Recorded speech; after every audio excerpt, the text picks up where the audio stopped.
may not know, though, is that Rogan himself is attached to something too, the Alpha Guru manosphere, which was a really popular wave in the early 2020s. But now that that wave is thankfully over, people just think of all of them as the biggest jokes of all time. And as a result, he's terrified whenever one of his guests dare mention anything about the Rogan sphere or the manosphere. We tell everyone. I give my credit to go from the bonfire, Legion Skanks, and most notably, the Rogan sphere. The manosphere is a real subject. People believe that it's real. There's this like coalition of men trying to convert young boys into the evil ways of being a man. The manosphere. I think that's the same thing as the Rogan sphere. No, the manosphere. It's like there's still wrong. Like Andrew Tate's the highest level of the manosphere, of course. Right? That's top G of the manosphere, of course. If you're like categorizing those things, the thing that you're most terrified of is a guy like Andrew Tate. Instead of listening to anyone's valid criticism on his impact on comedy, or even worse, the election, he just plays dumb like Tony Hinchcliffe. And instead, he's now occupied his grandpa brain with the wonders of AI. But there's not a single episode of Joe Rogan that goes by where Rogan doesn't mention his fascination with AI music. They're taking 50 Cent song. You've heard Many Men, right? Yes. Have you heard What Up Gangsta? No, You haven't. The Many Men one is fantastic. Many Men's amazing. Yeah. Which just shows you how easy it is to impress this guy. And no wonder he finds his friends funny. And so recently, Rogan's actually taken this AI slap obsession even further, where he claimed that Jesus would actually return in the form of AI. What's more virgin than a computer? So if you're going to get the most brilliant, loving, powerful person that gives us advice and can show us how to live, to be in sync with God, well, who better than artificial intelligence to do that? If Jesus does return, even if Jesus was a physician in the past, you don't think that he could return as artificial intelligence? Oh my God. Artificial intelligence could absolutely return as Jesus. Not just return as Jesus, but return as Jesus with Extremely well done. Tricks, all the ability to bring people back from the dead, walk on water, levitation. Doug, you can check yourself. I'm in the middle of a podcast right now. Is actually quite impressive. It's almost as if the AI company that Joe Rogan signed a sponsorship deal with had something to do with it, which would explain for Joe Rogan. You okay? Whoever is paying him the most. And he kind of exposed this very phenomenon in his recent Theo Vaughn interview. Because when Theo Vaughn started speaking about things that Joe Rogan clearly had a financial connect with, Joe Rogan seemed to be visibly concerned for his safety, which actually made him push back on Theo Vaughn. It's sketchy times. With sketchy times, we mean the same company, that company Palantir, that was doing all that crazy stuff in Gaza, and they were like, running all the drones and stuff like this, allegedly. What are you talking about? What are you saying they did? That they had were compiling data on people that were there, and they were operating a lot of the drones in the sky that also had weapons attached to them. This horseshit is real. I want to talk on camera. I'll be quiet then. I'm sure they do. They got a big contract in America now, which is scary to me. That's what's scary to me. That a drone could go by. That maybe that's what happened to Charlie Kirk. Who knows? Maybe a drone. You just have no who you can even point your finger at. A bullet comes out of the middle of nowhere. True. That's the kind of. I'm not saying I'm paranoid about it all the time. I'm just saying I have. Listen. So you're right. However, China's making drugs. How much longer does Israel let us stay alive? Do you think that's a big question? Why are they? What did you say? Is that AI? What are you saying? That's Sora? What are you saying? I didn't say anything. What are you saying? Huh? Going to Israel Adesanya. Oh. So yeah, and at this point, Joseph is past the point of no return, and as a result of that, his comedy pals are too. This was the inevitable ending to it all, though. And really, it's just the result of making the least talented people more successful than they ever should have been.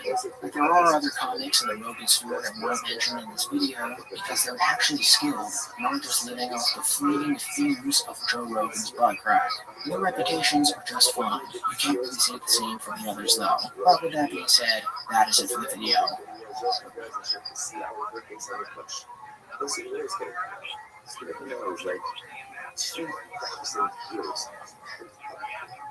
2,000 years of, it's almost like Joe Rogan Podcast, check it out. The Joe Rogan Experience. Drink by day, Joe Rogan Podcast by night, all day. Oh, wait. I think I've done this for 30 years. You know, Christmas? 31. Is it really? Yeah. I remember the day we met. Baskin Robbins on nothing. it's not our national tradition. It's going to be just highway materials. Because the thing that we have to keep in check all of this time, because sometimes you have to keep me in check because I need to move myself forward. And at the same time, just the unbridled laugh to enjoy that's going to come from seeing that base Hamikdash, from seeing the Shia, and then yes, against the families being united, and all of these incredible things, we're going to see this. And let's say it's important that we learn this. Because this, what we're learning right now, is a lesson in history. And Yad Hashem very soon is going to become our reality in Christ. This sound mixture of pain for everything that we have to endure, coupled with the incredible laughter and joy for everything that we finally have, you'll be so fit to it when Yad Hashem comes. He says, I become the seed. So there's a problem. How are the Jews? Ladies and gentlemen, welcome to the Tim Dillon Show. I apologize that I am late. The episode is late.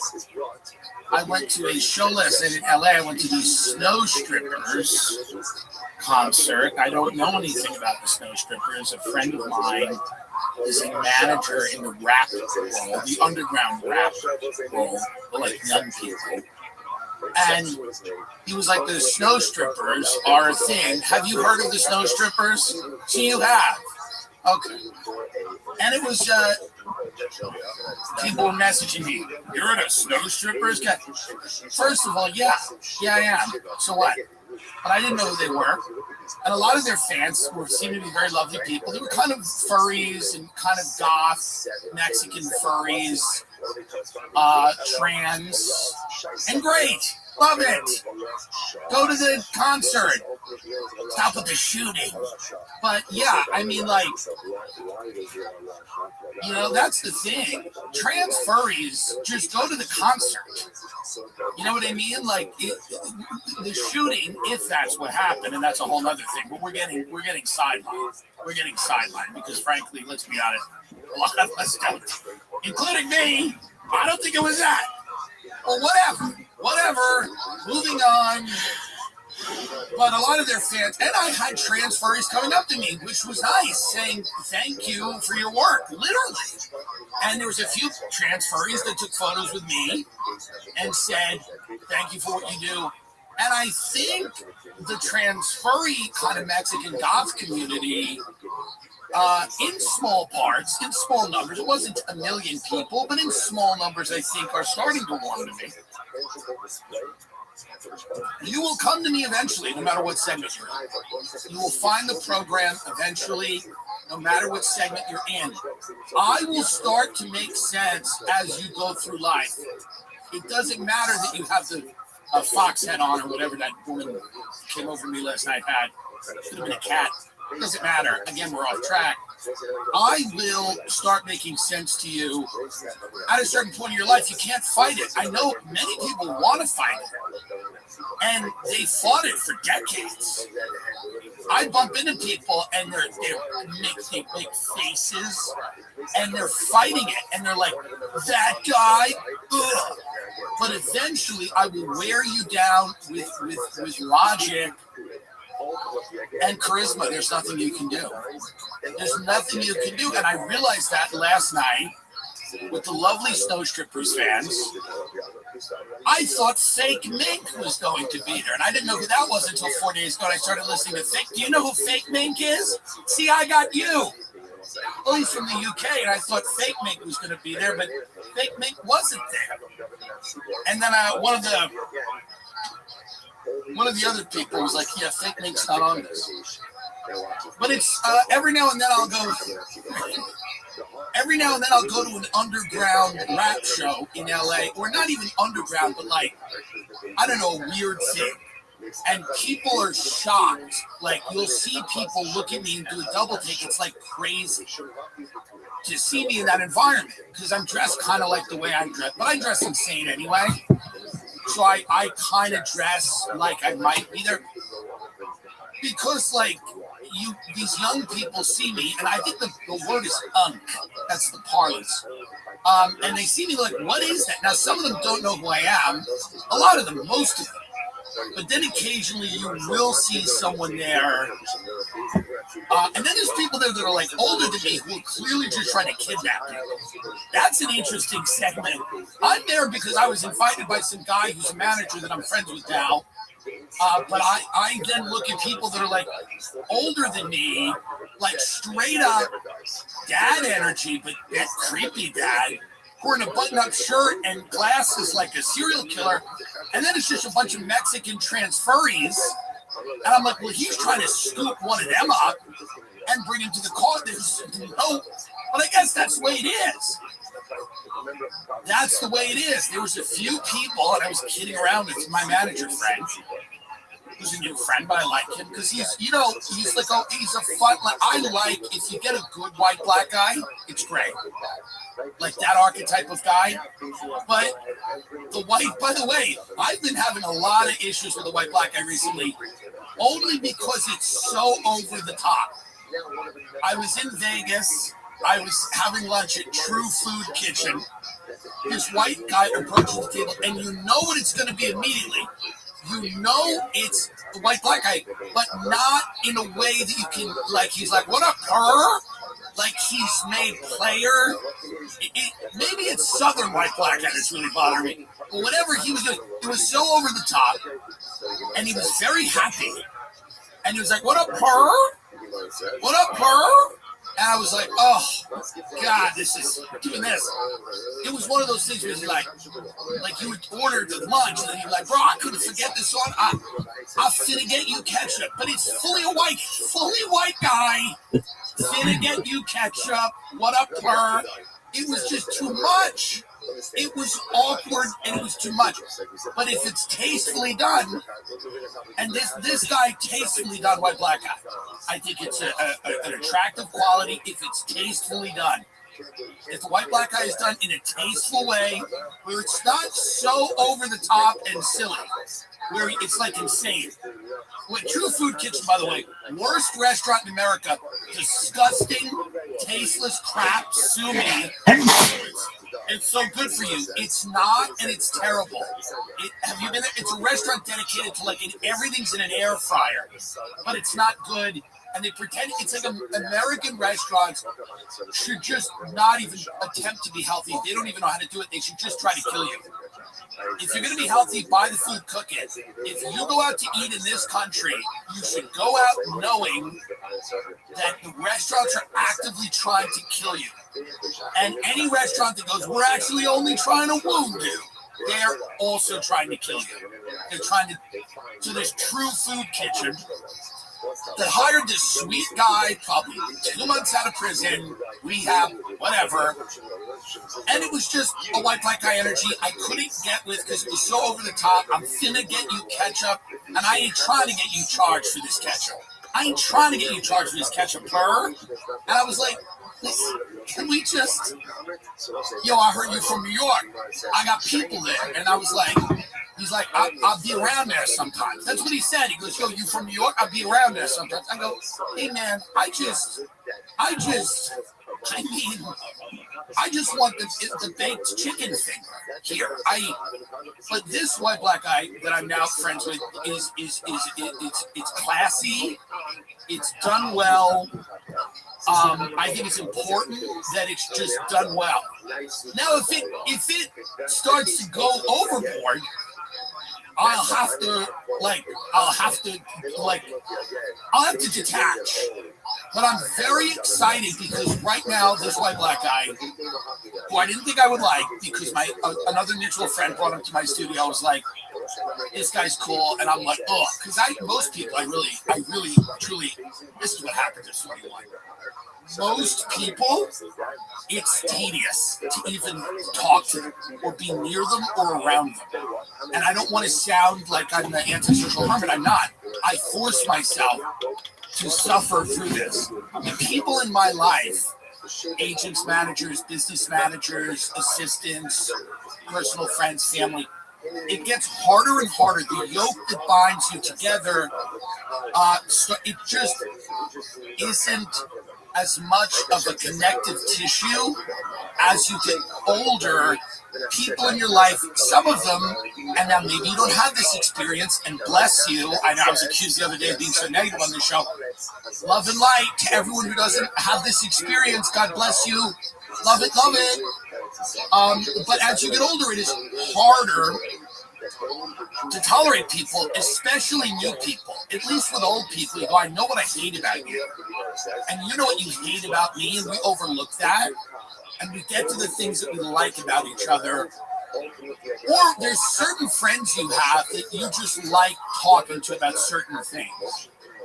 I have friends where I just talk to them about certain real estate markets in certain cities, and it's a decade-long friendship. Where I will just talk to certain people about what's good. Certain people will call me, hey, you see Austin's getting fucked. I know. And it's 25 minutes on the phone, once a month, once every 2 months. And that's okay. And so I don't like meeting a lot of new people. Like when you're young, you're like, I really want to meet a lot of people. I love meeting interesting people. By the way, that's anyone who says that's a crazy person. Anyone who says they like meeting interesting people is ill, mentally ill. Is a mentally ill person. I'm telling you. Because it doesn't happen that frequently that anyone can even like it. It's someone who is imagining what it would be like if it happened. I meet interesting people all the time. It's terrible. It's actually terrible. I meet interesting people all the time. It's actually not that interesting. I've met people where it's so insane, it gets boring. Like, if they're so interesting, you will meet people in the world that are so interesting, it's actually not that interesting. It's actually a weird, like, it goes full circle. So now my game is I'd like to meet people that are moderately interesting or not that interesting, and pull out of them something that is interesting. Oh, your mother faked her own death and disappeared for a year and then came back.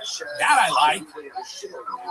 I don't want to meet people who are like, I built a company from the ground up. Like, already I'm sick when I hear that. Already at a dinner, when I hear I built this from the ground up, I'm physically ill and I want to kill myself. I built this from the ground up, and in the beginning, nobody really believed. Oh my God! Oh my God! Come with a gun, shoot me in the face now. And like, my boys believed in me, but like, not even they did. And like, it took a while. And the first seed round, oh my God, get a noose, tie it around my neck, make sure it's strong enough, and lift me to the rafters and let me go see God, because I can't, but I like this new person, this new white black guy. It's done well. It has class. There's charisma. It's not over the top. It's not like that waiter. And it reminds me of an archetype from my childhood. We had a lot of white black guys in Long Island that some went overboard, some are dead. You know, they got too into it. But I mean, you play the role to get too into it. You start being stupid. You know. But this one is, and he's got a white black guy name, and it's a cool ass name. I'm not gonna say it, but the white black guy's gotta have a cool ass name, and that's all I'll say. But I can't do any more at lunch. What up, Pearl? I'm finna get that ketchup. I can't do it. It's awkward. It's disrespectful. The contribution that black people have made in our country, it really is. It's like wrong on every level. I don't know why it's not called out. Whatever. I'm moving on from it, but whatever. I don't know why that's okay. It's like crazy. If I decided to be a Dominican woman for a year, people would say that's like not good, right? I don't know. I'm just saying. But good job on the snow strippers. She's a Russian woman. She's attractive. Not really to me biologically. I don't care. But she's an attractive lady, and she's up there singing for the transfer of goth Mexicans. and a few serial killers who want to scoop them up, put them in the trunk, and myself, and the white black guy who's my best friend. And then you, in the beginning of it, they couldn't get the tech right, so they had to keep leaving the stage and apologizing. And all the transfer Mexican goths were deflated by this, and they're sad anyway, I think. So, I mean, they have a lot of emotional things.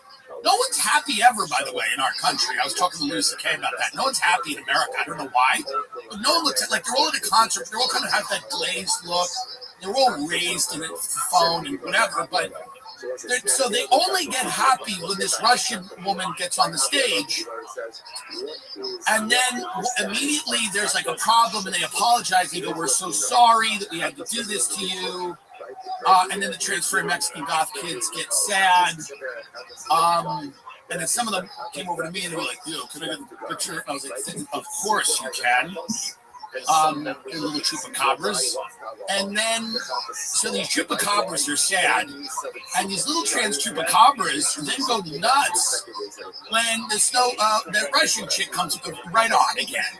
And they all start going nuts. And it was lovely. It was a lovely event. And it was nice to go. Nice to go. It was enjoyable because, you know, we're maybe on the verge of war with Iran, and we don't know. And I don't want to be negative about that. Somebody sent me a clip where these guys were discussing me. They were like, we're fans of him, but he always tells people that there's no hope. And I go, I'm not saying there's no hope. He's telling people they can't have a good life. I've never said that. I've never said that. If you look at the news right now and you're overwhelmed with a sense of hope, I don't know what to tell you. I mean, like, honestly, if you read the news right now and hope is the first word that comes into your mind, I'm confused. That's all I would say. I'm not trying to spread negativity here. The show is literally me reacting to what's going on in the world. And if you think what's going on in the world, like, I get it. We're run by a cabal of satanic pedophiles. There's tremendous wealth inequality. We have a technocracy that's built autonomous drone armies, but you can still have a good life. I get it. I'm not telling you you can't have a good life. Go have a good life.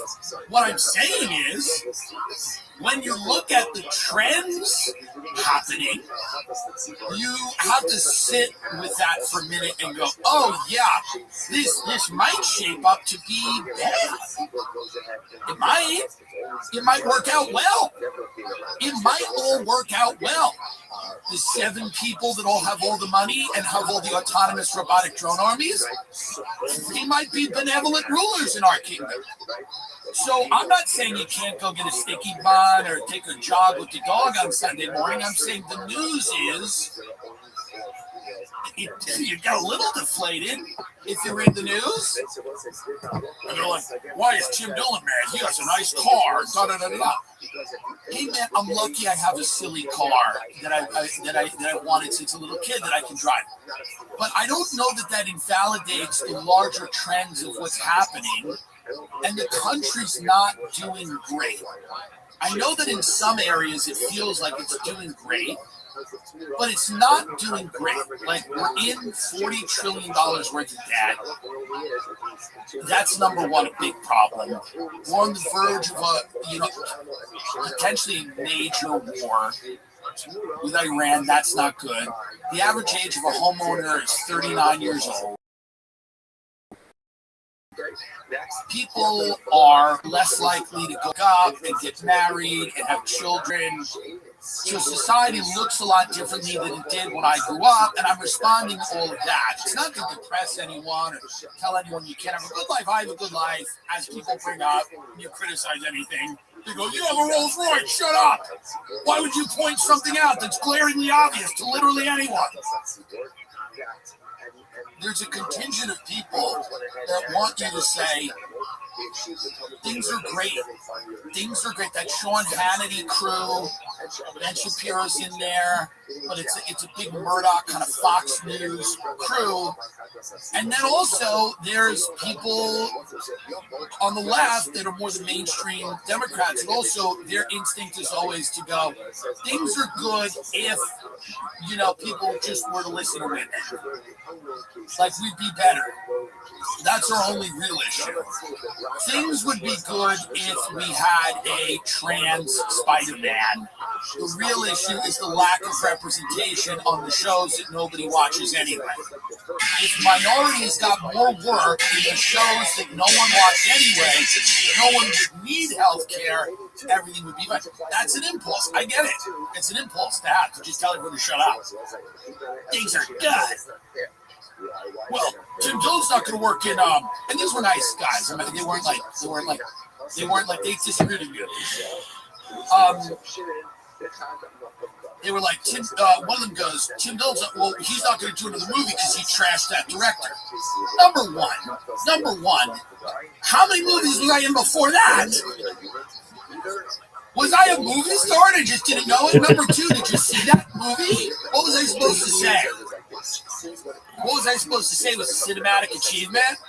And that director's a great director, and he's directed lots of other projects that have been classic. He's a legendary comedy director, and he'll direct a lot more shit that's great that I won't be in. And whatever, side note, I did look at a condo on, I don't say his name, whatever, people know it. And I looked at the condo in this building in LA called the Sierra Towers, and the realtor said, it was a really nice condo, it was a little while ago. And the realtor said, Todd Phillips, the big director, he owns 2 units on his floor. He goes, maybe you'll bump into him in the elevator, like, because you're a comedian. That would be pretty cool. And I was like, oh. And I just took my realtor, I go, let's go. Let's go now. But listen, I get fired all the time. I was fired by the Kingdom of Saudi Arabia. You understand that? I was the only comedian fired by the Kingdom of Saudi Arabia. I'll be fired again, and I never blame anyone for my firing. It's usually my fault. It's almost always my fault. Ladies and gentlemen, I cannot stop talking about those. I'm skeptical of massive health corporations that tell you to sit back, do nothing, and trust the system. That mindset makes you weak and dependent. And dependence is exactly how those big corporations make their money. But when the health system fails you, it's on you to get ahead of it. That's why I don't buy into harsh traditional medical therapies. I self-manage my health as you should, especially when it comes to your body's core systems like cholesterol. Cholesterol, a lot of the times, out of people's hands. It's one of those things that's hard to control. Sometimes it's even fully out of your control. The traditional medical system isn't built to keep you strong. Dose for cholesterol is a clinically backed cholesterol support supplement and target triglycerides, LDL, HDL, and total cholesterol. I mean, so many people I know have been using this. It is so easy to work into a routine. It's just a daily 2-ounce shot. It's just 2 ounces. It tastes like mango. There's no capsules, no powders. The ingredients are great. It uses turmeric, amla, and other plant mineral forward ingredients. You're not putting a bunch of BS in your body. Talk about how hard it is out there, folks. Amongst yourselves, just sit there and go, it's hard. Talk to each other about it. Your cholesterol, you got to get that under control, right? New customers can save 35% off in the first month subscription by going to dosedaily.co/Tim. Entering TIM at checkout. That's dosedaily.co/TIM for 35% off your first month subscription. And I think these two guys, to their credit, they were fans of the show, but they thought that I believe that Israel has too much influence in American foreign policy. This is something that I believe. It's a crazy, wacky belief that I've attained over the last couple of years. I believe that Israel has too much. I don't believe that the Jews are a shadowy cabal keeping people from things. I believe the country of Israel has too much influence with American foreign policy. And when the leader of Israel visits Washington 7 times to try to get us into a war with Iran, it is not in our interest, really. I mean, it's just not. No one's afraid of Iran. I've grown up my whole life.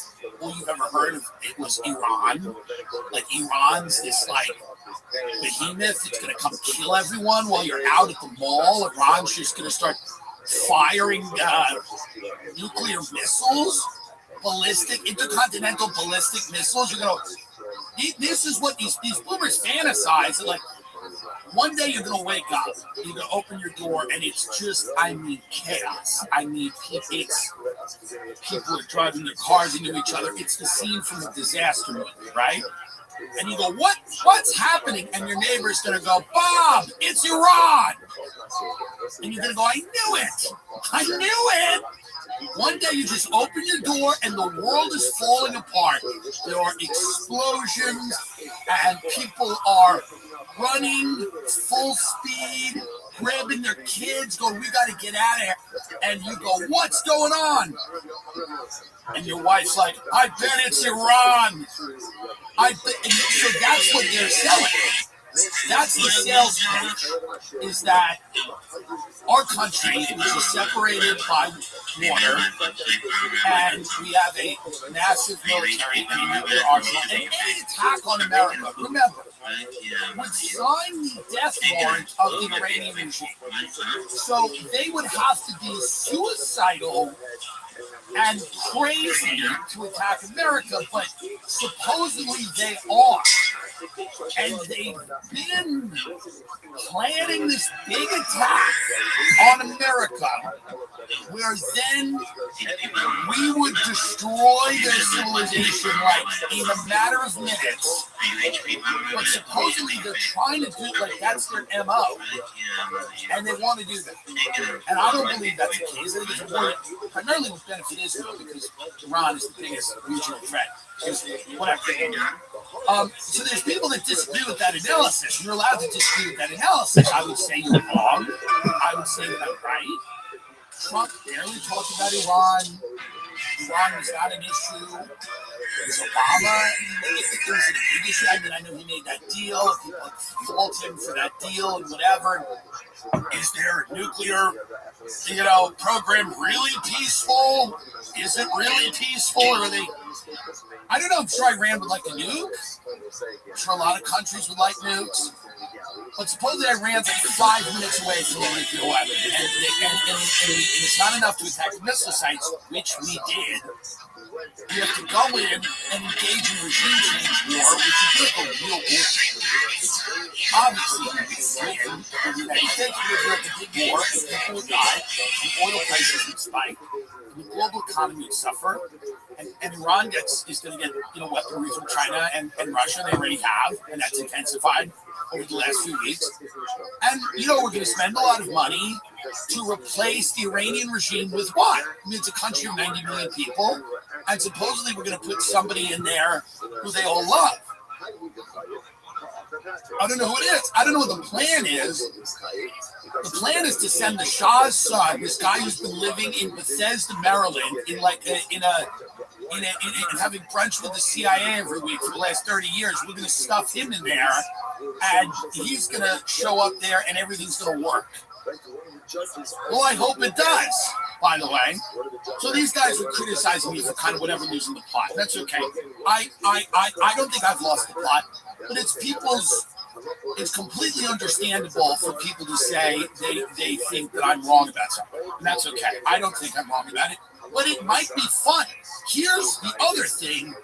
Maybe the Iran war is actually a fucking blast. Maybe it's a blast. And I'm not ruling that out. Like, it's fun as fuck, and we're all into it more than the Olympics. And I'm going to play something I did for the Olympics. And I like, and it's nice and funny, and it's a nice little commercial I did for J. Crew. And it's not a commercial, it's a short film. And the guy who directed it was lovely. I have nothing good to say about it. I have nothing bad to say about anything. But I will say this about the Olympics in general. I think the Iran war will be more fun than the Olympics if you have it. I don't like the Olympics. I used to love it as a kid. I don't know what it is. People keep trying to make it a thing. It's an embarrassment. I hate it. If you talk about the Olympics, I automatically assume something is wrong with you. I have no time to hear about the Olympics. I cannot imagine the mental state someone has to be in to go home and watch the Olympics. It is a huge predictor of whether me and you are going to be friends if you choose to reference something that happened at the Olympics. I'm telling you, I don't care about anyone. I don't care that you thought the opening ceremony was satanic. I don't care that you got really invested in the bobsledding. I don't want to hear anything. I don't care that the skier broke her leg and now her career's over. None of this matters anymore. It's like Hollywood's dying. We're not going to care about the Olympics. Folks, when I grew up, Olympians were stars. They had backstories you cared about. Then it got really sad, and I talked about it on the show before, where they're like, he lived in a car for years. His mother shot herself in the face, and now he's going for gold. And you're like, well, this is a little dark. Because people's lives have gotten so dark that the backstory used to be his father got him up every morning, and they went down to the frozen lake. And his father was like, you're going to be a figure skater because you're gay. And that was nice. That was a nice thing. And he's like, you can suck all the cock that you want when you win gold. Or something like that. That was fine. That was fine. But then it became like really dark, where it was like his mother bought lottery tickets every day. And she would sit there smoking cigs and scratching her scratch-offs. And he looked at her and he said, the only way I'm going to get us out of here is if I do a pole vault or whatever. It's just weird. And now it's like nothing. Can you get up anything about this skier who lost her career? Am I even remembering this right?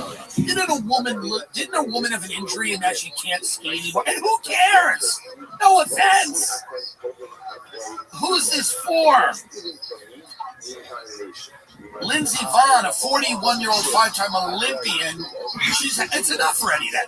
Suffered a complex severe left tibia fracture after a high-speed crash during the February 8th Olympic downhill in Milan Cortina following a horror crash. She underwent multiple surgeries for her leg in pieces, with recent update indicating that she's recovering and back on U.S. soil.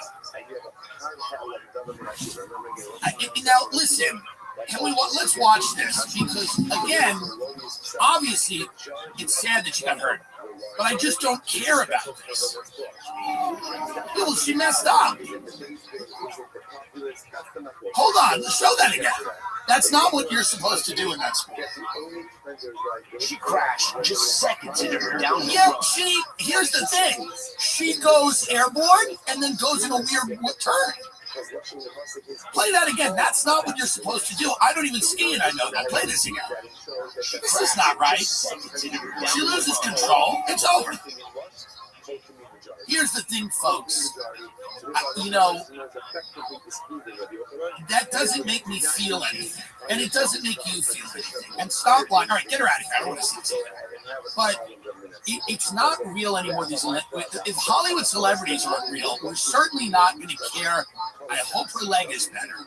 But this is nothing. The Olympics aren't a thing. And they haven't been for years.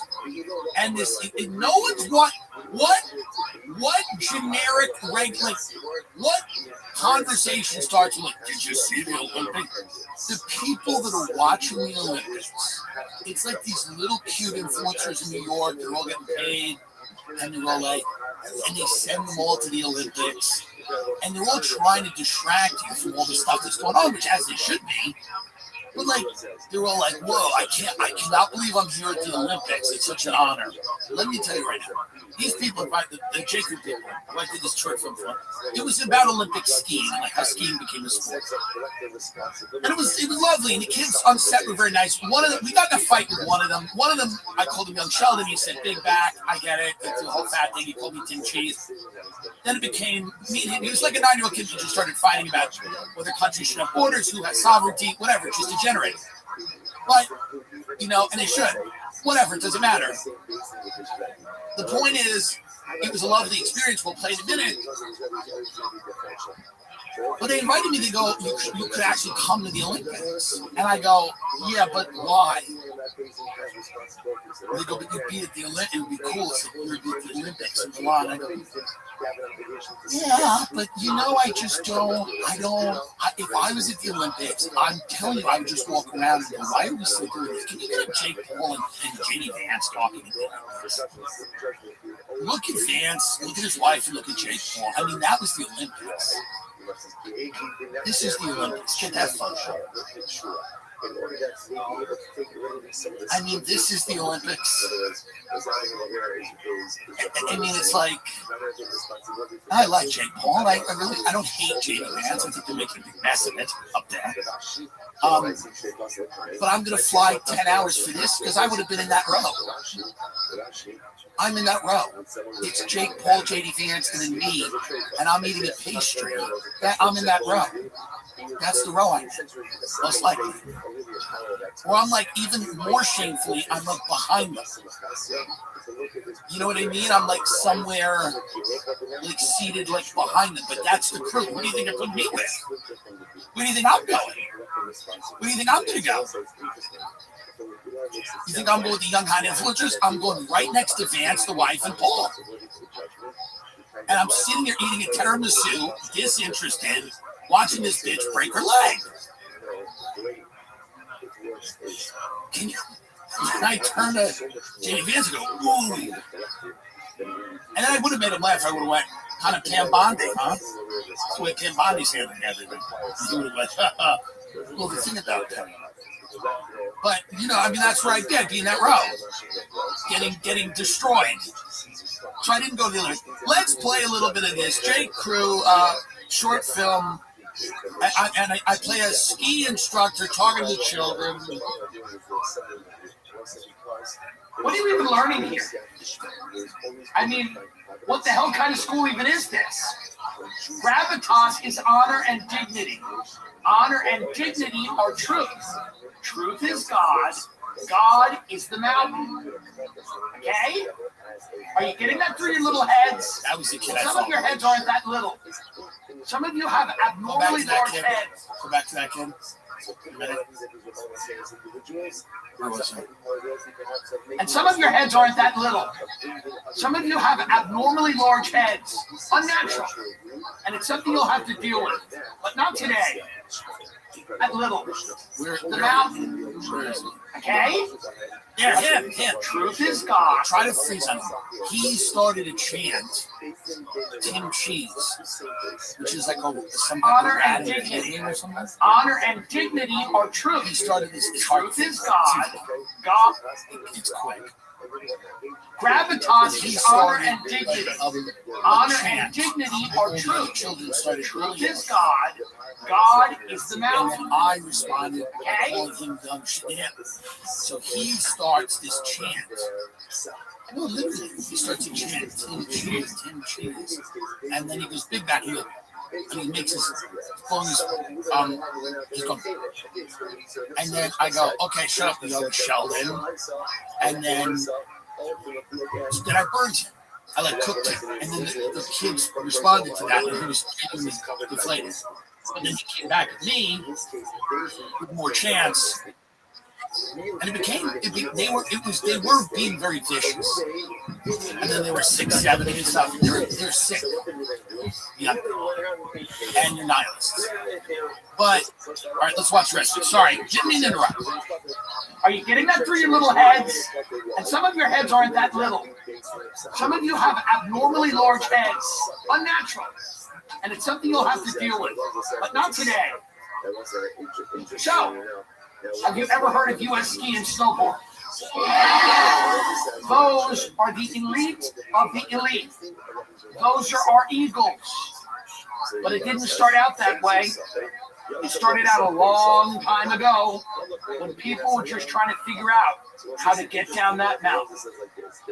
Let me show you. All right, there it is. And here's the thing. We will. Okay, there's some left. We'll post a link to watch this. All right, and then this just goes to this game. We'll post a link to watch this. You can give it a look. J. Crew, obviously a clothing company that has a winter ski line. And Kevin Ulrich, the director of that, is a really great guy and very nice, and allowed me to be a part of it, which was very nice of him. And I don't hold him accountable, obviously, for the bullying that I experienced on set from the children, which is something it is legally actionable, but whatever, I'm not going to do anything about it because I'm a team player, blah, blah, blah, blah, blah, blah, blah. Armra colostrum is something that I'm telling you, when I talk to people about armor colostrum, they are so ebullience about it. From seed oils to stress, toxins to pollutants, the modern world is screwing with our health at the cellular level, leading to sluggishness, bloating, accelerated aging, and more.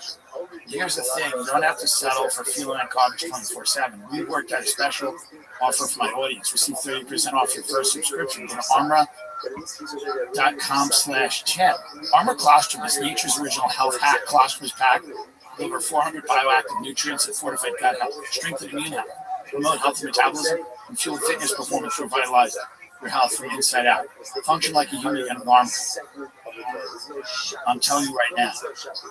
Ease occasional bloating and feel light. Probiotics are touted as a gut health solution, but they only address one part of the four-part gut wall. Armor Colostrum naturally fortifies your entire gut wall, nourishing your microbiome and strengthening your gut wall architecture, and helping you guard against everyday threats. Helps with a healthy metabolism, hair health, skin health. Armor Colostrum. ARMRA.com/Tim. That's ARMRA.com/Tim. You don't need to overhaul your life to start investing. Just automate it with Stash. Your money goals can quietly run in the background when you focus on everything else. If you have been investing here and there but haven't been happy with how things have been going, Stash helps turn good intentions into consistent progress. Investing shouldn't feel like a gamble. With Stash's smart portfolio, your money is guided by experts, giving you peace of mind while it grows. Stash isn't just another investing app. It's a registered investment advisor that combines automated investment, expert personalized guidance, so you don't have to worry about gambling, figuring it out on your own. Don't let your money sit around. Go put it to work with Stash. Go to getstash.com/TIM to see how you can receive $25 towards your first stock purchase and to view important disclosures. So Stash is basically, it's so easy. It's a smart portfolio. It helps you invest in diversified, balanced portfolios on a regular schedule, which can help you build wealth over the long term. You don't have to micromanage it. Join over 1 million active Stash subscribers and finally let your money work hard as you do. Don't let your money sit around. Put it to work with Stash. That's get.stash.com/TIM. That's get.stash. That's get.stash.com/TIM. Paid non-client endorsement. Not a guarantee, not representative of all client smart portfolios or discretionary managed accounts and subject to additional fees. See the advisory arrangement and deposit account agreement for details. Investment advisory services offered by Stash Investments LLC and SEC. Registered investment advisor. Investing involves risk. I wanted to talk about this hazing incident here because, again, I think we're overreacting to it. I just don't care. If college kids want to kill each other, folks, it's really the least of our problems. I wasn't in a frat. I dropped out of community college. I was in the real fraternity, which was the Brotherhood of Stubborn Mortals on Long Island. And we didn't need to hate it. We understood. We stood against the common enemy, which was God. It's a bond more than like on each other shirtless. Crime. Doing crime. We weren't even doing it. It was literally all they did. Those people were happy in those homes for a few years, and that's what you get in life. So play this video because there's a bunch of shirtless, pretty hot, young college guys in a basement, and this is some hazing ritual where, you try to get into a frat and they put a bunch of mayonnaise on you or ketchup or something, and everyone's like horrified by this. And listen, whatever. It's childish, it's silly, it's whatever. I don't know. I feel like, and everyone makes the point where they're like, listen, these guys are going to be the future leaders of America. Hey, maybe not. They're like, they're going to be the future leaders of America. Yeah, maybe not. The future leaders of America are going to be maybe robots. So this looks like something I paid $50,000 to come home to, by the way. It wouldn't cost $50, but maybe $10. So now this is a bunch of young college guys in a basement. They're all being hazed, and I guess it's people are squirting stuff. All right, let's see the video a little bit of it. We're not gonna watch it. Anyone want to be forthcoming on what's going on? Hey, this stops here, guys. This is a police department. This stops here. The cops are the fuck ball. Who's in charge? The cops are the fuck every single one of them. How hot would it have been How about we if stop? the cops we went start in? cleaning this up. If the cops went in and said, "Now let's do it for real," and shut the door and fucked all of them and cracked all of them up. Let me tell you right now. You want to talk about camaraderie? You want to talk about a night that bonds you forever? By the way, you know how people used to bond when they had terrible lives? This is how me and all my friends used to bond, by the way. You'd be smoking a cigarette, you go, "I have nothing." And someone would go, "Yeah, me too." And you just start laughing. That's the way people used to bond. You'd be smoking a blunt and you go, "I really don't have any money. I have nothing going on. And quite frankly, nothing excites me, and I don't care about anything." And someone will go, "We have a quiz today." And you just start laughing. You go, "Dude, I am so fucked for that." That was bonding for the lower middle class. But I get it. This is Greek life. These are the frats. You do all this stuff, and you're supposed to ooh, we're shirtless, and we're getting ketchup on us. And supposedly this is supposed to make us bond us. No. Not enough for me. Imagine this story. How did you guys become such good friends? Well, we were in the same frat. We were being hazed in the basement, and we would just stand there, in some gym shorts, and they would just throw ketchup and mayonnaise at us and stuff, and make Russian dressing on our chest, and they would yell at us and get in our faces. And then the cops came, and the cops closed the door and fucked all of us. Like hardcore, raw, punishing sex. Like no lube, no poppers, no prep, no eating yogurt the night before. Just messy, dirty, prison gang sex. And some of us cried, some of us liked it, some of us were frankly in the middle, and that's why we're such good friends. And somebody will go, "That's a crazy story. Did you see the Olympics? You see that girl broke her leg on the Olympics? She can't ski anymore. This girl we've never heard of can't ski now." But that would have done it for me. I mean, I think it's a little overreactive. Like, people are like, "I can't believe what they..." But do you know what I've been through in my life? You know how much harder it is than that? You know how much more difficult it is to go through what I've been through than to stand for a night or two or a week, whatever, in a basement and get ketchup thrown at you? Do you understand? Do you understand what it's like to be at Thanksgiving and you have to defend your friendship with RFK Jr.? You want to talk about hazing? I think he's nice. I think him and his wife are nice. You know, I don't know. I don't think it's such a big deal, the hazing, but maybe it's because I'm cis hat. Well, I'm not hat. Cis gay? What do you call me? What do I call me? I'm not hat. Cis gay. Rich, cis rich, white bitch, cis rich, white bitch. By the way, those shirts are coming.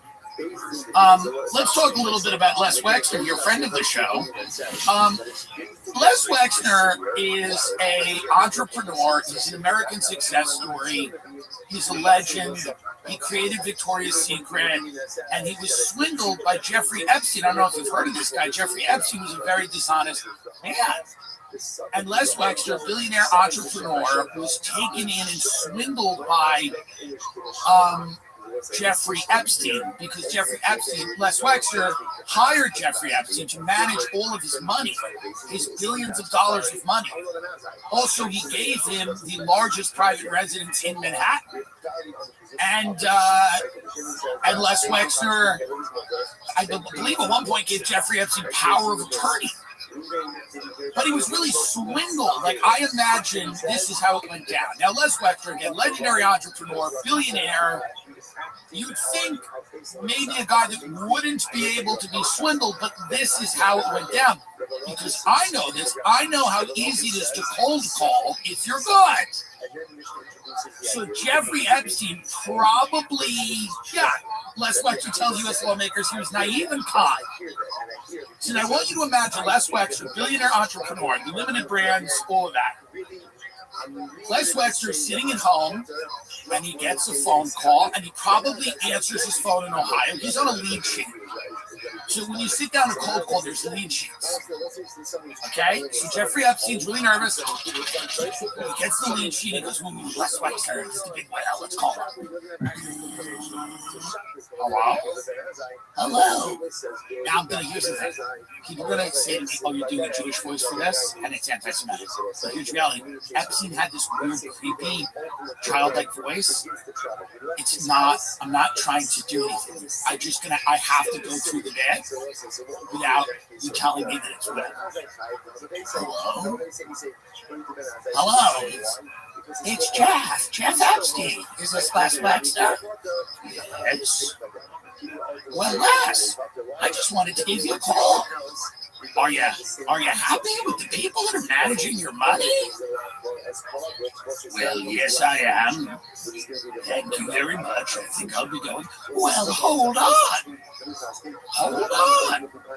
Are you getting the returns you think you should get? Well, you could always get more returns. Yes, that's what I was thinking, Jeffrey Epstein. And we want to take your money and make your money work for you. We want to make your money work for you. You work for your money. Now, why doesn't your money work for you? That's a good point. What would I have to do? You give me all your money. Give me all your money. Give me a house. Let me have power of attorney and buy me a house in Manhattan. Well, that sounds reasonable.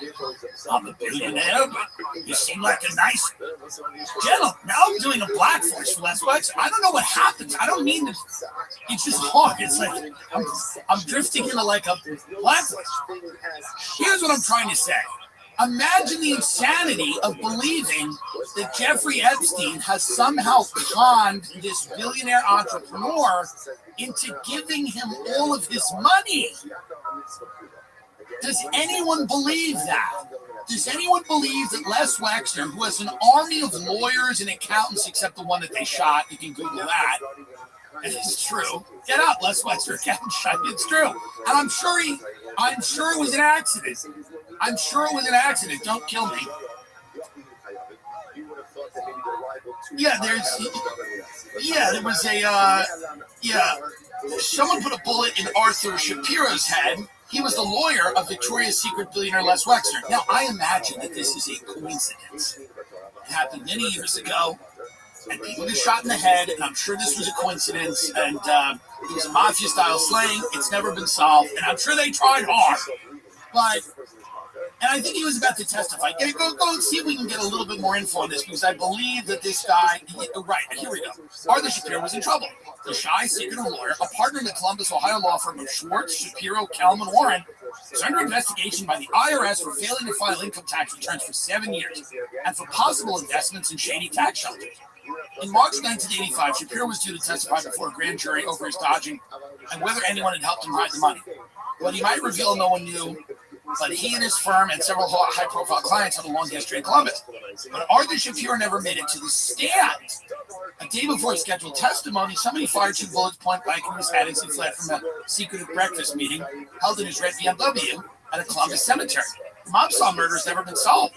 Shapiro reportedly personally oversaw the account for the limited the clothing company owned by billionaire Les Wexner. His empire also includes popular brands like Lane Bryant, which is the clothing store for female fashionable badges. Where when I sometimes dress up like a Barry Weiss or Megan McCain or whatever, any of our ladies, I will head into Lane Bryant and still would like to, by the way. Shout out to Les and the whole fam. Express and of course Victoria's Secret. Neither Wexner or his communications team declined to comment. Blah blah blah. So anyway, so Les Wexner, who's surrounded by an army of lawyers and accountants, minus this guy who took one to the face, one to the head. And who knows why? Life's random. So this guy takes one to the head. It is. Can you predict life? You cannot. That's life. You think that's what he thought when he got banged in the head? That's life. You're riding high in April, shot down in May. But sometimes you're gonna change your tune when you get shot in your face in June. Anyway, so so Les Wexner is conned by Jeffrey Epstein, calls him up, or I guess gets to him some way and goes, by the way, give me everything and I'll handle it. And then now Les Wexner's going, now this guy's a crook. And he preyed on people. I think that's so wrong to prey on people. So our heart goes out to Les Wexner, by the way, who is a victim, Les Wexner, friend of the show, victim of Jeffrey Epstein, another victim. I think we're going to find out that all of these billionaires are victims of Jeffrey Epstein. I think that's the turn we're about to make here. There's a lot of victims of Jeffrey Epstein, not only these women, but I think a lot of these billionaires and children, by the way, I think a lot of these billionaires were conned by Jeffrey Epstein into visiting this island or giving him power of attorney. He's conned a lot of these people. You got to give it to somebody like Jeffrey Epstein. He's just a smooth talk. There's no other reason that those two would be in business. What other reason could you think about? That Les Wexner and Jeffrey Epstein might find each other's company enjoyable? What other reason? It's not that they were engaged in illicit activities like money laundering or sex trafficking or, weapons trafficking or narcotic trafficking. It's none of that is true. Let's just rule that out. Let's rule that out immediately and imagine that it's just Jeffrey Epstein's got a great pitch. Cold call. They called him cold. Would you like your money to work for you? Yes, I would. Yes, I would. Now play the lawyer going, I will fucking kill you if you say one more thing. Now, by the way, Yashar Ali, who I think occasionally listens to the show, is kind of an interesting, I don't know, he's a reporter of something. He makes these kind of interesting points. Some of them are weird. And I don't know if any. Like, some of them are good. And some of them are like, I don't know what he says. Why do you say it? Well, whatever. That's the way I'm sure people feel about me. So Yashar Ali was basically like, well, yeah, this is just something lawyers say, which is probably true. Like I've had a lot of traffic problems. My friend was never a human trafficker, but I drove with a suspended license. Like my lawyer would really just say the minimum. Just say the minimum. So now here's Les Wexner talking about, I believe Jeffrey Epstein working with the Rothschild family and Bill Gates or Google, the heads of Google. Right. So we're going to play this for you. Here's victim.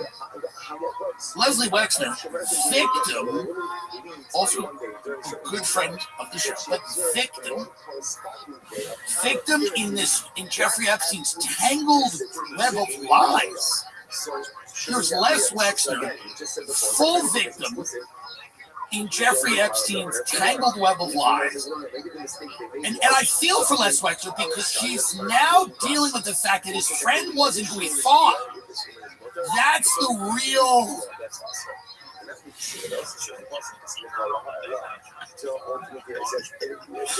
You gotta appreciate for a minute. You gotta just step back and think about how stupid they think you are. The contempt they have for you, the utter contempt they have for you as a human being, and your intellectual ability, your gut instincts, your humanity. Like the contempt they have for you is funny. It is funny. Maybe some of you listening to this are parents, probably a lot of you. And when you were children or your teenagers lie to you, there's as long as they're not lying about something crazy. But when they lie to you when you're late for their curfew, they lie to you and you kind of laugh because you go, oh, number one, they think I wasn't a kid. They don't understand that I can see right through them. They're not really good at this. They're not pulling one over on us. And you and your wife giggle about it. That to me is what we're watching now. It's like we're seeing some of the worst lies ever. Like, do you realize how much better the Iraq war was in terms of lies? And those lies were bad. Like, those lies were bad. These lies are so incredibly insane. Iran is going to blow up your cat. Like, Iran is going to blow up your favorite coffee shop. Iran's taking out the diner you get cheese fries in after the war. The lies are so incredible. There's zero effort going into the lies. This guy's out here going, I got conned by my best friend, by the guy I worked with for decades. I had no idea what he was up to. I had no idea. And the Trump administration's going out and going, hey, everyone's innocent in the thing that never happened, that there's millions of files on that are incredibly disturbing and heinous. Also, there's files we won't release, and we won't do any investigations into any of these allegations because they happened a long time ago, and what would we even really do? And that's the current White House position is, well, now you know. There's no investigations, there's been no accountability, and there's nothing happening. So the White House goes, you just wanted to know, you know. So now you know. Now you know. You feel better now? That's the kind of their attitude. They're like, you feel better now? Yeah, they're all fucking kids and killing them. You feel better? Now you know. So let's go back to Leslie Wexner, who's wrestling with this deep betrayal from Jeffrey Epstein. This is a real human drama. Because this guy hired Jeffrey Epstein to just manage his money, gave him power of attorney. Which, by the way, I don't know if you know what power of attorney means, but it means that Jeffrey Epstein controls everything. You know, like in the event of like Les Wexner is incapacitated or whatever. Jeffrey Epstein, if he has a stroke, whatever happens, Epstein controls like all of it. Because maybe Epstein knows where the bodies are buried. Metaphorically, I'm saying. So Les Wexner has this incredibly close business relationship with this man, and I imagine a personal relationship as well. And this guy, Jeffrey Epstein, turns out to be a money laundering human trafficker. And Les Wexner is completely caught off guard, and he's blown away by this. He's blown away by this, and it's shocking. And Epstein has intelligence connections to the CIA, to the Mossad, and probably other intelligence agencies, and so he's like living in this weird world. He's a spook, he's a money launderer, he's connected to all these different powerful people, and he's running an operation that's a multifaceted operation that involves trafficking children, that involves making large sums of money disappear, that involves back channeling with world leaders at the behest of current and former government employees, other world leaders, prime ministers, presidents. Ghislaine Maxwell's invited onto a 9/11 commission. All the files around 9/11 are blacked out. Like, they haven't released any of the files that are anywhere near 9/11 that involve Jeffrey Epstein. any of these Epstein files, they literally say that there's certain files they don't want out because national security sources and methods. And the scam there is basically saying, well, if we put out these files, other countries will know how we get information, who our sources were, and the methods we use. And so we can't have that because then we'd be... Now, number one, mind you, we rely much less now on human intelligence. We rely a lot on satellite intelligence and tech and everything like that. That's why Tito and Parmalucky and all these guys are getting huge contracts with the government. It's because the future of warfare and intelligence gathering, like the future of all things, is very tech-centric. So the idea of like the spy sitting in Morocco having coffee, that's still a thing. There's still human intelligence, but it's a very interesting sell to go, so these sources and methods that we used 20, 30 years ago, well, you know, a lot of them were, so when we compiled these files, we don't want to let them out because then people would know how we, you know, and it's a big lie. Sources and methods is a lie. You can release stuff without sources and methods. It's a lie. It's again, it's just saying we don't want to put it out because you're going to start talking about what the hell, what was done. Because no one even knows what it was, by the way. No one knows what it was. There's a belief that Osama bin Laden, Khalid Sheikh Mohammed, Al-Qaeda, which was, you know, it's kind of, it was a group that ran weapons to a lot of, you know, other, you know, dissident groups and stuff like that, and that they had hatched this plot, and they had hatched it at a meeting in Kuala Lumpur, which was, by the way, heavily surveilled by a lot of intelligence services. And we should have known about this plot at some point. And then, you know, Khalid al-Mindar and al-Hazmi and all these hijackers that were allowed into America, and they were being surveilled, but the FBI never told the CIA about that because there was a wall between the FBI and the CIA. It did exist, but, you know, it does seem like an important piece of information. So, and some of these people were trained in American flight schools, and then some of these people were victims of mistaken identity, and it turns out that some of the hijackers we thought were hijackers weren't exactly hijackers, and no one knows why Building 7 fell, and nobody knows why there's a tiny hole in the wall of the Pentagon. And again, you have to just dance around with logic. You just have to dance around and go, well, you know, this is the way things happen, and you know, technically a plane could fly at that rate of speed, very low to the ground for a long time, and not clip any light poles, and not clip anything, and have nobody really see it, and then go into the Pentagon, and then go through 4 solid walls of steel, and then punch out a little hole, whatever. And Building 7, actually, there were fires in Building 7 that were burning all day because of debris from the other falling buildings, and whatever. And, you know, there's a lot of people that think it's just bunk. To be honest, they think there's something there. There's something wrong, something weird about it. But all of the Epstein files around 9/11 are blacked out. Now, of course, I don't know what happened on 9/11. Nobody knows what happened on 9/11. We haven't read any of the files. There's a lot of people, including myself, who doubt that the official story is what we're being told. And people tried to find more out about this. There was Senator Graham, Phil Graham, Florida. I believe his name is Phil Graham, yeah. And I think Senator Graham might have been Bob Graham. Get up, Senator Florida 9/11 Graham. I just don't want to say it was wrong, Graham.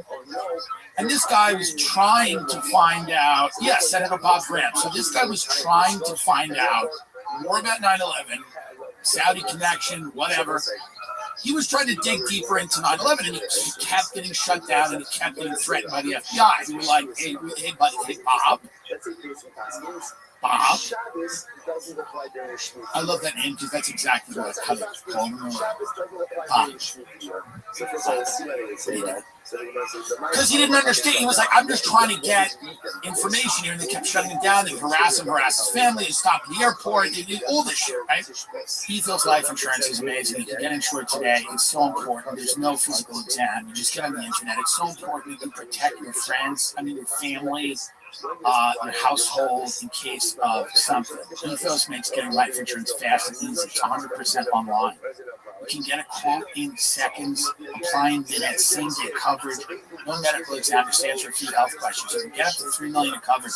Some policies are as low as $30 a month. As of March 2025, Business Insider named Ethos the #1 no medical exam instant life insurance provider. Ethos has 4.8 out of 5 stars on Trustpilot with over 3,000 reviews. Protect your family with life insurance with Ethos now by going to ethos.com/TIM. As little as 10 minutes, you can get your free quote up to $3 million in coverage at ethos.com/TIM. That's ethos.com/TIM. Ethos.com/TIM. Application time and rates may vary. I'm telling you right now, this is something you want to do, and I know people ignore it, but especially you have a family, you're starting a family, you want to make sure that you're covered, you have a partner, wife, whatever. This is important to do. Go to Ethos and get the coverage. Do it right now. Use promo code 10. So there's a lot in these files, and it's fucking weird. And anyone who says it's not weird, I don't know. It's crazy. So here's Les Wexner again, victim of Jeffrey Epstein, caught in a tangled web of laws. Faced to confront the fact that his best friend, business partner, was some type of con artist, human trafficker, money launderer. Here it is, Les Wexner.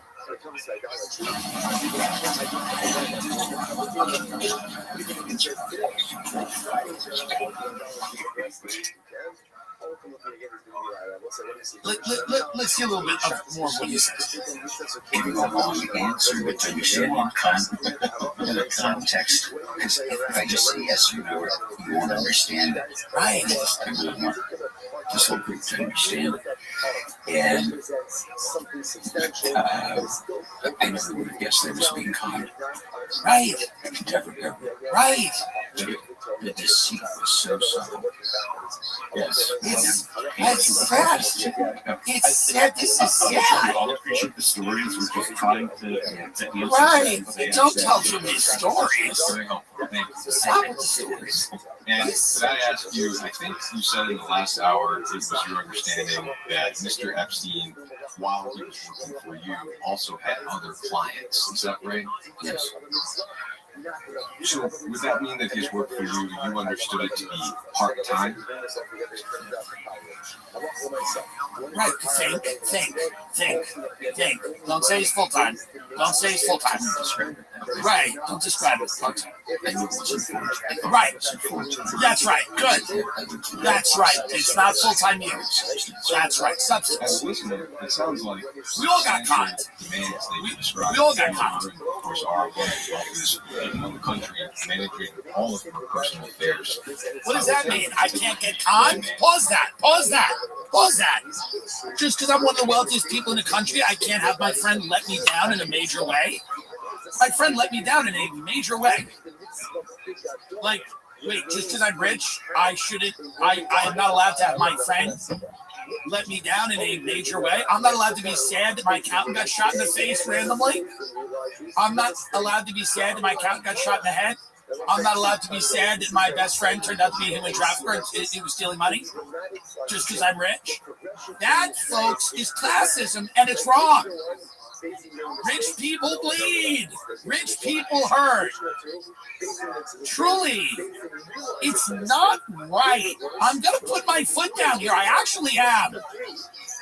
The abuse of this billionaire in front of us, making him have this realization in front of everyone that he's been so taken advantage of by his best friend, Jeffrey Epstein. This guy is so befuddled and hurt. He doesn't even know whether Epstein worked for him full time. He doesn't think it was full time. He wouldn't characterize it as that. But that's how hurt this man is. Because emotions are odd things. You know, I saw my parents get divorced, and of course it's different because they shared a child. I don't think these men shared a child. They shared several. Here's the thing, that's comedy, folks. But, you know, what I'm saying here, and it's hard. Jail, killing, death, guillotine, whatever.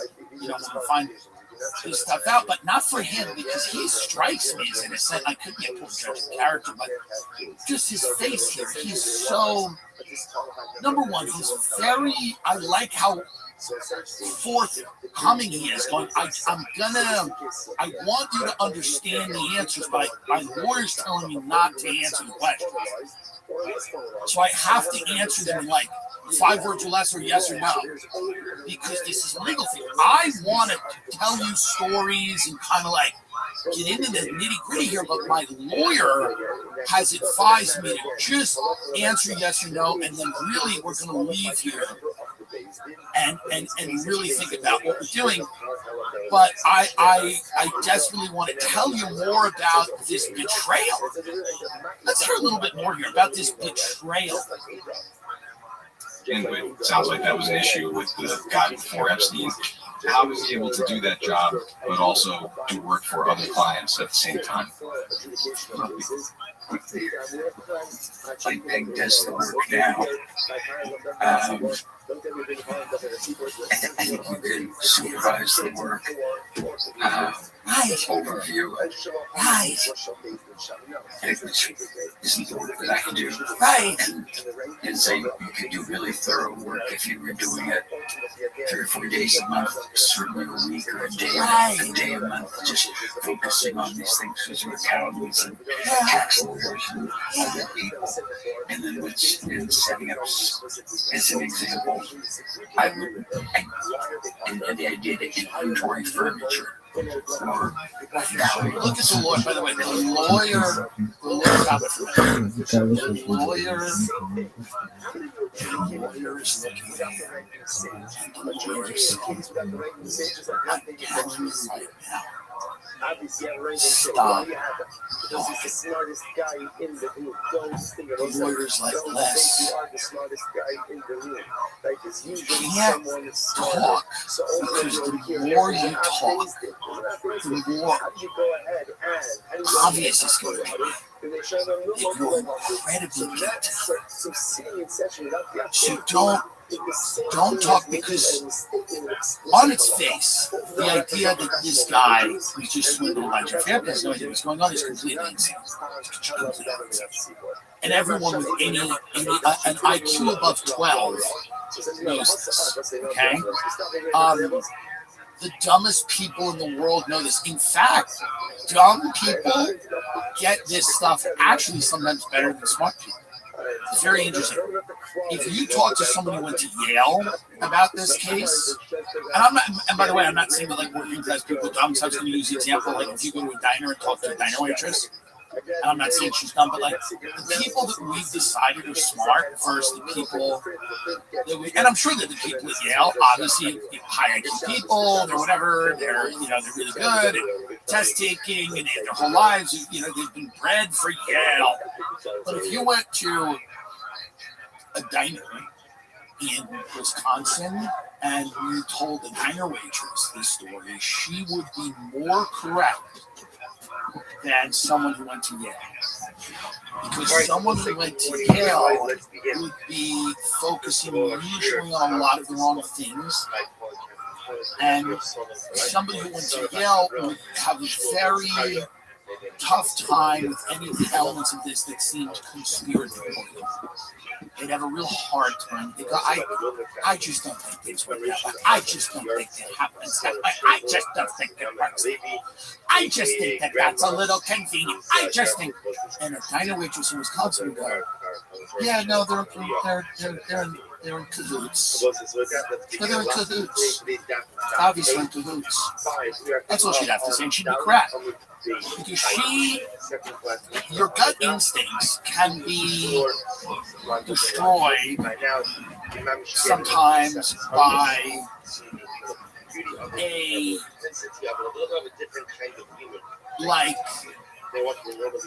overly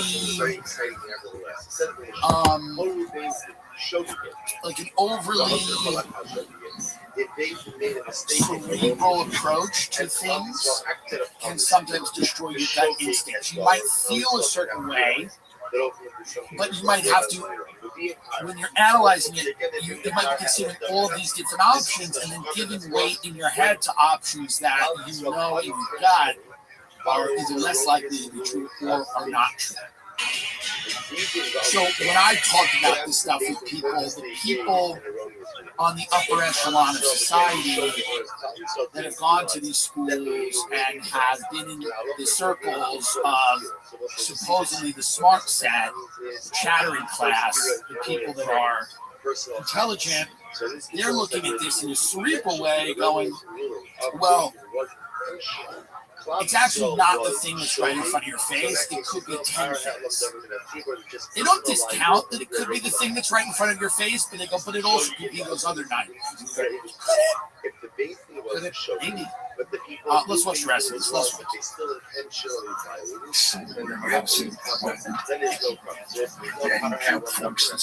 Right. Right. Now stop that. Stop that. Here's, folks.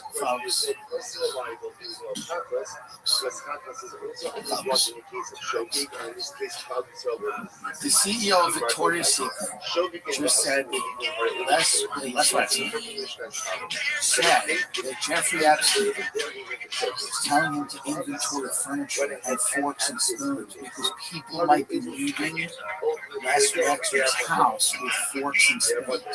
He just said it. He said, you know, Jeffrey was. I want you to play this again. Go back in a few seconds. This is something that's truly remarkable. I want you to hear this again. This is the CEO of Victoria's Secret claiming that Epstein, who was hired to manage all his money, had alerted him to the danger that if you didn't inventory forks and spoons, just Les Wexner said, I don't care forks. By the way, neither do I. Les, we have something in common. It's your boy. We have something in common because I've never counted fork. You can come to my house and steal forks. And I'd be putting it out there. See. I want you to hear this again because at first glance it seems insane. But think about it. It makes a lot of sense. A guy like Les Wexner has to protect himself from fork theft. Understand? So that's where Jeffrey Epstein came in. Even his lawyers looking at him like, well, this is an odd example. Even his lawyers like, this is why we got to keep it to 5 words or less, because now we're like, we're talking about forks and knives and spoons. Les Wexner on what Jeffrey Epstein did for him. Let's go.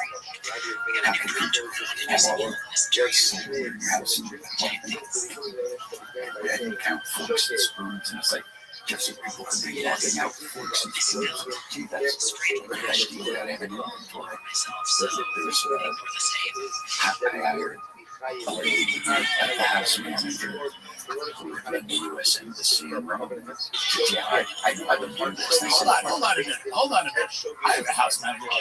This guy just said he hired a house manager who ran the U.S. Embassy in Rome. What is going on in your house? My house manager is from Queens. She screams at me and we fight about time. She buys lamps I don't like and I make her take them back. We have a party every summer in the Hamptons. We get in fights with local caterers and we hire a Carvel truck. This man, who does have a nicer home than me, this guy just said he hired a house manager who managed the U.S. Embassy in Rome. I feel that she might be overqualified. But again, we can get rid of him. I do appreciate I do appreciate him being honest because I feel that really is what we need more of in this story. We need more of honesty. And a man like that is Swingle. It's very simple. You hire Jeffrey Epstein. Epstein's like, we got to start inventorying the furniture, the knives and forks. People could be stealing your silverware. And Les Wexner's like, well, that's what a good thought. I never thought that. Here's all of my money. let me give you power of attorney over literally all of my assets because you came up with this. What a brilliant! I never thought that billionaires face that kind of silverware threat, but they do.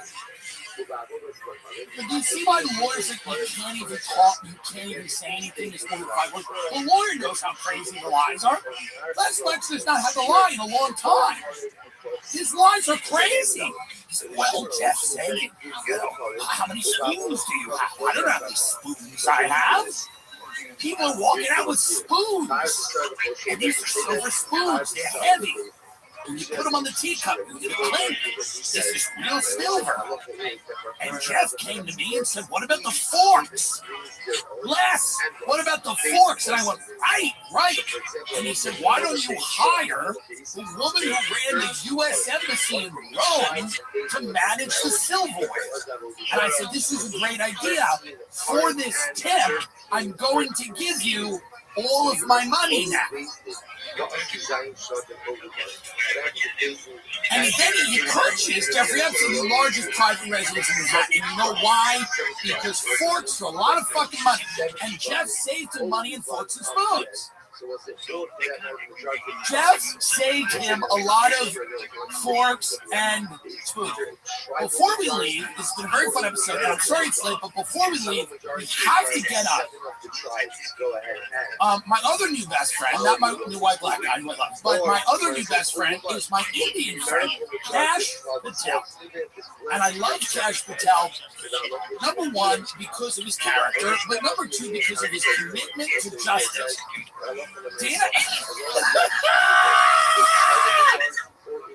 Dan Bongino and Cash Patel, very great shadows of Ezra County. Cash Patel and Dan Bongino have decided to have a podcast, like they're doing a podcast, because Dan Bongino left the FBI and is now doing a podcast again. And Cash Patel is back on his podcast, and here we go. Let's just let it speak for itself. I don't know if you can even set this up. Dan Bongino, Cash Patel, friends of the show, here describing how difficult it is to cover up a pedophile. Everything's a level 10 decision. And level 10 meaning there's a pardon the language, but a shitty decision and a shittier one. Because if there was a good decision you made, someone else made it.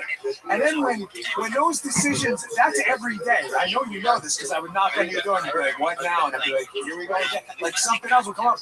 But I just want to put into perspective for folks out there, when that decision can't even be made by me, it goes to you. When it doesn't go to you, it goes like to the president's desk. He's dealing with like level 11 decisions. And that's the thing in DC. That's why the batting average isn't always going to be 1,000. There's no good call to be made or someone else would have made it. There's just really tough decisions where, there's a shit call and a shittier call. And listen, that's what we signed up for. That's how it rolls. Look, yeah, these are difficult decisions, Dan. That's why you volunteered to jump back in. It wasn't just going to be, hey, we're going to do this job. It's going to be super easy. We're not going to have to make any hard decisions. And we're not going to have to combat a press corps that has largely been biased and full of inaccurate reporting. But we made those decisions collectively in the best interest of the nation. And if we hadn't, then none of this would be true. None of this would be possible. If President Trump had made the hard decisions to allow us and give us the resources that we need and to back the blue in law enforcement to prioritize working with state and local authorities, then we wouldn't be able to do what we did. But you're right. We had a lot of hard decisions. That comes from the territory of the job. But once you look outside of the cauldron of Washington, D.C., and this is one of the things that I'm trying to remind myself of every day.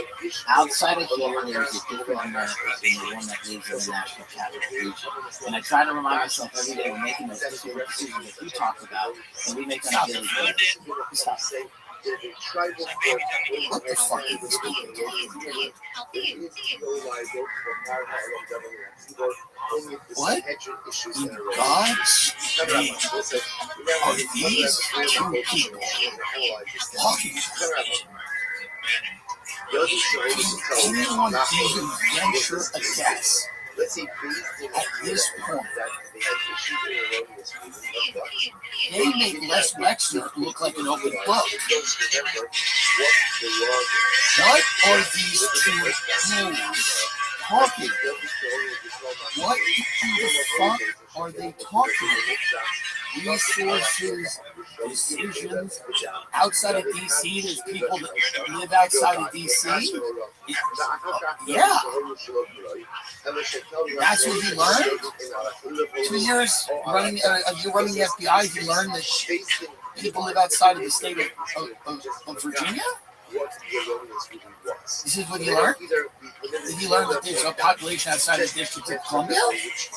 That's all he learned. I mean, this is like the craziest thing I've ever heard. I realize that there are people that live outside of the capital city. Yeah, actually, this is going to shock him. Most people. And they also hate it. Does he think he's beloved when he gets out of DC? I mean, this guy's out of his mind. Does this guy think the problem is geography? Does he think when he leaves DC, people think this is going well? Does he think the problem's a zip code issue? Does he think confidence in his leadership builds once he's outside the Beltway? What are these people speaking of? TimberLawComedy.com. We have shows on sale in Long Island, New Jersey. Pretty sure sold out in Paramount. I believe close to sold out. There are some tickets left. Mother's Day weekend. Bring your mothers out. Long Island really deserve a break. You know, they work so damn hard. They work so damn hard to train. Also, a couple of shows in Jersey, Atlantic City and Bergen. Maybe we're going to announce something for South by Southwest. It might be fun here down in Austin, Texas. Great to see you. Why not spend a weekend there in Austin? Spend a night there. We always appreciate you listening. We're sorry it's late. I think it's worth it. And let's all really remember that let's take a lesson from Les Wexner. Our friends may let us down. They may let us down. And I would just, as an audience, I would just like to thank you for giving me the resources to make the tough decisions. Every decision we make here on the TV show is a 9. And some of them are an 11. Some of them are 9/11. Redacted. No. But I just want to let you know that you give me the authority to make the hard decisions, and you give me the resource. Because if I didn't have the resources to make the decisions, then someone might be walking out of my house. That there is individual tribalizing, but if a particular shape that goes ahead and who makes the follows the erroneous exact of the basis, that shape that brings us out of government action. It was that because the shape is that whole shape that the shape that speaks to top. He was never again. Big cheese, big cheese, big cheese, big cheese, big cheese, big cheese. This is the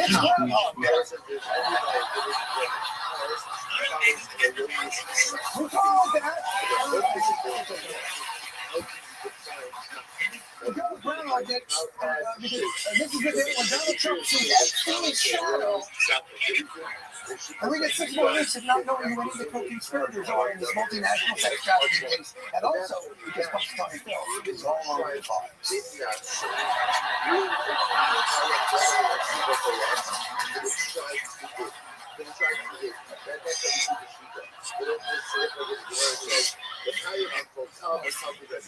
Is that the scale by a chair? That may be the biggest it literally looks like actually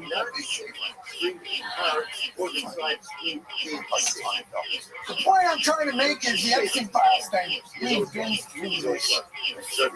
Donald Trump, revelations about his relationship with Jeffrey Epstein. The MAGA fault line seems to be widening from a fraction of breaking news. A big break Republicans breaking with Trump on Epstein. The dare to potentially be breaking here with MAGA. Beginning of the end of the Trump presidency. After a million more documents in the Epstein files were discovered last week, will this fracture become a lasting, irreversible break? I'm gonna go. You guys are the chances of this breaking MAGA are actually worse than Trump just lowering the age of consent to be done with all of that.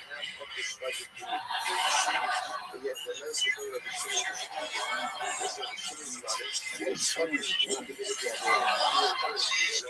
is not to say there isn't awful shit in this new Epstein stuff. It was a veritable who's who. Can you imagine wanting someone to touch their booty?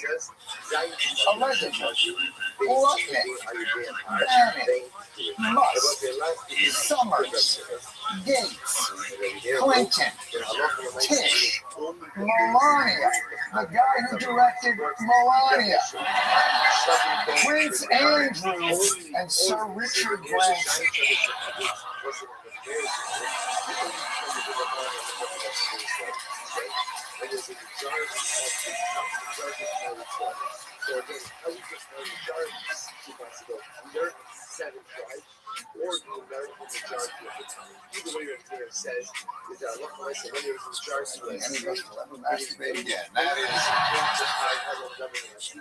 And of course, the star of our show, Donald Josephine Trump, whose thousands of mentions render Trump as kind of a necessary backdrop for the entirety of the Epstein files, kind of like New York City in a Woody Allen movie, which coincidentally is apropos because he's also in the files. And of course, to get ahead of it, I am also in files. We all searched our names. Right? You guys didn't search your name? You, all right, so yeah, no, whatever. I am in the files. All right, this is actually true. I take you to the sea. August 29th, 2015. Jeffrey Epstein dies violently. His mind turning back. He drops a quick note to a producer named Barry Church saying, I suggested to Woody. Y'all know which Woody. It's the Epstein files. It ain't Harrelson. All right. Or the cowboy. You know which Woody. I suggested to Woody that he do an exclusive new stand-up routine for either Apple TV or Amazon. Oh, Jeffrey Epstein always had his finger on the pulse when America was clamoring for in 2015. But Barry Josephson, thinking like the out-of-the-box television professional that he was, pitched this idea. Make a true biographical experience with his stand-up being the captain. Somebody like Jon Stewart could host / narrate the biographical part. Excuse me?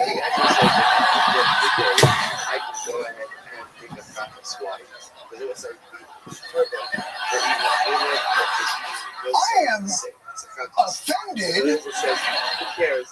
Somebody like Jon Stewart. Or Jon Stewart. My point is, do I have the offer, or is this an audition? Perhaps the more extensive references were reserved for members of the billionaire class who traveled in Epstein's circles, including the billionairiest of them all. New emails from billionaire Elon Musk and Epstein coordinating a possible visit to the financier's infamous island. Elon says, do you have any parties planned? I really want to hit the party scene in St. Bart's or elsewhere and let loose. As long as we know they did that, then what I'm does it sorry, matter if this it's is still Christmas on that? Obviously, our Christmas Day? Rashi says, you're asking if Jeff Epstein's got any parties planned on the island? Oh, Christmas Day? that based in is or let's just say the We've all had that feeling, trapped in a house with the in-laws, 14 to 16 of our children over the holidays. Generally, Elon, the wanderlust doesn't really hit till 28 or 29. Email Epstein. I've just seen the joy on my children's faces as they open their gifts. Get me the f*** out of here. And ever since those revelations, Elon has been, how do the kids say it, crashing out. He's posted about the Epstein files more than 85 times over the last 2 days. Oddly enough, it's mostly and if I may, Elon, slow down. You got to make some time for tweeting about the white genocide, too. But this is obviously important. So, all right, give us the best argument for your innocence. Musk denies any wrongdoing, writing over the weekend, if I actually wanted to spend my time partying with young women, it would be trivial for me to do so without the help of a creepy loser like Epstein.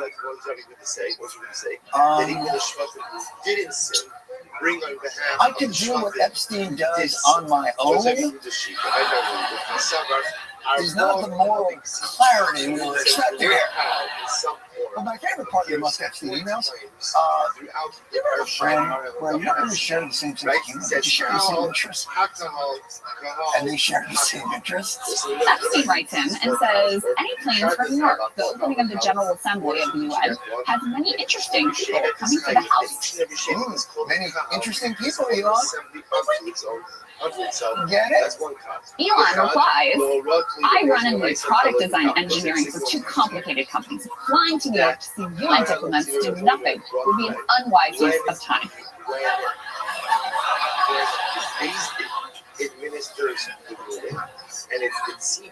I'm sorry, Jeffrey, could you make it a little more obvious? To which Jeffrey Epstein replies, do you think I am retarded? Just kidding. There is no one over 25 and all very cute. We've all had that friend. Why would I go to the bathroom with you to go skiing?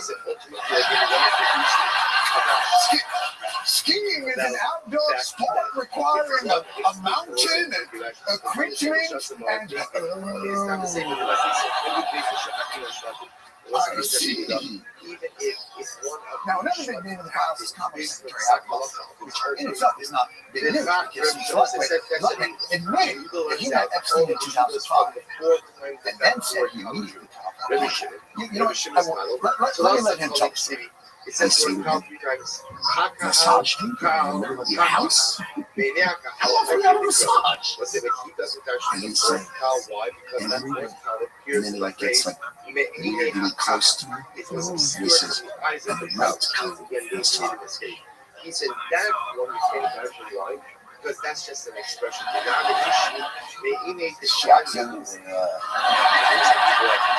like a deep tissue or a lonely. His dick. I'm sorry. It's about, I apologize. It's okay. Yeah.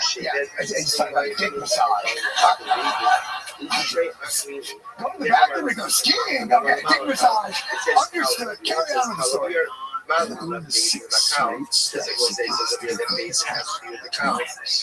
Wait a second. Hold on. Even 6 steps from Jeffrey Epstein? 6 steps. Jeffrey Epstein's house was 6 steps. That's how housing is in New York City. Even billionaires don't get to live more than 6 steps away from each other. Imagine how the rest of us live in this habit trail hellhole. Sorry, anyway.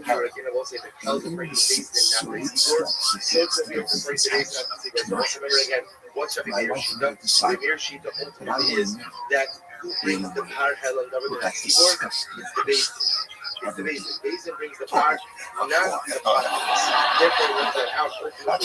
you and your wife decided, yes. No, your wife and you were both outraged. Oh, you walked out of there like, honey, that guy, what creepo. I mean, to think there's a guy who decides things in a sex swing in a dildo room just 6 steps from our house. I mean, believe me, honey, you'll never catch me commuting to Palace Avenue ever again. Right, honey, you trust me, right? So ever return.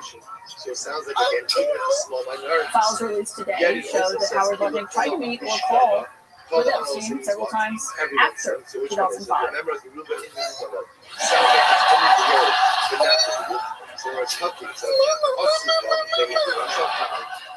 Yes, Jeffrey, it's me, Howard Lutnick. I'm on your stoop right now. I just want to remind you, sir, I am disgusted and appalled. I have a tremendous amount of tension in my trapezius muscle.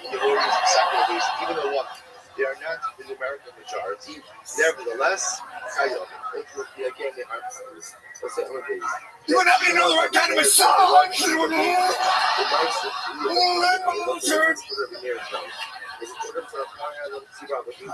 One man show called By the way, it wasn't just Republicans in this email. You had Bill Clinton, pictures having his cake and ogling it too. Economist Larry Summers, seeing if someone was available to rub his Phillips curve. Look it up. And Bill Gates apparently getting gonorrhea from a Russian hooker. Allegedly. Yeah, in truth. God damn it, Clippy! Not now! Clippy!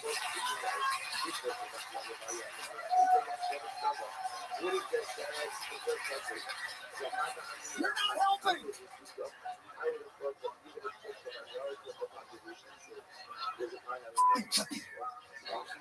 All these names, all these emails, images, and videos. What do they amount to? Lots of additional pictures and documents, but there is nothing in the Epstein files released today that shows anyone new can be prosecuted. Of course they can't. It's completely believable that Epstein and Ghislaine Maxwell are solely responsible for supposedly KGB and Mossad billion-dollar multinational sex trafficking. Graham, it's really a mom-and-pop operation. I think that's pretty good. I mean, you've already seen the millions of documents that the FBI has worked on for months to find mentions of Donald Trump. I'm sure the 2.5 million remaining documents that we haven't seen will be no different, right? Trump, lawyer, and also guy in charge of files that might implicate Donald Trump. This review is over. Okay, well, that sounds like that's fine. Based on one of the tribes, delivered in erroneous way. So we'll say again, that does not trigger hard hand and government. Has to be the Sanhedrin. He says, why would you shave it after Rabbi Rothschild? Well, God's based on Rodo. Me, I saw Shash Rodo was listed in this question. What happens if you have the party to do this? God's based on Rodo. I'm sorry, shave it after Rabbi Rothschild. So what happens if one tribe acted based on the sound of Sanhedrin? So one tribe acted. Think about how perfect your job is for you, like at least once a day, and also Mark has a lot of things going on right now. He's been recording all day in the studio. I honestly, Chin, I don't know how it's going for you, but I feel like the curse has been lifted.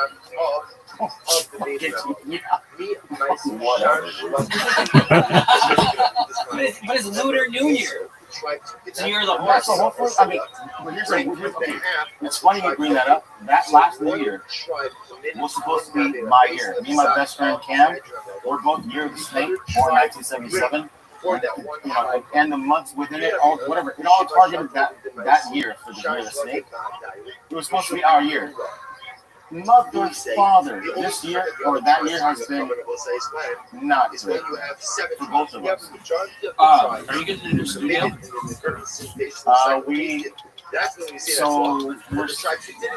Brennan said he was about to look for this new studio because so I started looking online, and then I asked him. Yeah. It's also called the cow. What underneath it? You just don't sign a 1-year lease for an industrial building. That's what Dude, by the way, who knows what they signed? I don't know. that's very uncommon to do 1 year lease. I was kind of confused by that, but that's not hating. I'm just even here, I don't know. we did 2 here, but we had to like push for 2. Like normally it's 3 or 5 on commercial spaces. So here's the thing. I don't know the details, but I do know this. I've been complaining. Brian's been complaining. We've all, other than I think Brennan's the one that found the studio, but we all hate it. It's not a fucking studio. It's a piece of shit. The current one, correct? Yeah, the current one. Dude, Casey's been there. There's like, it's not meant for recording audio. I'm strong. I did see a clip of you guys talking about. Mark's almost got. I'm almost got.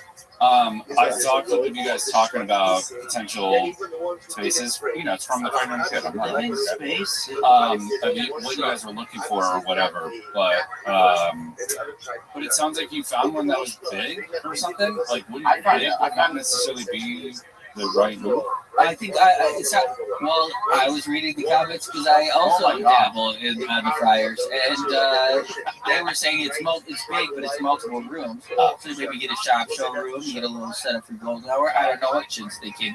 But okay, how do you guys know anything? Like, I'm the one that actually found. How would anyone know what we're only going off of what was on the Fire in the Kit that you guys talked about publicly. Yeah, and really dissecting every single word mentioned. So why don't you tell us? Is that accurate? What's in the space like? Literally what I said. So basically, it's a huge ass spot, like way bigger than we would ever need. But that would house how many cars that he wants. But there's no parking issues or anything else.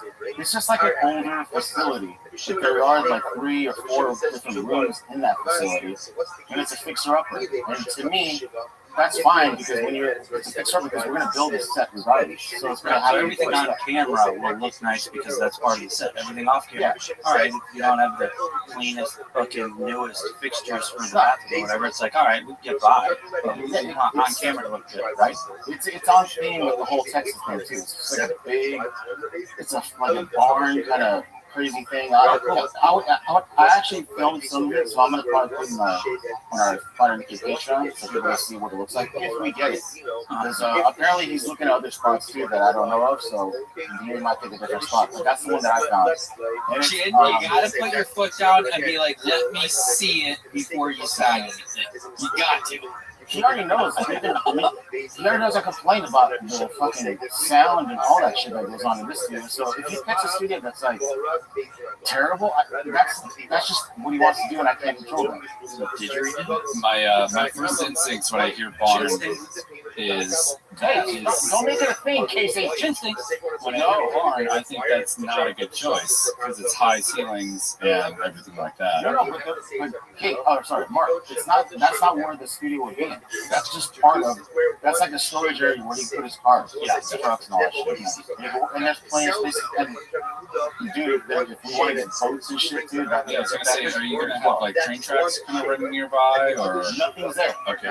We're literally like, if you're in Texas, we're on a peak of Lake Travis, so it's like here's the land. He goes here. At the very end, there's a space all for ourselves. Oh, nice. And then there's just like an airport right there. No, there's nothing. There's zero. Dude, come on, I'm looking at the space. Hey, man. Remember, if I'm looking at the space, it's going to be a good space. Nice. Chin's like, the one caveat I will say is the chainsaw testing. But we're going to talk to him. See, there's a fireworks factory facility. Yeah, but next door. No, literally, it's on its own. And there's nothing around it. So I was like, and I remember like sitting there just going like, hold on, let me wait. He was there for 6 days. I saw a little silver or gray fox just run by. This is what it's all about, boys. This is what it's all about. Yeah, nice. Okay, all right. We'll see how it goes. That's cool. All right, let's go back to the damn thing. Unfollows. Did you guys have any unfollows that bummed you out? I don't know what people that Brendan Schaub is such a clown. His own employees hate him. Did you hear them talking? Hey, I'm a homeless cat. I was checking the fryers. and then he was making fun of how stupid he is. First and foremost, they were baffled, and these are little rich kids, but they work within this industry. They're producers for not just Sean, but a whole bunch of the LA podcasts too. And they do behind the scenes stuff, so they know how this is supposed to go. And when they're stunned, like, wait, no signed a year lease on an industrial building? I think they're even baffled. Like, they were like, how is that even possible? Is it really the case that Sean really did just rent out a storage unit? For like a month by month thing, like you rent one at like a little Storage USA place, and then legitimately just turned it into a studio, like he's on regularly just pay once a month. Maybe, because it baffled them, but even the new studio on Barn, even the one producer, I'm like, that sounds terrible. Even Chin found this place, like, even Chin's a little hesitant, but because Sean is probably going to want to do this in the cheap. I can already tell by the way they're talking, everything on camera is going to look good, but behind the scenes, who cares? You know, you don't need any good jobs in them anyway. They all just so much, but it sounds like Chip found this place, but I'm wondering if Bob is just going to be like, oh, you know, I found this place under a bridge we can do it from. So even Chip thinks, but I'm thinking they're going with the Chin, one Chin on the job selling his house.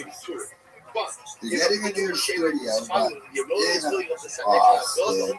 The whole thing is just weird. I just love the fact that Charles and Steve hates him. They so hate that fucking guy. You can just tell them, oh my god, what's this idiot going to do? How is this idiot going to muck up the works this time? This idiot going to be like, we just put a monster truck in between me and Brian. You can do a show like that, brother. What an idiot. Although they're all idiots too, because I mean, who's dumb for Sean or the people who work for Sean? You gotta really be an idiot to actually have to listen to what that idiot says. So who knows? But it's out here. But the new studio, let me know your thoughts on it. What's happening with this? Let me know your thoughts. In that shape, it has to bring a carbon to the other Shabbat.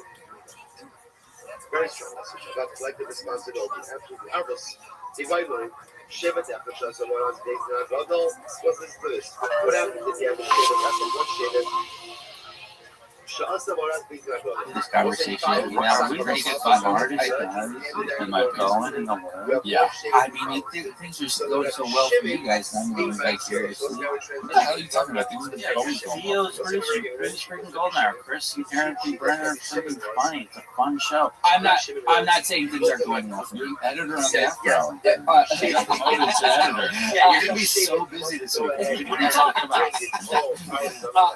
I'm not at all complaining. I have moments of feeling like I've plateaued at points and stuff, but like I don't know. I have like I definitely feel like I have a linear growth. I feel like you guys have kind of like leveled up. And I also want to, but I'm not feeling like it's not going to happen. I'm in a great place. Let me ask you this. I'm churning. More coal. Nick, I gave you the information a little while ago, so just so you know. Awesome. Thank you. What would be the perfect place for you to be professionally in 5 years from now? What does that look like to you? 5 years. Honestly, I would like it to be MMA content is supplementing. I'm making what I make now all on your own MMA. Yeah. And are you doing anything else, or is it just MMA? I'm still shooting on the road with Theo, and I'll do golden hour till it ends. Pretty light lift. And then on the road with Theo, but then like really what makes my money is the MMA content. So visualize it. Yeah, I mean, you're not far off. I mean, you have 5 years to like grow what you're already growing. I think you're on the exact right path. I think so too, and I think that like again, it feels like almost like a pump up segment for me, but like I still love the discussion because I'm thinking like all these thoughts, but like one thing that kind of like stilted me and kind of like bummed me out for a while is I spent 5 years doing those another podcast network with a guy or with those guys, my nemesis, and we got it to a point where it was like it's basically where I am now with all the other things. I feel like in the same type of audience and engagement and shit, and just starting from scratch, and it's just fucking. It was really devastating. That's like basically what I did from the second I got in LA, or like hire Adam Girl Show, and then that's just like, and also because of what I'm doing now, the audience isn't the same. It felt like, oh, I didn't really gain that much. But what I did gain is like learning how to produce a podcast and clips and what makes it grow and shit. So it's not all off. And that's where I am now, in a very positive place with it. Fuck. It was like 5 years. Like, had I been doing MMA content, which I wanted to from the second I walked into Adam Carolla's door, I asked him if I could use the studio, do an MMA podcast. He said yes. And then, like, all these other people got involved. We did it for like 9 months. But if I had an MMA podcast from that point forward, the MMA. Yeah, but you have a MMA podcast for now. So I worry Magic is too aggressive to reach a wider audience. I think he's so funny to be really turbulent. Maybe you can supplement it with just and the combat buddy. Yeah, that's the plan. I love it. I'm excited. Yeah, me too. But again, like don't be 45 and not make more. However, it's alright. Here's a good motivator. It's true. I think it's so great, but I think you're towing the line of saying that you want to still be working for Theo. I think you can even a big 5-year thing is like you're your own person and you're doing this. This is like you're an MMA analyst / influencer guy that you have your own shows and you have your own people that come on your shows.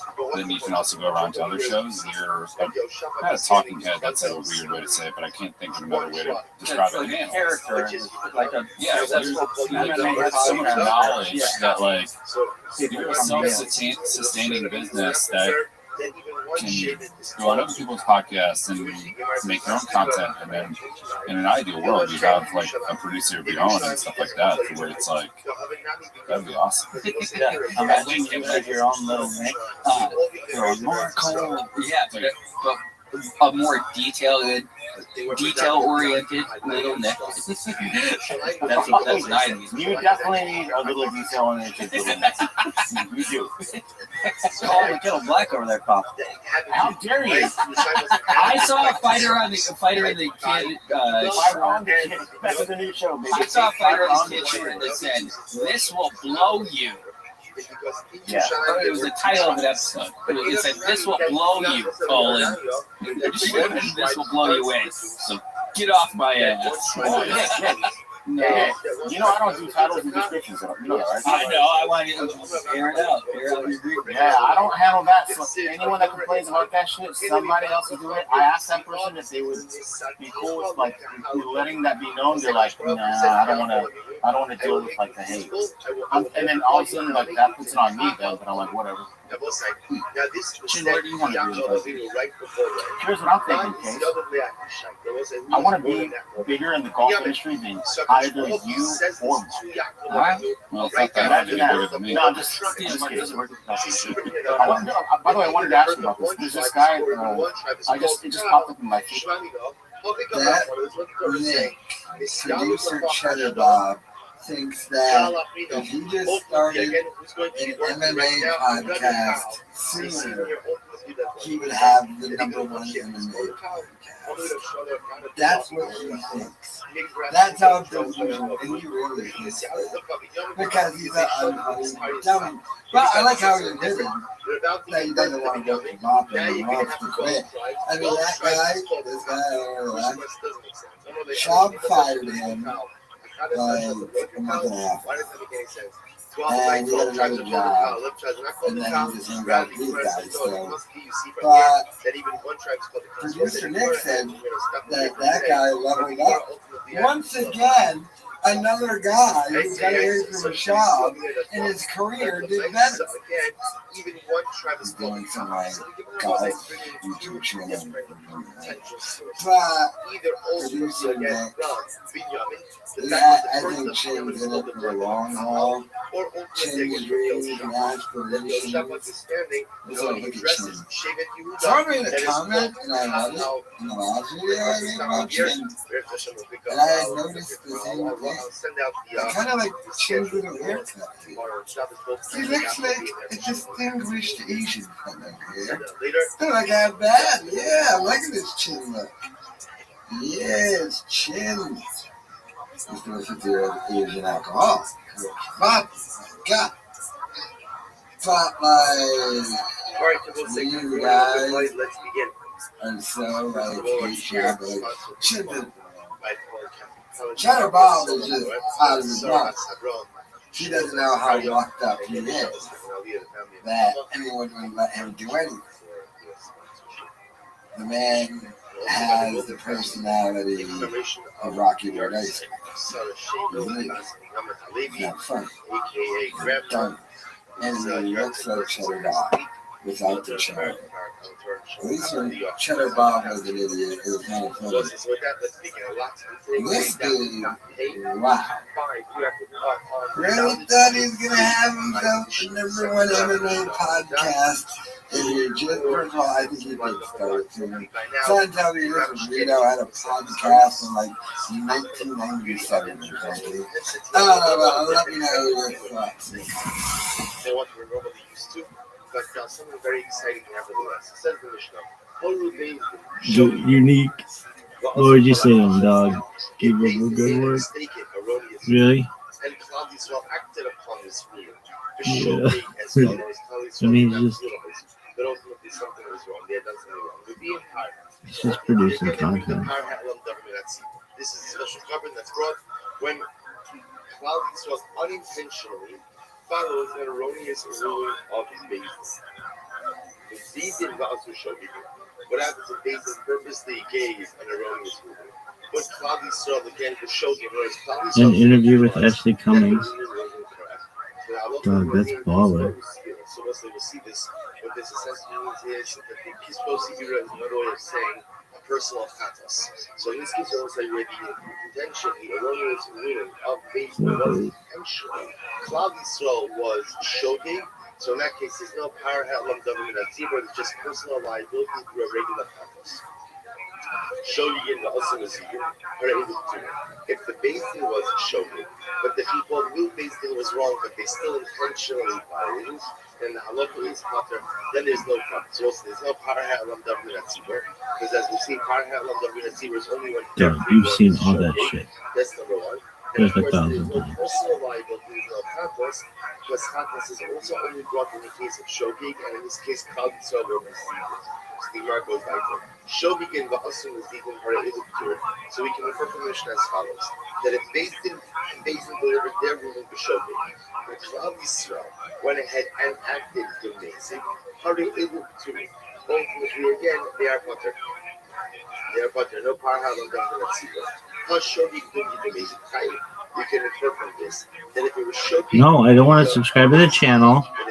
What does that mean? That is chayiv. Stop. What's the case of shogeg could be the reason? They Shaholu Basin, so Basin also had this case earlier.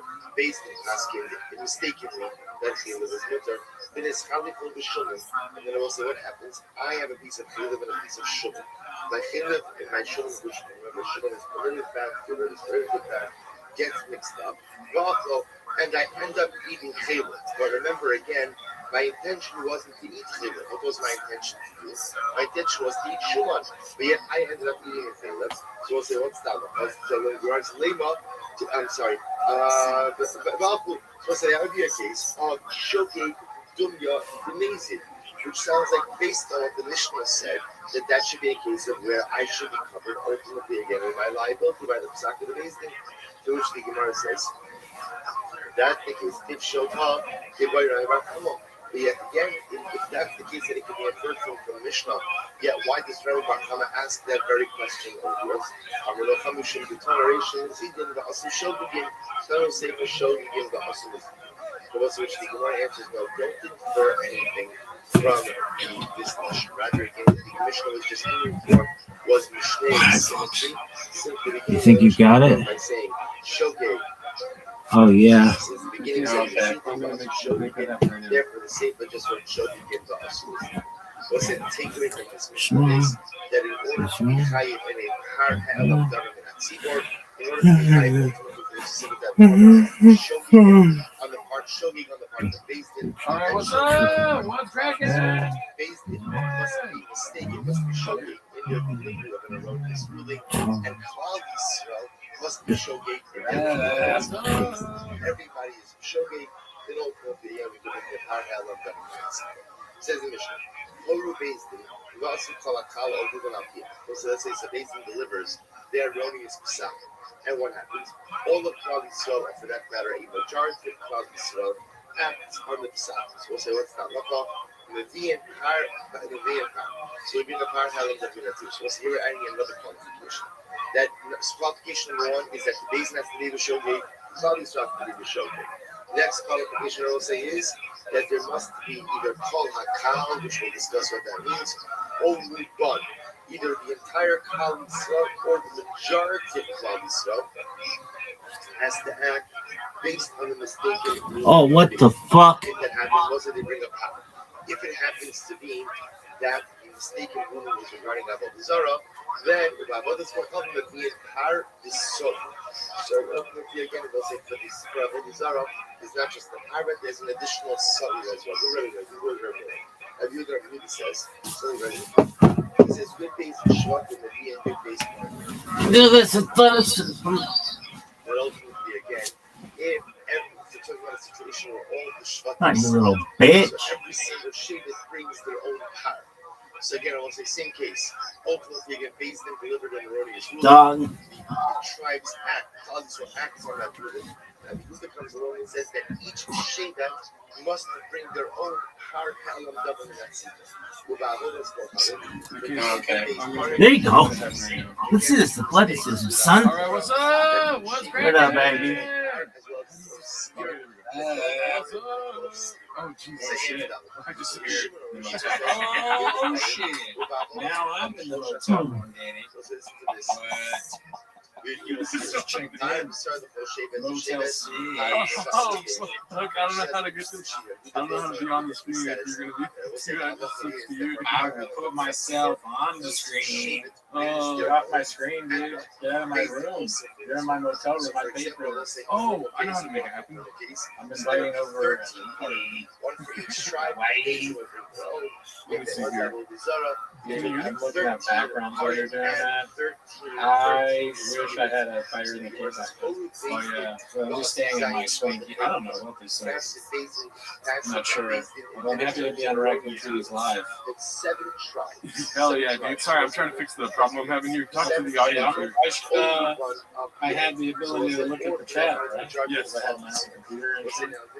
So, appreciate it. What's up, guys? I don't have the chat up just yet. So I'm going to go look at it and see what you're saying. Go ahead and follow the release. Yeah, Jordan's checked into a motel. Yeah. God knows what he's doing there. Alright, boom, that might work. Oh, there it is. Okay. Thank you. Oh, She got to hear me, right? Yeah. New York? I can hear you. Okay. All right, there we go. I got it working now. So this is just like Chad. This is just like you're in my apartment, dude. Oh, yeah? Yeah, it's just like you're right there. You know what I mean? My place looks a little nicer than your place does. I'm at the hotel. Oh wait, there's two of you. Holy shit. I was looking at the chat now. This hotel is much nicer. That's right. Why does it disappear? Why does it keep doing this?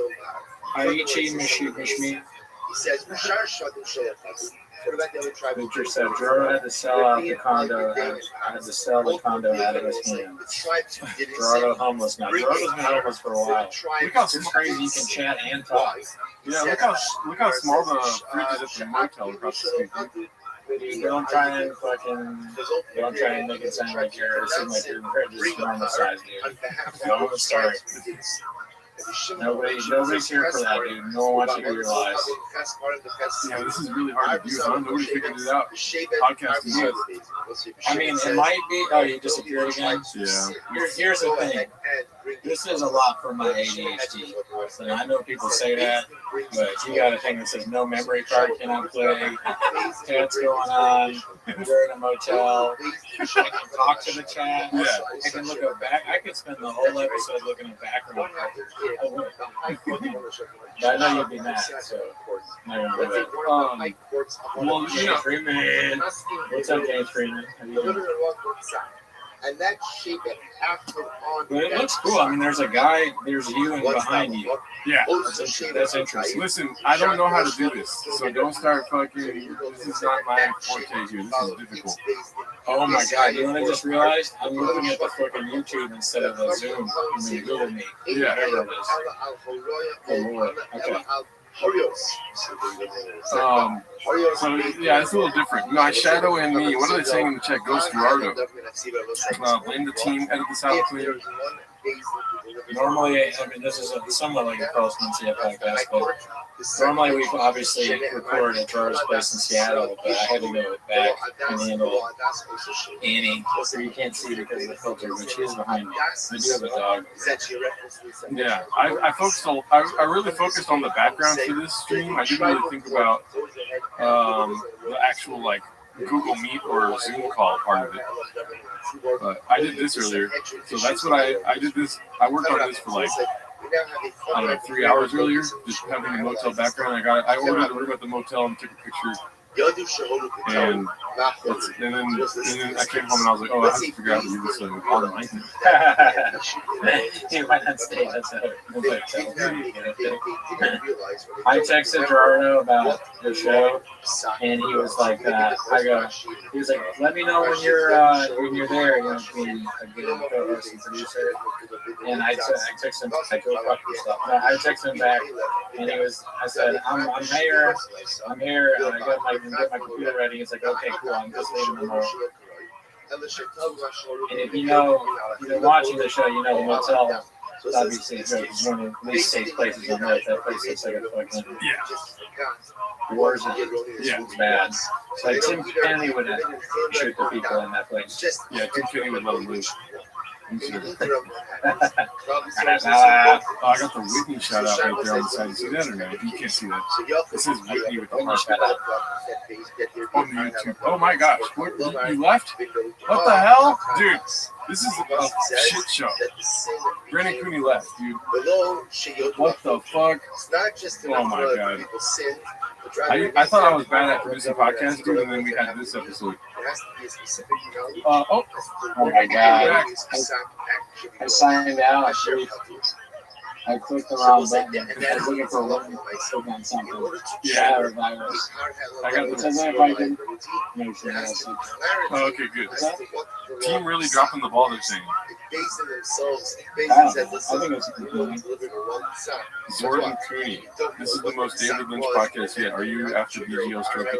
Yeah, I don't know why the fucking camera is turning off in 5 seconds. Well, we are talking like this audio continuously, so it's a little different than a good first podcast. Yeah. I didn't show up without a shirt on.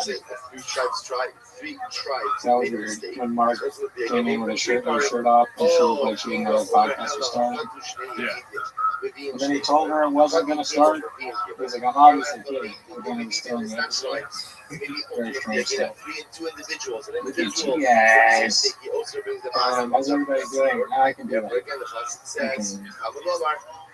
Live chat. You should talk instead of chatting. I know. I haven't tried yet. Let me start a poll. Oh, okay, yeah. Who do you blame?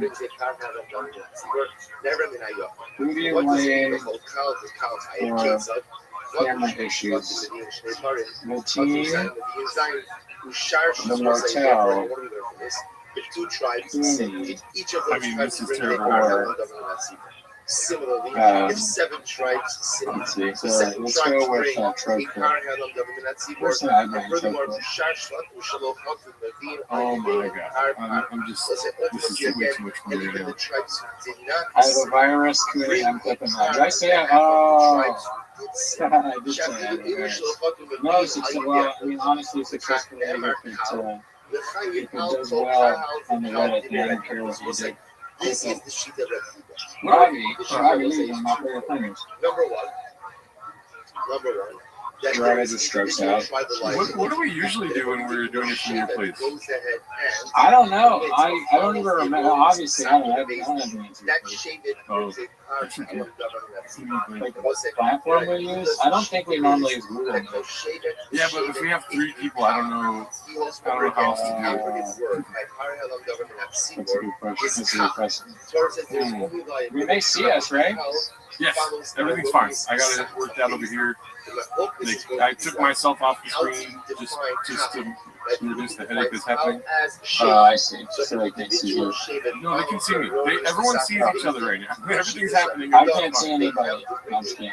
The audio's gone. No, it's not. Who said that? Anyone knows Shaggy, you made it to the town and Bernie Shaggy's a people. Oh, we had some trouble last night. It's an ending for the GG. You gotta talk to me. You gotta talk to me. Don't talk to the chat only. Okay. Yeah, sorry. On the podcast.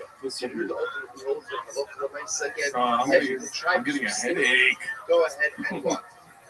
How's your day going? Otherwise, I'm good, dude. I'm kicking it. You know what I mean? Relaxing, chilling out, maxing out, cool. I thought I never used Google Meet before.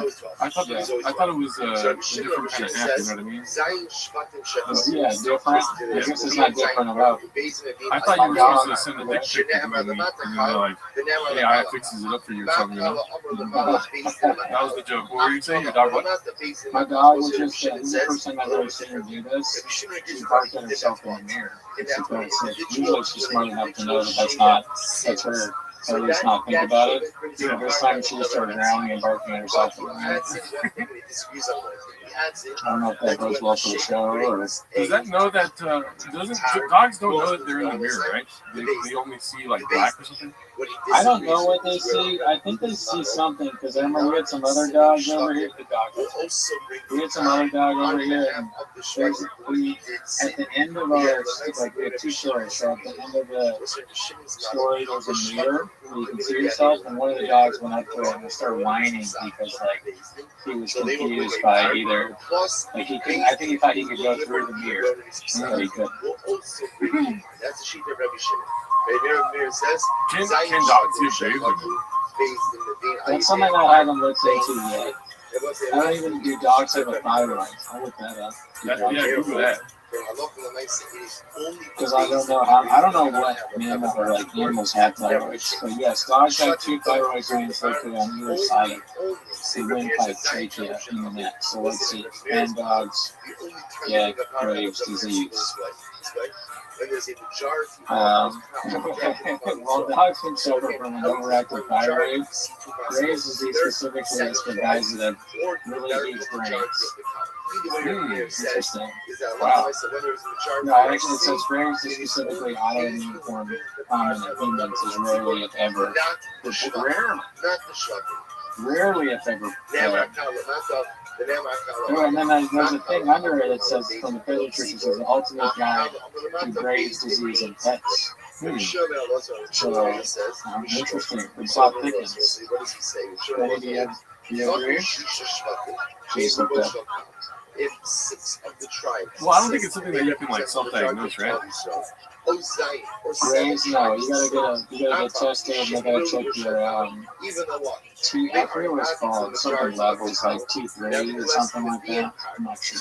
Did they say you had low T? No. They said I had overactive T something. It was actually at first I think it was like way too low or way too active, and then it was like not active enough for too active. Yeah. Listen, I don't pay attention. Man. I just go to the doctor for the doc. I just like being there. When's the last time you've been to a doctor? That's a question. Does it count? Does the pharmacy count? Well, I wasn't really seeing the doctor. No, you have to see the doctor. Face to face.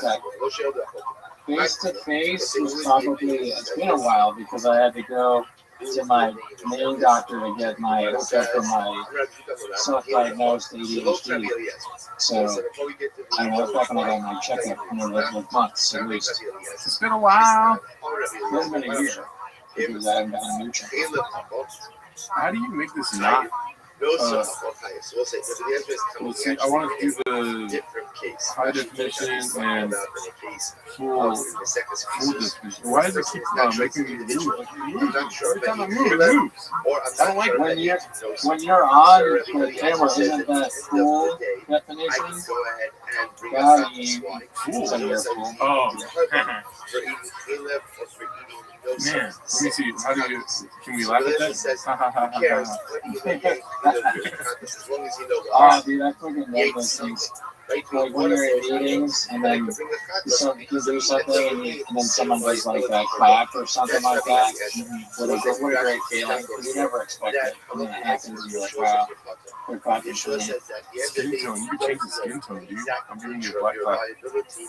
Oh, that's great. Yeah. I mean, I appreciate that. I want claps from all races. Big, small teeth, big guns.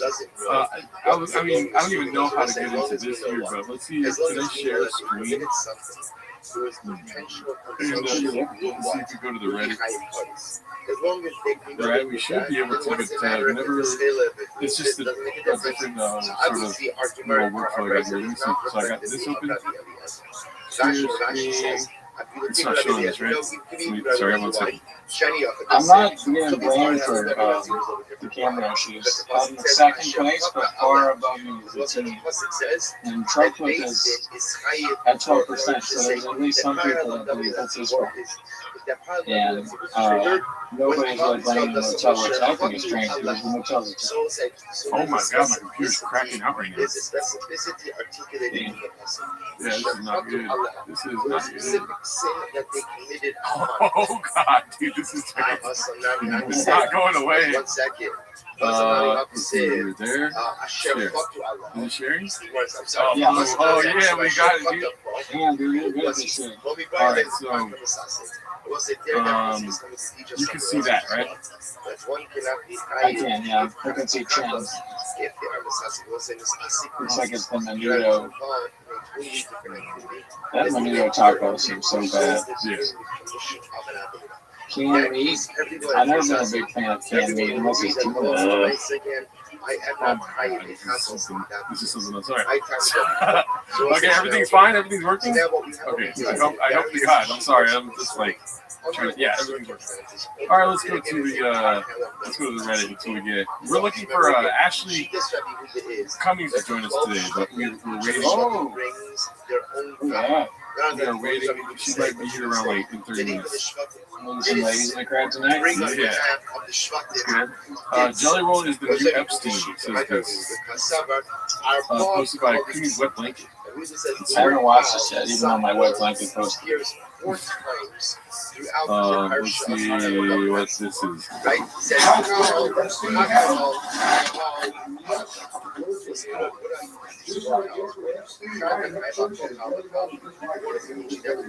What the fuck? You hear that? Wait, play it one more time.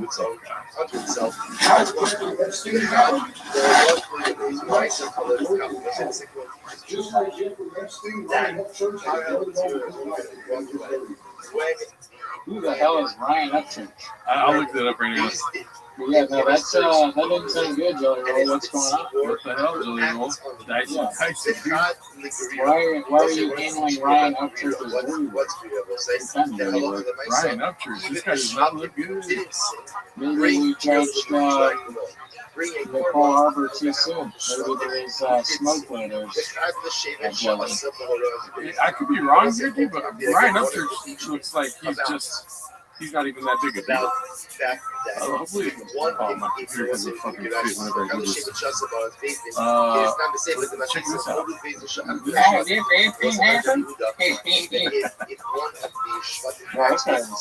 That's Ryan Upchurch right there, Daddy. It's funny because there's a picture of him as a young man. It looks like he's going to get some hard time recently. I do not like this sharing feature of all of this.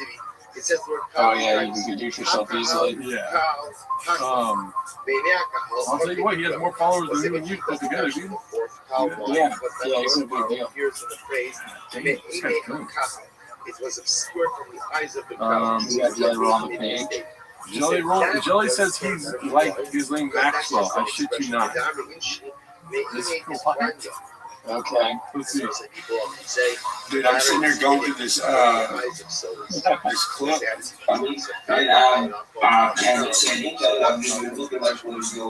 check this shit out. You gotta think, bro. This guy is like those dudes, the serious that was like, if the whole world is good, everybody keep talking about bees. Everybody talking to see about bees. We've got a Christian L7 in the crowd. He's saying this setup is blockbuster. Give him 100 points, dude. Oh, but Jay Freeman did it. Let's get these talks to 40 likes, huh? Guys, we're just.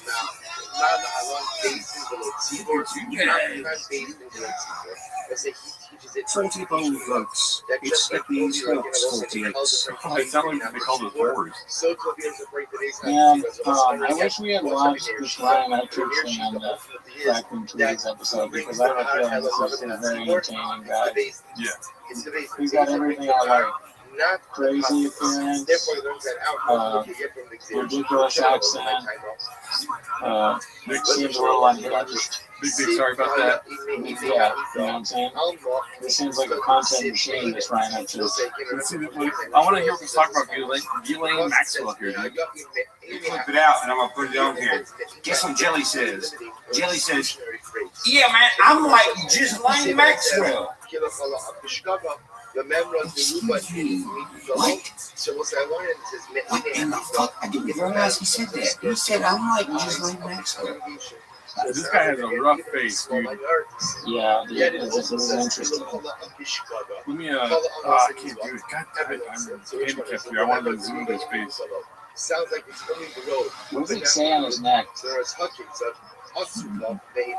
probably even said help. It looks like it's his reek, like he's from Game of Thrones. Yeah. He's like got tortured by somebody that tried to make him into a reek in real life. I know he's. Roll tried to make him reek. That's why I hate shot around him. People do not like the setup today, dude. I hate to tell you, wrong, they're saying. You know, sometimes you gotta fucking. Would you like this setup or no setup? Like, trying to start around. Right? That's a great point. Yeah, I'm gonna do a poll because I'm gonna say this setup or no setup, and I guarantee you these fuckers, they're gonna say no setup because of bitches. Fuck that. We're giving them grade A content here. Now we're good, you know? And there's like Seattle. You won't go vertical. They said that we won't go vertical. Watch this motherfucker, dude. Boom. We're gonna go vertical. Vertical as hell, bro. What's up, man? Vertical as hell, dog. Instead of going vertical, you know, I just started asking you questions. You know, you asked me where Gaylord's Street is. Oh boy!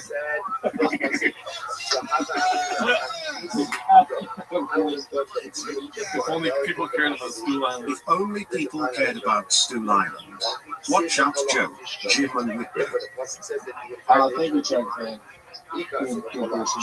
Cooney calling in from 2005 on Skype using a tiny microphone. You can't hear me? Oh, I'm sorry. I gotta talk a little louder for you.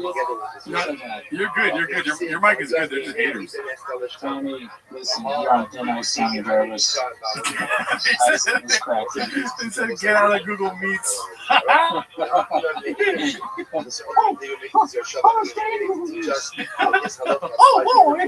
Well, keep talking. I want to hear how bad your audio is. Yeah, check it out. It's probably very bad. But is my horn showing in there? Oh, you got some horns in the crack neck? Why would you get a tattoo that says free? That's weird. Alright. I'm gonna say, what setup would you... Dude, your audio is perfect, dude. What are they talking about? I know, dude. Honestly, I think Tommy forgot that. I mean, hey, fucking I like Tommy Jarvis. I've always said he's a good guy, but I'm that'd be funny if you were here the whole time. We just did this to annoy them. So what setup do you like? So this setup? No setup. Uh-oh, we got some more. Or when we get in a new cowbell special, Tony Soprano. They want a new cowbell special. Dude, I want to do cowbell again. I'm done. Yeah. We gotta do some more bits with cowbell. I'm sure there's characters we've forgotten too. But we need a character. Gerardo, what's the character that you like? I'm a preacher. I'm a preacher, yes. Yeah. That's new. That's new and hot. Caesar's here. Hit the music. I don't think Caesar's here. For that one tribe. That guy. Who the fuck is that guy? Ryan asked if Rosa watched the State of the Union. Oh, for sure she did. I don't even have to ask her. Yeah, it's probably rave reviews, like what you saw. Carl, let's see this. Let's finish this off with Ghislaine Maxwell. That's when we say that. If I'm lying, take me to court. That skinny fuck. Fat skinny fuck. What? Oh, yeah, it's right. Yeah, skinny fat. Skinny thing. It's only because this guy has a crazy accent, but he's making fun of Joy Roll's accent too, so it's like even the rednecks make fun of other rednecks. You be your own people sometimes, bro. That's true, that's facts. You be your own hawk sometimes. They all talk about our percentage and shit, bro. I'm live in the motel. What do you expect, dog? I want to get a fucking tiger claw tattoo right here, neck tattoo that says like feelings or something. Should we tell them the bad news? Yeah. We're doing the podcast on Zoom from now on.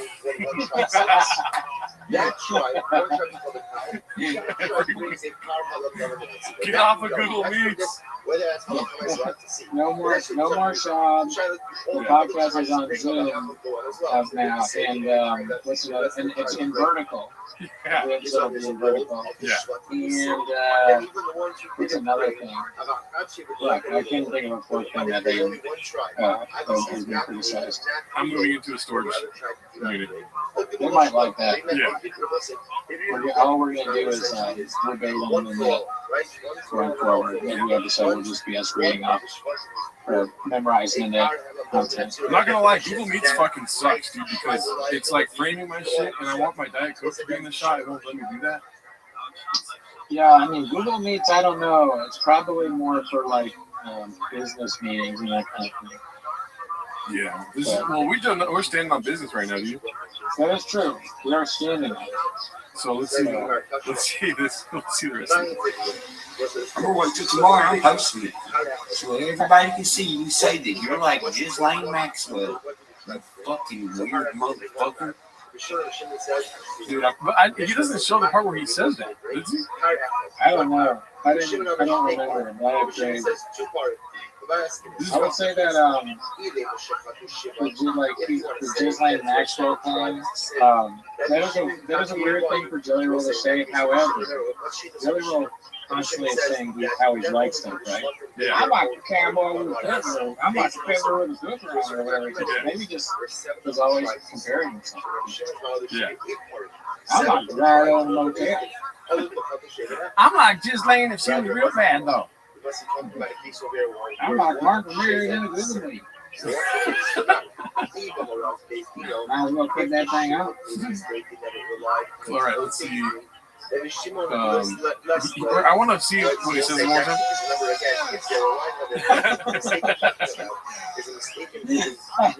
Everyone make sure to sign up to Microsoft Teams to watch next week's stream. Yeah. I like that it's like my fault. My fault is the wrong word. It's the reason we're doing this is because of, however you seem to still get the blame, which I think is fun. Well, yeah, it's all good. I mean, they're gonna forget about this as soon as we get a fucking dolphin bottle next week, dude. When we bring the dolphin bottle back, they're gonna forget all about it. Dude, I gotta get on Amazon Prime. Yeah, dude. I missed the dolphin bottle more than I missed my ex-wife. I was excited though because it's the first week I had this set up, but it's fine. We'll be good, dude. I wanted to have Ashley in the middle between us, so like one of us here, one of us here, and then green screen Ashley just huge. Yeah, I'm sure it'll be great. Everyone, the message said everyone make sure to sign up for Microsoft Teams. That's well functions are I think I can spice it up a little bit here. Let's see. If I do that, and then if I let's see if we can make pretty big screen.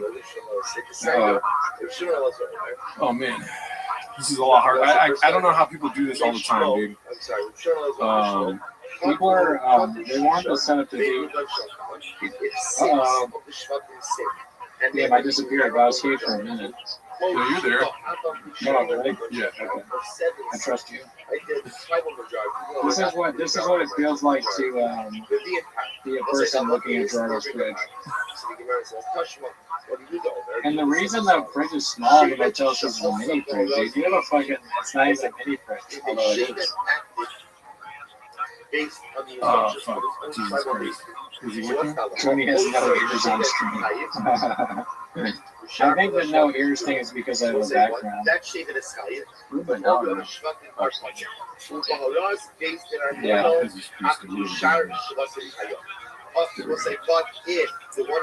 oh no, this is coming. Tony is in the hostage room.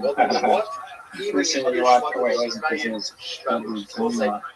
did you watch in the hostage room days? That's good. Oh yeah. Hard time listening on the house. What is this? Raccoon trees with salsa on top. Damn, there's two of you. Oh yeah, this is not good. This is not good. Okay, there we go. I thought that was on purpose. No, there we go. Now I feel like I can touch you. This is way too close.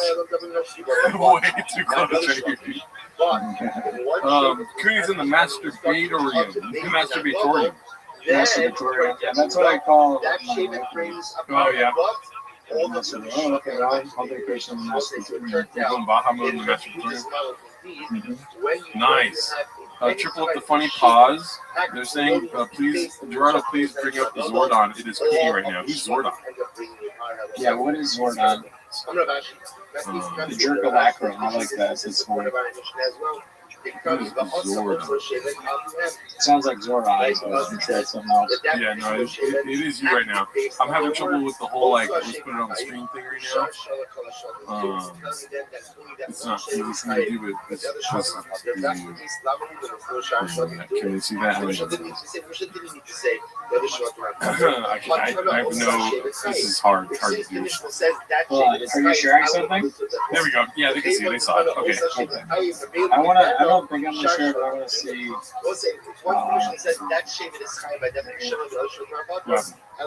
was gonna do like a bit, but I don't know. I was gonna share my screen, but I'm not sure what to share. You share a window. I know, but I don't have like a. Oh, I have one. Anyway, so Gerardo, what did you get up to?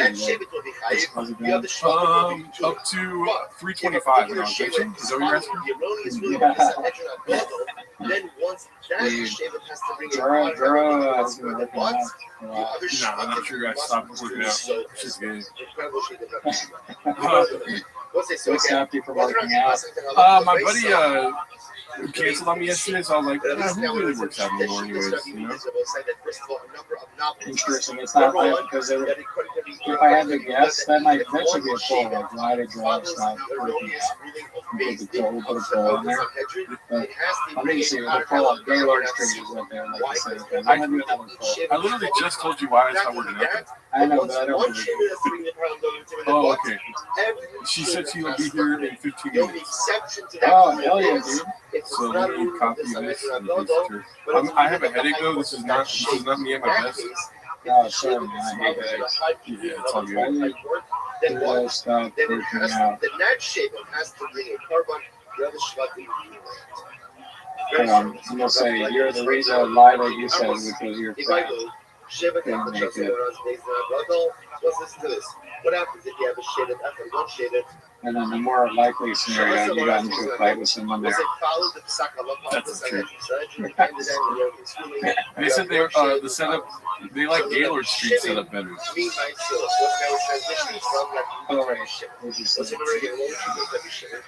My sister told me her doctor said she might have Graves, and I laughed in her face. She's not talking to me right now. Yeah, dude, that's one of the negative effects I've had on Graves' disease is that it's a joke to people now. Twilight Zone tweeted, violence in the DNA. Oh yeah. So the shadows of the face follows. What happens if one shade at your arm? Okay, I'm sharing my screen. That was my blood pressure reading a few weeks ago. Is that bad? I just thought it would be funny. Careful what you show behind that. Oh yeah. It looks like you've been using a boar bristle brush. For what? Bristle brush? Oh, because it's like, I think that's my standard table. I have no idea. That's my wife's name. Vital Jorge, hey Gerdo, can you do a Power Ranger setup where Goonie is Zordon? This is exactly what I was going for. Okay. Is Goonie hiding in Arabian Nights because Shab is coming for him, Daddy?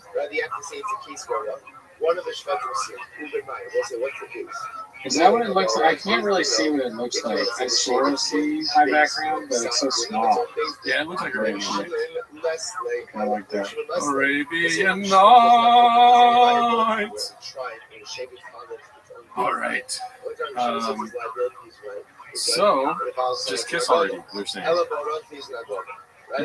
Cooney's in a bad guy's house from Crocodile Dundee 2.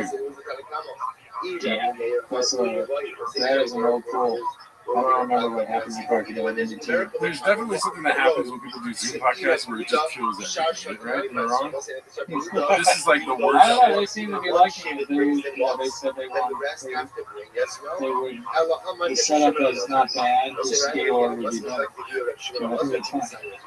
Yeah, I'm gonna start dressing up like a gangster and saying, "Oh boy!" Yeah. I'm in LPJ says I'm in a reality comedy festival. I know what it's like to be Bill Burr. Hey, it's great to be here. You guys are fucking you're doing it. You open up the concert. I think it's great. Yeah. You got a good guy gonna come out after me. Schultz is here. He acts like a madman. So Cooney is Theo. This is how it starts. This is greatest fucking night of my life, Tony Boy. Why is Gerda always complaining? Still can't see Cooney's teeth. Oh, come on. Come on, you bastard. Of course it's 401.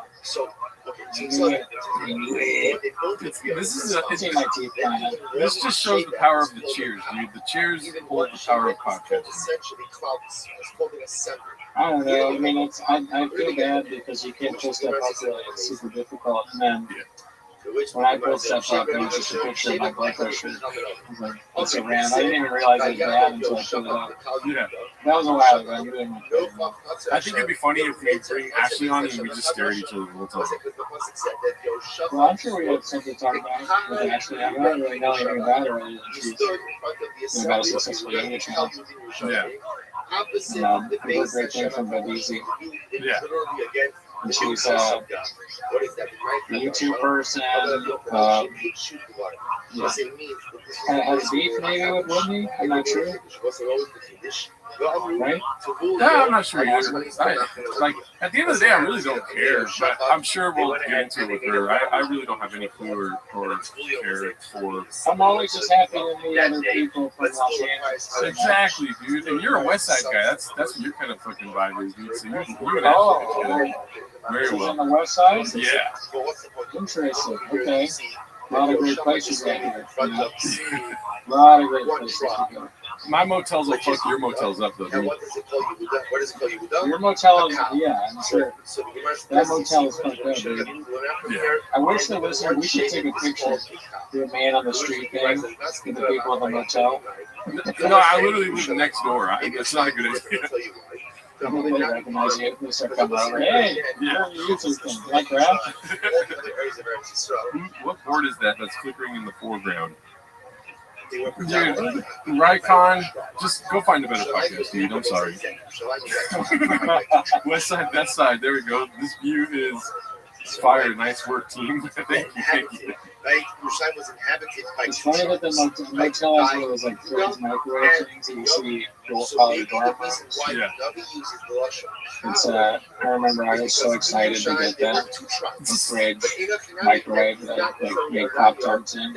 That's my mom helped me set up my apartment when I first moved in after getting the fridge myself.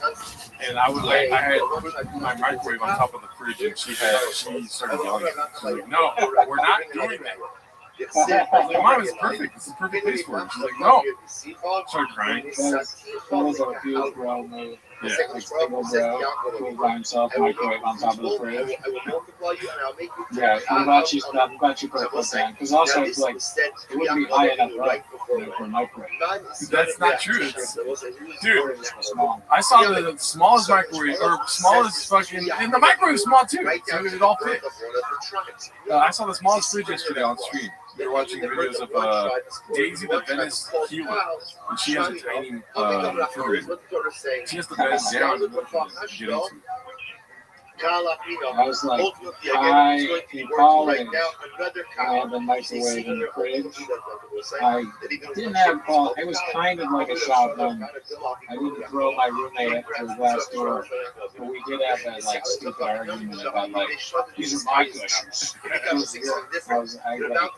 got mad at him because he didn't like share Snapple or something. I was like, oh, you think you buy all the Snapple? Well, guess what? You can't have any more cushions. That's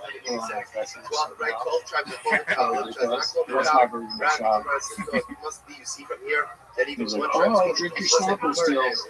He called his mom a bitch. She's asking if she could just do voice. Okay. I guess I can email her.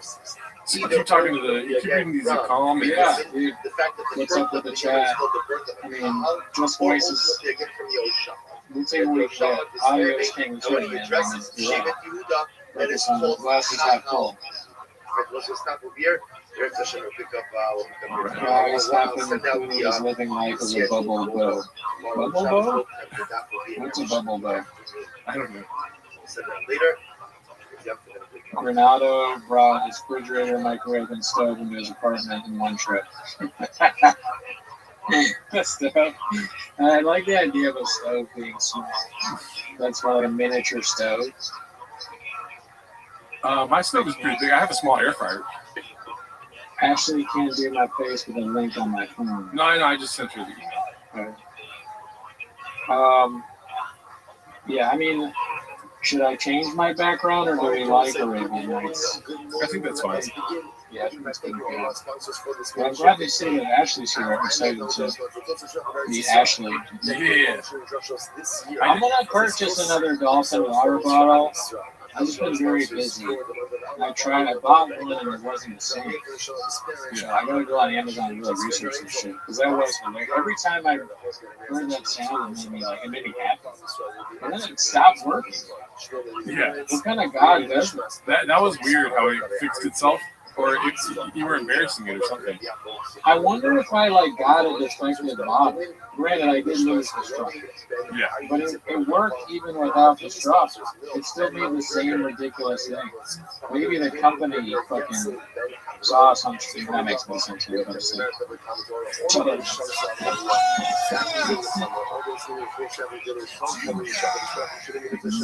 Tell her no. Actually, being on the stream is my make-a-wish for like a grade. I have Graves. He's a bald man who has Graves disease. His last wish is to talk with Ashley Cummings. Are you willing to talk to him? She said no. Well, we'll see if she's able to join. I don't know. There she is. Whoa! Wow! Hi. Good to meet you. How are you guys? Good. I'm good. I'm friends with Gerardo. Did I end up in someone's bedroom? Yes. Hi, Brendan. Nice to meet you. Great to meet you. Welcome to Rapid Studios. Thank you for having me. Absolutely. So, I don't know. I think you have talked with Gerardo before. I don't know a whole lot about you, but I understand that you have a successful yoga show. No, not really. My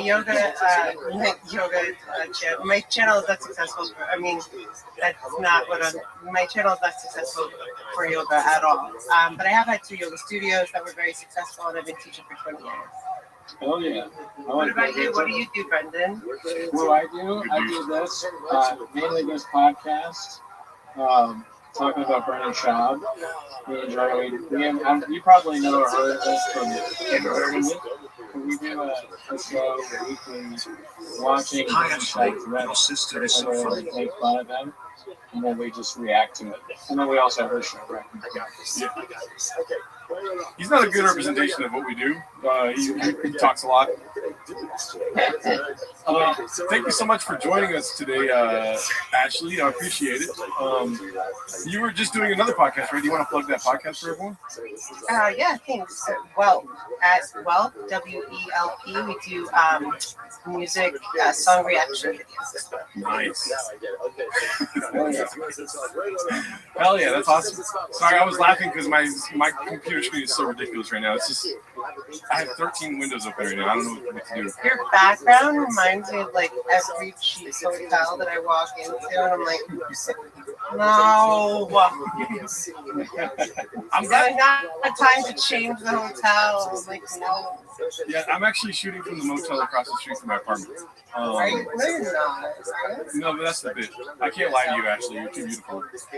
What do you think about small fridges?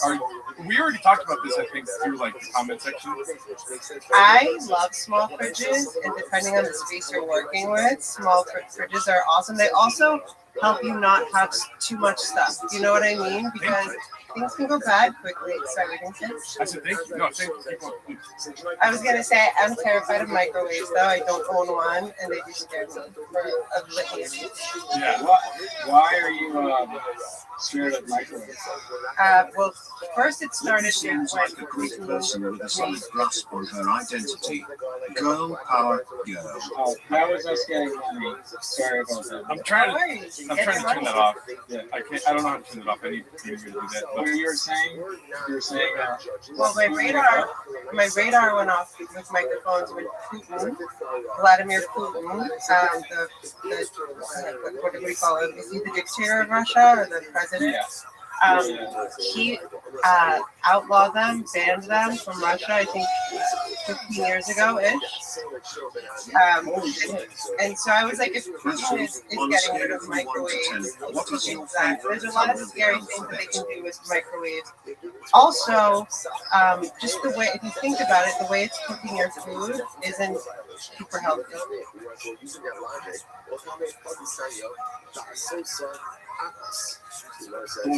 what do they do besides that? Well, I've heard, and this might be a conspiracy theory, that they can be used as directed energy weapons. What? Yeah. What? Like, from people in the chat might know more. You can control microwaves in someone else's house from very far away. Oh, fuck. That's why mine's tiny. That's why. Yeah, it's like less of a threat because it's so small. It's on top of it. And yours is on top of your fridge, so what if they weaponize both the fridge and the microwave? Well, then your boy's screwed, dude. That's nuts. I didn't know, like, what, do you know a lot about it? Like, what's the worst thing you could do with a microwave?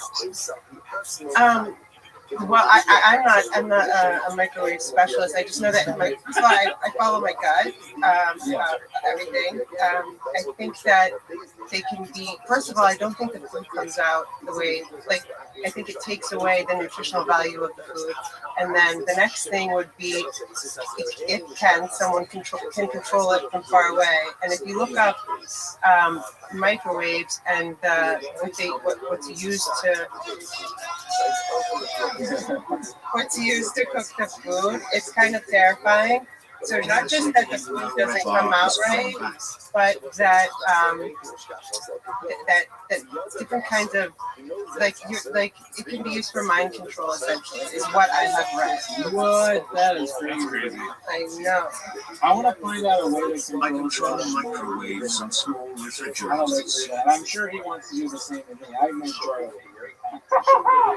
So if we can figure out the What's Up Dallas thing is driving me nuts right now, dude. It's crazy. That's probably actually going on. Great point. I mean, we don't normally get these on super chat, so thank you, actually.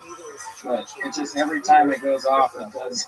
Well, I asked them to stop. I can't change that right now, but I asked them to stop, and that makes them do more right now, which is it's hilarious. Do more.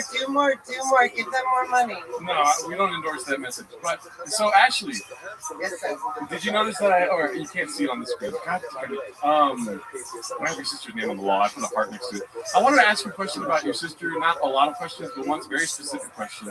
I noticed yesterday. I don't know if you tuned in yesterday, but I noticed that her nostrils are not quite nostrils. You know what I mean? Her nostrils are a little fucked up. If you told my sister that, she would flip out. Because since we were like 18, 19, she's like, Ashley, your face is so symmetrical. And look, my nose isn't the same. I never noticed it. And I had to stare at it. I was like, I kind of see what you're saying, but not really. For every record, I think my sister's beautiful. But when she showed it, I was like, you're picking on something so little that no one would notice. But how did you notice that? Oh my God! I did have to go digging. My nostrils. No, you're good. Here's what drives me nuts. Is that her nostrils, right? When she's podcasting, she looks like you can see her nostrils. It's for me to How be did able. you notice the discrepancy in full size? Give me 1 second here. I'm gonna pull it up for you. I think this is very important. Go ahead and I'll let you get it. I don't think I noticed that, but it doesn't sound like completely clear to me. I have to say, I don't love the title that you guys chose, because my sister will think that I'm doing things to get famous off of her, which is her bizarre thing. But it's fine.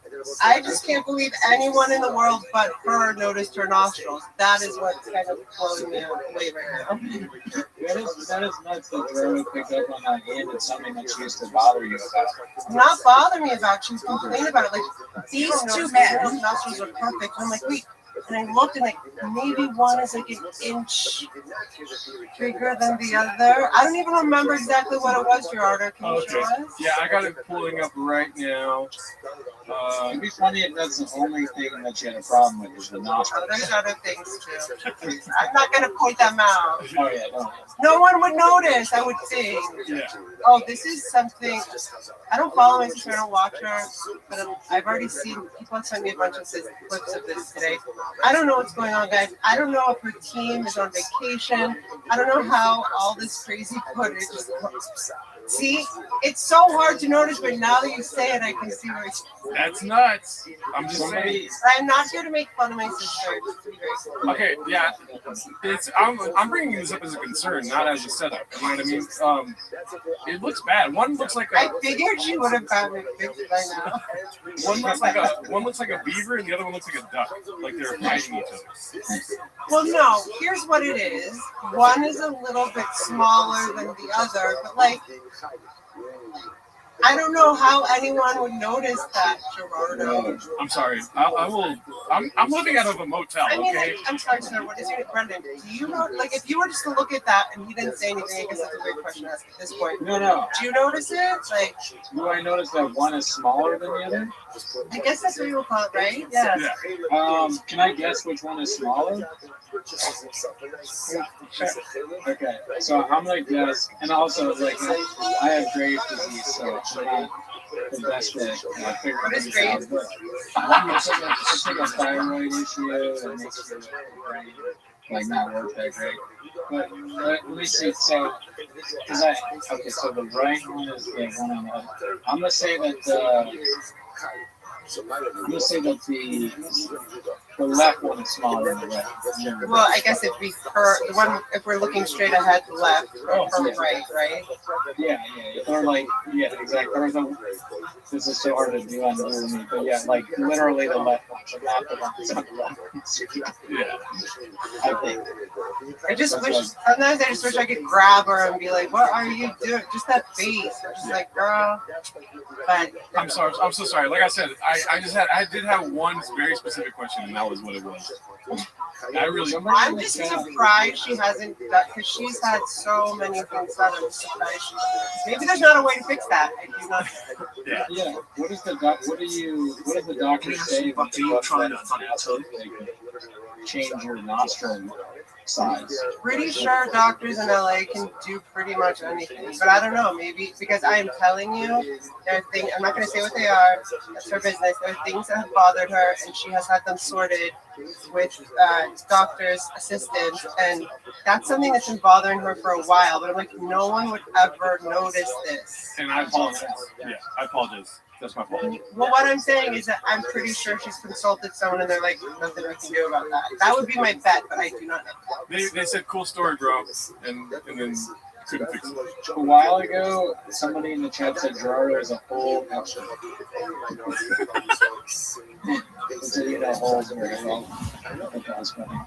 Maybe we should turn it on us now. We have a comment from one of our users here. Dabs McKee is asking, does Ashley think Cooney has small teeth? Oh, I don't know if you'll be able to tell, but I can show you my teeth. That sounds so weird. I think you see normal. Thank you. See? That's very nice. I have very big teeth. Yeah, she has. I can't really tell. I think your teeth are fairly long. Definitely, they're bigger than mine. Well, if you try to smile bigger. Like that? Yeah. Those gums are pretty normal, right? The gums are big. You can tell there are people that have small teeth. They're not a person that, I mean, your teeth don't look small. This is great. I'm so glad we're having you on. This is a lot of. You were going to go for a consultation, maybe? Yeah. I was going to try and get some of that. Who do you go to fix things about your face? Have they ever? That would be such a long list. I couldn't answer that. Yeah, maybe she's someone I should talk to and figure out, like teeth, gums, something. She probably has a Go to the most expensive person in LA and be like, Whitney Cummings. Oh, that'd be great. There's a discount. There's a Whitney discount. I mean, out of all times, I don't want to hear Brendan Charles' voice. Right. They're asking how gay is Tony, but thank you very much, Chuck, for the blue Christian as well. I'm curious, I don't really know, where are you from, actually? We're both, so my sister and I are both from Washington, D.C., Georgetown. Oh, I'm from Arlington, Virginia. No way! Yeah. Interesting. My uncle lives in Arlington. I've spent a lot of time in Arlington. It's right outside of D.C. I think, okay, I forgot. I think I heard. Where'd you go to high school? Have you heard of H.B. Woodlawn? Have you heard of Walt Whitman? That sounds vaguely familiar. Is that a school in D.C.? In Bethesda. That's where we went. But yeah, I went to all private Catholic schools. Nice. Okay, cool. Yeah, so we probably. Arlington's awesome, though. Have you been there lately? Do you still have family there? I do. Yeah, no, I go back for the holidays and hang out with the folks and stuff. But did you? So you grew up there. Did you move out here too to California? So I grew up in DC. I did my first year of university at George Washington University, which I'm sure you've heard of. And then I transferred. I had an academic scholarship to go to University of Miami sophomore year. So I continued and finished at University of Miami. I opened my first yoga studio in Miami Beach. And I lived there for 12 years. My mother's stroke happened in 2011. And my sister asked me to move out here.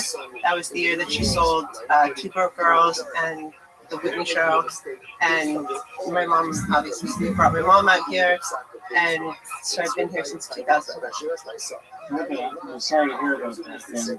Yeah, she's in heaven now. That's okay. But what brought you out to LA? Originally, I moved out here to talk about being a show. I moved out. I did stand-up comedy for a long time, so that's how I moved out. That's how I met Gerardo. And then we started doing this podcast about 4 years ago or something like that. Yeah. And you're from here, right, Gerardo? Yeah, born and raised. You know what I'm saying? What do they say? Born, bred, and spread? Yeah, not so much spread, but isn't that a thing? They say LA born, bred, and spread. Am I wrong? No, I don't know. I haven't heard that, but spread because it sounds kind of weird. Something like it can be like that. Can you explain it, Gerardo, or should I explain it for you? Yeah, no, that's what they say. I've heard that before, but no, I'm from California, South California. You know, born, bred, and spread, just like my big fridge. Can you correct me if I'm wrong? Doesn't it mean that like you're born in one place in LA, but because LA is so spread out, you'll live somewhere else, and then you'll land where you actually want to be?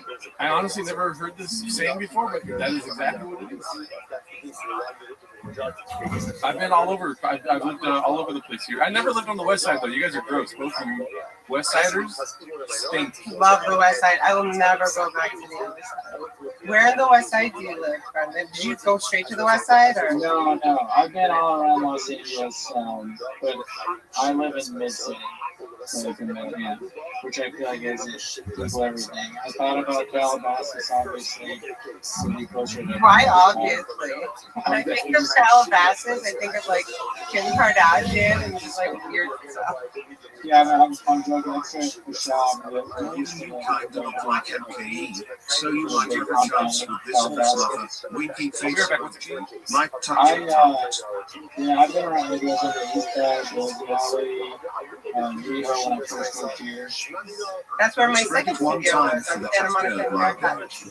My next was in West Hollywood. Late 2012, early 2013. Okay, I opened my studio in February of 2014 and closed it in February. Actually, where is Red Bar and when is it coming back? I love Red Bar. Red Bar's watching. I closed in late February of 2017. Just missed each other. Where in West Hollywood did you live? I was on Orange Grove and Santa Monica. I was on Crescent Heights and I think Crescent Heights and Santa Monica. I think I guessed you're heterosexual. Yeah. How did you like living in Boynton? Yeah, I mean, it's cool. For comedy, it's near the store and my friend is a director and he had a spot. And so he was like, you can come crash with me and see what I like try that comedy thing. So it was like a shitty ass apartment with seemed like it was on some kind of scam. There was an old man that was sort of the landlord and he would try and get us to pay rent ahead of time. It was very strange. But I thought you were gonna say he was trying to make this too strange. Oh yeah. No, he didn't try and fuck it. He did have like a strange situation going on where there was a woman who seemed kind of crazy living in his apartment. He also lived there. under us. And she It's would always yell. weird when the landlord lives in the, like, you know, in an apartment in your building. You know what I mean? Oh yeah, no, it was super strange. He would knock on my door and ask me to like turn down the AC and like, can you just go back to your apartment? I thought you were gonna say ask for sugar. Yeah, right. Only to turn off the plan and everyone else when sugar or anything like that. We got a lot of people asking if you know anything about Red Bar's whereabouts. I'm probably pretty sure you don't, but So my, well, I love making jewels, and so do we. And I do communicate with them and the heads. Shout out to the Red Bar and making jewels. I feel like they're chilling right now. I wrote Mike. The last time I wrote him was. He writes me back. The last time I wrote him, I want to say it was like a month ago. I was like, "Where are you? I need you back here now. There's so much to go over." And I think the last time he was live was they went live was I want to say 3 or 4 months ago. But from what I understand, he'll be back soon. But again, it's you know, it's Mike and Jules, and they get to do what they want. Hopefully, they're chilling. Yeah. I don't think any of the rumors are true that he's dead or has any, like, I don't know, all that stuff. You watch Red Bar, you're a big fan of the show? I am, for many years. I actually do. I'm one of the only, I think I am the only Red Bar approved person where, I mean, for a while I do reviews, all 5-star reviews. I used to do computer to computer. So I play Red Bar on one computer and then have another computer. And then I got a better setup. But I'm the only one that doesn't have all the rules of the clippers and things like that. Oh, nice. Oh, I didn't. Okay, cool. I didn't know that. You're. Are you? Yeah, because I think my channel is more popular for Red Bar reviews than yoga. Like my YouTube channel. So you review Red Bar's show? I don't. I call myself the intro girl. I don't review. Well, Mike David's words are. Ashley Cummings always does 5-star reviews. I don't know if I think it's more like a hang, you know. I'll just play episodes, and I love his intros, you know. Like they usually have like 45 minutes to an hour intros, and I just think Mike's funny by himself. That's why when I stumbled into the Dabbleverse last May, like, how do you not know about the Dabbleverse? I'm like, I don't know, I don't pay attention to, like, you know, I've heard Melton's name, I've heard this name or that name, but I just love Mike and Jules.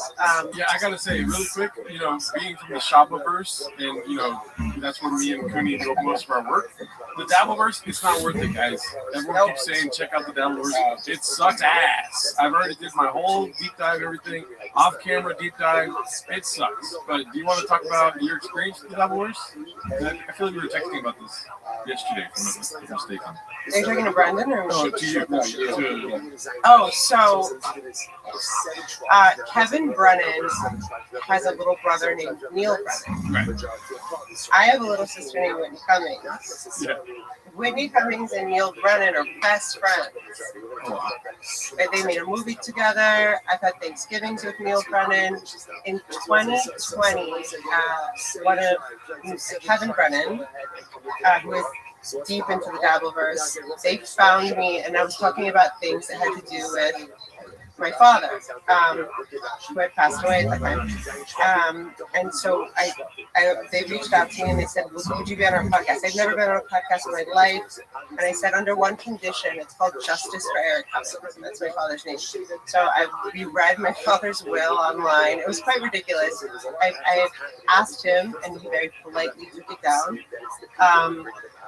But then I did his show a couple times after that, and then in May of 2025, he asked me to come on. I did not know what the word Dabbleverse meant, and I just kind of stumbled into it in the most ridiculous way. And it was. I learned a lot of lessons. It was traumatic, to say the least, and it sucked.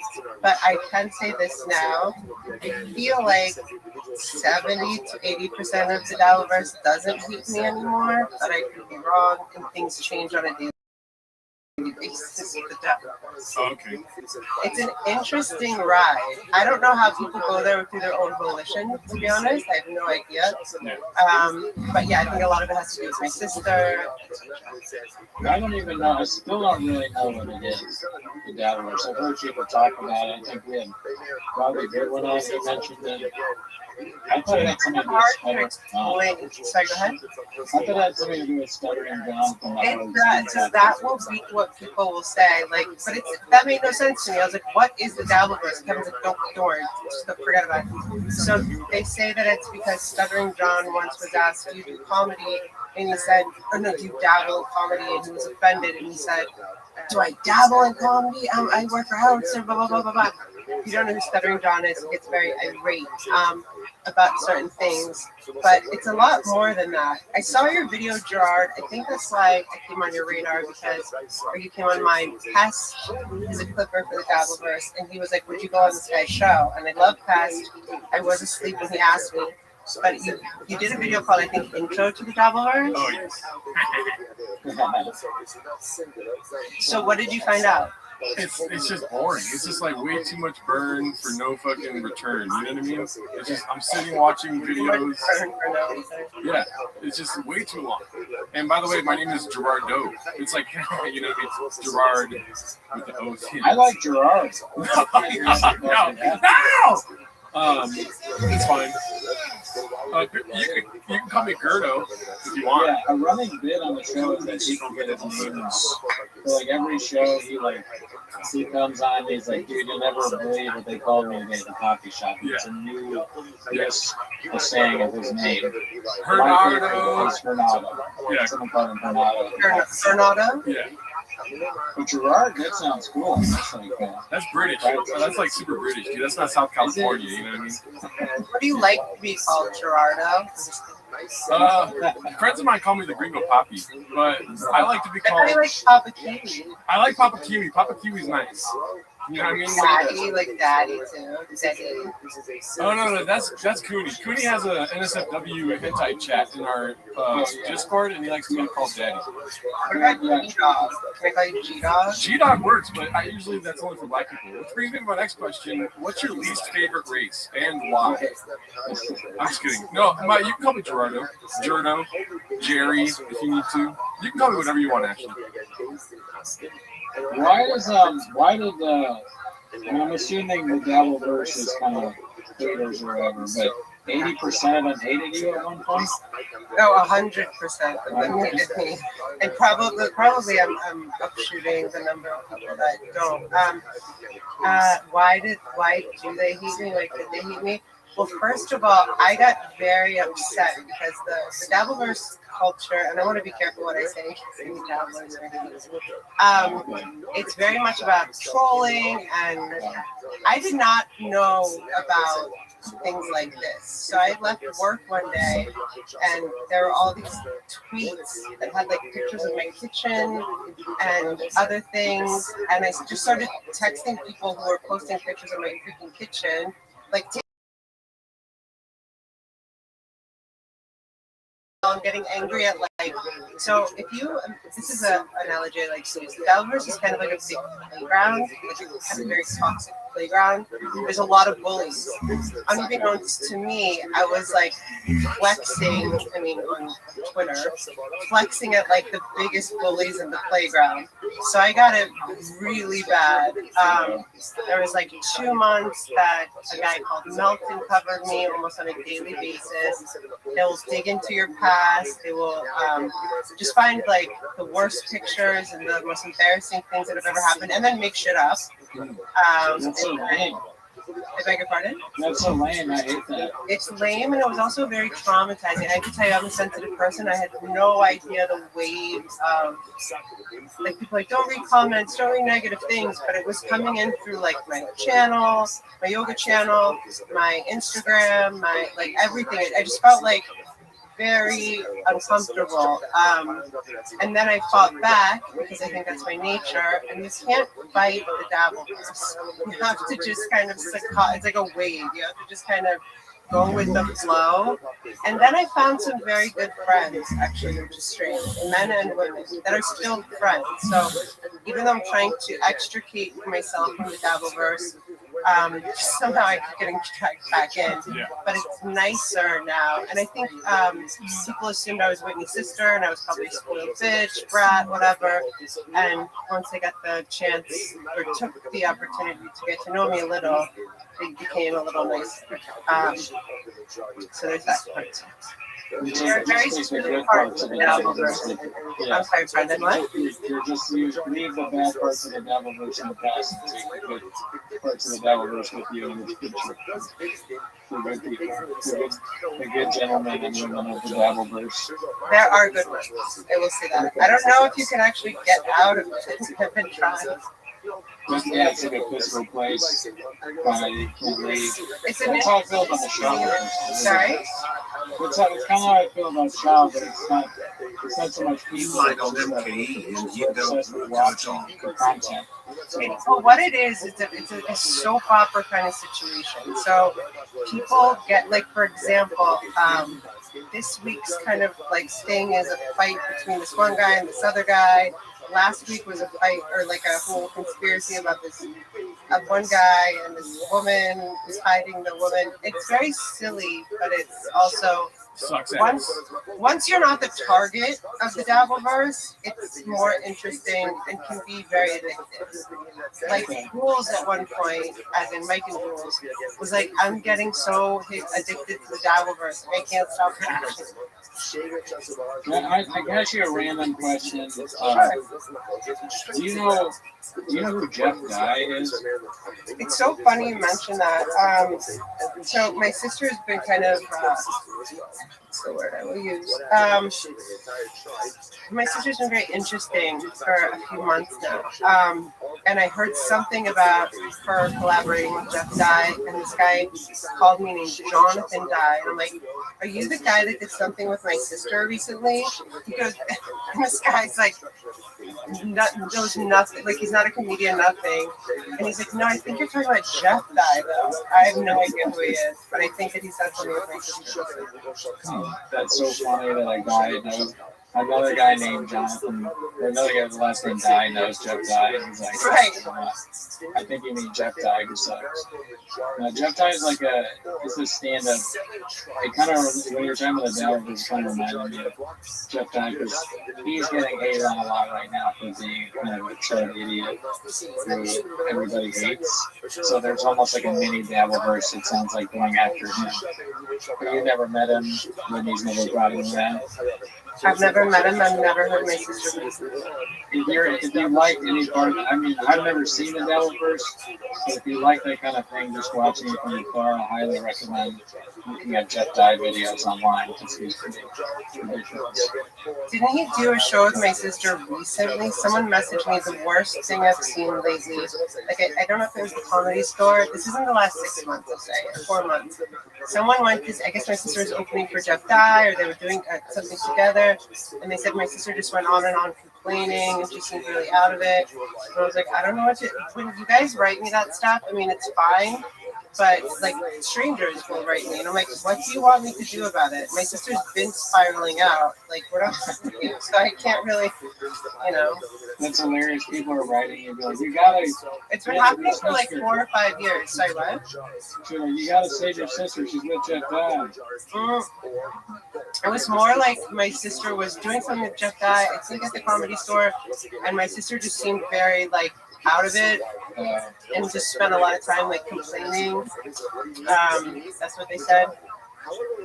Yeah, I mean, it was after she was getting a lot of shit for the Riyadh thing. I think before the Miss Rachel attack. I mean, it's like every week I'm like, come on, what? Like, just be quiet for a minute. Is that kind of embarrassing? Like when that happens, is that kind of embarrassing because it's your sister? Like when she does something like. That's a good question. You don't know anything about me or us, so no, I can't be more embarrassed at this point. She started publicly like public smear campaign against me in 2012 on Howard Stern, saying that I was a heroin addict, I had gangrene. So My sister's been very publicly lying and being awful about me on Joe Rogan, Howard Stern, Mark Maron, a bunch of podcasts, also privately to our family and friends, people that we know, also to nurses when I was the main caregiver for both of our parents, who are both in heaven.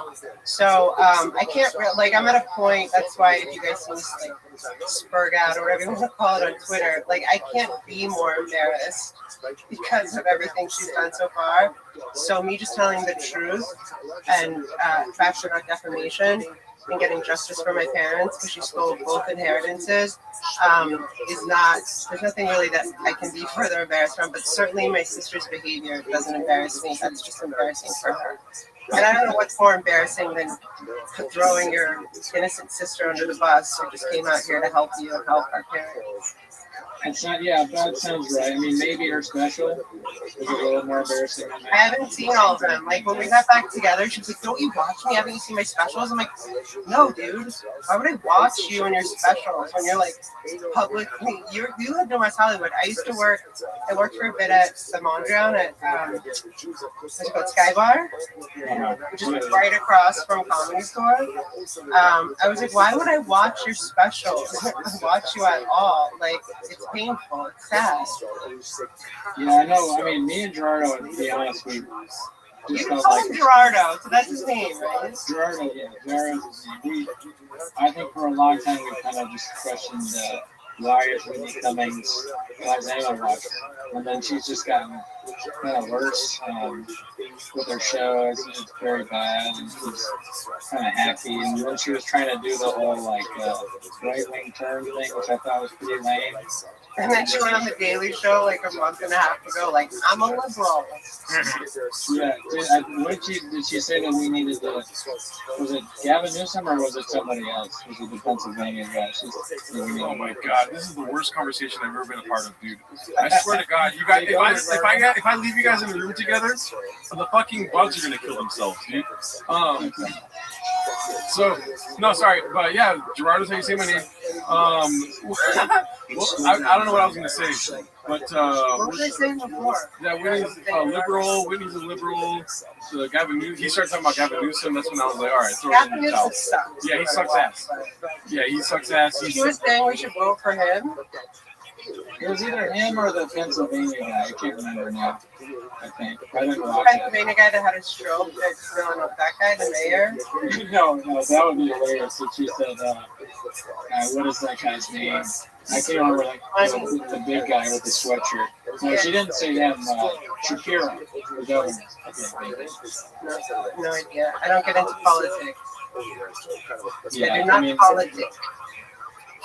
That is interesting that she would do the Daily Show and think like her.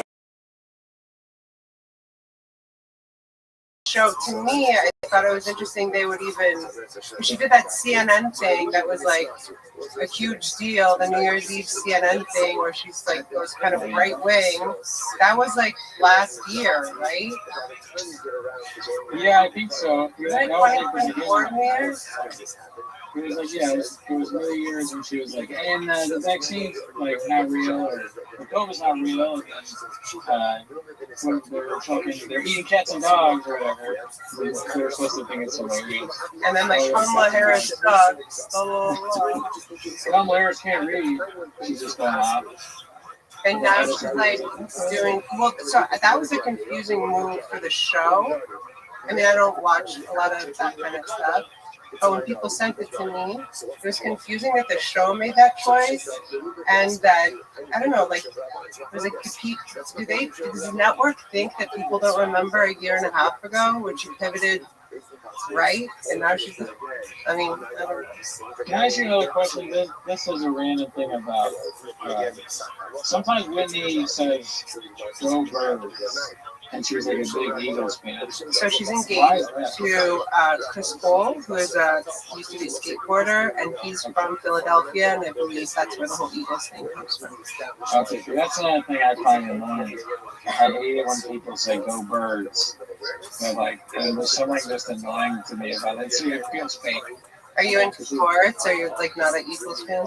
I'm not an Eagles fan, but I feel it's not my main issue isn't with the fact that she's an Eagles fan. It's more like just the randomness of all of a sudden having this big being very political all of a sudden. But sometimes it's like, oh, I'm right wing or blah blah blah. I was laughing though when the text that came out about the assistant telling her that she can't criticize Rogan. Did she ever tell you that you can't talk about Rogan? So I'm going to be careful what I say here. So that assistant is Benton, who is now called Bucky, because he transitioned from a man to a woman. I call him Bucky, not the Vampire Slayer, because I reached out to him actually 6 months or so ago, because he was around when a lot of stuff happened with my mom that was just awful. And he didn't respond back to me. So then when I saw that he did that, like released this text, and it was like, it's so like controlling Whitney. What I saw in the text, it was like, we respect our elders. Blah, blah, blah, blah, blah, blah. She was like schooling this man. They've transitioned, so it's a female now. Bucky was Benton at the time. I have no idea what he did to deserve that, but my sister will do things like that. She asked me to write her manifesto, for example, 3 years ago, and it was for her employees, and it was called the Wolfpack Manifesto because she was into wolves at that time.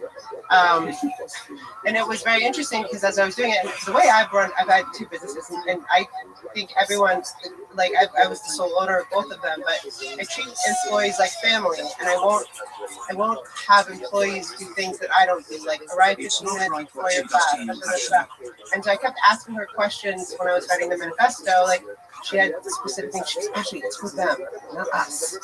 And it's very much rules for thee, not me. Is that correct? Right. Yeah. So it just felt, because I would never run anything like that. I would never have a team like that. So yeah, she does things very differently than I do. A Wolf Manifesto? Is that what you said? Wolfpack Manifesto. Wolfpack Manifesto.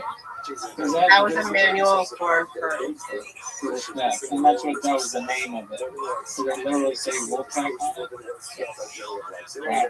And there's a bunch of different rules. Yeah, no, I mean, having a man, I can understand if you're a business. I don't think she ever put it into play. It was just like something she was thinking about for 3 weeks and then moved on to something else, which is like kind of a pattern she has, but I've never seen it so publicly visible, but also or sending me a lot of more stuff because of how publicly interesting she's been lately. I'll use the word interesting. She does seem like somebody that might be really into like self-help books and that kind of thing, like 48 Laws of Power, and so maybe I could see some of that maybe the part of the manifesto, or the kind of person that likes that. So I don't know if she is or not. I get that from her. She loves that book. 48 Laws of Power? I think that book is psycho. But yes, yeah, it's pretty ridiculous. I remember being like in I think college or something, and someone would be like, "Yeah, you gotta check it out." And I read a few pages of it and kind of got bored. She's literally given it to people as like homework to read. And you know who else did that? The owner of American Apparel. And there's a documentary about American Apparel. And they talk about how crazy it was to have to read this book and have to like, I mean, and part of this, but like, let me just explain one. So if you ask me a question, like ask me a question. How was your beans? Cheese beans, cheese beans, cheese beans, France. You're supposed to wait 8 seconds before you respond to a question. Like, and it's all about control. Yeah, I think that's rude. 8 seconds fucking add up. Your life time starts to add up. That's very rude. I agree. I can't do that. I can't believe what's happening here. You guys are just like drowning me in like just like I don't even know what's happening right now, dude. You guys talking about the 48 Laws of Power? What was I gonna say? I don't know what to ask necessarily, but there was a lot of stuff you guys are just talking about that I wanted to ask questions about here. So has Winnie ever made you, or she obviously has made you laugh before. Have you ever been to a show of Winnie? Have you ever seen Winnie do bad on stage, possibly? So I've been to a lot of her live tapings. I used to go to. So when Whitney and I get along, we're kind of like the closest. And then when we're not speaking, we don't speak at all. So she's my little sister. She's 12 months younger than me. So as my little sister,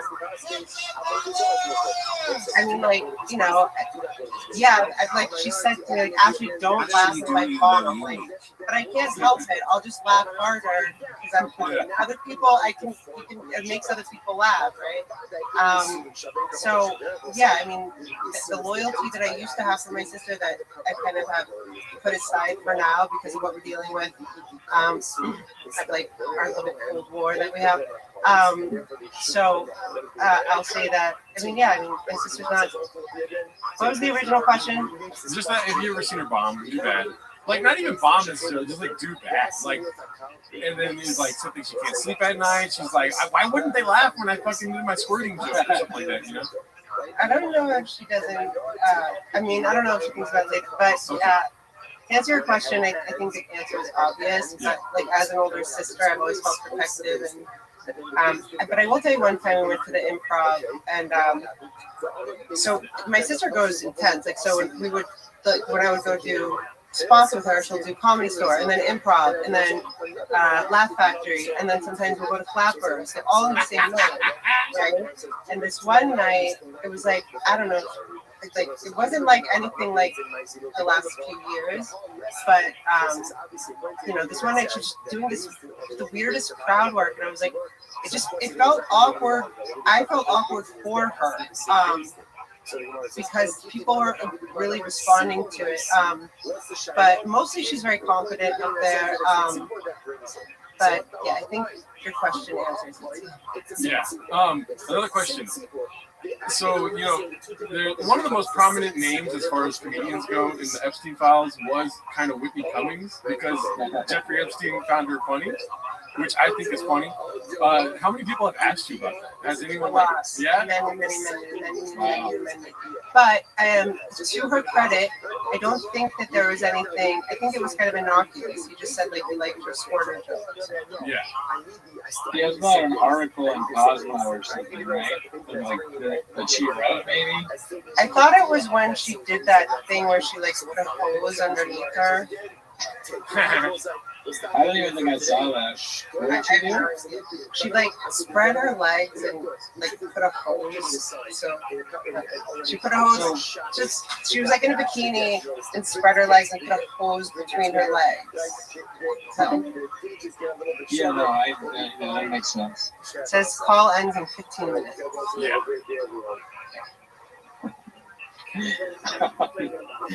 Okay. It's the whole thing. It's the Google thing. Did you say something about Flappers in that? Did you say she was at Flappers? Yeah, sometimes that would be like the fourth spot. Which is in Burbank. Yeah. Yeah, no, we know Flappers very well. Which, by the way, is very funny. So I dated a comedian that did a spot there, and I went to see him, and I was like, "Hi, Mesh comes." They were like, "Oh, do you want a spot?" And I was like, "No." They're like, "You're Whitney's sister." Like, I don't understand that. Like, I'm good. That club is so crazy. They tried to get you to stand up. And they were like, "Do you want to do a spot?" And I was like, "No, I'm here to see my boyfriend." You're gonna be on a famous Fridays or whatever they call it. Man, they're desperate. So do you know the owner of Flappers is Barbara, I believe, Barbara Holiday? Do you know any stories of her yelling at people? Because we love those. God. No, I don't. I don't know the owner. I know Mitzi Staff, who passed away. She's the owner of Comedy Store. Polly Store's mom. I know Polly. Who's their friend? But no, I don't know anything about the owner or anything about anyone. Yeah. Did you know about do you want to tell them about the toilet, Cooney, at Flappers? Oh, sure, yeah. If you do end up going back there, the toilet has been broken for like 10 years. They got a urinal there. It smells bad. I don't know what's going on. They never fixed it. There's like rumors that the owner clogged it, and it's just like the poop was so big that it could never get out of the toilet. I heard it was the night that they tried apple pie pizza for the first time.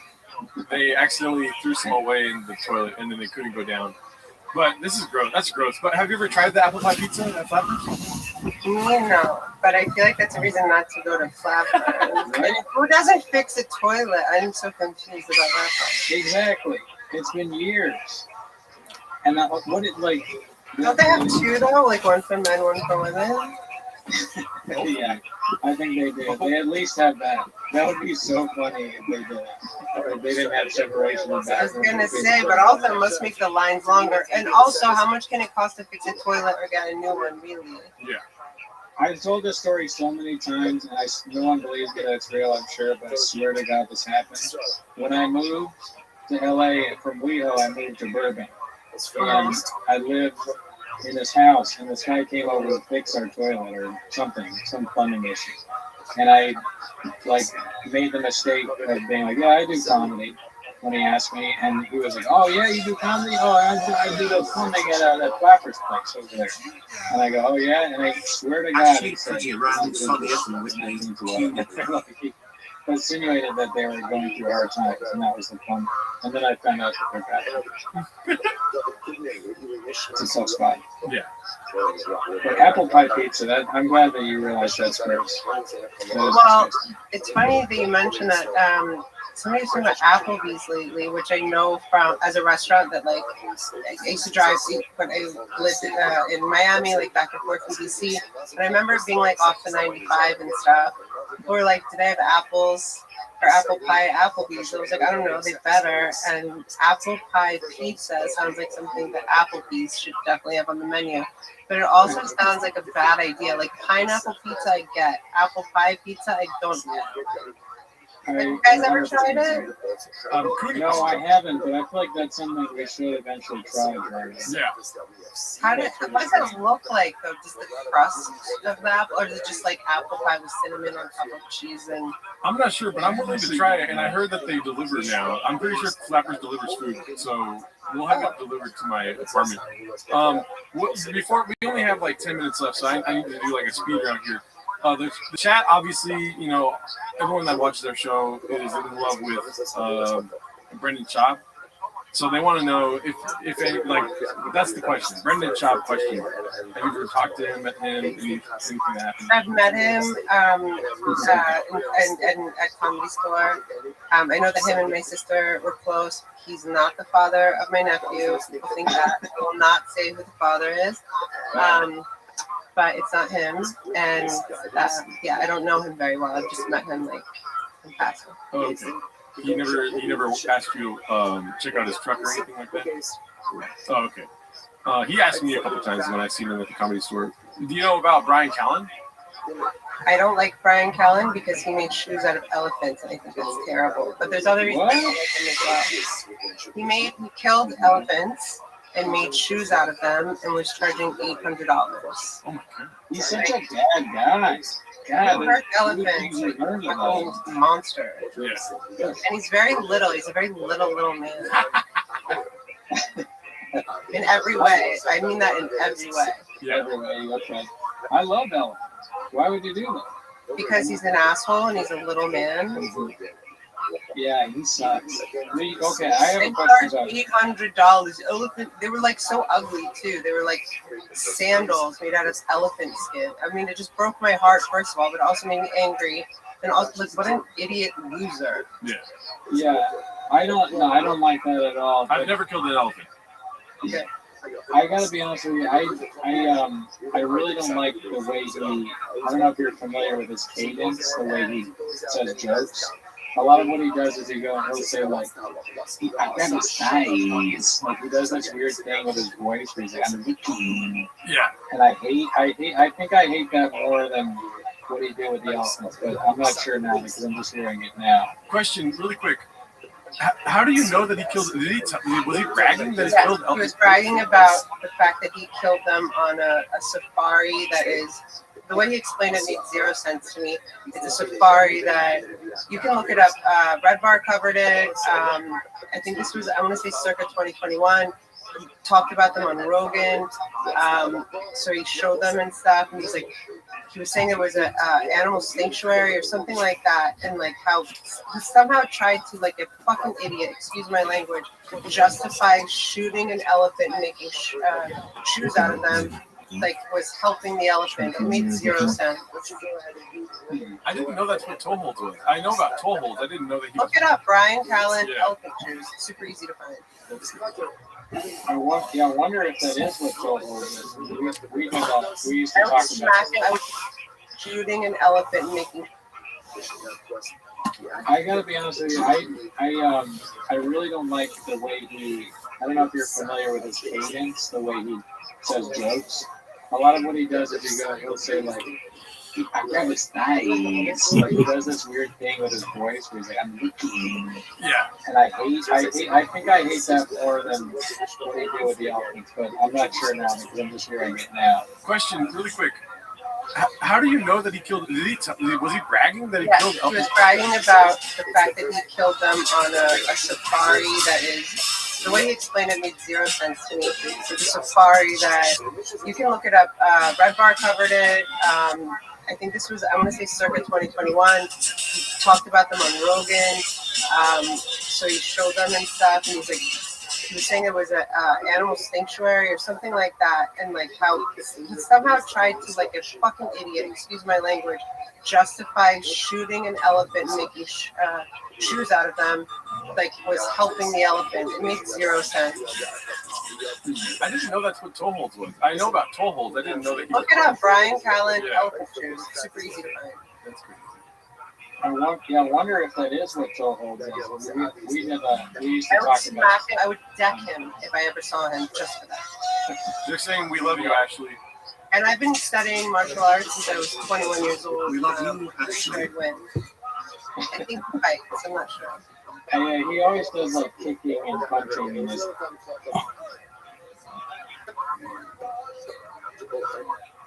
That halacha l'maisa, the psak is wrong.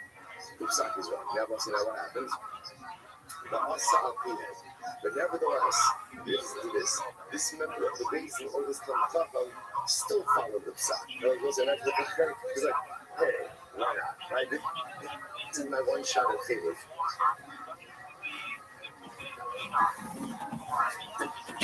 I know that. I know it's Dutch. He's running up this. Instant. Listen, knows the psak is wrong.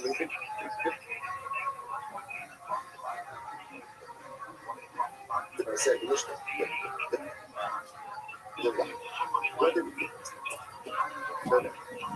went ahead. So the Asaf right now, is an educator, and we consumed it after. Asaf. Right? See? Individual. Makes sense. Who knows? Got it. And it's upset. And if I love for myself, he is the. It's like, interestingly enough, you guys going into the guys. The guys. And it doesn't end. It's going to rely on. There has to be more to the cases. Next, why he was at the end of the day, she the liability when you can say that I didn't. But if you know that the sack of things is and you fuck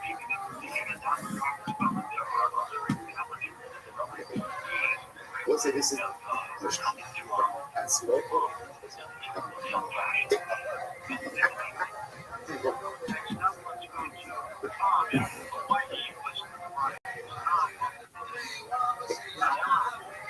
It's like, because remember, that way you can't bring a chapas, because chapas is a. Right, so the mitzvah is not chapas. They need to show that it is chapas. So that's why we have to define what this case is over here, because in order to say chai the tachas means chapas. Okay, I'm going to make that happen right now. All right, what's up? What's cracking? What's up? Oh, geez. Oh, shit. I just scared. Oh shit! Now I'm in the hotel room, Danny. I just checked in. Motel C. Oh, I don't know how to get this. I don't know how to be on the screen if you're gonna be. Dude, I just switched to you. I will put myself on the screen. Oh, Get off my screen, dude. Get out of my room. You're in my motel room. I paid for this. Oh, I know how to make it happen. I'm inviting over Hawaii. Let me see here. You're looking at backgrounds while you're doing that. I wish I had a Fire in the Kid background. Oh yeah. Well, I'm just staying in my swing thing. I don't know what this is. I'm not sure. But I'm happy to be on Rack and Tweety's live. Hell yeah, dude. Sorry, I'm trying to fix the problem I'm having here. Talk to the audience here. I have the ability to look at the chat, right? Yes. I have my computer and shit. So you see what I hear. What's up, guys? I don't have the chat up just yet, so I'm gonna go look at it. And look at it and see what you're saying. And but yeah, Gerardo's checked into a motel. Yeah. God knows what he's doing there. All right, that might work. Oh, there it is. Okay. Wait, right there. Boom. You can still hear me, right? Yeah. Can you hear me? I can hear you. Okay. All right. There we go. I got it working now. So this is just like Chad. This is just like you're in my apartment, dude. Oh yeah. Yeah, it's just like you're right there. You know what I mean? My place looks a little nicer than your place does. I'm at the hotel. Oh wait, there's two of you. Holy shit. I was looking at the chat now. Cooney's hotel is much nicer. That's right. Why did I disappear? Why does it keep doing this? Aichi Mishmi. Victor said Gerardo had to sell out the condo. Had to sell the condo out of his hands. Gerardo homeless now. Gerardo's been homeless for a while. Look how this is crazy. He can chat and talk. Yeah, look how small the fridge is at the motel across the street, dude. Dude, don't try and make it seem like you're just normal size, dude. Don't start. Nobody's here for that, dude. No one wants you to hear your lies. Yeah, this is really hard to do, huh? Nobody figured it out. Podcasting, dude. I mean, it might be. Oh, you disappeared again? Yeah. Here's the thing. This is a lot for my ADHD. You know, I know people say that, but you got a thing that says no memory card cannot play. Chat's going on. You're in a motel. I can talk to the chat. Yeah. I can look up back. I could spend the whole episode looking at background. But I know you'd be mad, so you never do that. Well, James Freeman. What's up, James Freeman? How are you doing? But it looks cool. I mean, there's a guy, there's you and behind you. Yeah. That's interesting. Listen, I don't know how to do this, so don't start fucking. This is not my forte here. This is digital. Oh my God! You know what I just realized? I'm looking at the fucking YouTube instead of the Zoom. I mean, the Google Meet. Yeah. Whatever it is. Good Lord. Okay. So yeah, it's a little different. My shadow and me. What are they saying in the chat? Ghost Gerardo. Blame the team. Edit this out clean. Normally, I mean, this is somewhat like a Carlos Mencia podcast, but normally we obviously record at Gerard's place in Seattle, but I had to go back. I mean, Annie, who you can't see because of the filter, but she is behind me. I do have a dog over here. Yeah, I really focused on the background for this stream. I didn't really think about the actual like Google Meet or Zoom call part of it. But I did this earlier, so that's what I did this. I worked on this for like, I don't know, 3 hours earlier, just having the motel background. I ordered a room at the motel and took a picture, and then I came home and I was like, oh, I have to figure out how to do this online. You might not stay at the motel. I texted Gerardo about the show. And he was like, he was like, let me know when you're there, you know, being a good co-host and producer.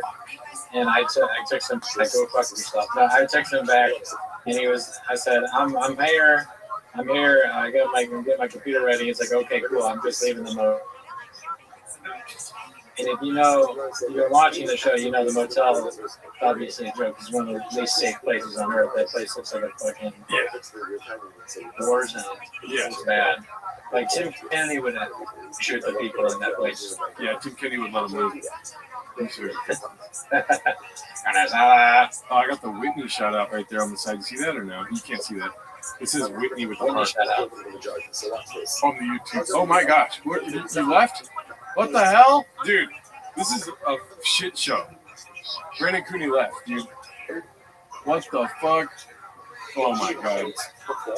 I thought I was bad at producing podcasts, dude, and then we had this episode. Oh my god. I signed out. I clicked the wrong button.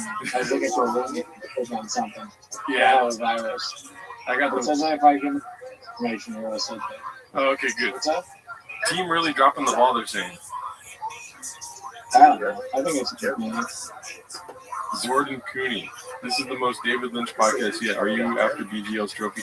Yeah, I don't know why the fucking camera is turning off every 5 seconds. Well, we are talking. There's audio continuously, so it's a little different than our Good Friends podcast. Yeah. I didn't show up without a shirt on. That was weird. When Mark came in with his shirt off, and she was like, she didn't know the podcast was starting. Yeah. And then he told her it wasn't going to start. He was like, I'm obviously kidding. But then it was still in the episode. Very strange stuff. Look at you guys. How's everybody doing? Now I can do like, great match. You should talk instead of chatting. I know. I haven't chatted yet. I'm going to start a poll. Oh, okay, yeah. Who do you blame? Who do you blame for camera issues? The team, the motel, Cooney. I mean, this is terrible. Or, let's see. Or let's go with Troquid. Personally, I blame Troquid. Oh my god. I'm just. This is way too much for me right now. I have a virus, Cooney. I'm clicking that. Did I say it? Oh, I did say I have a virus. No success. Well, I mean, honestly, successfully, if it does well on the Reddit, then I don't care what you do. Click it. Robbie Lee, one of my favorite friends. Robbie just strikes out. What do we usually do when we're doing it from your place? I don't know. I don't even remember. Obviously, I don't have the answers. Oh, I forget. Like what platform we use? I don't think we normally use Google Meet. Yeah, but if we have 3 people, I don't know how else to do it. That's a good question. I mean, they see us, right? Yes, everything's fine. I got it worked out over here. Like, I took myself off the screen just to reduce the headache that's happening. I see. So they can't see you. No, they can see me. Everyone sees each other right now. Everything's happening. I can't see anybody. No, I'm just kidding. The audio's gone. No, it's not. Who said that? Anyone know Shabby animated skits other than doing Shabby's a group? We had some trouble last night getting some memory photos from G. You gotta talk to me. You gotta talk to me. Don't talk to the chat only. Okay. Yeah. Sorry. This is the podcast. Yes, thank you. I'm getting a headache. How's your day going otherwise, G-Man? It's going good, dude. I'm kicking it. You know what I mean? Relaxing, chilling out, maxing out cool. I thought I never used Google Meet before. I thought it was a different kind of app. You know what I mean? Yeah, different. I guess it's not different enough. I thought you were supposed to send a dick pic to Google Meet, and then they're like, AI fixes it up for you or something, you know? That was the joke. What were you saying? Your dog what? My dog was just, this is the first time I've ever seen her do this. She barked at herself in the mirror. So usually she's smart enough to know that that's her, or at least not think about it. So this time she just started growling and barking at herself in the mirror. I don't know if that bodes well for the show or. Does that know that? Dogs don't know that they're in the mirror, right? They only see like black or something. I don't know what they see. I think they see something because I remember we had some other dogs over here. We had some other dog over here, and at the end of our we had 2 stories. So at the end of the story, there's a mirror so you can see yourself, and one of the dogs went up to it and started whining because he was confused by either. He couldn't. I think he thought he could go through the mirror. but he could. Can dogs get graves or no? That's something I haven't looked into yet. I don't even. Do dogs have a thyroid? I'll look that up. Yeah, Google that.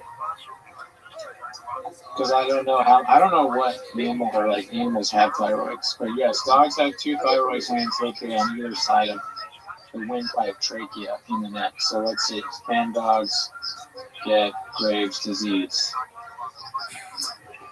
Well, dogs can suffer from an overactive thyroid. Graves' disease specifically is for guys that have really huge brains. Interesting. Wow. No, actually, it says Graves is specifically autoimmune form common in humans is rarely, if ever, rarely, if ever. And then there's a thing under it that says, from the pet nutrition, says the ultimate guide to Graves' disease in pets. So, interesting. The plot thickens. Ready? Do you have Graves? She just looked up. Well, I don't think it's something that you can like self-diagnose, right? Graves, no. You gotta get tested, and they gotta check your T. I forget what it's called. Something levels like T3 or something like that. I'm not sure. Do they say you had low T? No. They said I had overactive T something. It was actually at first I think it was like way too low or way too active, and then it was like not active enough or too active. I don't know. Yeah. Listen, I didn't pay attention, man. I just go to the doctor for the vibes. I just like being there. When's the last time you've been to a doctor? Two questions. Does it count? Does the pharmacy count? I wasn't really seeing a doctor. No, you have to see the doctor face to face. Okay. Face to face was probably, it's been a while because I had to go to my main doctor to get my hookup for my self-diagnosed ADHD. So I don't know, it was back when I got my checkup, when it was like months at least. It's been a while. It hasn't been a year because I haven't gotten a new checkup. How do you make this not? Let's see. I wanted to do the high definition and full definition. Why does it keep making me move? It moves me. Every time I move, it moves. I don't like it. When you're on the camera, isn't that full definition? Got him. Full. You're full. Oh. Yeah. Man, let me see. Can we laugh at that? Oh, dude, I fucking love those things. Like when you're in meetings and then you do something and then someone does like a clap or something like that. What a great feeling, because you never expect it. And then it happens and you're like, wow, they're clapping for me. Skin tone. You can change the skin tone, dude. I'm giving you a black clap. Oh, that's good. Yeah. I appreciate that. I want claps from all races. Big, small teeth, big gums. I mean, I don't even know how to get into this here, but let's see. Can I share a screen? And let's see if we go to the Reddit. Right, we should be able to, but never. It's just a different sort of little workflow I got here. Let me see. So I got this open. Share screen. It's not showing this, right? Sorry, 1 second. I'm not getting blamed for the camera issues. I'm in second place, but far above me is the team. And truck flip is at 12%, so there's at least some people that believe it's his fault. And nobody's really blaming the motel, which I think is strange because the motel is too. Oh my god, my computer's cracking out right now. Yeah, this is not good. This is not good. Oh god, dude, this is terrible. It's not going away. Let's see here. There. Share. Is it sharing? Oh, yeah. Boom. Oh yeah, we got it, dude. Damn, dude, you're good at this shit. All right, so you can see that, right? I can, yeah. I can see chin. Looks like it's the menudo. That menudo taco seems so bad. Yeah. Canned meat. I've never been a big fan of canned meat unless it's Tina. Oh my god, this is something else. All right. Okay, everything's fine. Everything's working. Okay, I hope to God. I'm sorry. I'm just like trying to. Yeah, everything's working. All right, let's go to the Reddit until we get. We're looking for Ashley Cummings to join us today, but we're waiting. Oh, look at that. We are waiting. She might be here around like in 30 minutes. Maybe some ladies in the crowd tonight. Yeah. That's good. Jelly Roll is the new Epstein, says this. Posted by Queen's Wet Blanket. I haven't watched this yet, even on my Wet Blanket post. Let's see what this is.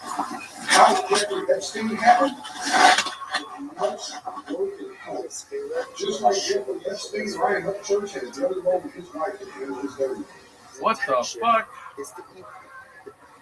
You hear that? Wait, play it one more time. Oh, God.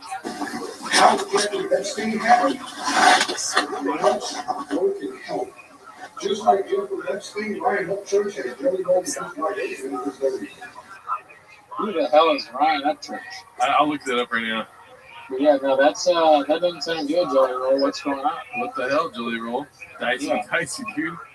Why are you handling Ryan Upchurch's dirty work? What kind of dirty work? Ryan Upchurch. This guy does not look good. Maybe we judged Nicole Arbor too soon. Maybe there is smoke where there's jelly. I could be wrong here, dude, but Ryan Upchurch looks like he's not even that big a deal. Hopefully, my computer has a fucking fit whenever I do this. But check this out. Everything happened. Bro, this guy doesn't seem that great. That's Ryan Upchurch right there, Daddy. Uh-oh. It's funny, there's a picture of him as a young man, and it looks like he's going to go some hard times recently. I do not like this sharing feature of our life. Oh, yeah, you can douche yourself easily. Yeah. I'll tell you what, he has more followers than me and you put together, dude. Yeah, he's a big deal. We got Jelly Roll on the page. Jelly says he's like Ghislaine Maxwell. I shit you not. This what? Okay. Let's see.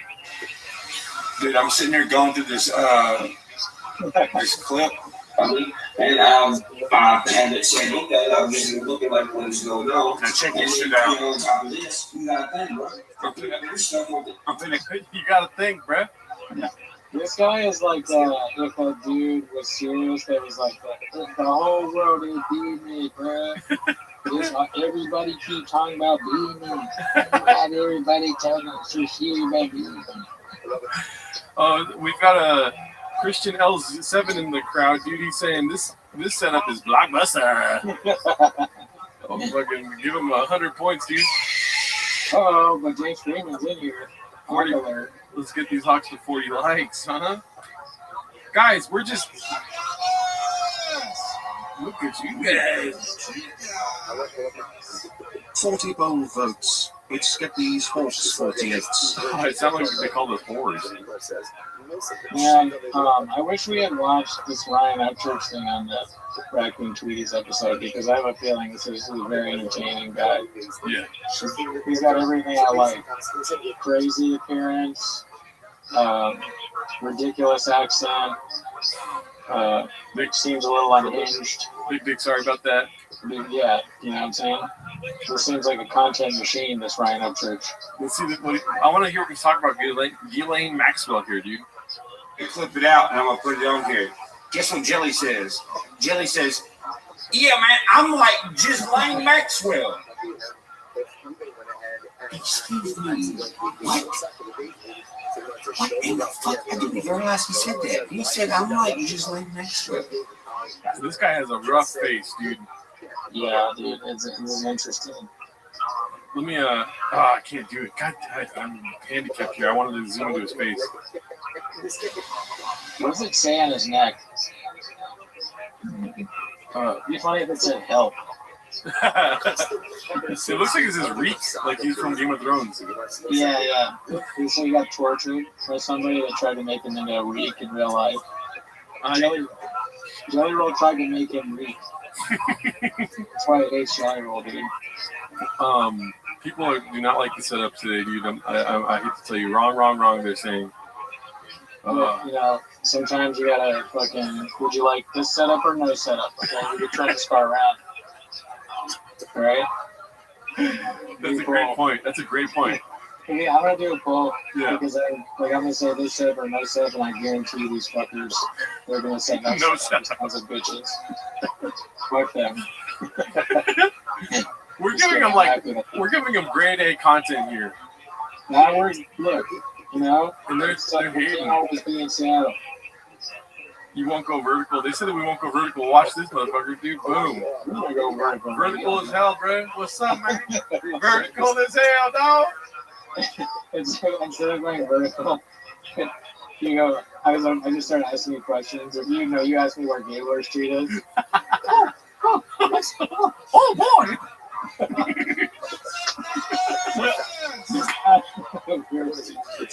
If only people cared about Stool Island. If only people cared about Stool Island. Watch out, Joe, Jim, and Whitmer. Thank you, Chuck. Good person you are. Cooney calling in from 2005 on Skype using a tiny microphone. You can't hear me? Oh, I'm sorry. I gotta talk a little louder for you. You're good. Your mic is good. They're just haters. Tommy, listen, you're on thin ice, Tommy Jarvis. They said get out of Google Meets. Oh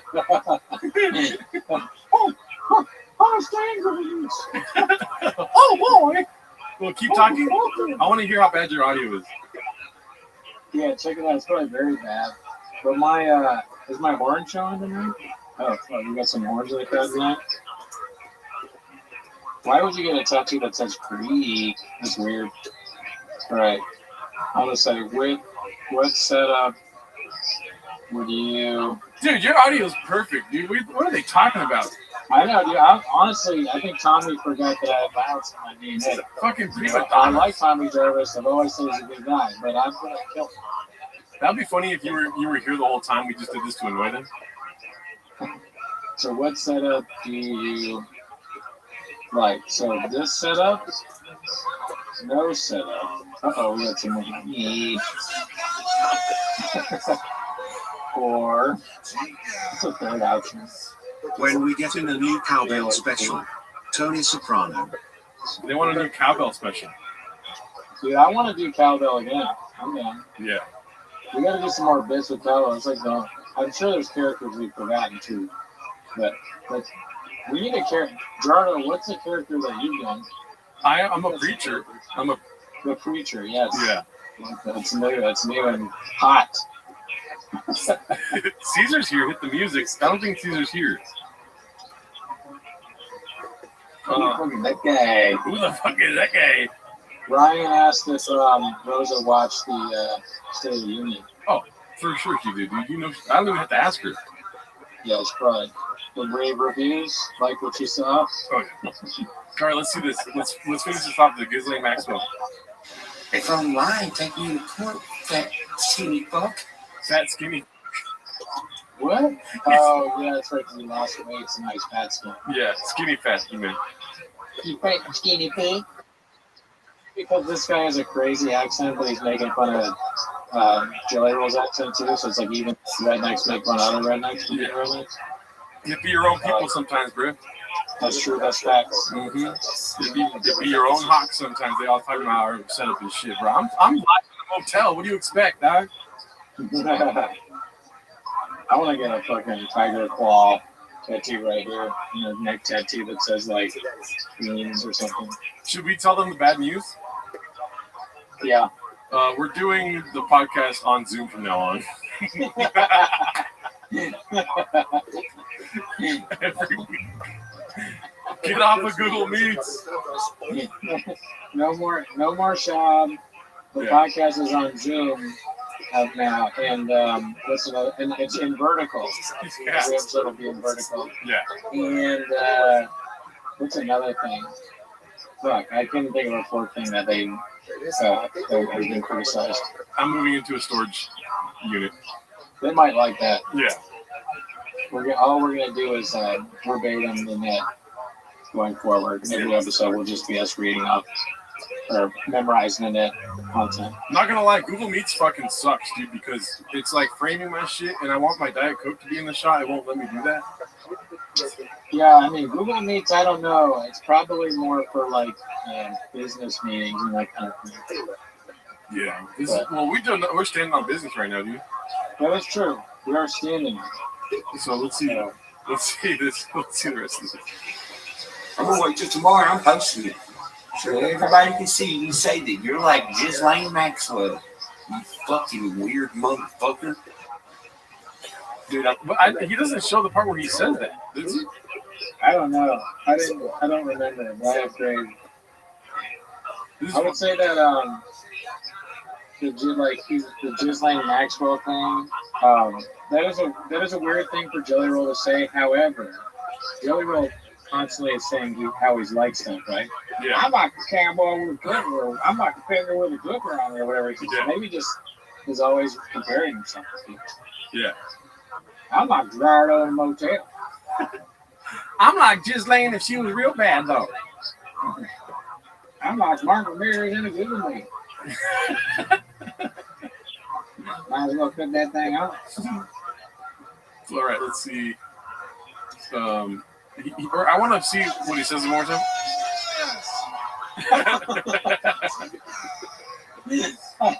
Everyone make sure to sign up to Microsoft Teams to watch next week's stream. Yeah.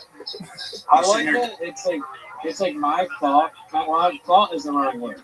It is the reason we're doing this is because of me. However, you seem to still get the blame, which I think is fun. Well, yeah, it's all good. I mean, they're gonna forget about this as soon as we get a fucking dolphin bottle next week, dude. When we bring the dolphin bottle back, they're gonna forget all about it. Oh, dude, I gotta get on Amazon and find it. Sure. Yeah, dude. I missed the dolphin bottle more than I missed my ex-wife. I was excited though because it's the first week I had this set up, but it's fine. We'll be good, dude. I wanted to have Ashley in the middle between us, so like one of us here, and then the green screen Ashley is huge. Yeah, I mean, I'm sure it'll be great. Everyone, the message said everyone make sure to sign up for Microsoft Teams. That's one of the funniest things I've ever read. I think I could spice it up though a little bit here. Let me see. If I do that, and then let's see if we can make creamy big screen, dude. Oh man, this is a lot hard. I don't know how people do this all the time, dude. People are they want the setup to be. Damn, I disappeared. But I was here for a minute. Yeah, you're there. Oh, really? Yeah. Okay. I trust you. This is what it feels like to be a person looking at Gerardo's fridge. And the reason the fridge is small in the motel is because it's a mini fridge, dude. You have a fucking, it's not even a mini fridge, although it is. Oh, fuck. Jesus Christ. Is it working? Tony has no ears on stream. I think the no ears thing is because I have a background. Where'd my dog go? Yeah. Jesus Christ. What are we doing here? There we go. Oh, no. Tony is in the hostage room. Christian, you watch. Oh, wait, it wasn't Christian. It was probably Tony. Did you watch in the hostage room days? That's good. Oh, yeah. Whole time listener in the house. What is this? Raccoon tweets with salsa on top. Damn, there's two of you. Oh, yeah. This is not good. This is not good. Okay, there we go. I thought that was on purpose. No, there we go. Now I feel like I could touch you, dude. This is way too close. Way too close right here, dude. Cooney's in the masturbatorium. Masturbatorium. Yeah, that's what I call it when my wife leaves. Oh, yeah. Okay, well, I'll vacation in the masturbatorium. You go in Baja mode in the masturbatorium? Mm-hmm. Nice. Triple up the funny pause. They're saying, please, Gerardo, please bring up Zordon. It is Cooney right now. Who's Zordon? Yeah, what is Zordon? The Jerkalacrum. I like that. That's funny. Who is Zordon? Sounds like Zoran, but I'm sure it's something else. Yeah, no, it is you right now. I'm having trouble with the whole, like, let's put it on the screen thing right now. It's not easy for me to do, but this is easy. Can they see that? I don't even know. I have no. This is hard to do. Hold on. Are you sharing something? There we go. Yeah, they can see. They saw it. Okay. Okay. I don't think I'm gonna share it, but I want to see. What happened? I was gonna do like a bit, but I don't want to. I was gonna share my screen, but I don't want to share the entire screen. Hold on. You can share a window. I know, but I don't have like a. Oh, I have an idea. Anyways, So, Gerardo, what did you get up to today? What's it going? Up to 325 when I was benching. Is that what you're asking? Dude, Gerardo has been working out a lot. No, I'm not sure I stopped working out. Shit's good. What stopped you from working out? My buddy canceled on me yesterday, so I was like, who really works out anymore anyways, you know?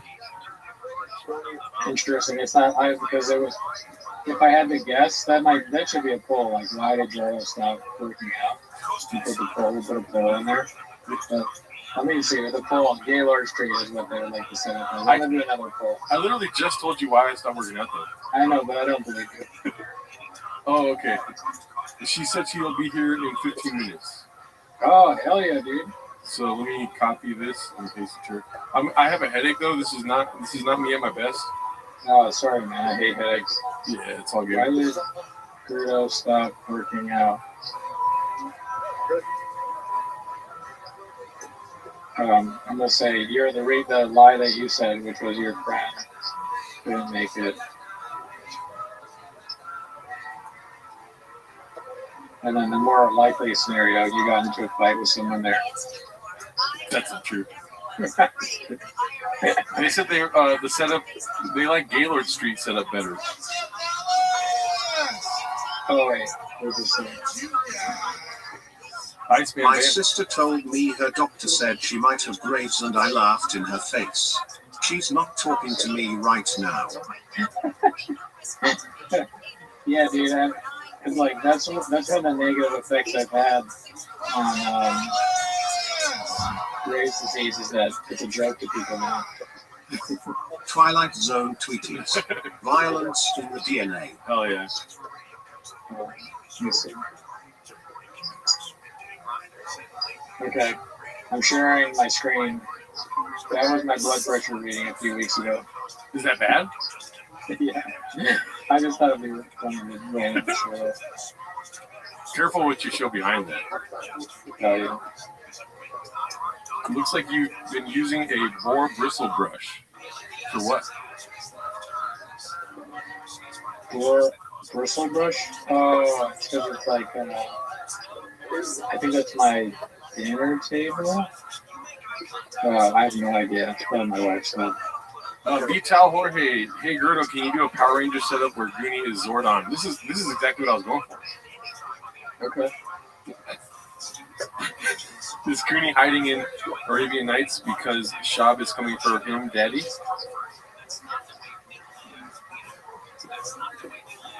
Is that what it looks like? I can't really see what it looks like. I sort of see my background, but it's so small. Yeah, it looks like Arabian Nights. Okay, like that. Arabian Nights. All right. So, just kiss already, they're saying. Cooney's in a bad guy's house from Crocodile Dundee 2.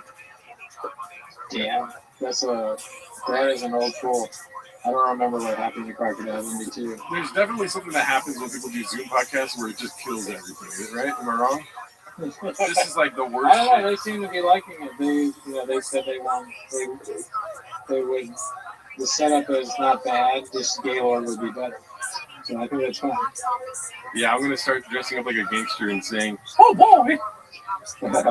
I'm in the LBJ says I'm in the Riyadh Comedy Festival. I know it's like to be Bill Burr. Hey, it's great to be here. You guys are fucking, you're doing it. You're opening up the country. I think it's great. You know, you got a gay guy to come out after me, and Schultz is here. You know, he acts like a black guy. So it's cool. So, Cooney is Theo. This is how it starts. This is greatest fucking night of my life. Tony voice. Why is Gerda always complaint? Still can't see Cooney's teeth. Oh, come on. Come on, you bastard. Oh, of course it's Formula One. I knew it. My teeth, kind of. This just shows the power of the cheers, dude. The cheers hold the power of podcasting. I don't know. I mean, I feel bad because you can't pull stuff up really. It's super difficult. And then when I pulled stuff up, it was just a picture of my blood pressure. I was like, that's so random. I didn't even realize it was bad until I pulled it up. Yeah. That was a while ago. I'm doing much better now. I think it'd be funny if we bring Ashley on and we just stare at each other the whole time. Well, I'm sure we have something to talk about with Ashley. I don't really know anything about her other than she's got a successful yoga channel. Yeah. And I've heard great things from Badizi. Yeah. And she's a YouTube person. Yeah. Has beef maybe with Whitney? I'm not sure. Right? Yeah, I'm not sure either. At the end of the day, I really don't care, but I'm sure we'll get into it with her. I really don't have any clue or care for. I'm always just happy to meet other people from Los Angeles. Exactly, dude. And you're a West Side guy. That's what your kind of fucking vibe is, dude. So you very well. On the West Side? Yeah. Interesting. Okay. A lot of great places out here. You know? A lot of great places. My motels will fuck your motels up with you. Your motel is, yeah, I'm sure. That motel is fucked up, dude. Yeah. I wish the listener, we should take a picture of the man on the street thing with the people at the motel. No, I literally live next door. That's not a good idea. They recognize you. They start coming over. Hey, you're on your YouTube thing. Can I grab? What board is that that's flickering in the foreground? Dude, Rycon, just go find a better podcast, dude. I'm sorry. West Side, Best Side. There we go. This view is fire. Nice work, team. Thank you. It's funny that the motel has one of those like fridge microwave things that you see college dorm rooms. Yeah.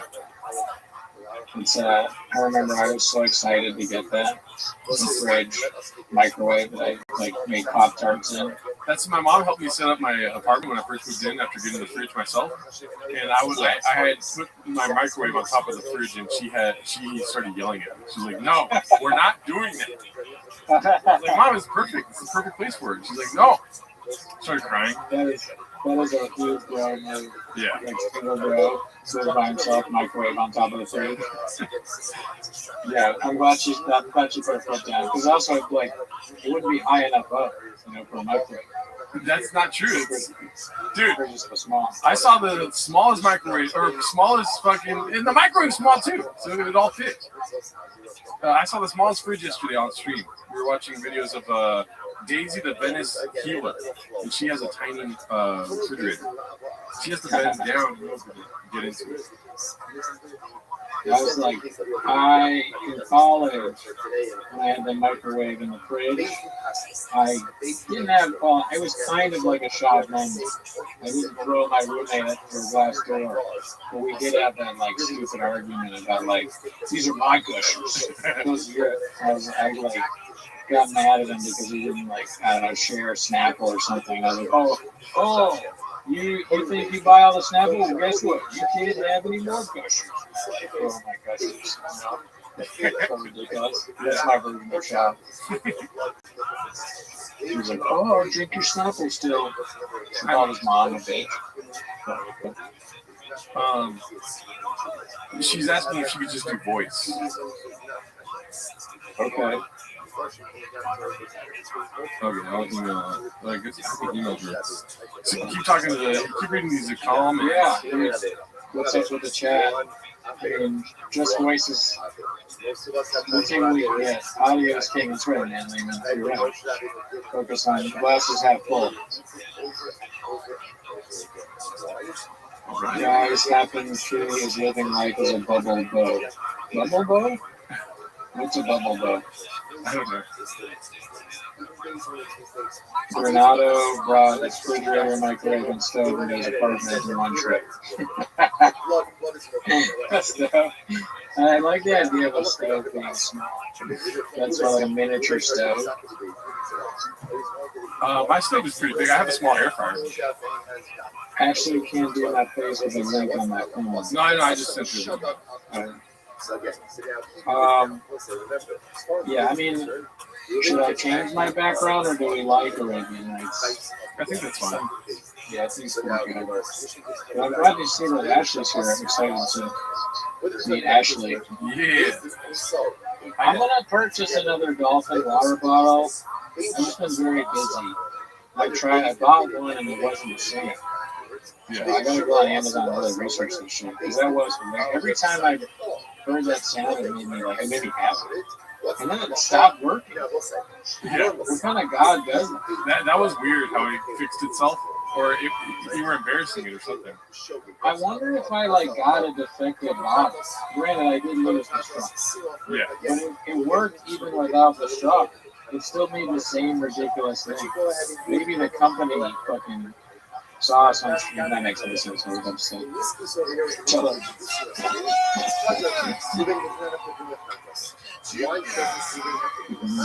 Tell her no. Actually, being on the stream is my make-a-wish. That'd be great.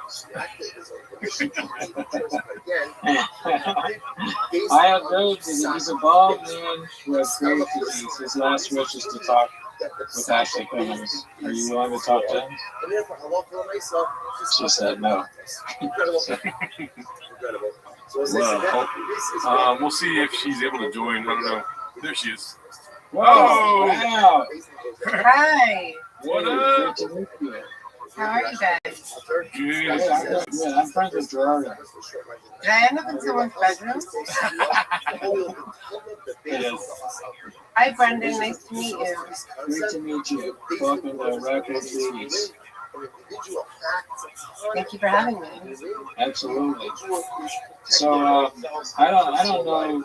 I think you have talked with Gerardo before. I don't know a whole lot about you, but I understand that you have a successful yoga show. No, not really. My my channel is not successful. That's not what my channel is not successful for yoga at all. But I have had 2 yoga studios that were very successful, and I've been teaching for 20 years. Oh, yeah. What about you? What do you do, Brendan? What do? I do this, mainly this podcast, talking about Brendan Schaub. Me and Gerardo, you probably know or heard of it from Instagram. But we do a show weekly, watching Hi, Ashley. Your sister is so funny. Make fun of them, and then we just react to it. And then we also have this show. Yeah. He's not a good representation of what we do. He talks a lot. Thank you so much for joining us today, Ashley. I appreciate it. You were just doing another podcast, right? Do you want to plug that podcast for everyone? Yeah, thanks. At Welp, WELP, we do music, song reaction. Nice. Hell yeah, that's awesome. Sorry, I was laughing because my computer screen is so ridiculous right now. It's just I have 13 windows open right now. I don't know what to do. Your background reminds me of every cheap hotel that I walk into, and I'm like, no. I'm not time to change the hotel. I'm like, no. Yeah, I'm actually shooting from the motel across the street from my apartment. Are you? No, you're not. Are you? No, but that's the bit. I can't lie to you, Ashley. You're too beautiful. What do you think about small fridges? We already talked about this, I think, through the comment section. I love small fridges, and depending on the space you're working with, small fridges are awesome. They also help you not have too much stuff. You know what I mean? Because things can go bad quickly. Sorry, we're going to say? I said thank you. No, thank you. Keep going, please. I was going to say, I'm terrified of microwaves, though. I don't own one, and they do scare me for a litany of reasons. Yeah. Why are you scared of microwaves? Well, first, it started seems like a great person with a solid grasp on her identity. Girl power girl. That was us getting money. Sorry about that. I'm trying to turn that off. I don't know how to turn it off. I need to do that. But you were saying Well, my radar went off with microphones when Putin, Vladimir Putin, what do we call him? Is he the dictator of Russia or the president? He outlawed them, banned them from Russia, I think 15 years ago-ish. And so I was like, if Putin is getting rid of microwaves, there's a lot of scary things that they can do with microwaves. Also, just the way, if you think about it, the way it's cooking your food isn't super healthy.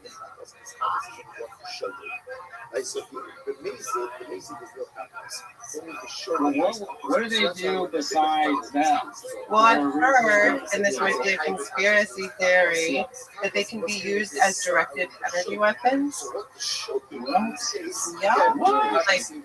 Like, from people in the chat might know more. You can control microwaves in someone else's house from very far away. Oh, fuck. That's why mine's tiny. That's why. Yeah, it's like less of a threat because this is so small. It's on top of the, and yours is on top of your fridge. Yeah. What if they weaponize both the fridge and the microwave? Well, then your boy's screwed, dude. That's nuts. I didn't know. Like, what? Do you know a lot about it? Like, what's the worst thing you can do with microwaves? Well, I'm not a microwave specialist. I just know that I follow my gut, everything. I think that they can be, first of all, I don't think the food comes out the way, like, I think it takes away the nutritional value of the food. And then the next thing would be, if someone can control it from far away. And if you look up microwaves and what's used to cook the food, it's kind of terrifying. So not just that the food doesn't come out right, but that that different kinds of it can be used for mind control, essentially, is what I have read. What? That is crazy. I know. I want to find out a way to control microwaves and small refrigerators. I'm sure he wants to do the same thing. I made sure. So, if we can figure out the What's Up Dallas thing is driving me nuts right now, dude. It's crazy. That's probably true. Actually, it's a great point. I mean, we don't conspiracies on Twitter chat, so thank you, Ashley. But it's just every time it goes off, it does. Well, I asked them to stop. I can't change that right now, but I asked them to stop, but that makes them do more right now, which is it's hilarious. Do more. Give them more money. No, we don't endorse that message. But so Ashley, yes, sir. Did you notice that? You can't see it on the screen. God damn it. I have your sister's name on the wall. I put a heart next to it. I wanted to ask you a question about your sister. Not a lot of questions, but one very specific question. I noticed yesterday, I don't know if you tuned in yesterday, but I noticed that her nostrils are not quite nostrils. You know what I mean? Her nostrils are a little fucked up. If you told my sister that, she would flip out, because since we were like 18, 19, she's like, Ashley, your face is so symmetrical, and look, my nose isn't the same.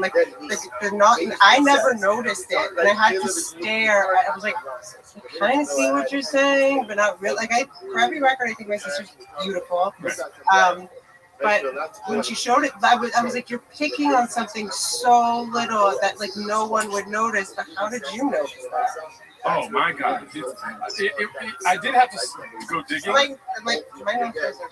No, you're good. Here's what drives me nuts. Is that her nostrils, right? When she's podcasting, she looks like you can see her nostrils. It's for me. How did you notice the discrepancy in whole side? Give me 1 second here. I'm going to pull it up for you. I think this is very important. Go ahead and I'll let you know. I don't think I noticed that, but it doesn't sound like completely foreign to me.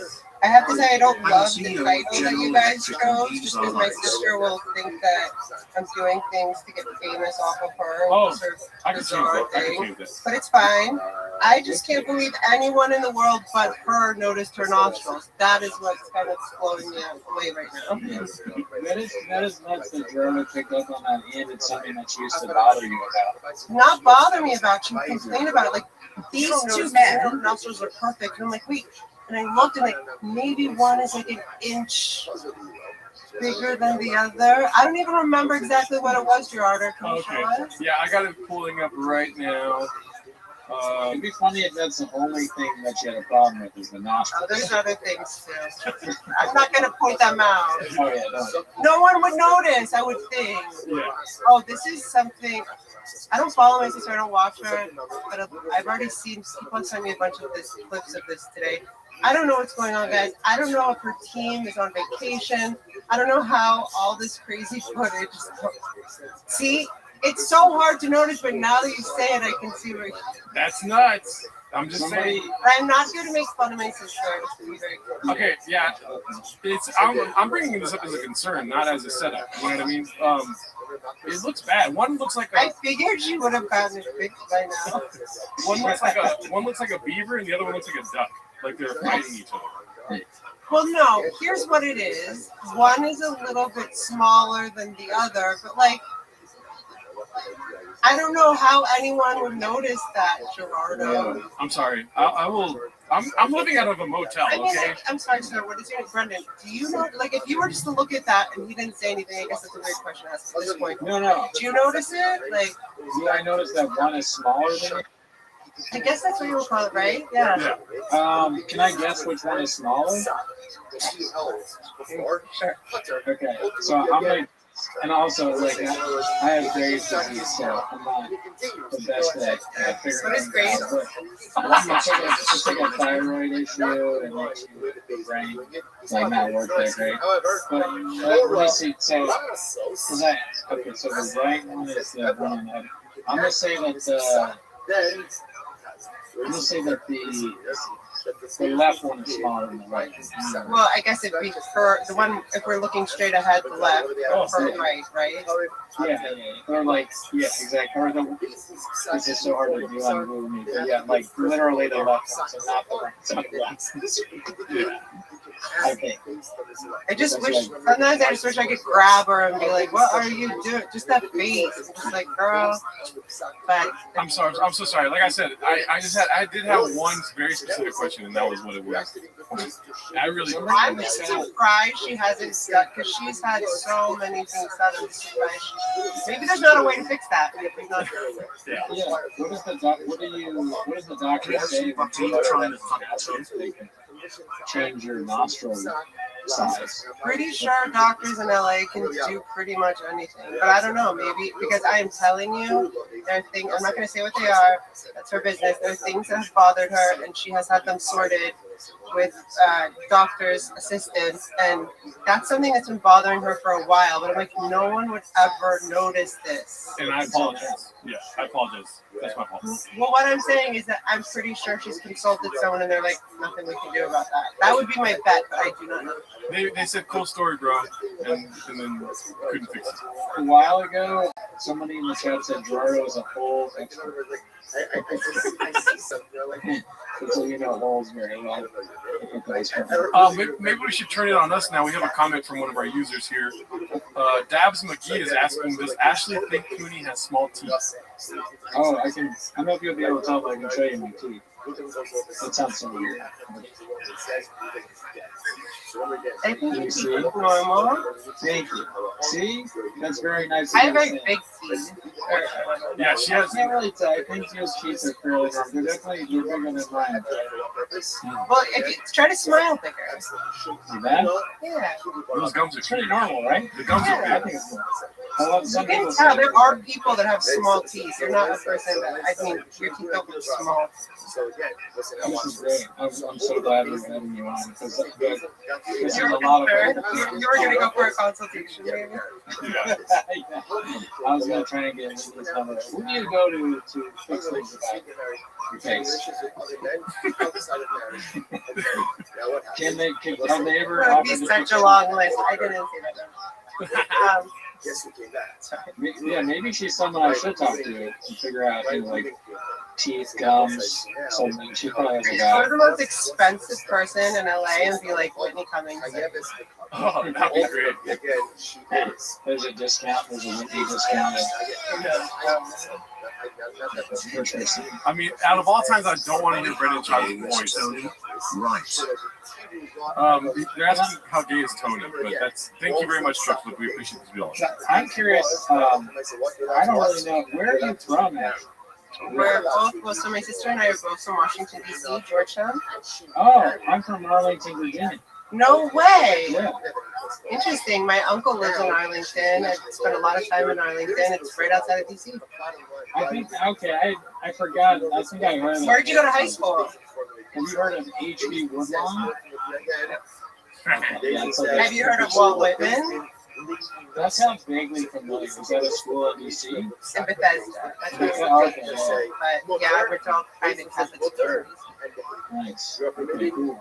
Yeah, so we probably. Arlington's awesome, though. Have you been there lately? Do you still have family there? I do. Yeah, but I go back for the holidays and hang out with the folks and stuff. But so you grew up there. Did you move out here too, to California? So I grew up in DC. I did my first year of university at George Washington University, which I'm sure you've heard of. And then I transferred. I had an academic scholarship to go to University of Miami sophomore year. So I continued and finished at University of Miami. I opened my first yoga studio in Miami Beach. And I lived there for 12 years. My mother's stroke happened in 2011. And my sister asked me to move out here. That was the year that she sold Two Broke Girls and The Whitney Show. And my mom, obviously, we brought my mom out here. And so I've been here since 2007. Okay, I'm sorry to hear about that. She's in heaven now, it's okay. But what brought you out to LA? Originally, I moved out here to talk about Brendan Show. But I moved out, I did stand-up comedy for a long time, so that's how I moved out. That's how I met Gerardo. And then we started doing this podcast about 4 years ago or something like that. Yeah. And you're from here, right, Gerardo? Yeah, born and raised. What do they say, born, bred, and spread? Yeah, not so much spread, but Isn't that a thing? They say LA born, bred, and spread. Am I wrong? No, I don't know. I haven't heard that, but spread, that sounds kind of weird. Something like it could be like that. Can you explain it, Jordan, or should I explain it for you? Yeah, no, that's what they say. I've heard that before, but no, I'm from California, South California. You know, born, bred, and spread, just like my big fridge. Can you correct me if I'm wrong? Doesn't it mean that like you're born in one place in LA, but because LA is so spread out, you'll live somewhere else, and then you'll land where you actually want to be? I honestly never heard this saying before, but that is exactly what it is. I've been all over. I've lived all over the place here. I never lived on the west side though. You guys are gross, both of you. West Siders stink. Love the West Side. I will never go back to the East Side. Where in the West Side do you live, Brendan? Did you go straight to the West Side, or no? I've been all around Los Angeles, but I live in mid-city, so like in mid, yeah, which I feel like is equal everything. I thought about Calabasas, obviously, to be closer to. Why, obviously? When I think of Calabasas, I think of like Kim Kardashian and just like weird stuff. Yeah, I know. I'm like it's a shock, but you kind of look like MPE, so you might have a chance with this mother. Winking face, Mike touch. Yeah, I've been around on the east side, Raleigh, when I first went here. That's where my second studio is, in Santa Monica, Fairfax. Oh, okay, cool. Like late 2012, early 2013. Okay, I opened my studio in February of 2014 and closed it in February. Where is Red Bar? I love Red Bar. Red Bar's watching. I closed in late February of 2017. Just missed each other. Where in West Hollywood did you live? I was on Orange Grove and Santa Monica. I was on Crescent Heights and I think Crescent Heights and Santa Monica. I'm gonna guess you're heterosexual. Yeah. How did you like living in Boise? You know, I mean, it's cool. It's for comedy. It's near the store and the job. My friend is a director, and he had a spot. And so he was like, you can come crash with me and see what I always like, try the comedy thing. So there's like a shitty ass apartment with seemed like it was on some kind of scam. There was an old man that was sort of the landlord and he was trying to get us to pay rent ahead of time. And it was very strange. But I thought you were gonna say he was trying to make this too strange. Yeah. He didn't try and fuck us. He did have like a strange situation going on where there was a woman who seemed kind of crazy living in his apartment. He also lived there under us. And she It's always would yell. weird when the landlord lives in the in an apartment in your building. You know what I mean? Oh yeah, no, it was super strange. He would knock on my door and ask me to like turn down the AC. And like, can you just go back to your apartment? I thought you were gonna say ask for sugar. Yeah, only to turn off the appliances and never ask me to sugar or anything like that. We got a lot of people asking if you know anything about Red Bar's whereabouts. I'm probably pretty sure you don't. But. So I love making rules, and So do we. And I do communicate with them. And the heads, shout out to Red Bar and Mike and Jules. I feel like they're chilling right now. I wrote Mike, the last time I wrote him was, he usually writes me back. The last time I wrote him, I want to say it was like a month ago. I was like, where are you? I need you back here now. There's so much to go over. And I think the last time he was live they went live was, I want to say 3 or 4 months ago. But from what I understand, he'll be back soon. But again, it's it's Mike and Jules, and they get to do what they want. Hopefully, they're chilling. Yeah. I don't think any of the rumors are true that he's dead or has any I don't know all that stuff. You watch Red Bar, you're a big fan of the show? I am for many years. I actually do. I'm one of the only. I think I am the only Red Bar approved person. Where for a while I do reviews, all 5-star reviews. I used to do computer to computer, so I play Red Bar on one computer and then have another computer, and then I got a better setup. But I'm the only one that doesn't have all the rules of the clippers and things like that. So. Oh, nice. Oh, I didn't. Okay, cool. I didn't know that you were. Are you? I think my channel is more popular for Red Bar reviews than yoga. Do you review Red Bar show? I don't. I call myself the intro girl. I don't review. Well, Mike David's words are Ashley Cummings always does 5-star reviews. I don't know if I think it's more like a hang. I'll just play episodes, and I love his intros. Like they usually have like 45 minutes to an hour intros, and I just think Mike's funny by himself.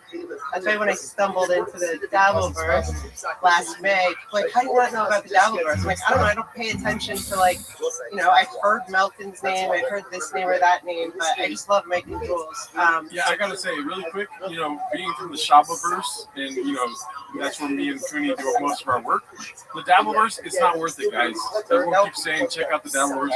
It sucks ass. I've already did my whole deep dive, everything, off-camera deep dive. It sucks. But do you want to talk about your experience with the Dabbleverse? I feel like we were texting about this yesterday, if I'm not mistaken. Are you talking to Brendan or no? To you. Oh, so Kevin Brennan has a little brother named Neil Brennan. Right. I have a little sister named Whitney Cummings. Yeah. Whitney Cummings and Neil Brennan are best friends. They made a movie together. I've had Thanksgivings with Neil Brennan. In 2020, Kevin Brennan, who is deep into the Dabbleverse, they found me, and I was talking about things that had to do with my father, who had passed away at the time. And so they reached out to me and they said, would you be on our podcast? I've never been on a podcast in my life. And I said, under one condition, it's called Justice for Eric Cummings. That's my father's name. So I reread my father's will online. It was quite ridiculous. I asked him, and he very politely took it down. But then I did his show a couple times after that, and then in May of 2025, he asked me to come on. I did not know what the word Dabbleverse meant, and I just kind of stumbled into it in the most ridiculous way, and it was. I learned a lot of lessons. It was traumatic, to say the least, and it sucked. But I can say this now. I feel like 70 to 80% of the Dabbleverse doesn't hate me anymore, but I could be wrong and things change on a daily basis. Okay. But it's an interesting ride. I don't know how people go there through their own volition, to be honest. I have no idea. Yeah. But yeah, I think a lot of it has to do with my sister, etc. I don't even know. I still don't really know what it is. The Dabbleverse. I've heard people talk about it. I think we had Rabbi Rothschild, he mentioned it. I thought it had something to do with stuttering John. Sorry, go ahead. I thought it had something to do with stuttering John from the It's so that will be what people will say, like, but that made no sense to me. I was like, what is the Dabbleverse? Kevin's like, don't worry, just don't forget about it. So they say that it's because Stuttering John once was asked, do you do comedy? And he said, or no, do you dabble in comedy? And he was offended, and he said, do I dabble in comedy? I work for Howard, so blah, blah, blah, blah, blah. If you don't know who Stuttering John is, it's very irate about certain things, but it's a lot more than that. I saw your video, Gerard. I think that's why I came on your radar, because, or you came on mine. Pest is a clipper for the Dabbleverse, and he was like, would you go on this guy's show? And I love Pest. I was asleep when he asked me, but you did a video called, I think, Intro to the Dabbleverse. Oh, yes. So what did you find out? It's just boring. It's just like way too much burn for no fucking return. You know what I mean? It's just, I'm sitting watching videos. Yeah, it's just way too long. And by the way, my name is Gerard Doe. It's like, you know what I mean? Gerard with the oath. I like Gerard. No! It's fine. You can call me Gerdo if you want. Yeah, a running bit on the show is that people get his names. For like every show, he comes on and he's like, dude, you'll never believe what they called me today at the coffee shop. It's a new saying of his name. Hernado. It's Hernado. Yeah. Someone called him Hernado. Hernado? Yeah. So Gerard, that sounds cool. That's British. That's like super British. That's not South California. You know what I mean? What do you like to be called, Gerardo? Friends of mine call me the Gringo Poppy, but I like to be called. How do you like Papa Kiwi? I like Papa Kiwi. Papa Kiwi's nice. You know what I mean? Daddy, like Daddy too. Steady. Oh no, that's Cooney. Cooney has a NSFW hentai chat in our Discord, and he likes to be called Daddy. What about G-Dog? Can I call you G-Dog? G-Dog works, but that's only for black people. Which brings me to my next question: what's your least favorite race and why? I'm just kidding. No, you can call me Gerardo, Jerry, if you need to. You can call me whatever you want, actually. Why did I'm assuming the Dabbleverse is kind of haters or whatever, but 80% of them hated you at one point? Oh, 100% of them hated me. And probably I'm upshooting the number of girls. Why do they hate me? Like, did they hate me? Well, first of all, I got very upset because the Dabbleverse culture, and I want to be careful what I say. It's very much about trolling, and I did not know about things like this. So I left work one day, and there were all these tweets that had like pictures of my kitchen and other things, and I just started texting people who were posting pictures of my freaking kitchen, like, take this down, blah, blah, blah, like, and so I started getting angry at these people. Meanwhile, I'm getting angry at, like, so if you, this is an analogy I like to use. The Dabbleverse is kind of like a big playground, like it's kind of very toxic playground. There's a lot of bullies. Unbeknownst to me, I was like flexing, on Twitter, flexing at like the biggest bullies in the playground. So I got it really bad. There was like 2 months that a guy called Melton covered me almost on a daily basis. They'll dig into your past. They will just find like the worst pictures and the most embarrassing things that have ever happened, and then make shit up. That's so lame.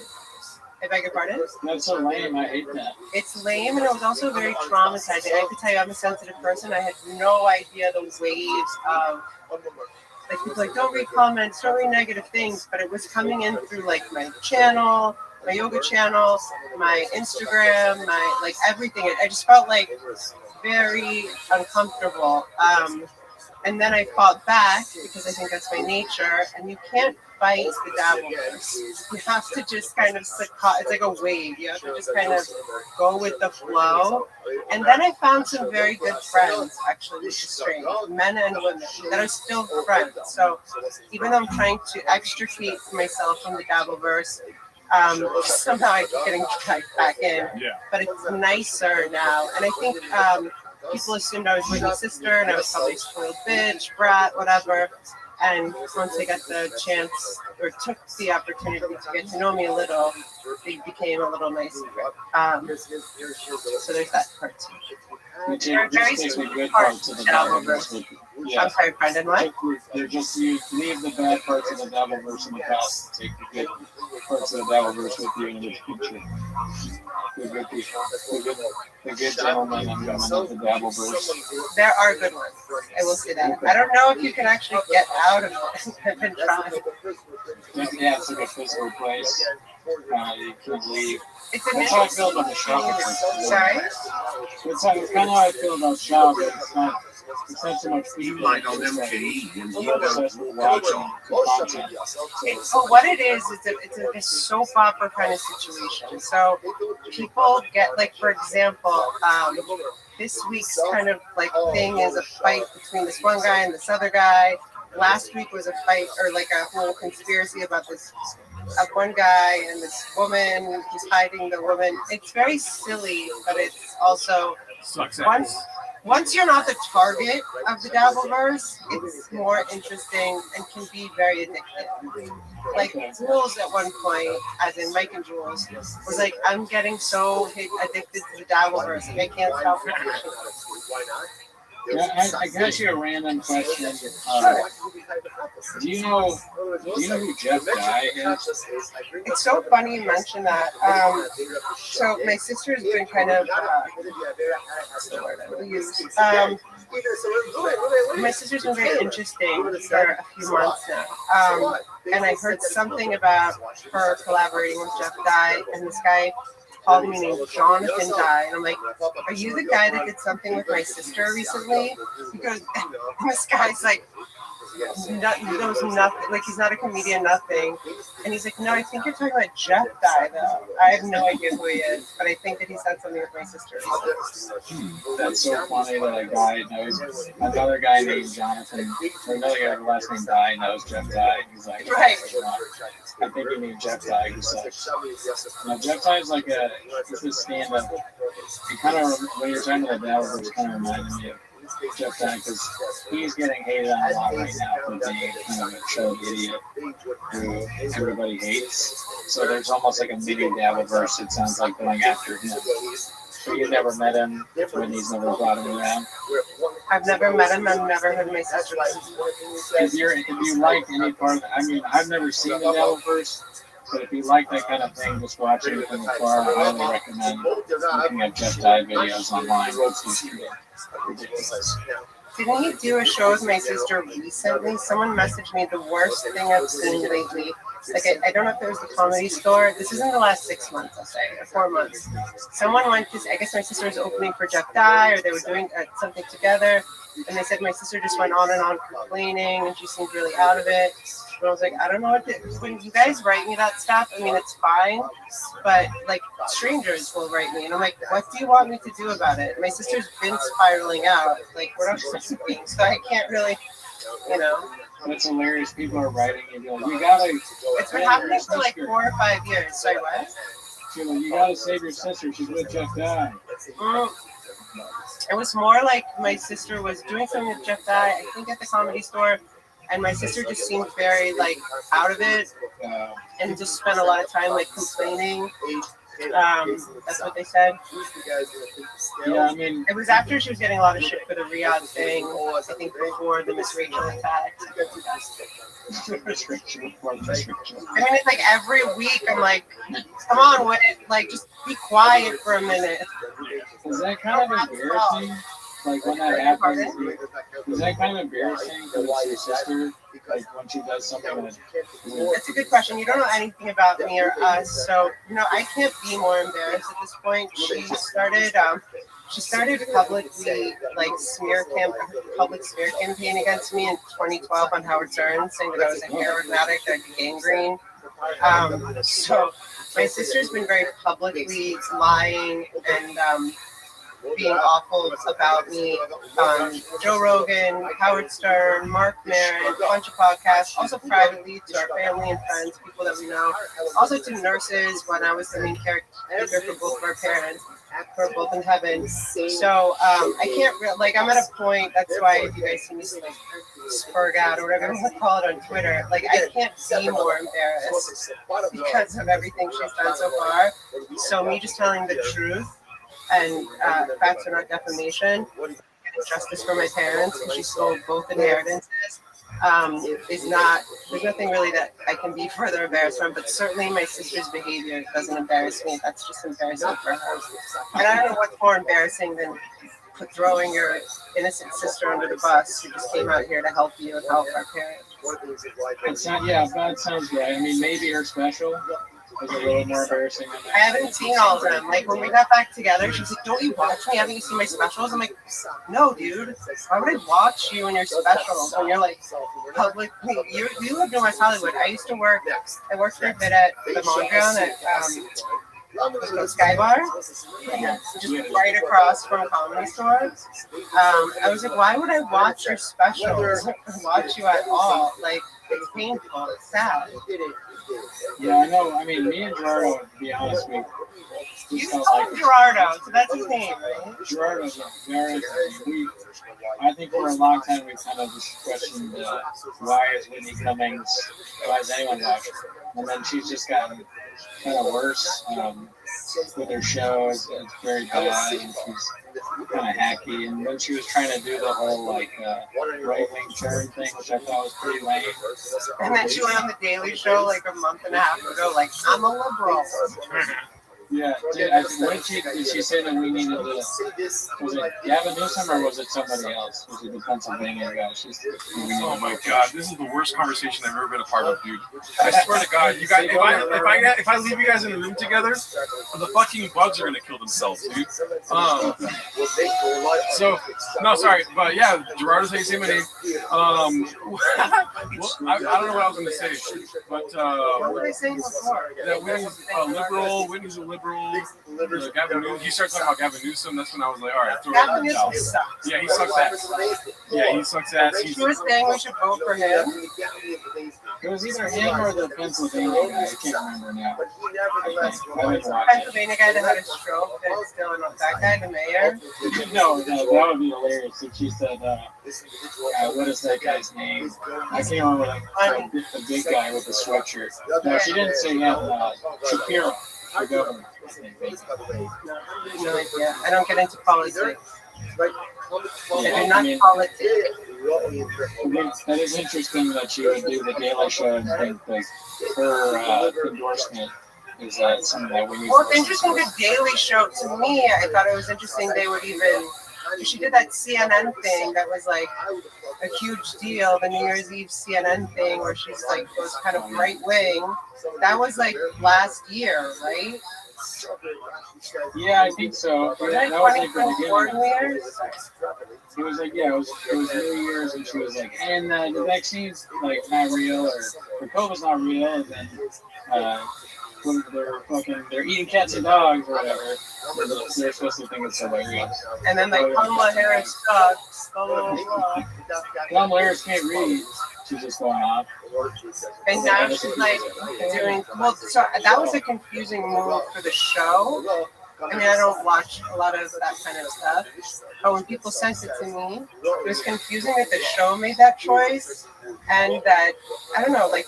It was like, does the network think that people don't remember a year and a half ago when she pivoted right? And now she's, I mean, I don't know. Can I ask you another question? This is a random thing about, sometimes Whitney says, go Birds, and she's like a big Eagles fan. So she's engaged to Chris Cole, who is used to be a skateboarder, and he's from Philadelphia, and I believe that's where the whole Eagles thing comes from. Okay, that's another thing I find annoying. I hate it when people say "Go Birds." But like, and there's something just annoying to me about it. See, it feels fake. Are you into sports? Are you like not an Eagles fan? I'm not an Eagles fan, but I feel it's not my main issue with the fact that she's an Eagles fan. It's more like just the randomness of all of a sudden having a big numbers, like people seem to like that political all of a sudden, but sometimes it's like, oh, I'm right wing or oh, blah blah blah. I was laughing though when the text that came out about the assistant telling her that she can't criticize Rogan.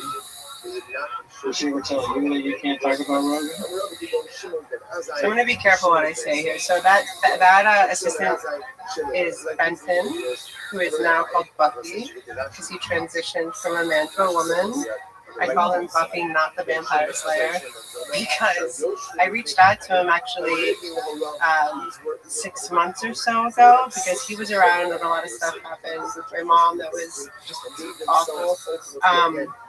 And he didn't respond back to me. So then when I saw that he did that, like released those texts, and it was like, it's so like controlling Whitney. What I saw in the text was like, we respect our elders. Blah, blah, blah, blah, blah, blah. She was like schooling this man. They've transitioned, so it's a female now. Buffy was Benton at the time. I have no idea what he did to deserve that, but my sister will do things like that. She asked me to write her manifesto 3 years ago, and it was for her employees, and it was called the Wolfpack Manifesto because she was into wolves at that time. And it was very interesting because as I was doing it, the way I've had 2 businesses, and I think everyone is like, I was the sole owner of both of them, but I treat employees like family, and I won't have employees do things that I don't do, like arrive 15 minutes before your class. And so I kept asking her questions when I was writing the manifesto, like she had specific things. She's actually, it's for them, not us. And it's very much rules for thee, not me. Is that correct? Right. Yeah. So it just felt, because I would never run anything like that. I would never have a team like that. So yeah, she does things very differently. Wolf Manifesto? Is that what you said? Wolfpack Manifesto. Wolfpack Manifesto. That was a manual for her employees. Yeah, and that was the name of it. Did they literally say Wolfpack on it? Yes. Wow. And there's a bunch of different rules. Yeah, no, having a man, I can understand if you're a business. I don't think she ever put it into play. It was just like something she was thinking about for 3 weeks and then moved on to something else, which is like kind of a pattern she has. But I've never seen it so publicly visible, but also people are sending me a lot of more stuff because of how publicly interesting she's been lately. I'll use the word interesting. She does seem like somebody that might be really into like self-help books and that kind of thing, like 48 Laws of Power. And maybe I could see some of that maybe with part of the manifesto, or the kind of person that likes that. So I don't know if she is or not. I guess that from her. She loves that book. 48 Laws of Power? I think that book is psycho. But yes. It's pretty ridiculous. I remember being like I think college or something, and someone was being like, yeah, you gotta check it out. And I read a few pages of it and kind of got bored. She's literally given it to people as like homework to read. And you know who else did that? The owner of American Apparel. And there's a documentary about American Apparel. They talk about how crazy it was to have to read this book and have to like, and part of this, but like, let me just explain one. So if you ask me a question, how was your day? Cheese beans, farms. You're supposed to wait 8 seconds before you respond to a question. Like, and it's all about control. Yeah, I think that's rude. 8 seconds fucking add up. Your life time starts to add up. That's very rude. I agree. I can't do that. I can't believe what's happening here. You guys are just like drowning me in like just like I don't even know what's happening right now, dude. You guys talking about the 48 Laws of Power? What was I gonna say? I don't know what to ask necessarily, but there was a lot of stuff you guys were just talking about that I wanted to ask questions about here. So Has Winnie ever made you? Or she obviously has made you laugh before. Have you ever been to a show of Winnie? Have you ever seen Winnie do bad on stage? Possibly. So I've been to a lot of her live tapings. I used to go to. So when Whitney and I get along, we're kind of like the closest. And then when we're not speaking, we don't speak at all. So she's my little sister. She's 12 months younger than me. So as my little sister, I mean, like, you know, yeah, like she said to me, like, Ashley, don't laugh at my fall. I'm like, but I can't help it. I'll just laugh harder because other people, it makes other people laugh, right? So yeah, I mean, the loyalty that I used to have for my sister that I kind of have put aside for now because of what we're dealing with, at like our little Cold War that we have. So I'll say that. I mean, yeah, my sister's not. What was the original question? Just that if you ever seen her bomb or do bad, like not even bomb necessarily, just like do bad, like, and then like something she can't sleep at night. She's like, why wouldn't they laugh when I fucking did my squirting joke or something like that, you know? I don't know if she doesn't.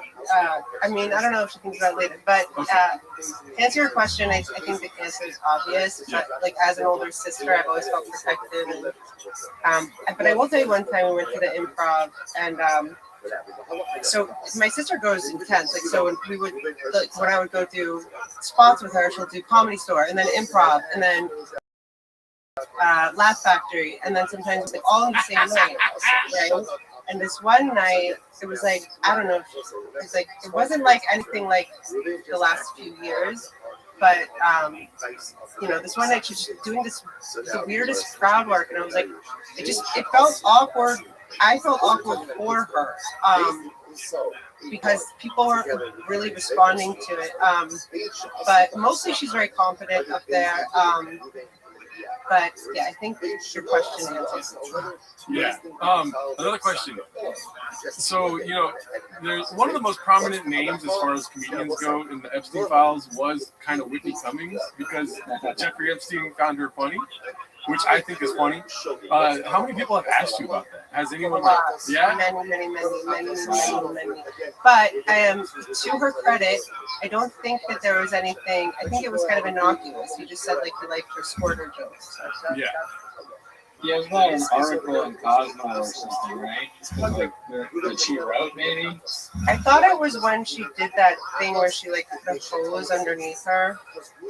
I don't even think I saw that. What did she do? She like spread her legs and like put a hose. So she put a hose. She was like in a bikini and spread her legs and put a hose between her legs. So, yeah, no, that makes sense. It says call ends in 15 minutes. Yeah.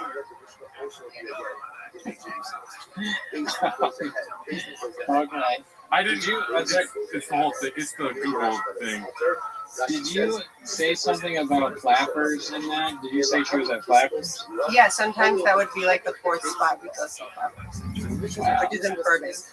Yeah, no, we know Flappers very well. Which, by the way, is very funny. So I dated a comedian that did a spot there, and I went to see him, and I was like, "Hi, Mesh comes in." They're like, "Oh, do you want a spot?" And I was like, "No." They're like, "You're Whitney's sister." Like, I don't do stand-up. Like, I'm good. That club is so crazy. They tried to get you to stand it. They were like, "Do you want to do a spot?" And I was like, "No, I'm here to see my boyfriend." You're gonna be on the famous Fridays or whatever they call it. Man, they're desperate. So do you know the owner of Flappers is Barbara, I believe, Barbara Holiday? Do you know any stories of her yelling at people? Because we love those. No, I don't know the owner. I know Mitzi Staff, who passed away. She was the owner of Comedy Store, Shore's mom. I know Polly. But no, I don't know anything about the owner or anything about him. Did you know about do you want to tell her about the toilet, Cooney? That Flappers? Oh, sure, yeah. If you do end up going back to the toilet has been broken for like 10 years. We got a urinal there, and it smells bad. I don't know what's going on. They never fixed it. There's like rumors that the owner clogged it, and it's just like the poop is so big that it could never out of the toilet. I heard it was the night that they tried apple pie pizza for the first time. They accidentally threw some away in the toilet, and then they couldn't go down. But this is gross. That's gross. But have you ever tried the apple pie pizza with Flappers? Me, no. But I feel like that's a reason not to go to Flappers. Who doesn't fix a toilet? I'm so confused about that. Exactly. It's been years. And what it like? Don't they have two though? Like one for men, one for women? Yeah, I think they at least have that. That would be so funny if they did. If they didn't have separation of that. I was gonna say, but also it must make the lines longer. And also, how much can it cost to fix a toilet or get a new one? Really? Yeah. I've told this story so many times, and no one believes me that it's real, I'm sure, but I swear to God this happened. When I moved to LA from WeHo, I moved to Burbank. And I lived in this house, and this guy came over to fix our toilet or something, some plumbing issue. And I, made the mistake of being like, yeah, I do comedy. When he asked me, and he was like, "Oh yeah, you do comedy? Oh, I do the plumbing at that Flappers place over there." And I go, "Oh yeah," and I swear to God, he said, insinuated that they were going through hard times, and that was the fun. And then I found out it's a tough spot. Yeah. But apple pie pizza. I'm glad that you realized that's close. Well, it's funny that you mentioned that. Somebody's talking about Applebee's lately, which I know from as a restaurant that I used to drive when I lived in Miami, back and forth in DC. But I remember being off the 95 and stuff. People were like, "Did I have apples or apple pie at Applebee's?" I was like, "I don't know, they better." And apple pie pizza sounds like something that Applebee's should definitely have on the menu. But it also sounds like a bad idea. Like pineapple pizza, I get. Apple pie pizza, I don't get. Have you guys ever tried it? No, I haven't, but I feel like that's something you should eventually try. Yeah. What does it look like, though? Is it the crust of the apple, or is it just like apple pie with cinnamon on top of cheese? And I'm not sure, but I'm willing to try it, and I heard that they deliver now. I'm pretty sure Flappers delivers food, so we'll have it delivered to my apartment. Before we only have 10 minutes left, so I need to do a speed round here. The chat, obviously, everyone that watches our show is in love with Brendan Chop. So they want to know if any, that's the question. Brendan Chop question mark. Have you ever talked to him, met him, anything that happened? I've met him and at Comedy Store. I know that him and my sister were close. He's not the father of my nephew. People think that. I will not say who the father is. But it's not him. And I don't know him very well. I've just met him past. Oh, okay. He never asked you to check out his truck or anything like that? Oh, okay. He asked me a couple times when I've seen him at the Comedy Store. Do you know about Brian Callen? I don't like Brian Callen because he made shoes out of elephants. I think that's terrible. But there's other reasons I hate him as well. He killed elephants and made shoes out of them and was charging $800. Oh my God. He's such a bad guy. God, elephants. He's a monster. Yeah. And he's very little. He's a very little man. In every way. I mean that in every way. Yeah, I love Alex. Why would you do that? Because he's an asshole and he's a little man. Yeah, he sucks. Okay, I have a question. $800. They were so ugly too. They were sandals made out of elephant skin. I mean, it just broke my heart. First of all, but it also made me angry. And what an idiot loser. Yeah, I don't like that at all. I've never killed an elephant. I gotta be honest with you, I really don't like the way he, I don't know if you're familiar with his cadence, the way he says jokes.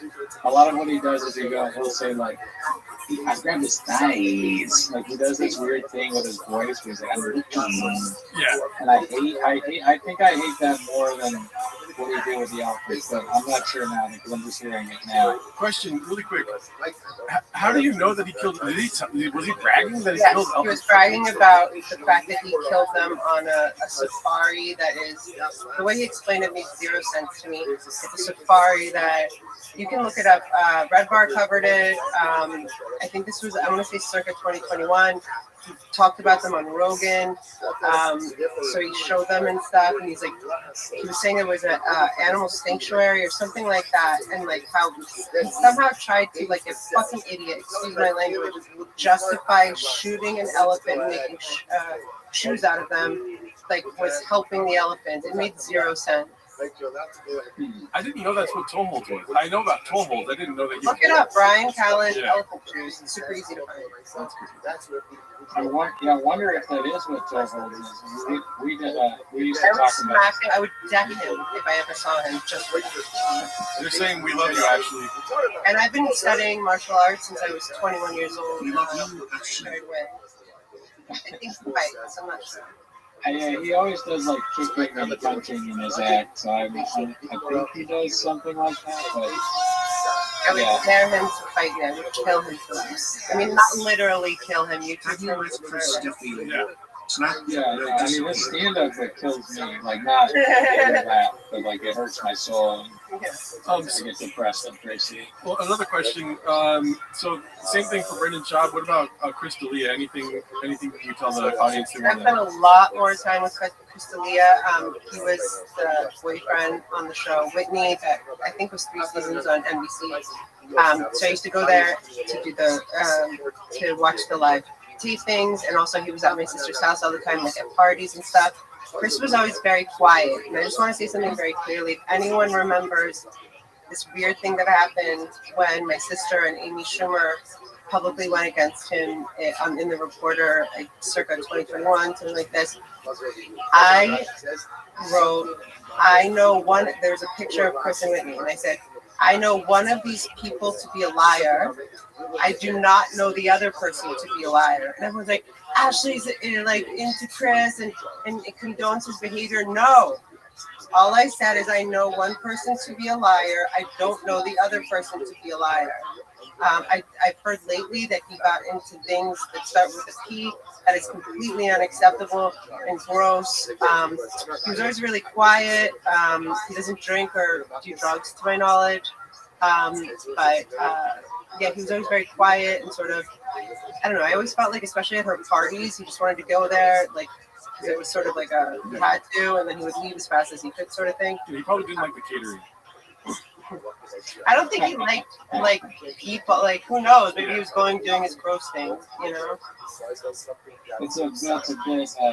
Chris D'Elia was saying he's gonna come back in Hollywood, and he's like, when I come back, I'm not gonna be like nice Chris. I'm gonna say it like it is. And then he's like, craft service sucks. And that was his thing that he was gonna tell. You guys know what craft service is? Yeah. Yeah. So it's like, I mean, you can get what you get. I heard him at one point say something really stupid, like I think it was Theo Von show, and he was like, "Where's my salmon? Like, where's my this? Like, most places have like my salmon." Like, what a douche! Like, he really comes off douchey sometimes. I don't know if you guys know, his dad is like an NBC divisional president or something. So, yeah, I mean, he comes off as a spoiled brat, but not in person. I've seen him do stuff that it's just like, seeing him do stuff like back in 2013, he was very funny back then. I don't know, it's hard for me to find someone funny after I know they've done terrible things, if that makes sense. Yeah. No, that's half of our show. Wait, no, that's so funny that the "Where's my salmon" thing is like that. You do like a way better impersonation. I can't say it's boy. But what always annoys me, and this annoys me about a lot of stand-up, it's like, yes, laugh at your own jokes, but he would do it like it was just like, shut up, you know, like when he tells like the drunk girl joke, which is actually funny, you know, like he does like this impression of 2 drunk girls laughing, but he has this like weird high-pitched laugh. It's like, let people just laugh sometimes as well, you know. I'm really guilty of that too myself when I do stand-up though. So I know it's hard to get rid of. But the call will be ending soon because I have not paid for Google One. I'm probably going to try to do a different service next time for this whole call thing. But thank you so much, Ashley, for coming through. Thanks for having me. You're welcome to come Thank on. you, Brendan, and nice to meet you. Yes, good to meet you. You're welcome to come on whenever you want. We do this every Wednesday live, and we'd love to talk to you again. Yeah, we'll see you in the Red Bar Facebook group. Hopefully you're in that too. Oh yeah, that's what's up. All right, awesome. Bye guys. Bye. Thank you so much. Hell yeah, dude. All right. I don't know if the call ends like if it ends for both of us. But that was 4 minutes. That was great. Yeah, she was awesome. Yeah, Ashley's so great. Nice. I had no idea what to say at the beginning. I hope she didn't think I don't know. I was just like, yeah, you do yoga. But see, I mean, I'm a terrible host. But damn, dude, she was funny and cool. I really enjoyed that. Yeah, that was what great. You guys did, too. That was very funny how the chat kept only putting $2 donations and keep making the voice happen. Thanks for the sub. What's up? Somebody just subbed. Sorry. Oh, something really made me laugh during that whole thing. I forget now. Fuck, but yeah, no, that was hilarious. I was talking to her. I was like, does Gerardo hate that? I want to see if she knew Jeff died. No, yeah, I mean, you guys are a run-on sentence. Both of you guys. There's no commas or periods when you guys are talking for sure. But that's why I was trying to be like, we need to talk about Brendan Schaub, dude. This is keep my eyes on the prize. Dude, we're leaving money on the table right now. I'm glad you brought in Schaub. That's why I was like, looking, I was like, Gerardo, please help me. I'm gonna. This is gonna really just turn into like me talking about what kind of books we like. Yeah. We were about to start talking about. You guys were gonna start talking about Martha's Vineyard for sure. Yeah, I was like, yeah. Oh, you watched Martha's Vineyard too? Yeah. Oh, yeah, that restaurant's great. Yeah, it's driving. That would have been the whole call. I think it's going to end on us here in 2 minutes. I want to fucking read the Wolf Manifesto. And actually, I'm writing one of those. I'm not reading. Oh, you're going to write a manifesto? Yeah, you need to tighten up. Okay. Yeah. I have write some rules for this. I've got 7 manifestos written already. I don't know if you want to check them out. Yeah, no, I know. But everyone in the chat knows that you got manifestos. Bud Easy. So, Bud Easy, I saw all your comments while they were white personing to each other. I saw your comment saying get the manifesto, but she started off talking saying there's not much I can say about this. So I didn't want to, I didn't want to press further on that. I was like, whatever she gives us, she gives us. So. Yeah, I mean, it's hard. Neither of us know her, so we want to be cool and chill about it. But then she just, she talked about everything. So I don't know. I think we played that right. Well, yeah, guys, thank you so much for coming through. I think we're going to have to end it here because it's going to hang up on us. Yeah. But hey, thanks for coming out, chat. Hope you enjoyed the show. See you next week, I guess. Yeah, we'll be here next week. I'm fucking redacted. Later, y'all. Thank you to Ashley again. Ashley, shout out to you. Ashley rolled very nice. Yes. The salmon thing was hilarious. I'm gonna say that. I'm stealing that. Where's my salmon?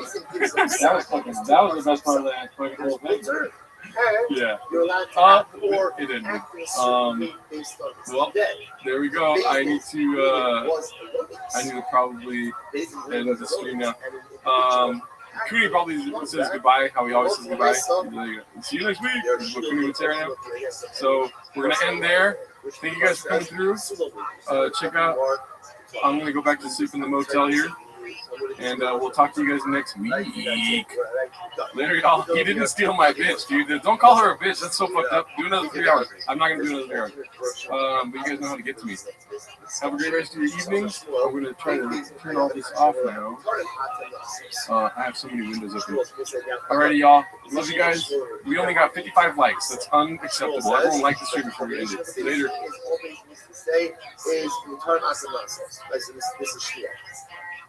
I'm sorry.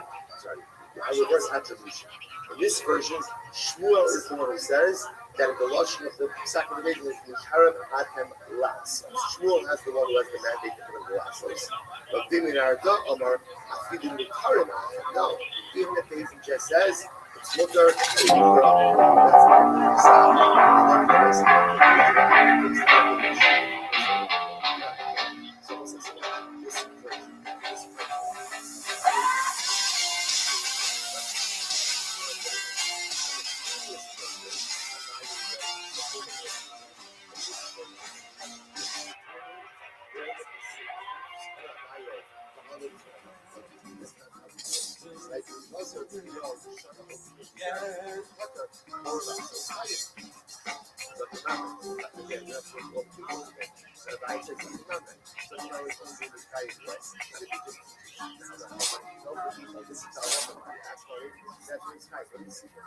But it's not just like this is the third. You also need what? Lasos. Next, Rabbi Rothschild is what's that? That's Carvalho. It's like Holy. Holy that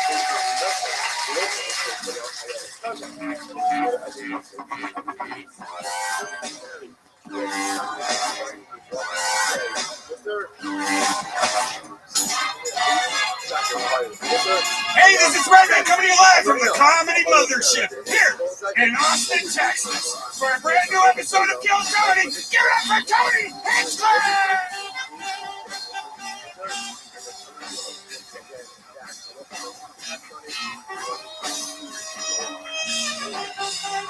Who's ready for the best fucking night of their lives tonight, huh?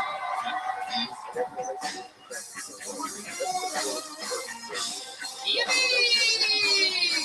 Thanks so much for Redman, everybody! Yeah, you did it.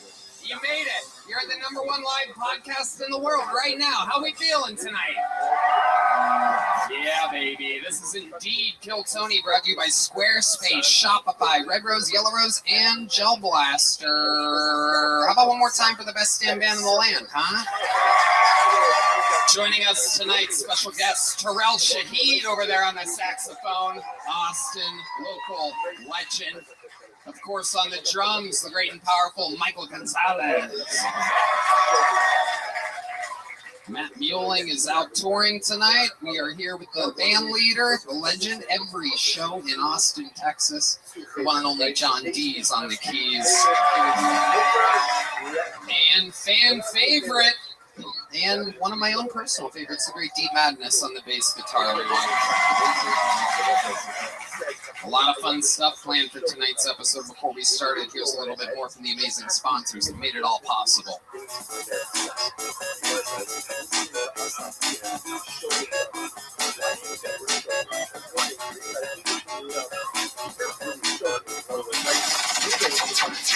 The Sunset Strip Comedy Club in Austin, Texas is now open. Check out Red Man's secret show every Thursday. Go to sunsetstripatx.com for tickets.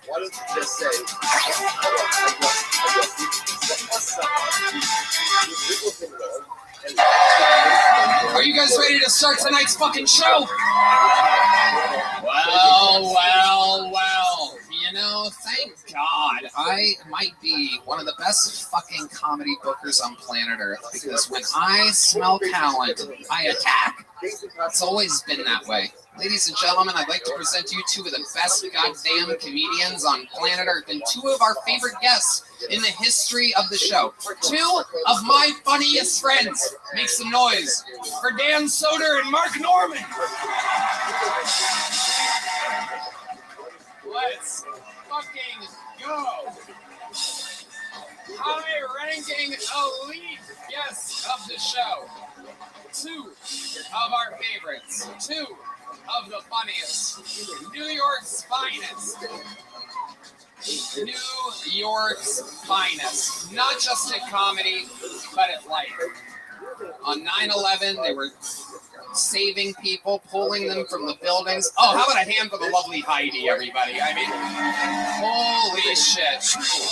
Right when this sausage fest got a little too sausagey, here she is to add a little feminine energy, some good some good mojo. How about a hand for Heidi, everybody? Follow her at Gina AAA.HG.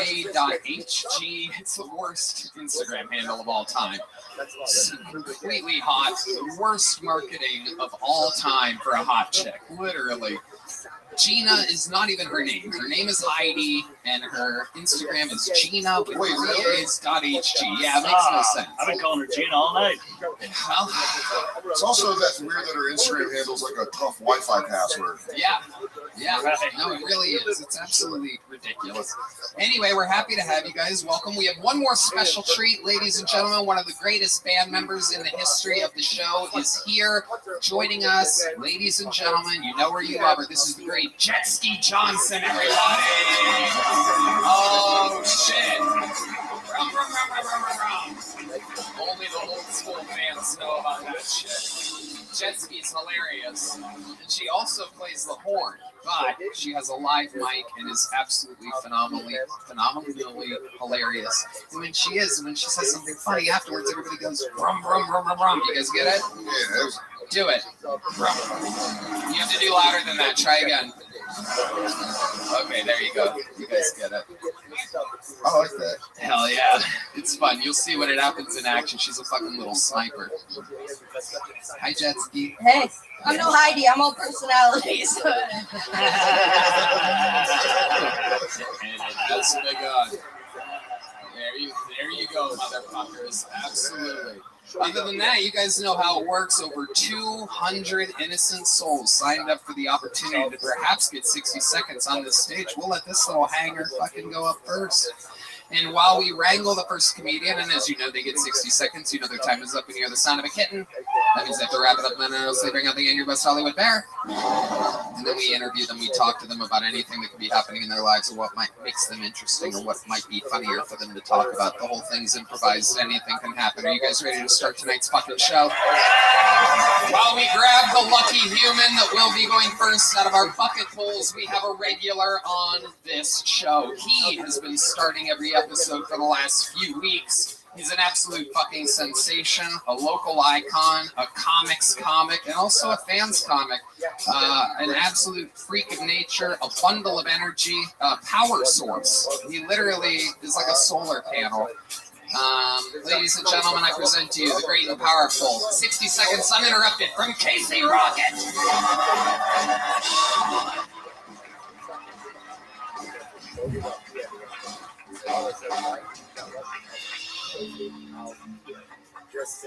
The world is a vampire. Hell yeah. There we go. Very cool. Hell yeah. Maybach music. All right. Very cool. Get lost. God, I'm riffing for two tonight, boys. I'm pregnant. Okay. Cool. Get lost. God. Nights like this, I wish I was still covered in mud, hiding from the predator. You know what I mean? Just hoping he'd get close so I can steal a kiss. All right. I gotta get out of here. I got a date tonight, fellas. Yeah, her name, Hot Singles. Her location, in my area. The sex, casual and anonymous. No strings attached. Is she HIV positive? Oh no. Is she gonna try to steal my wallet later? Oh yeah. Is it a decoy wallet? Oh hell yeah.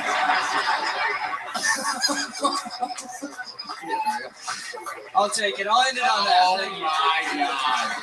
And that is the launch of my Casey Rocket. An absolute force of fucking nature. And meanwhile, you've done it again. Thank you, boys. Happy to be here. Hello. He's also running for mayor.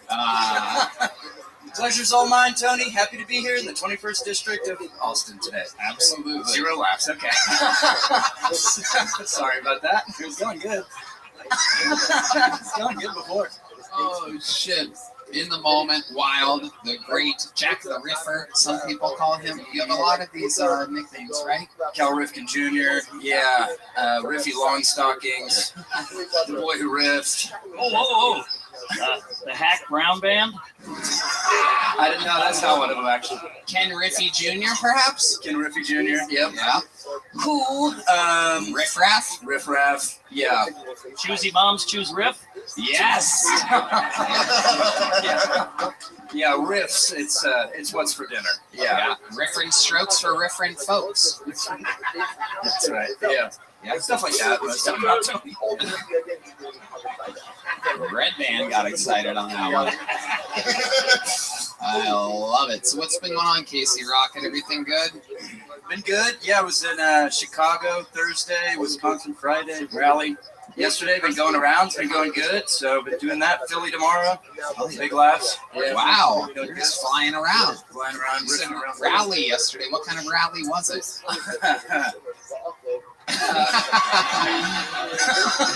Was there a tiki torch? He really does look like he sets up the rallies. Yeah.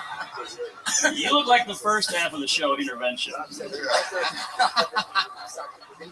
It's not true. Now the interesting thing about Casey is that, and I don't want to like blow your cover or get too personal, but you're sober, right? Whoa. Yeah, I'm sober. I've been sober for years. Yeah, Maybach music. Yeah. Damn, dude, that must have been a wild ride when you were.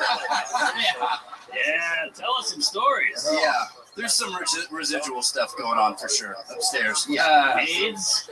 AIDS. Yeah, you don't get sober from that. That's permanent. True. It does appear as though you did do enough drugs to just last. Ride the wave. Casey, can I ask you a personal question? Absolutely. Was it huffing? Yeah, we used to huff ether. Yeah. Nice. Ether, air duster. Whippets? Whippets. Yeah. Good time. You need me? You got whippets. We can get them.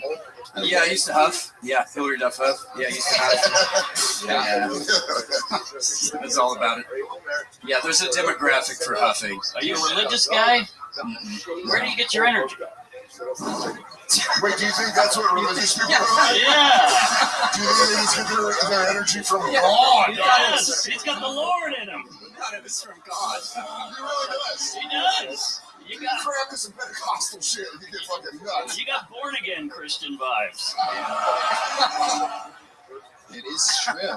You ever go to church, Casey? No. Really? No, not me. What happens if you step inside of a church? Turn to stone, I guess. Yeah. You really would look like you could crawl in the ceilings without notice. You're like, oh my God. He's here. That's gonna haunt me later. Just take a straw, put it right in the holy water, let him know you're there. Yeah. I love it, Casey. Atheist. Atheist. I thought you said Caseyist. I was like, yeah. No, sorry. I'm a Caseyist. Well, I think you have a new name for your fans. Caseyist. Yeah. There you go. Yeah, Casey enthusiast. We were in Chicago on Thursday and a big Casey Rocket crowd, and this guy, I guess, ate too many edibles and he passed out in the second row. He like fell on his face and had to do fucking riff resurrection. Had to bring it back. Second riffing. What? Yeah. Jeez. Jesus Christ, Mike. God damn. The Chinaman. Very scary. Yeah. Jesus, that is like you're trying to show anger. Casey, you're an absolute fucking machine. No better way I can imagine in the world to get an episode of this show started with your energy, with your jokes, your fucking bing, bing, boom, boom. You truly are. Thank you, guys. Sir. Hell yeah. So fun. Thank you. Make some fucking noise for Casey Rocket, ladies and gentlemen. That is how you do it. The regulars of Kill Tony are freaks of nature. Now we go to the bucket. Now this is where we found all of the regulars. This is where anything can happen. Maybe it's the best set we've ever seen in the history of the show. Maybe it's the worst. Maybe they're a genius. Maybe they're insane. Maybe they're a 20-year veteran. Maybe it's their first time. Your first bucket pull of the night, getting 60 seconds uninterrupted, goes by the name of Raul Sanchez. And here we go. Thank you. I like drinking, man. Makes me a pleasant human being. Sometimes I get a little too fucked up though. Like one time I got so drunk I caught myself speeding on the highway because I confused the number on the highway with the speed limit sign. I was like 97 buck. That was pretty specific, no? Now that I better go 92 just to be safe.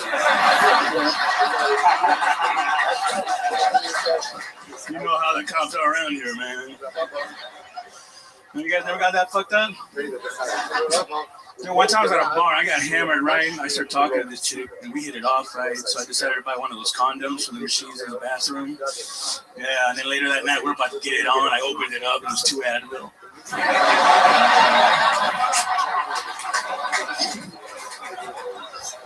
But I was so drunk, I was like, man, technology's come a long way. Oh my goodness gracious. Raul Sanchez has arrived, ladies and gentlemen. An unbelievable minute. Oh my goodness. Now, Raul, I know you. You're a fucking great comedian from Dallas, am I correct? San Antonio. San Antonio, that's right. You were on this show there, correct? No. No? No, this is my first time. But I know you from, how did you end up opening I opened for you in Cap City when I used to live here. That's right. And you were coming down here. That's right. Yeah. And I had you do it a few times after that, right? Yeah, a couple of times. I think 2 or 3 times I featured. Because you're fucking hilarious. I appreciate Look at it. you. I love it. Now you're in the mix here. That was great. Yeah, man. Yeah, That was killer. You're really good, and this is in true Mexican fashion. You're gonna take our jobs. Yeah, it is true. Damn. What I love about Raul is he feels like you're just hanging out with the dude you work with that you get drunk with, and you're like, dude, Raul's fucking hilarious. You're like, you hear him talk about highways? It's fucking nuts. It's all the landscaping guys getting together. Yeah. Right. And then they call him gay for being too funny. Right. Tell me about it. So Raul, you're a freak of nature. How long have you been on stand-up? 13 years. 13 motherfucking years. I love that. I love that people that have been doing it that long sign up for the show. You come here, you fucking flex, you showcase your goddamn skills, and now look at you. You're right here, absolutely thriving in the mix. How do you make a living? Just from stand-up? Stand-up, and I also get disability from the VA. Oh, wow. You're a veteran. Yeah. I did 4 years in the Army. Mexican Army? No. The Alamo! Airborne Infantry. Yeah. Sorry. You were in the Air Force? No, Airborne Infantry. Oh. Fighter plane. Okay. Oh, boy, the migrants are getting good. Yeah. They're airdropping them. Yep. That's a way to get over the fence. Incredible. So what were you doing? You were jumping out of planes? Yeah. And then, well, not in country. Once we were in like Iraq and Afghanistan, there was a lot of like just busting people's doors open. Whoa. Okay. Killing kids? No, these are like fully grown men. All right. Hell yeah. I feel like if someone from the Army was here, they'd go like, hey. Kicking doors now and fucking people up.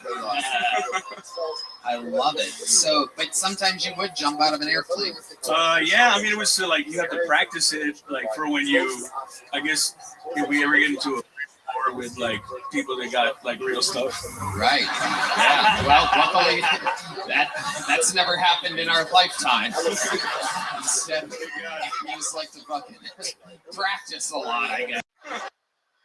I can't picture. I don't think I've seen a lot of Mexican people jumping on the old jumping bean. You know what I mean? I haven't seen this before. There's a lot, actually. There are? Is that what we have them doing? Wait, did you just try to compare Mexicans jumping out of airplanes like to black people swimming?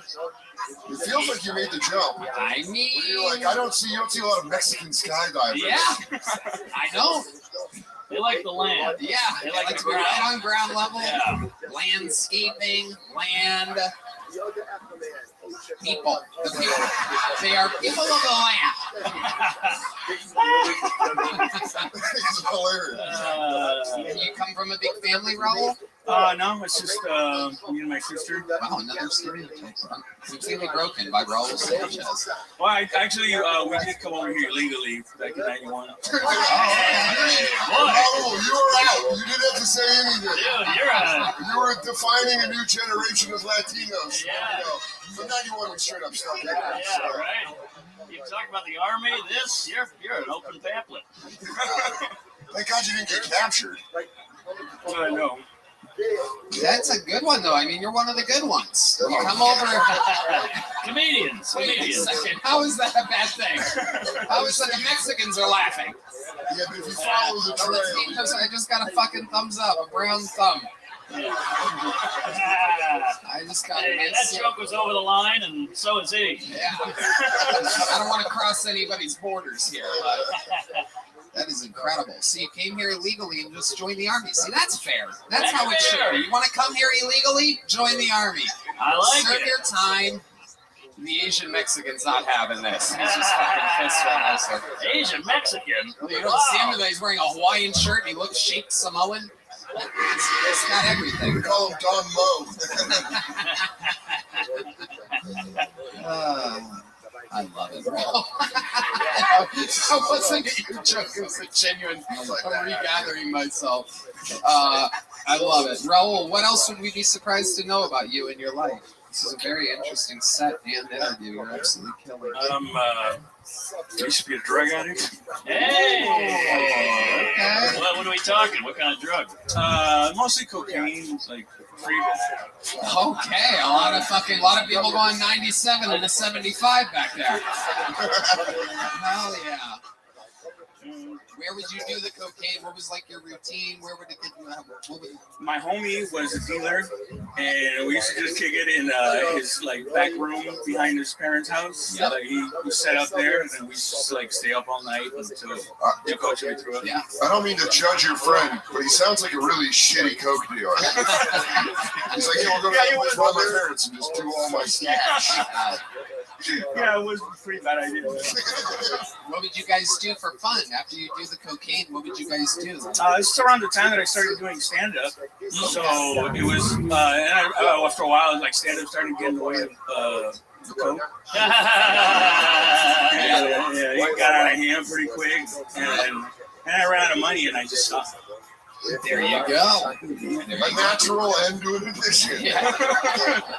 Stand-up started getting in the way of my addiction. But stand-up won. You know, he's not joke, he's still doing stand-up. Yeah, absolutely. Yeah, you have 1 minute of material. Thank you. Do you ever get tempted to do it? You ever have a moment of weakness? Oh, yeah. Yeah. Like, what does that take? Does that happen when you're... Well, I just do it. Oh, okay. Yeah. That's the way to do it. Absolutely. He's admitted to 3 felonies here, for those of you keeping track. Army, border jumping, and drugs. Every time I'm like, he's one of the good ones. He's like, I do cocaine all the time. I'm like, okay. That's in the Army. All right. What do you got here illegally? Oh, what do you think about catalytic converters? Like, do you get them for free or do you buy them? No, somebody tried to steal one out of a rental. Out of our house. Yeah. I'd love to have you on the Secret Show sometime if you can. Yeah. Whoa! Look at that. There you go. You passed the catalytic converter test. That's one of the only ways to get booked on the Secret Show. This is a legit, nice leather joke book. You could fucking do blow off it or something like that. He's generic Raul on social media, all one word. I mean, that's about as good as it can get out of the bucket. Make some noise for Raul Sanchez. Oh, wow. What a start of the show so far. Right now, we're on pace for episode of the year. It happens that quick. Oh, look at the lovely Heidi. I mean, my goodness gracious. Are we the luckiest people on planet Earth or what? I'm sorry, I looked at your boobs. Got the bottom boobs. I feel like I really got caught. I was shaking Easter for it. I was like, I'm sorry! Yeah. I know, it's hard. You think that's bad? I saw Deep Madness look at her boobs. That's the weird part. He's like, hey, this podcast is sponsored by Squarespace, the all-in-one website platform for entrepreneurs to stand out and succeed online. Whether you're just starting out or managing a growing brand, Squarespace makes it easy to create a beautiful website, engage with your audience, and sell anything from products to content to time, all in one place, all on your terms. Red Band. Tony, I've used Squarespace a lot. I love Squarespace with a fiery passion. And I tell you that over the phone almost every night. That's true. You call me a lot and we talk as we're good friends. Yeah. I just love how easy it is to make a website with them, upload, organize, and access all your content from one place with your new asset library. You're able to manage all your files from one central hub and use them across the Squarespace platform. Sell your products online, whether you sell physical, digital, or service products. Squarespace has the tools you need to start selling online. That's right, Red Band. You can easily sell custom merch and create a passive income that engages your audience and scales your brand. Design your products and production inventory, and shipping is handled for you, saving you time and money. There's no doubt about it. Making a website has never been easier thanks to Squarespace. So do yourself a favor, head to squarespace.com for a free trial. And when you're ready to launch, go to squarespace.com/Kiltony to save 10% off your first purchase of a website or domain right now. Good evening. This podcast is sponsored by Shopify. Perfect combos, peanut butter and jelly, spaghetti and meatballs, Red Band and Tony Hinchcliffe. Now you and Shopify. Now that's a combo, my friend. Shopify is the global commerce platform that helps you sell at every stage of your business, from the launch, your online shop stage, to the first real life store stage, all the way to the, did we just hit 1 million orders stage? Shopify is here to help you grow. Whether you're selling scented soap or offering outdoor outfits, Shopify helps you sell everywhere, from their all-in-one e-commerce platform to their in-person POS system. Wherever and whatever you're selling, Shopify's got you covered. A Red Band. Shopify helps you turn browsers into buyers with the internet's best converting checkout, up to 36% better compared to the other leading commerce platforms, and sell more with less effort thanks to Shopify Magic, your AI-powered all-star. I know I love Shopify so much, Red Band. I mean, it's crazy. I love Shopify more than I love women and men. I love that no matter how big you want your business to grow, Shopify gives you all the tools you need to take control and take that business to the next level. Did you know Shopify powers 10% of all e-commerce in the U.S.? Shopify is the global force behind Allbirds, Rothy's, Kill Merch, and millions of other entrepreneurs use it across 175 countries. Plus, Shopify's extensive help resources are there to support your success every step of the way, because businesses that grow with Shopify. Sign up for a $1 per month trial period at shopify.com/Kiltony, all lowercase. Go to shopify.com/Kiltony now to grow your business no matter what stage you're in. Shopify.com/Kiltony. All right, your next bucket pool goes by the name of Pamela Galvez, everybody. Pamela Galvez, 60 seconds uninterrupted. Oh, shit. Here we go. What's up, everybody? So I want to open up a pegging gym for women so that we can have nice, strong cores, because I used to be this bisexual guy, and we used to have strap-on Sundays. And in case you don't know what pegging means when a girl, I guess, wears a plastic dick and puts it in the butt with the guy. And it made me really appreciate what you guys go through. It's a lot of fucking work. It's a lot of work to do this, and it's very hard to find the hole too. And I thought all the positions, I thought when he was on top of me, that would be easy. No, that wasn't easy. But guys, if your dick could get pregnant, you wouldn't want to stick it everywhere. So just, because you guys always want to stick your penises everywhere. So, yeah. Okay. Okay, 55 seconds from Pamela. I wanted to You what? Wanted to stay on time. There you go. You're on time. Rare for your people. Yeah, because I'm never on time. What ethnicity are you exactly? Dominicana. Dominicana. Oh, shit. Dominicana. Okay, we got it. One time's good enough. She was hypnotizing Mark. Mark was starting to present to her. I want some rice and beans. She said it 3 times. You say Dominicana 3 times, guava juice shows up out of nowhere.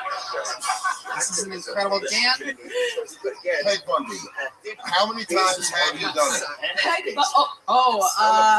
did it like 5 times. It was amazing. Same dude? Same dude, yeah, it was amazing. So ladies, please try it. Please try it. Oh, I think it feels so powerful. I was like, oh, now I get it. Well, it's a good feeling. So, okay. I'm turning the favor. Okay. Anyone else hard? Yeah. It's getting hot in here. Oh shit! There's this jacket. Look at this. This is like a fucking. This is like a. All right. Yeah. Don't say Dominican again, or they'll appear. I love it. Has anyone ever told you that you're like if Frederick Douglass and Frederick Krueger had a baby? I like it. How long have you been doing stand-up, Pamela? 3 years. Where at?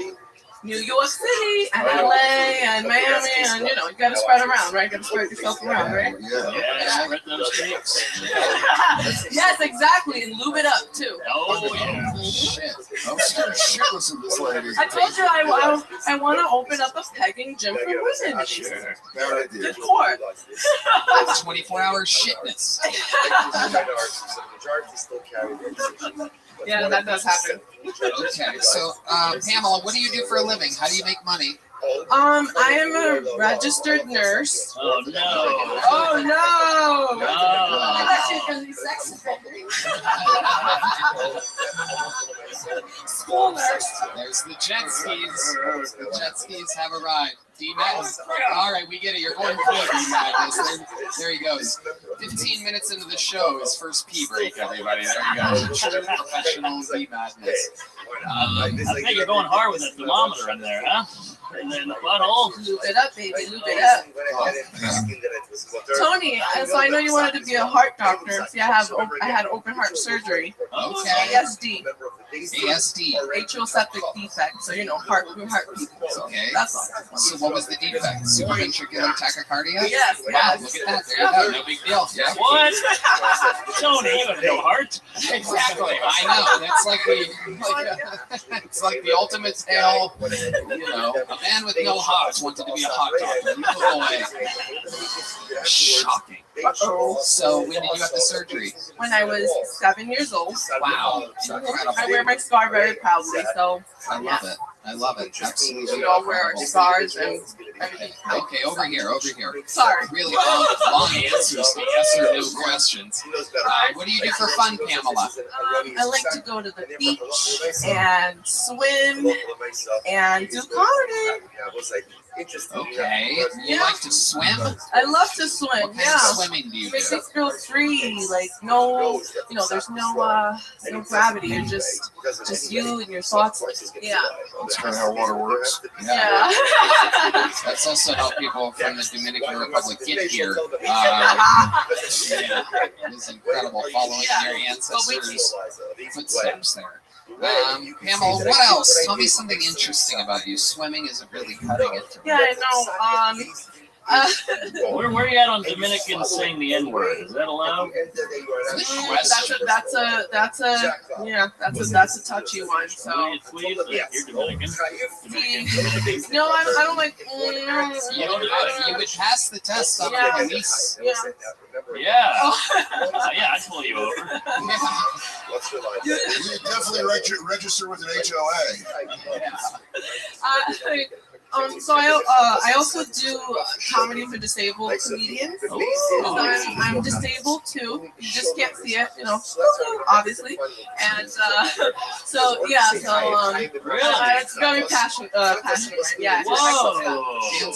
The more and more we go on, the more and more I see how crazy that guy is for letting you peg him.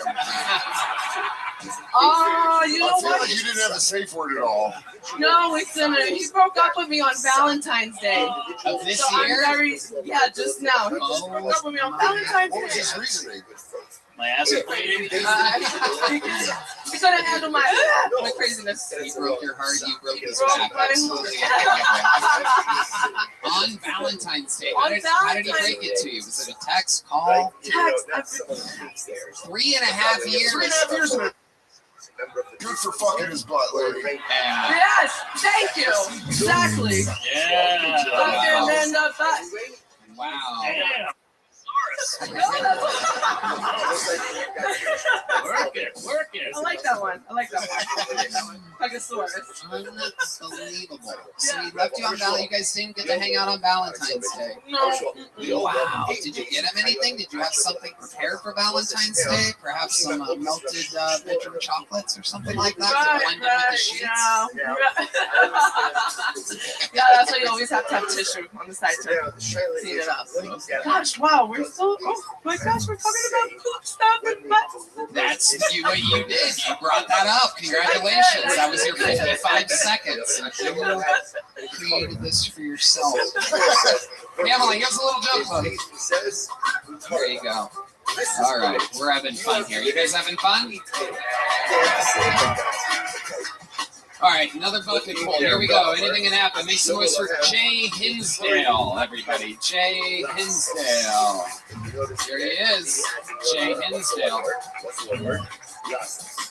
You are permitted to act on this himself. Oh crap. So he says, seeing that it's motor, I was at a strip club during the day recently. shielded from personal liabilities. I wasn't there for any particular reason. I was just trying to get my mom's engagement ring back.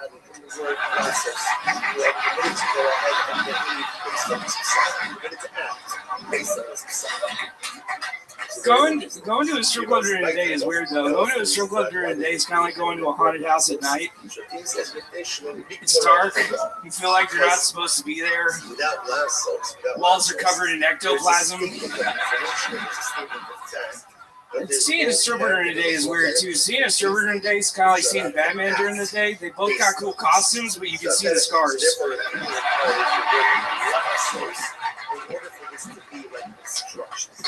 Batman fights crime, stripper fights crime. The catch and release is a little different for the stripper, but she does keep criminals off the streets for an unspecified amount of time, and if you read the comics, that's better than Batman. Sorry, I have a touch of autism. Wow. Yet another unbelievable minute here tonight. Jay Hinsdale. Am I saying that correctly, Jay? Yeah, I usually go by JP, but I forgot to there you go.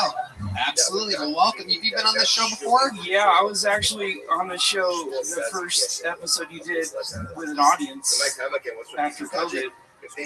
At Anton's. Yeah. Okay. Yeah.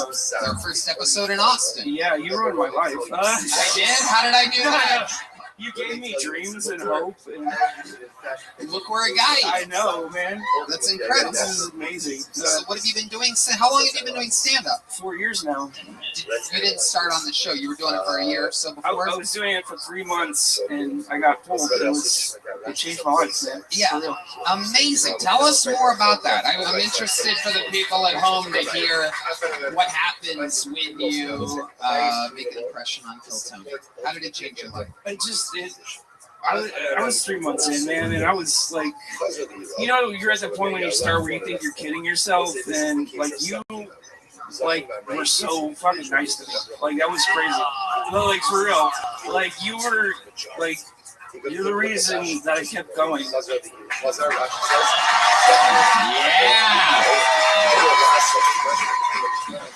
You hear that, you faggots? It's me.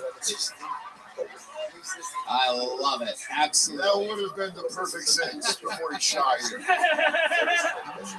He does have the name of an assassin. Jay Hinsdale. They assassinated Tony Hinchcliffe. It was a great set. Really good set. Thank you. I appreciate it. Unlike you, your jokes have no fat on them. But I once went to an Antifa-sponsored vegan barbecue for trans awareness. Oh, no. Yeah, I found out they don't accept trans fats. Wow. Yes. I love it. You got the face of Shane Gillis and the body of David Lucas. It is incredible. You are a machine, JP Hinsdale.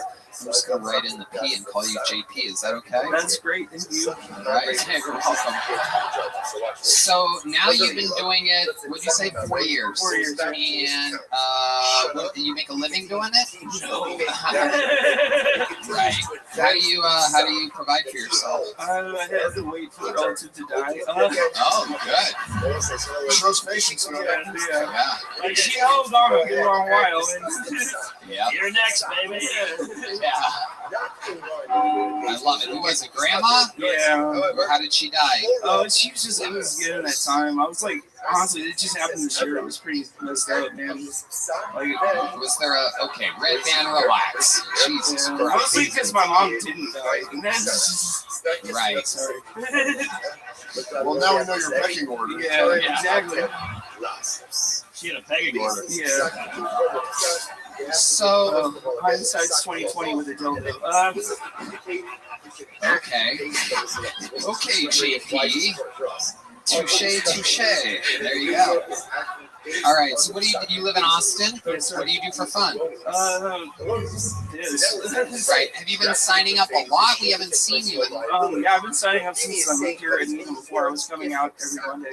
So we haven't gotten you on since the first episode in Austin, Texas, which is well over 3 years ago, and you've been signing up continuously. Like off and on when I could get here, but in the past 3 months, I've been signing up every week. Amazing. Yeah, it's fucking tricky with hundreds of people in the bucket. This is a perfect example of the fucking randomness of the show. But, I was just telling Rogan the other night that, Williams signed up, right? It was a year or something crazy, continuously, and he never once got up. And then after a year, we pull his name out of the bucket. Now he has the record for most appearances and interviews all time on the show. So it goes to show the fucking, persistence and everything is, whatever. You're fat. Let's talk about it. What do you like to eat, JP? Yeah, dude. What don't you like to eat? Let's start there. What's the late night fucking gluttonous pleasure? Yeah, tell us, Taste Oracle. It's not pussy. Not pussy. No. When I can, but it's delicacy. Incredible.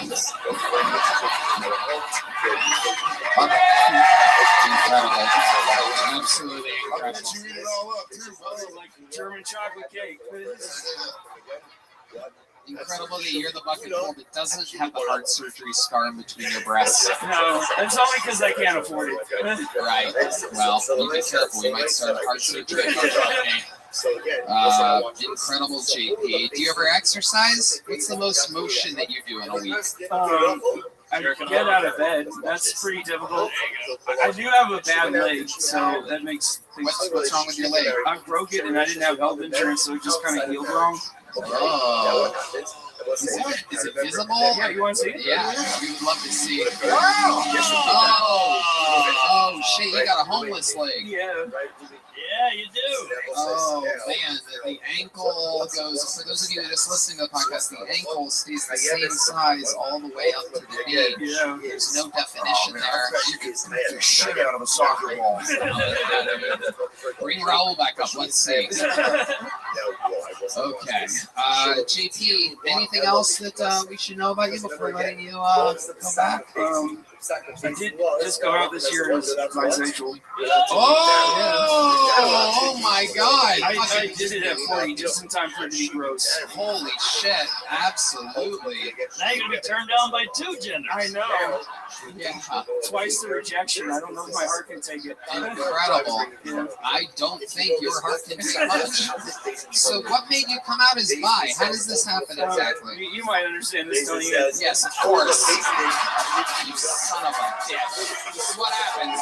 You changed my life, Tony. You made me believe in my dreams, Tony. It's all thanks to you, Tony. You're fucking gay, Tony. Every Monday. Well, he does have the cattiness of a gay guy. Yeah.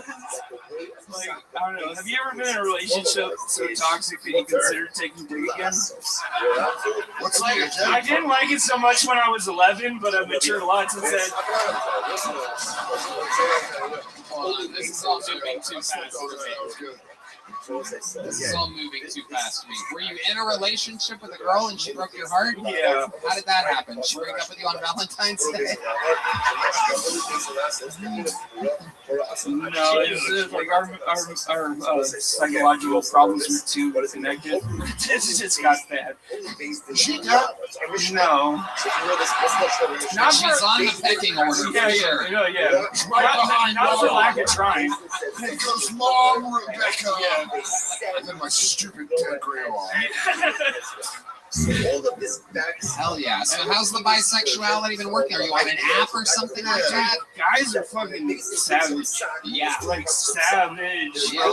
I don't know if it's good or bad. Dad's savage. Like, dude, I don't like men. I remember the first night I was out, this like guy was like, hey, can I blow you in the bathroom?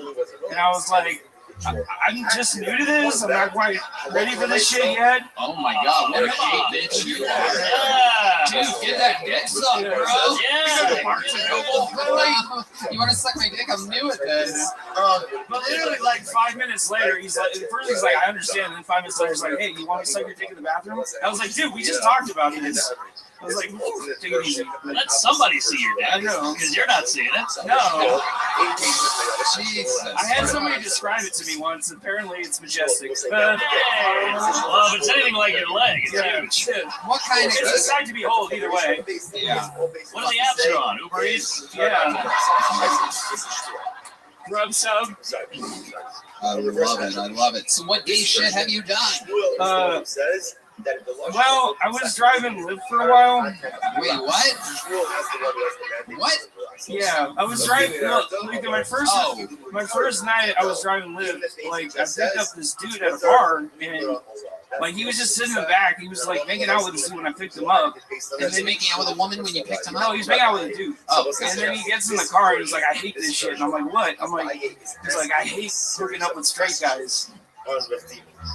Yeah, and I was like, that guy was straight, and he's like, yeah, he came in with his girlfriend. I'm like, I'm pretty sure he can come out that way. Yeah. He was like, so we're just sitting talking, having a normal chill conversation. While you're driving him? Yeah. Where's he going home? Yeah, he's going home, and then we get to his destination. Wait, take off your hat again. You're like a gay jelly roll. Look at this, everybody. Look at this fucking smelly roll over here. Oh my goodness. You gonna sing the national anthem for us? I love it. I mean, if you want, I'll get the words right. Oh, can you see? So what happens then? Well, he's like, hey, you want me to suck your dick? Wait a second, we've heard this before. Yeah, why are you like a bug zapper for people? I don't suck dick. Everyone's like, I gotta suck this guy's dick. I've always wanted to know what it feels like to have a belly on my head. It's like, it's a moth to a flamer. Look, I understand it less than you do. I've never heard somebody ask me that question until recently. Oh, and it rains and pours. It does. But he goes like, hey, man, you want me to suck your dick? And I'm like, I thought about it. I was like, that's really nice of you, but you are the worst at turning down fucking blowjobs. I know. I'm new at this. Oh, that's very nice of you. But then he was like, you're blowing on the clock. I know. I would have got more than just the tip. So like he's like, I'm like, thank you, but I'm okay. By the way, let me just point out that you can tell V Madness is homophobic. It's because he keeps playing the Law and Order. He thinks being gay is so wrong that it's a crime. Now. Like we hear you, V Madness. You're saying so much with your bass guitar right now. Like this is not. Look, I grew up Irish Catholic, so I feel the same way about myself. Okay, so then what happened? I cut off your story. So then he's like, well, at least let me see it.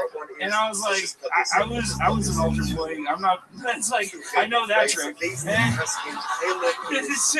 fool me once, shame on you. And then so he's like, well, at least describe it to me. And I was like, it was like 2 a.m. It's like I've never had to describe my penis. Challenge accepted, So like it didn't take long. I explained it. And then after that he was like, how are you gonna describe your penis to me and not let me see it? Can I ask you how you described your penis? It was a windy night. Yeah. I was new at this. Yes. I was feeling my loins burning in a certain direction.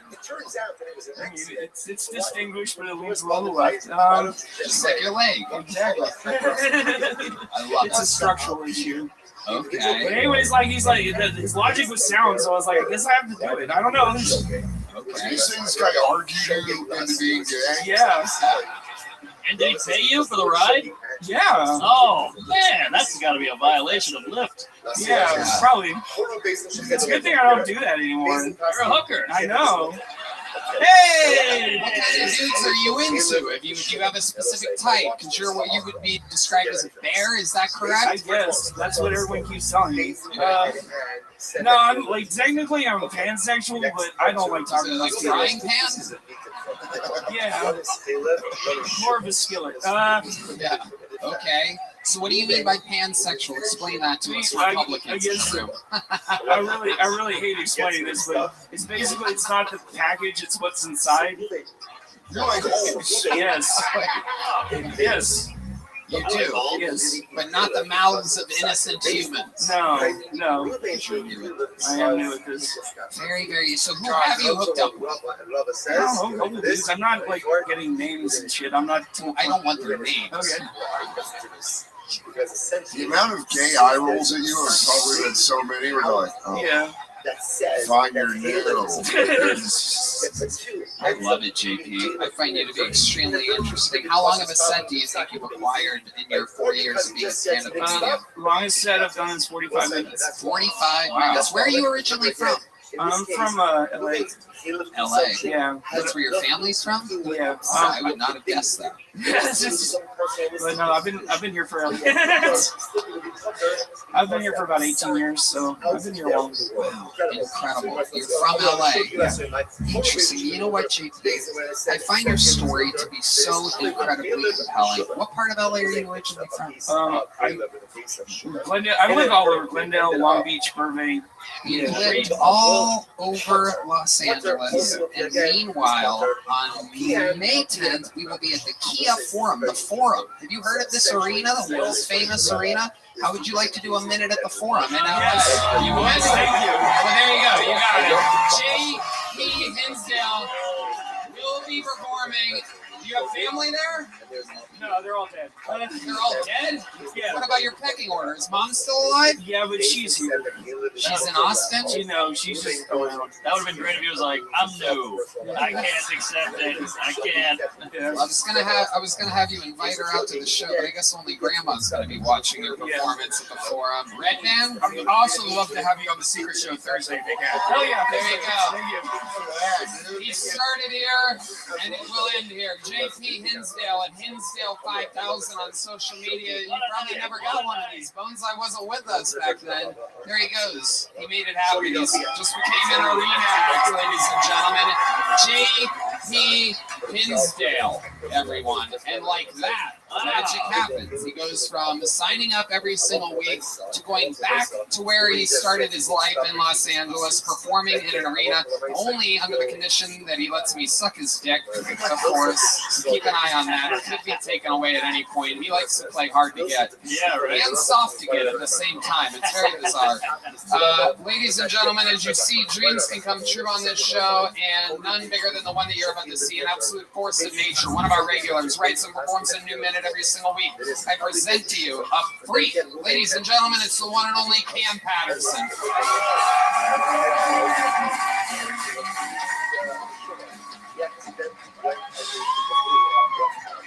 Yeah. That last nigga gay as hell, dog. Gay as shit. Super duper gay, rare gay. I like that guy. I like bitches. I love women. They cool it up.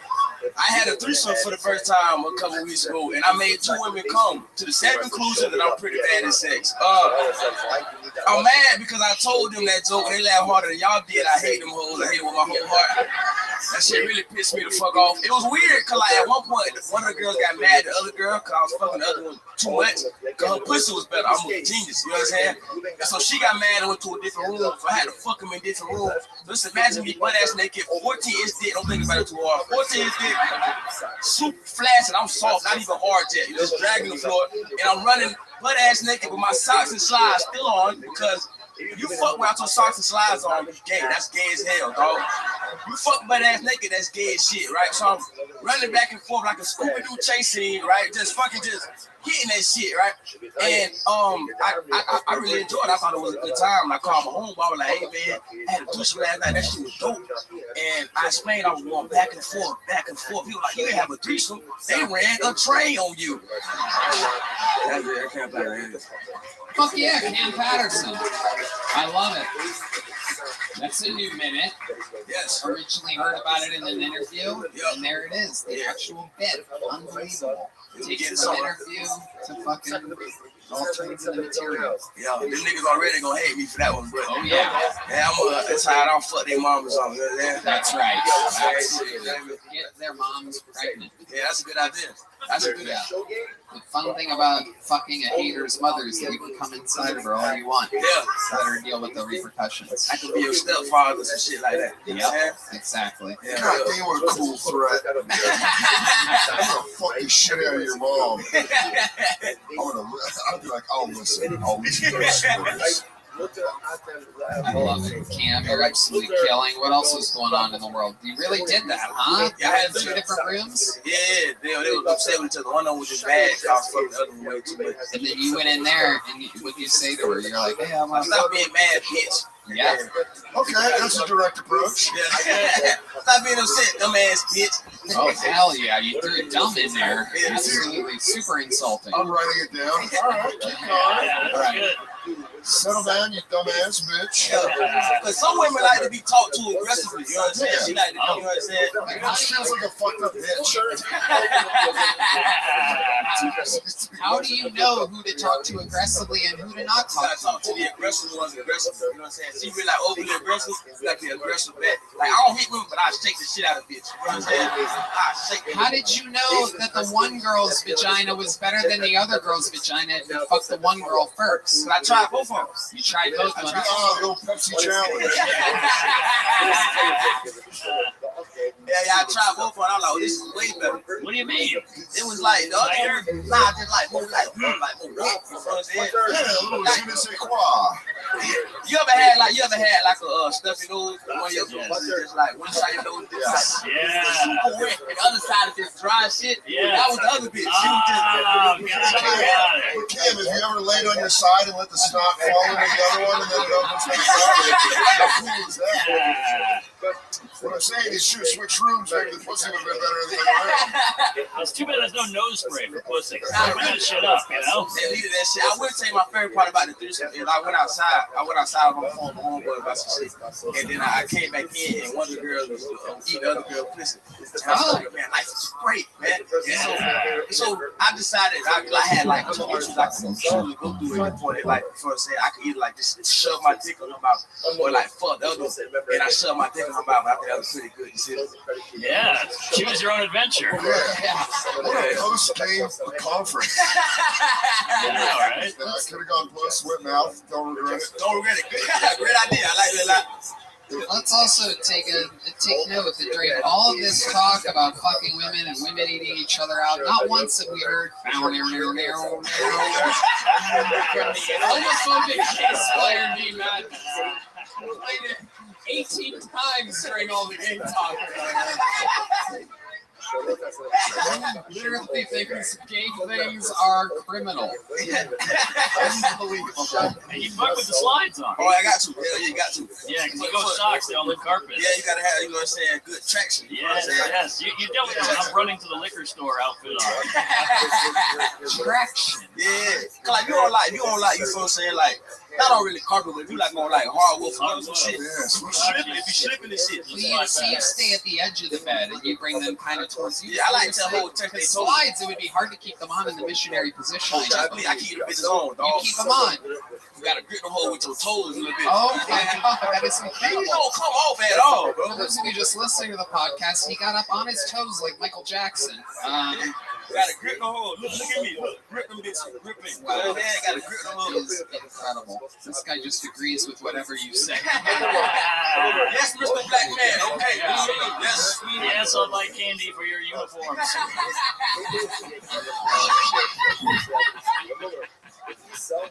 My AAU team, man, come on, fuck with me, dog. You know what I'm saying?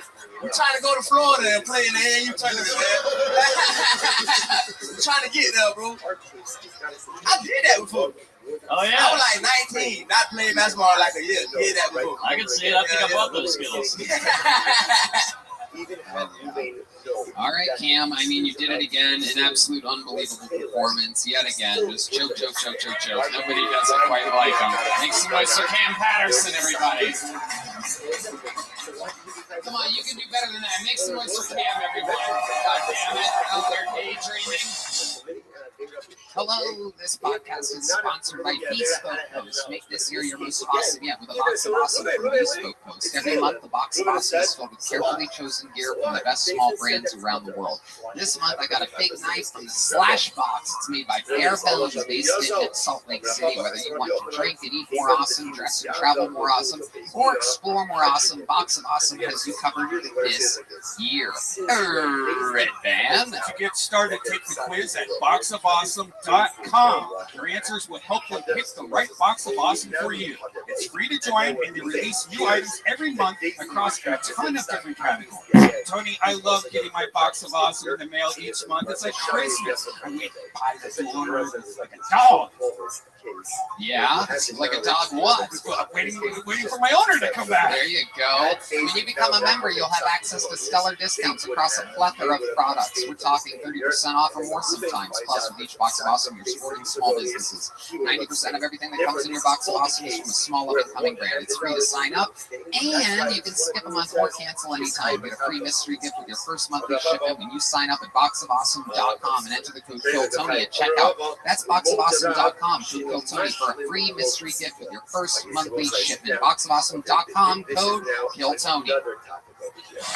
Your next bucket poll is from the inside.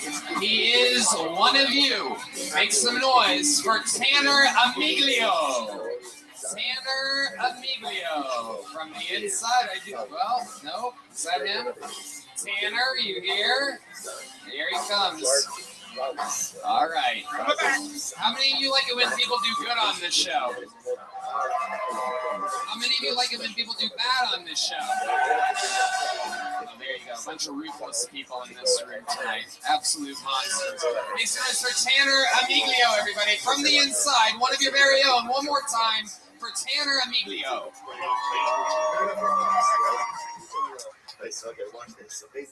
I get confused watching the news a lot. Like I'll see like a protest going on, and you see like a bunch of fat people, and like they're activists. Like, what the fuck you acting about? Fatty. Fat fuck. Everyone agrees that women does not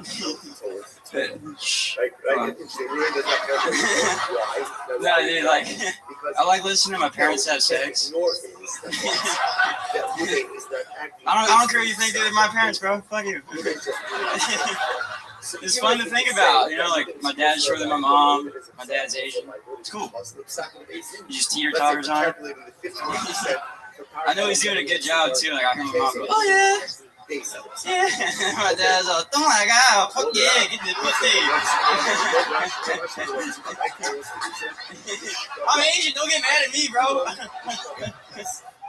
All right, cool. Wow, a great minute, Tanner Amiglio. Am I saying that correctly, Tanner? Yeah, you are. Yeah. Welcome to the show. This is your first time, right? Yes. Dan Soder. What up, Dan? What's up, man? I'm doing great, dude. You really look like a kid that was kidnapped and then returned. I just kept asking him, like, oh, dude, let me put the iPad. He was like, get the fuck out. Incredible. How old are you? 21. 21 years old. Wow. Yeah. I feel like Kevin Spacey because this twink is cute. Yeah, dude. Yeah, it's going down. It is Cute and stinky. Little cute stinky boy. Wow. All right, there you go. How many animals have you killed with rocks? Oh, wait, no, so many. Actually, though, no, Go ahead, answer it. Okay, I've killed rabbits, squirrels. I killed, not with a rock, but with my car, like 3 hogs. What was the one with your car? Like 3 hogs. Like three at once. Instead of 2 birds, 1 stone. My car, 3 hogs. Wow. Honestly, you can't beat that logic. Right. That's good. Yeah, you look like a kid. God damn it. I have never seen a person so ready for a firework accident. It's unbelievable. This is incredible. You're a little bundle of energy, Tanner. How long have you been doing stand-up? This is going to be 10 months. No, 11 months in March. Okay. Oh, now it's March. Yes. 11 months, guys. Wait, you mean a year in March? No, a year in April. Because I turned 21 in March, so I started in April. Okay. Yeah. All right. Yeah. Well, everything's happening right now. I know, it's crazy. Birthdays. I don't know why he's got so much cartoon turned into a human energy. Yeah, that's the sound. Yeah. Okay. So, Tanner, how do you make a living? I work for Tommy Buns and Mama Jeans. Wow. Yeah. Unbelievable. I was actually switching on the podcast when you were on Not Today, pal. Oh, okay. Yeah, and you asked the great Jamie. Yeah, the great Jamie Lynn and Bravo. Yeah, of course. Yeah, you asked so when wait,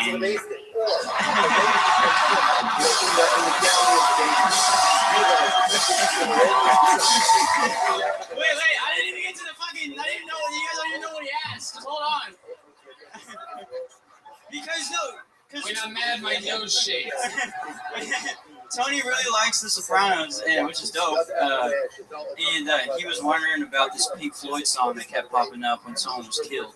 It was Van Morrison. But yes, Van Morrison sings the chorus on the Completely Numb version of Christopher Moltisano's death. Yes. Yeah. I learned that from when you were on. You know, they asked the great David Chase, the creator, the almighty creator of the Sopranos universe, and he answered that, and he didn't Your eyes even are so much know. bluer than I thought. He didn't even know. You talking about my eyes right now? You guys are talking about David Chase answering my question that I asked on a Sopranos podcast right now? Sorry. Yeah, he's been living with Peter Pan in the Lost Boys. Just let him have it. So I don't know, Peter. Captain Hook's coming around. Let him. The eyes are blue. Yeah, man. But yeah, he didn't even know. He didn't even make the connection. Blue is your little vest. Oh, jeez. What is going on here? What is going on here? Wow. Will you guys stop flirting? Oh my God! What a meet cute. Yeah, right. Tony, you're back in with the Asians. Yeah, popular. We love you. I'm gonna get my revenge. I'm a dirty Asian now. You know, we're not. What kind of Asian are you? Filipino. We're not clean. We're like tree Asians. We're arboreal. That means they live in the trees for you retards. Arboreal is in the trees. We're the worst planet Earth ever. The retards are in the trees. Oh, man. You look like the kid from Jungle Book. Mowgli, the little Indian. Is that what we have to call you now? It's all, we're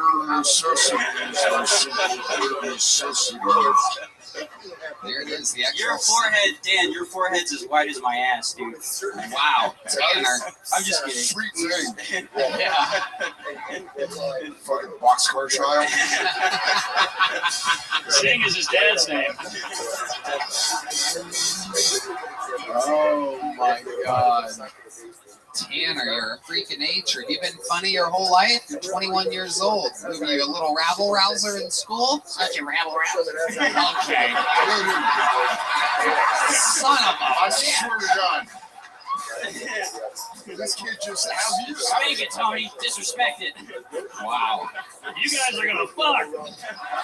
We are. I'm taking him to the pitch and putt this week and get them all fucking liquored up on sugar or something like that.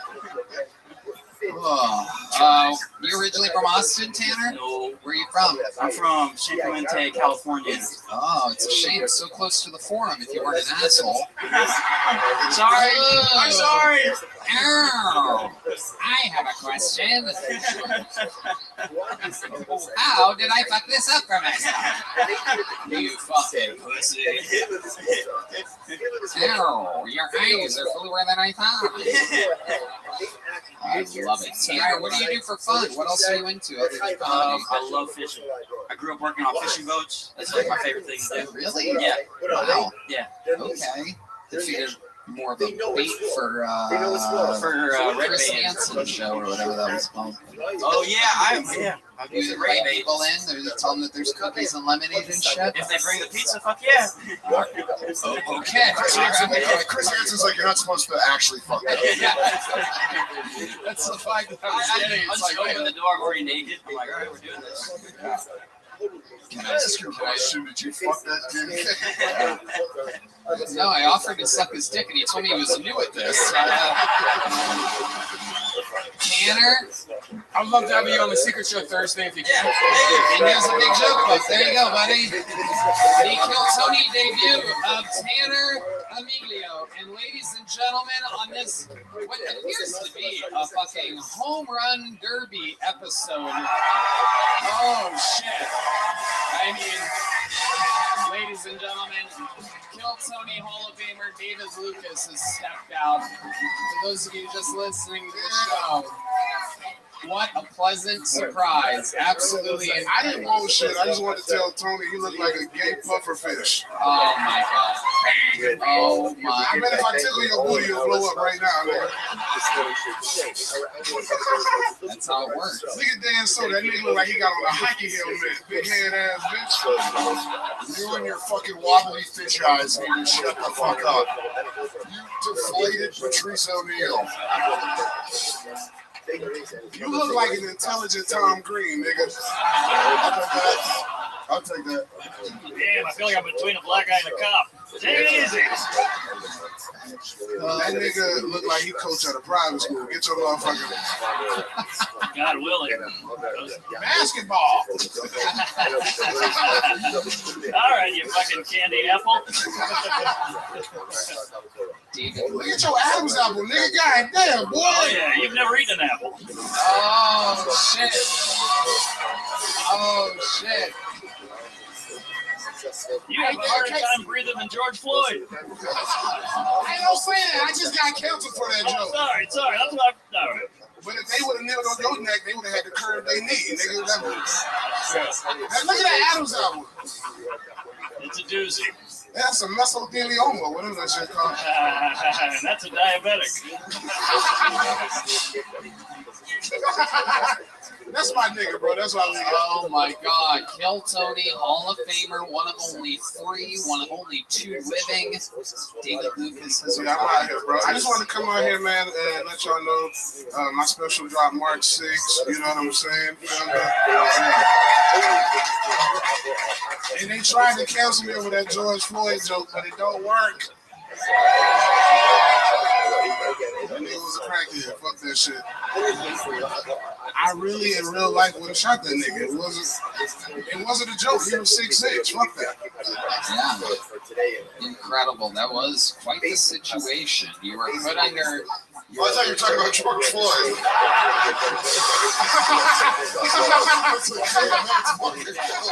That's one way to put it. Yeah, situation. He's the guy from Jersey Shore. Hey, Tony. Yeah. What kind of shirt is that under that vest? What are you asking me exactly? I ain't never seen a loose Allen Iverson sleeve, nigga. That shit weird. What do you look like you got on a church sock, nigga. Your ass. What the fuck? That's a Stacey Adams shirt, nigga. Your ass. The Stevie line of scuba diving. You gonna take that from Stacey Abrams? Oh my Man, get your old motherfucking Yorkie looking ass up out of here, bro. Look like a rich person dog, nigga, out here. That nigga. Fuck out of here with that bullshit. I like it. You do look like a rich person dog. That should be in a lady's purse. That motherfucker look like he swallowed a ping pong ball, nigga. Your ass. Well, when you take a go, that shit take 30 years, nigga. Oh, yeah. Take a sip of that Coke. I'll be finished next month. Oh my God. Hey, don't stop, baby. We got it is huge. You're gay, bitch. No, you are literally bigger than ever. Nigga, I see you on the P. Diddy affidavit, nigga. Your ass. Oh my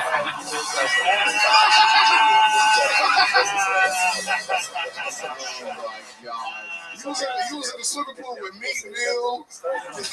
Well, no one knows more about being puffy than you do. So. There you go. You be puffy in the morning from that AIDS medication, nigga. Your ass. You are notoriously BIG. And you are notorious FAG. Oh, son of a bitch. You got me again. It goes on and on. Forever. I can't understand how we last so long. Absolutely incredible. You know we do this shit, man. What else, David? You know, I'm out here, bro. I'm out here in these cities, man. Bakersfield, North Carolina, fucking Stretch Factory. I got the Wilbur did that here. We out here doing it. Kill Tony is the real movement, nigga. Y'all better believe that. Goddamn motherfucking right. We're doing Madison Square Garden. Do you niggas understand that shit? Yep. Everybody associated with Kill Tony is a motherfucking killer. Don't forget that shit. That's all I gotta say. David Lucas, everybody. You gotta love it. What a special pop in. Stand up. We love you, David. All right. Absolute legend of the show. We're going to be getting trashed tonight, no doubt about it.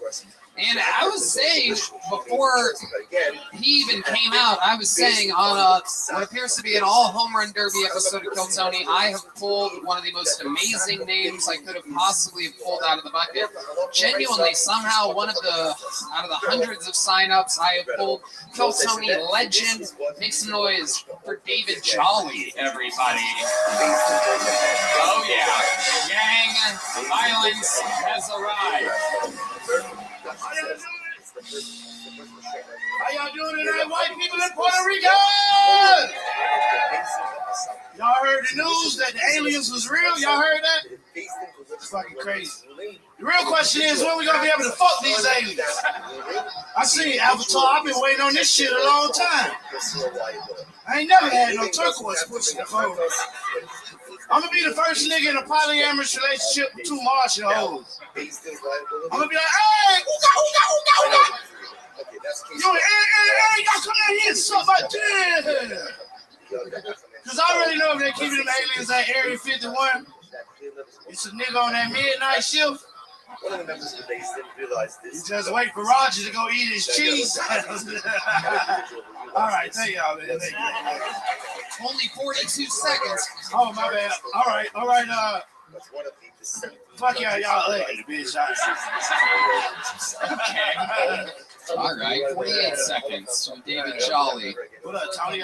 How's it going, my friend? Welcome. Shit, you know, how you getting it? You having a good time, ain't we? Goddamn right. You working tonight? Yeah, I'm working. Absolutely. I love it. You thought I just walk around? Well, don't answer that. Yeah, you don't want to know. David, incredible that I pulled you out of it. But do you always sign up when you're working? Yeah, every time. I love it. Well, I was sitting up there, and then I seen Brian looking cold, and I was like, I think this might be my motherfucking name. You're goddamn right. Yeah. Look at you. What up, Mark? Hey, it's good to see you. I mean, you were great in Blood Diamond. Yeah. You was good in Honey, I Shot the Kids. Genuine sound just blew out of my nose on that one while I was trying to light a cigarette. That was incredible. A very rare treat on this show is liquids flying out of my body, surprisingly. So, David, welcome back. Since the last time you've been on the show, I had you do some spots on my Tony Hinchcliffe and Current Friends. You killed. And then I invited you on the road, and I mean, I don't know why I was surprised, but your level of intensity in giant theaters was so incredible that I had you back and back again. So you've been kind of part of this rolling crew. Tell these people what it's like doing sold-out theaters around the world with me. That shit retarded. Can you describe it a little bit better? I mean, because like you got, it takes so much time, like with the jokes, because you tell the joke, then it's 2,000 people, you know, at the time. And it's great though, man. It's fun. We having fun on the road, cracking jokes. Always giving Hans Kim shit every day. You know what I mean? Yeah. It's amazing. That's the best part to me. Yeah. It really is, man. We also roast you a lot. It's really, we know. Hans doesn't really give a damn either. Everybody's happy to be on the ride.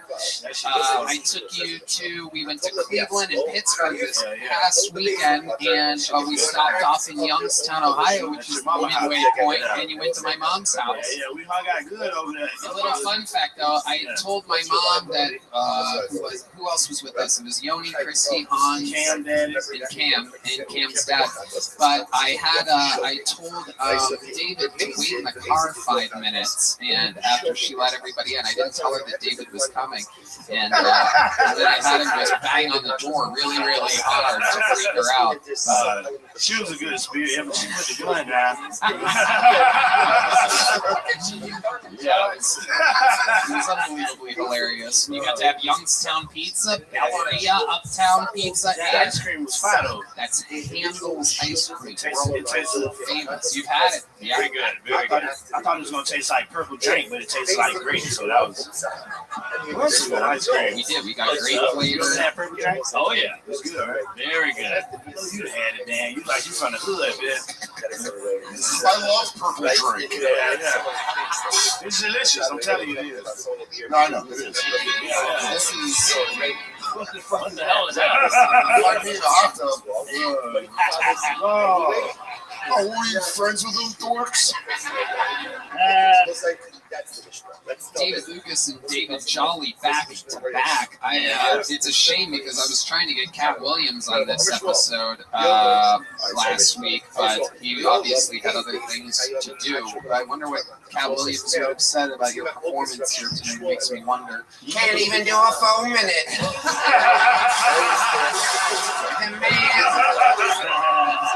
They got him working the door. Baby can't even do a damn full minute. It's a shame. Get away from me, white bitch. I'll be fucking. Ain't having no snow bunnies up in my shit, baby. That's good. Oh my God. Dan Soder's new special On the Road is on YouTube now. Please give him the full fucking Kill Tony bomb. Let the killer special fuckers know. Oh my No, God. it's good. I see you getting better every day. I see you at the club. You're always good. Your material's gold. Oh, wait. That's your I team. followed you last night. Sorry. I followed you last night. Oh, yeah. Home? Yeah. No, I mean, all right. I'm on the open mic on the cruise show. Oh, yeah. That was a hot I was on the stage when I left. Wow. You're probably just fucking with you, Mike, though. I know. I hear me one day. Mark feels like he's talking to the door guy who's building right now. I'm like, yeah. Yeah, it's crazy. It's raining. Cold out. Yeah. How's your kids? Yeah, you good. All right. Oh, you're taking care of them. That's nice. Just know where they are. He in college, actually. He's pretty good. You got a kid in college? Yeah. What college is he going to? Bethune-Cookman University in Daytona. What's it called? Bethune-Cookman University. Bethune-Cookman. Bethune-Cook? Bethune-Cookman, motherfucker. You hear me talking? Goddamn. My God. Google it, motherfucker. Bethune-Cookman. What the fuck is that? What is that? What is that? What song is that? What song is that? You know what song that is. I don't. I ain't hear it. Play it again, Brian. You know what fucking song that is. It's your morning alarm clock. And by morning, I mean 1 p.m., I'm sure. I know you ain't contributing to the Bethune Cook Fund. Why not? You're giving him college money? Fuck no. I'm giving him money, not Bethune. Fuck Bethune. Right. I'm with the fam. Fuck Bethune. Over that shit, white people. Bethune Cookman University and Florida A&M are two historically black colleges that, don't you know? Huh? Oh, that's Black Theon from earlier. You know what I'm talking about, man. It's two prestigious universities. So weird here in Black College. Yeah, exactly. Quite the community you guys have built for yourselves. Yeah, I'm doing all right. I'm pretty good. You know what I mean? Right. You're doing just fine. Yep. Between GOD and GED, you're doing just fine. Man, fuck you, Tony. You're an asshole. We love you. Incredible to have David Lucas and David Jolly back to back since he had to apologize for doing jokes about you. Not a lot of people know this, but this is the actual George Floyd. He was an actor the entire time. He's alive and well. He's totally fine. I was in the Bahamas. That's what I was doing. Yeah. Smoking weed with Tupac and shit. You know? Doing cocaine with Elvis. You know, the usual shit. You know. Absolutely. Yeah. Bang by You know the vibes. Yeah. All right, Theon, that's enough talking while the show's going on. Hey, relax. He gonna kick y'all out. I'm telling y'all, you gonna be out of here. Yeah, what is this? Medea goes to a comedy show? This is incredible. David Jolly, you're a sensation. What can I say? Everybody loves you. You're a cold-blooded killer. What else, David? Appreciate it. David Jolly. All right, we keep moving along. We started a little late. We're going to go a little bit longer. Make some noise for your next bucket pull. Alex Hobson, everybody. Alex Hobson is next on Kill Tony. Such a fun interviews. Whoa! Make some noise for Alex Hobson, everyone. Hey, everybody. I hope you're all in a good mood tonight. I have, that's a good thing. That's a good thing. I have, I've been in Texas for 2 whole weeks, and I'm absolutely loving it. I'm on a road trip from Canada, and a lot of things are similar.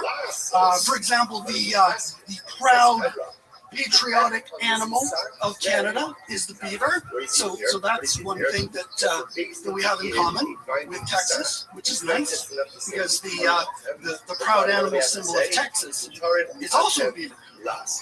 That beaver's name is Bucky. He is incredibly popular. Adults love him. Kids love him. Very popular guy. All right, folks. Keep having a great night. That's my job. Wait a second, Alex. First of all, you're the happiest, angry-looking guy I've ever seen in my life. I'm not sure what to make of this. It's so fun to see Santa on his off hours, though. That's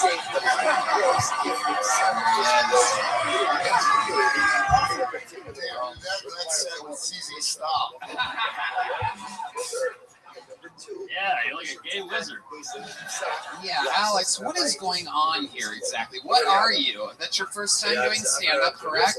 It is my 11th time tonight.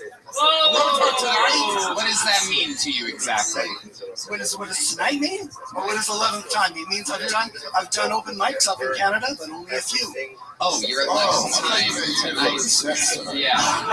Yeah, that's what I thought you meant too. You can travel the whole world in one night. It is very Santa-like, except he slays sometimes. This was for all of years. So, Alex, you've done stand-up 11 times total. What do you do for a living? What type of prison guard are you exactly? I mark essays. You mark essays? Yeah. Fuck you, I mark you, bro. Yeah, that is an interesting. What do you mean you mark essays? Like I work for a university, but everything's online, so that's why I'm able to be here, visiting here. You're a paper grader. Yes, I am a paper grader. Online. Yes. So you'll never be in a school shooting, unfortunately. Unfortunately. How long have you been in online marketing? For quite a while, for like 12 years now. Wow. Basically was doing my education in stages. Did a BA, did an MA, and then got partway through a PhD. Are you William Montgomery's dad? Okay. Are you married? What have you done with your life? How old are you? I am 52. Okay. What have you done up until this point? What made you start stand-up so late? Was in a marriage where freedom wasn't really available. Tell us more about this marriage. How long did it last? By the way, who was the restricted one? Yeah, exactly. He looks like he's got someone chained already. Yeah, absolutely. No, Your Honor, I'm the victim of the domestic violence. I swear. You got evil youth pastor energy. Yeah. So what happened with the marriage? Tell us about the marriage. It was one of those things that started out, and I thought that it was someone that was amazing and passionate and driven. And so I said to myself, if the first night is like this, you know what else would be good? You know what else would be intense? The divorce. And it was. How long was the marriage? 12 years. And what was so intense about the divorce? Tell us the truth. Was married to a very passionate, very driven, very intense. When you say that she's passionate, give us some type of example of how she's passionate. What do you mean, in the bedroom? Yes. Okay. What ethnicity was she? Chinese, from China. Whoa! There you go. Truth comes out. The Asians holding strong on this one. Damn, you got tiger bomb, huh? Yes. Was she from China? Yes. Did you come in a box? No, she was actually from a very wealthy Chinese family. I met her while she was traveling. Oh, wait, that's Korea. That's Korea. Sorry. Wow. So the marriage ended up being just general so-so. That's Chinese. That's Chinese. I like it. Okay. She just egg rolled over. Yeah. She was like Kung Pao. Yeah. There was a lot of that. Was she ever true? Absolutely. Yeah. Tell us about it. Come on. She hit you with nunchucks? Yeah. A little choppy chop. Put you in a finger trap. Or...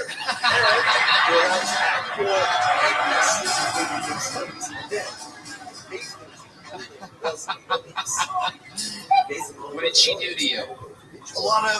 Mostly a lot of thrown dishes, lack of control. China? Yeah. She's throwing the China. Hey, that's our good China. I'm the good China. I'm the good China. My goodness. Being betrayed by a Chinese person, it's like, dang, you know what I mean? Was she really? She was smaller than you, though, right? Like, very fragile. No, not really. No, like I when I went to China and went to Beijing and met her dad. Her dad was a little bit taller than I am, and I'm not short. So That's crazy. Yeah. He was taller than you. Yes. Wow. So you met her there and you took her to go? Chinese takeout? One of those very strange things we met in St. John's, Newfoundland. So I'm from British Columbia. We met way on the other side of Canada. So it's kind of like being from Seattle and then meeting someone in New York. Wow. This is your sleepers in Seattle. She just looked at me.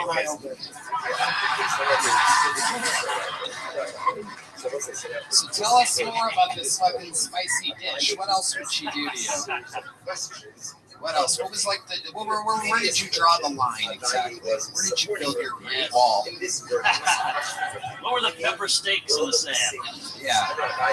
When did the wontons of fun hit? What were the highs and low mains? When did she become an unfortunate cookie?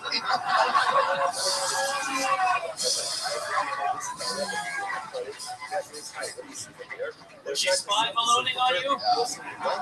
No more Mr. Rice Guy. When did you know you were gone? Yeah.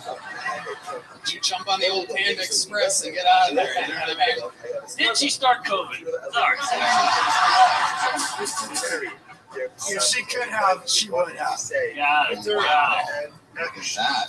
My goodness. She was in the airborne division. All right. So, 12 years. What was the final? What was the last straw? Even though they don't really put straws in the to-go bags. Okay. You're trying to shoehorn these Chinese jokes. I was say what was the last straw hat, but I don't know. Oh, there you go. That is the one. That's called punch up right there. That is correct. Okay. Basically watched it go from passionate and spontaneous into passionate and spontaneous and violent, and just tried to keep everything as comfortable as I could for the sake of the kids. And how many kids? 2 kids. Okay, lucky number's 2. 17. All right. Okay. You're saying she went from sweet to sour? Absolutely. No doubt about it. Okay. So, have you been with another woman since then? Yeah, I actually went because I went from someone who was very thin, where he didn't have a lot in common, where every conversation did got a fat bitch now. Yeah, someone from very close, grew up on a ranch like I did, just on a ranch and 1,000 Island by the looks of things. Indeed. My goodness gracious. So you found a woman in there. Are you going to settle down with her? Yeah, things are happy. You guys are calmer. Yeah. You guys Netflix and chill? Absolutely. You guys are into that. What do you watch? Love on the Spectrum? Yeah, that's clever. I definitely do that. Now I finally watch a lot of stand-up. So. Okay, very cool. Absolutely. Well, Alex, thank you so much. Fun times. Your 11th time ever on stage. Here's a little joke book for you. You tried your best. I like your style. You were honest in the interview. That goes a long way. Alex Hobson, everybody. Okay. All right, we're getting through it. Let's make this the last bucket pull of the night. That seems to make sense. Make some noise for your final comedian of the night, Brandon Vadek, everybody. Brandon Vadek.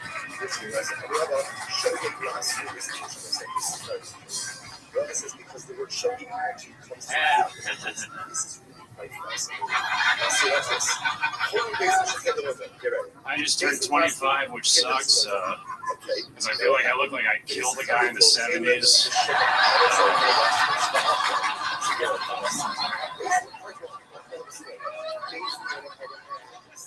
It's been lonely, man. I tried my hand at OnlyFans the other day. It's cool. It's this website where people post nudes, but to see the nudes, you have to pay a subscription fee. I was on this goth girl's account. I look at her price, $25 a month. It's like, really, girls out here competing with HBO Max? Are you fucking kidding me, man? Like, listen, I bet your pussy's good, but it's not The Sopranos. Let's be real. We got a writer's room and an anime adaptation, then we'll talk, but I'll just stick with the centerfolds for now. I was using the bathroom before this. I hate using urinals, man. Do you have any idea how uncomfortable it is that people can see my back as I masturbate? I'm Brandon back. Thank you guys. Brandon back. Hi, Brandon. Welcome to the show. How's it going? Your first time on, right? Yeah, big fan. Welcome. Hell yeah. How long have you been on stand-up? 2 years. Okay. Where are you from? Worcester. Worcester, Massachusetts. Do you live here now, or are you visiting? I've been living here for a week now. Oh, 1 week. How's it been going for you? Tell us about your week in Austin, Texas. Fucking sucks. Why does it suck? I live above the lodge. It's the bar down the street. Because I was looking for I'm currently unemployed. And it sucks, man. Between the hours of 3 p.m. and 2 a.m., if you lay on my floor, you just vibrate. Right. Yeah, you got a place above a bar. Yeah. And then the water sucks. You shower, you're just dirtier. You know, it's. Oh, wow. The worst. Hell yeah. Incredible. So, what do you do for work? I know you're unemployed right now, but what are you looking for? So I actually, in Massachusetts, I worked at a record store. 2 years, as you can tell. That's crazy. Looking at maybe work at like Waterloo or something. Yeah. You think you're gonna get a job there? I think so. Just based off, you're gonna be like based off my smell, you know. Right. Okay. Okay. So, what types of things do people who work at record stores actually know? They know how to roll a joint. That's confirmed all the time. Blunts, joints. The business side, not so much. They never tend to know how to run a business. Yeah. You're 25 years old. Vinyl has never even been a thing since you've been alive. Literally Bluetooth forever. Yeah. Right. Okay. I was born past the CD era. Yes. Yeah. No doubt about it. This is one of them, right there. Half your age. Half your age. That's what it looks like. It looks like the same age. That's incredible. You look like you've been hiding in the Jew tunnels.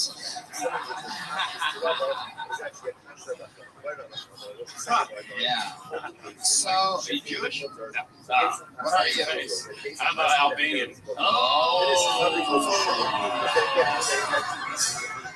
God-worshipping Jews is what they are, folks. I do believe. You Catholic? Used to be. Then what happened? I found Satan. Whoa. Okay. Now I'm atheist. Okay. It's a little black hole sun for you. Okay. So tell us something interesting about your life, Brandon. We get it. You're 25. You work in a record store, but you don't. You're in this Satan like they all are. Right. Interesting fact, when I was a kid, I used to breed betta fish, the Chinese fighting fish. Yes. Yeah, our last comedian was married to one. Yeah. Yeah. He was a beta cuckfish.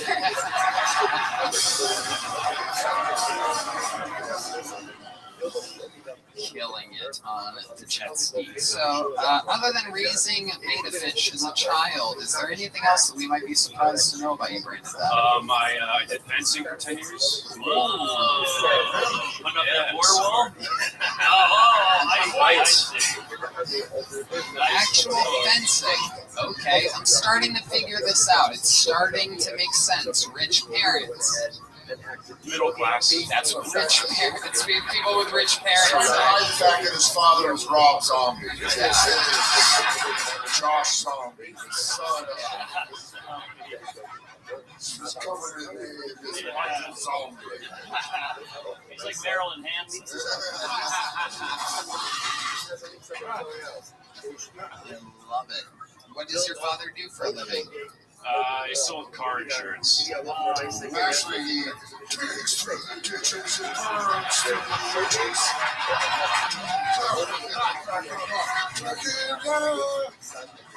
That's at night. Brandon Baddick, a decent set. Welcome to Austin. Welcome to the Kill Tony universe. There goes Brandon Baddick, everybody. Quick one for him tonight. And that brings us to that undeniable moment in the show where only one thing in the world can possibly happen. Ladies and gentlemen, I present to you Kill Tony Hall of Famer and record holder for all-time sets and interviews with a brand new minute. Yet again, the Memphis Strangler, the Tijuana Tarantula, the St. Louis Laredo Lady Killer, the Vanilla Gorilla, the Big Red Machine. This is indeed William Montgomery with a brand new minute. Oh my goodness, it's him.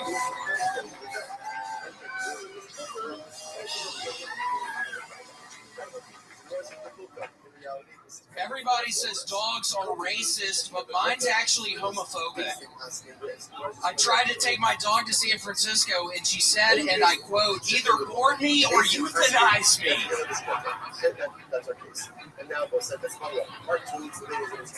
47-year-old Russian opposition leader Alexei Navalny was recently found dead in prison. Russian officials said he died from sudden death syndrome, which is kind of weird because I didn't even realize he knew Hillary Clinton. This is a really weird rumor, but I just heard the Aaliyah plane crash happened because the pilot tried to ghost ride the whip.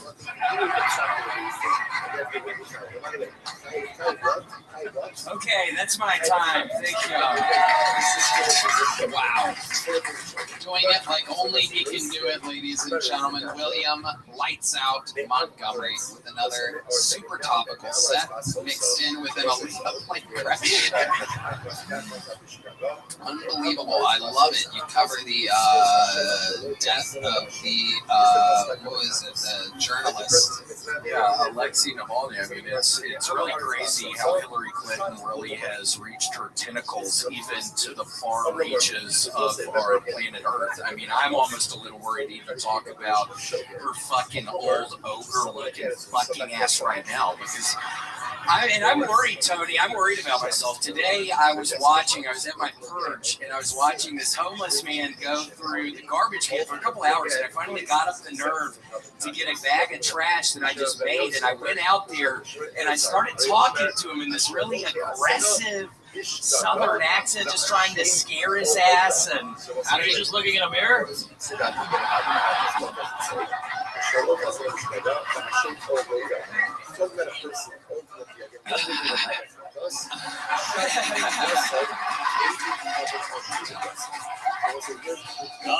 All right. Yeah, I mean, I was. What did you do? You kill him?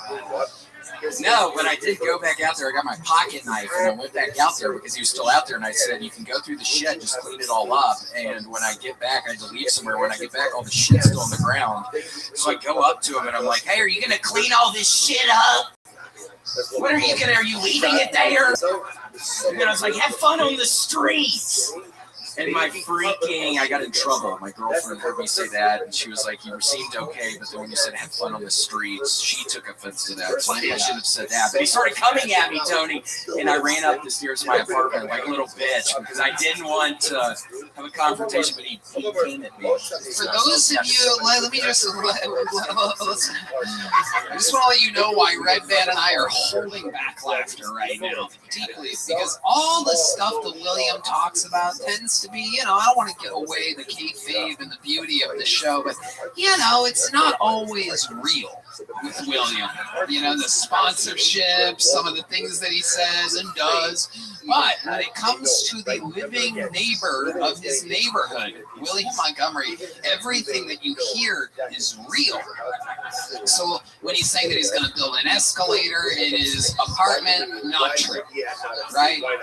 But when he's talking about seeing things outside of his window or sitting on his perch, these are the things that he talks about in the green room, before a show, at a theater. These are the things he talks about on an airplane, at fancy restaurants, at Mitzi's, after an episode of Kill Tony, when everybody's talking about thriving and the future arenas. He was his fucking neighbor. It's like a real thing. So this story, the reason why Redman's dying of laughter is because we know that actually happened to them. It did. The only thing I don't believe is the girlfriend. That part stood out to me. What would you have guessed, or what would you say, like a boyfriend, or what would you, or just by myself? Yeah, so you're in a trailer running away. I was eating Butterfingers this weekend in 2 bites. I was getting, whoa, yeah, I ate like 5 of them. I had the munchies so bad on Saturday night. Oh yeah, a little weed? Yes, smoking a little weed, and I ate 5 Butterfingers in 10 bites. Nice. That's solid stats. Yeah. Good numbers. Are you talking about the actual full-size Butterfinger, or yes, bite size here? No, full size. Not queen size, but regular size. You weren't choking on the Butterfinger? No, I mean, if I can get half of it in my mouth, I can literally, with a little push, you can get it down my throat. Because literally, you don't get as full if you're just kind of forcing it down your throat. And I really wanted to eat Butterfingers. I was having a bad time during one of the sets. All the sets went good at Spokane, but the first Friday, I see these 2 pieces of shit sitting in the very front, and they immediately position their phone where it looks like it's recording me, which is fine, but then halfway through in real time, I'm thinking they're recording me, I'm bombing, So I'm having this whole inner monologue thing during the set, so it's a disaster in my eyes. I think it was fine for everybody else, but it was scary to me. So what did you do? Did you acknowledge the phone? I didn't, but I was acknowledging everybody else. I was calling everybody else a bitch and going really aggressively after everybody, but I was too scared. Because How could a phone be positioned to look like it's recording? Was it flat on the table? It was positioned up with something with the speaker part where closest to me. So I mean that means you were recording. Yeah, you didn't think about saying anything. That's too much of a blessing, man. I mean that's why it killed me earlier with that homeless dude. I should have got my fucking knife out and really finally showed somebody who's boss. Because Tony, I swear, I talk about strangling so much. There's a side of me that really wants to start strangling or something. So tonight could have been my chance. I probably could have gotten away with it. What I don't understand, William, what I don't understand. You think that's funny? Dumbass, you'd be the first person I fucking got. And everybody would think you just had a fucking heart attack or something, dumbass. Except for all the comments. There you go. He trapped you. He trapped you into bombing this thing. Yeah.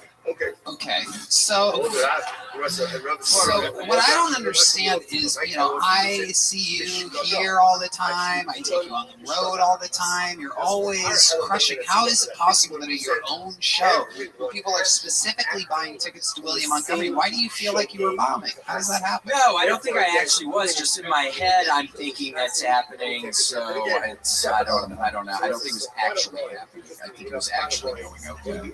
Oh, okay. Yeah, there you go. So it was okay. What about a special? We're gonna get like a special on YouTube from you soon.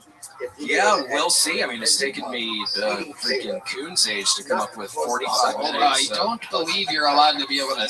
I don't think. No, with the beard. It's taking me a while. How long is what you said? How long is that length of time? I guess maybe you should ask John Dees or D Madness. Okie dokie. Actually, that reminds me. I think we have something for D Madness, don't we? Can we bring that out now? Would that be crazy to do that? Just kind of improvise. Just grab it right now, and then we'll do that. So, William, is there anything you're passionate about this week? Have you been eating your all fiber brand mud? I did earlier today, and actually in Spokane, I had the best pancakes I've ever had in my life. I've never had a pancake with not only buttermilk, but also sourdough mix, and with the pancakes, it was to die for. Okay. I'm actually kind of pumped about that. This is okay. Yes. Is that where you learned the terminology the Coon's age? Yeah, after one of the shows, these 5 or 6 kind of scary looking white dudes came up to me from Coeur d'Alene. We've actually looked it up. A Coon's age means a very long time. It is an Americanism that has fallen out of favor and is considered offensive to many people. Coon is a slang for raccoon, coined in the mid-1700s. The term Coon's age was first used in the early 1800s, and in fact, owes its origin to the folk belief that raccoons live a long time. Look at that, not racist at all. It's just about the long life of a little animal. There you go. Fion's finally laughing now. He's allowed to laugh. A raccoon is a long believed, a folk belief that raccoons are long-lived. Everybody is racist. Well, I mean, that's racist to not think it's racist, actually. It's more racist to not think it's racist. See? All right, this segment feels like a good You're going to see this one on YouTube, and you're going to see this one on YouTube, and you're going to be like, hey, ladies and gentlemen, make some noise for Heidi, first of all. And I haven't said anything about this tonight, but first of all, I'd like you to see how beautifully this cake is decorated. I don't know if you can tilt that towards them without it falling off, but at midnight, it is indeed D Madness's birthday, everybody. And we got a cake decorated. As you can tell, it says "Happy Birthday, D Madness" on it. I don't know if you guys can see that. And I think it's only fitting that to end tonight's episode of Kill Tony, William, you should lead us in singing "Happy Birthday to D Madness," everybody. Happy birthday to you. Happy birthday to you. Happy birthday, D Madness. Happy birthday to you. All right, blow out your candles, D Madness. It's right in front of you. Blow. Blow.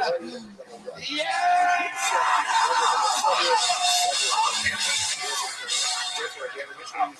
And that is tonight's episode. Make some noise for Dan Soder on the road.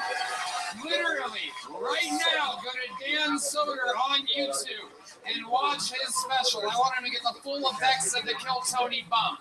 One more time for Dan Soder. How about one more time for the great and powerful Mark Norman, everybody? MarkNormanComedy.com for all of his store dates. Tuesday with Stories. We Might Be Drunk. Two of the best podcasts out there. Check out Soder's podcast, Soder. How about one more time for Jet Ski, everybody? She's on tour. JetSkiJohnsonComedy.com, JetSkiJohnson.com. Fuck yeah. The drawing from Ryan J. Ebelt is in. It's absolutely stunning. Thank you to Squarespace, Shopify, Red Rose, Yellow Rose, Gel Blaster. Let's see the drawing from Chris Rogers.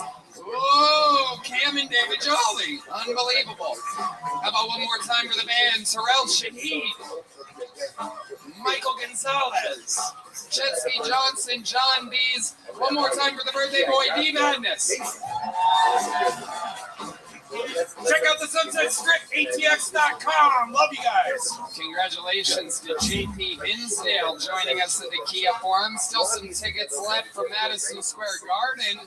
We will see you guys soon. We love you. Thank you. Good night, everybody. If they go ahead and they act based on the sacrament site, the original said they're high special universal liability. What? If they actually decide, so what are they? What are they? They're Masons. They're Masons. They know it's wrong. They know it's wrong. So when it comes to the purpose, they should have to be liable for the reason. Was in the wrong place.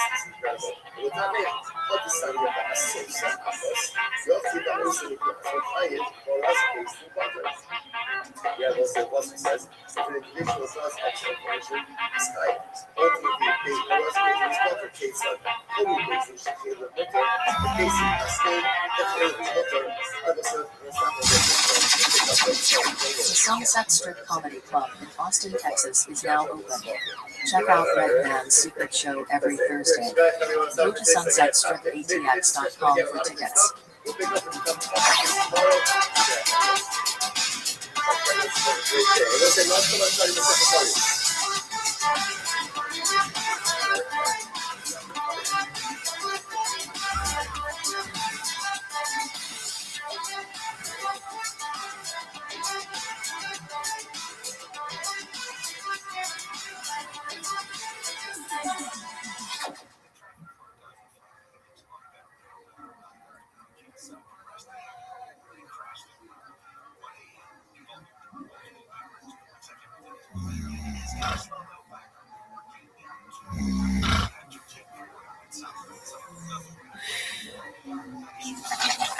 Hey y'all, it is a super duper digital event like nothing we've ever done before. A 2-night experience unlike anything in Kill Tony history. Go to KillTonyLive.com and get your live streaming tickets for the 2 arena shows. So much insanity is going to happen. As always, I always keep the guests and anything that I have up my sleeve a complete surprise for you. But if I told you what was going to happen on these 2 nights, you would be pumped. And plus, you already know all your favorite regulars. And, of course, Rick Diaz versus Hans Kim for eternal regularship on the show. A battle of 2 absolute autistic titans. Who knows what can happen? A lot of special treats, a lot of special guests. It's going to be like the 10-year anniversary show, but on absolute steroids. Super pumped. Get tickets now and support your favorite show in the world. The #1 live podcast started with 14 people in a tiny little room. Now we're going global. That's KillTonyLive.com for the amazing 2-night event, December 30th and 31st. You're going to be sick of your family, have some laughs, enjoy 2 nights of Kill Tony Live. Anything can happen. KillTonyLive.com.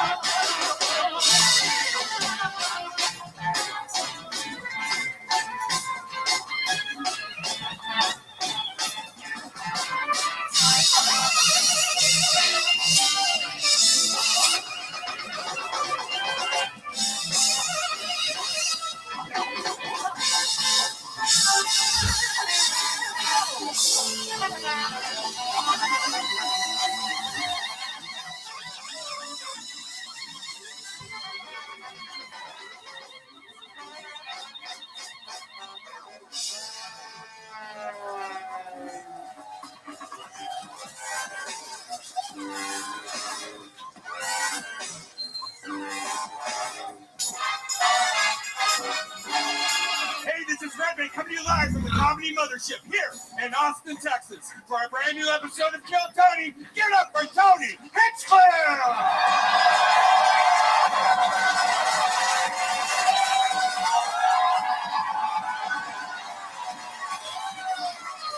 Just ready for the best fucking night of their lives, huh?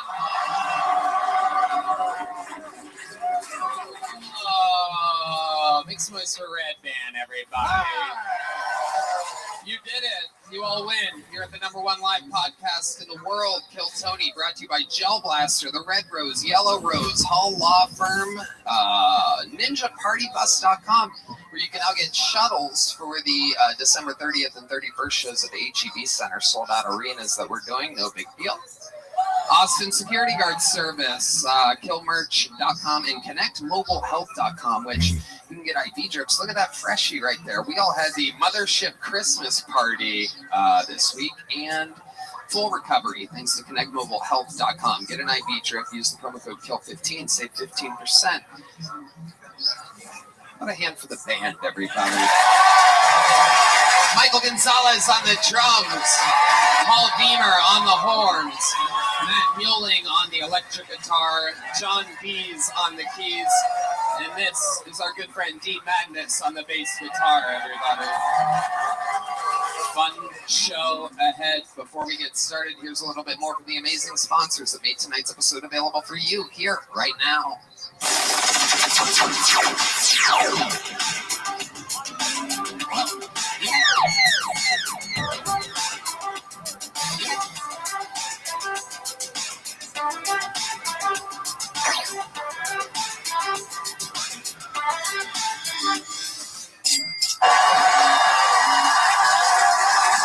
NinjaPartyBuses.com, where you can reserve your ride to the arena on the 30th and 31st. Sold out shows in Austin, Texas for this show. How about that? Going arena. It's pretty cool, right? Hey y'all, this episode of Kill Tony is brought to you by Zippix Toothpicks. Zippix brings you a totally satisfying, convenient, and flavorful way to curb cravings, get a boost of energy, or simply relax at the end of your day. I absolutely love these things. Use them on the airplane all the time and anywhere else where I can't smoke cigarettes. I mean, you guys know what it is. Remember when massive vape clouds, ashtrays, and dip spit were awesome?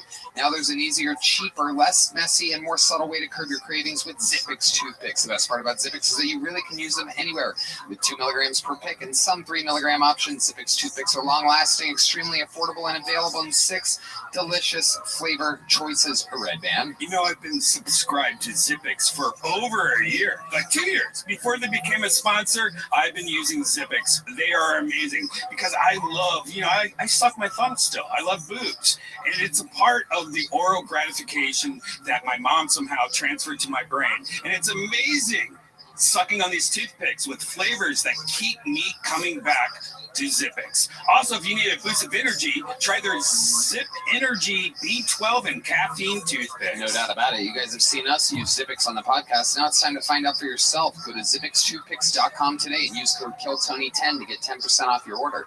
That's zippixtoothpicks.com. Promo code KILLTONY10. Must be 21 or older to purchase. Zip more, smoke less with Zippix Toothpicks. Hey y'all, if you need a little something to get you through the holiday season, then listen up. Freeze Pipe has you covered with freezable pieces that cool down clouds by over 300 degrees, so you can actually relax instead of coughing up a lung. The secret is Freeze Pipe's glycerin chamber. Just pop the chamber in the freezer for 1 hour for instantly chilled, icy, smooth puffs. We have these, we love these. Red Band? It's amazing. It feels so good going down. This year, when Grandma's asking why you're still single and your weird cousin won't leave you alone, let Freeze Pipe take you away from it all. No doubt about it. American-owned for over 7 years. Try our favorite way to light up by visiting thefreezepipe.com today and use code TONY for 10% off your entire order. That's right. Shop holiday sales running until Christmas or use code TONY for 10% off at thefreezepipe.com. High-quality glass, market-leading glycerin technology. Order today to smoke like royalty without paying a king's ransom. Hey y'all, when you're partying hard this holiday season, when you need to recover fast, turn to Liquid IV. It's not just for people playing sports and running marathons. It's tiring, drinking all that holiday beer, am I right? And that sweet, sweet eggnog, Red Band. You need to stay hydrated. Liquid IV gets you hydrated 2 times faster than water alone. Just one stick has 3 times the electrolytes of the leading sports drink and 8 vitamins and nutrients for everyday wellness. We love it, Red Band. They also have a nice combo pack that has 3 of their best flavors. Check it out. I love all the flavors, but my favorites are grape. Oh, it's amazing. And the fruit punch. Liquid IV now even comes in sugar-free. There's no gluten, soy, dairy, or GMOs, and no artificial sweeteners either. Sugar is replaced with an amino acid allulose blend, which has the same taste and texture of table sugar. Ooh, your favorite, table sugar. Grab your Liquid IV Hydration Multiplier sugar-free in bulk nationwide at Costco, where you can get 20% off when you go to theliquidiv.com and use code TONY at checkout. That's 20% off anything you order when you shop Better Hydration today using promo code TONY at liquidiv.com. Hey y'all, the holidays are stressful enough. It's time to take something off your plate by putting HelloFresh on it. HelloFresh is America's #1 meal kit. They send pre-portioned ingredients with delicious recipes straight to your door. It's way cheaper than takeout. You won't need to go to the grocery store, wait in long lines, or spend all day trying to decide what to eat. HelloFresh makes it easy with over 45 recipes and more than 100 seasonal add-on items to choose from every week. They're all delicious, and you truly can't make a wrong pick. We eat them all the time. I absolutely love them. Red Band loves them. Speaking of which, Red Band. Oh man, I love their fully loaded pork taquitos. You gotta try them out. They're so amazing. Yeah. One hot chicken sausage, Yeah. chickpea soup. HelloFresh even has easy breakfast. You can quickly whip up before you run to work and fast 10-minute lunches. Go to HelloFresh.com/KTShowFree and use code KTShowFree for free breakfast for life. 1 breakfast item per box while subscription is active. That's free breakfast for life at HelloFresh.com/KTShowFree with code KTShowFree. Are you guys ready to start tonight's episode or what? It is a goddamn pleasure. You know, I take the liberty of booking every single one of these shows, and we go in a specific order. Sometimes it's beauty and chaos and this and that. Tonight's one of those nights where it's everything under the fucking sun. I present to you one of the funniest guests in the history of Kill Tony. Ladies and gentlemen, a new special coming out December 26th. Truly one of the best guests, one of my favorite comedians in the world. Make some noise for the great and powerful Sam Talent, everybody. Sam Talent is here. Truly one of the best. If he's not already, he's going to be one of your favorite comedians on planet Earth. Learn to love it. Sam motherfucking Talent is back. Hey, everybody, thank you for having me back. Glad to be here. Make some fucking noise for Sam Talent. We're in it tonight, ladies and gentlemen. Sam's been on a few of the best episodes we've ever had. The last one was with the amazing Dr. Phil. Yeah, I'm glad Adam's not here to fuck up everything. Yeah. By being the funniest guy ever alive. Yeah, Adam Ray's Dr. Phil is so funny. We were talking about it before today's show about how we were just, by halfway through, we're just setting him up and just watching. I forgot to talk. Yeah, we were watching a podcast. I was transfixed. It was like watching an eclipse through a piece of green bottle glass. That was the funniest shit I've ever seen. And I wasn't jealous. It was fine. The new special, The Toad's Morale, debuts tomorrow on Matt and Shane's Secret Podcast YouTube channel. So make sure you check that out. Please watch it. Yes. And we're going to have fun tonight. You know how this works. I am pleased to announce that we actually, you guys will not believe this, but we have a record amount of signups tonight for Austin, Texas, right as of right now. 218 signups. Ooh, there goes one flying. I bet 14 of them are funny. It's a hobo jungle back there right now. It really is. People are trading salt for bullets. It's insane. Yeah, no, it's fucking absolutely wild. And mixed amongst those people are geniuses that are just trying to survive. Some of them months and sign up every week. And a lot of people who have held a baby's head underwater for more than 30 seconds. Yes, that's the majority. But if I pull one of their names out, they get 60 seconds. You know their time is up and you hear the sound of a kitten. That means they have to wrap it up then, or else they bring out the Angry West Hollywood Bear. And then I interview them and we find out more about them with our esteemed guest, Sam Talent. And I'm now pre-polling who will be the first comedian out of the bucket. And while we get them from a bar next door, I think we should get the show started with one of our regulars, everybody. I think you know how this goes. Every single week, this guy does a new 60 seconds and an interview to start each episode, selling out all over the world. When we found him, he was living in a van doing 10-person open mics. Ladies and gentlemen, I present you a wild success story. His name is Hans Kemp.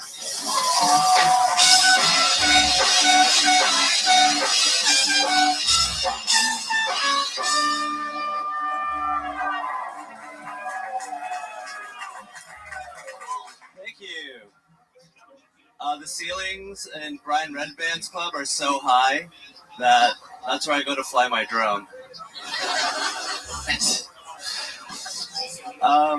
Yeah, sorry. I had to start out like that. Obviously, you didn't like that one.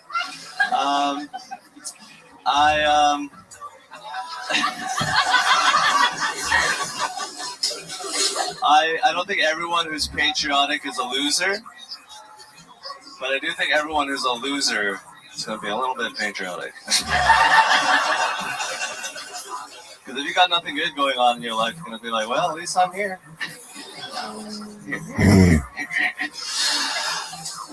But yes, it's very sad to know that Joe Biden is still president.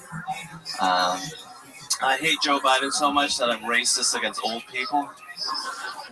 Well, look at this guy walking around like he's the president. Thank you. All right, Hans Kim Ultralight tonight. I like it. Hell yeah. How we feel, Hans? Great.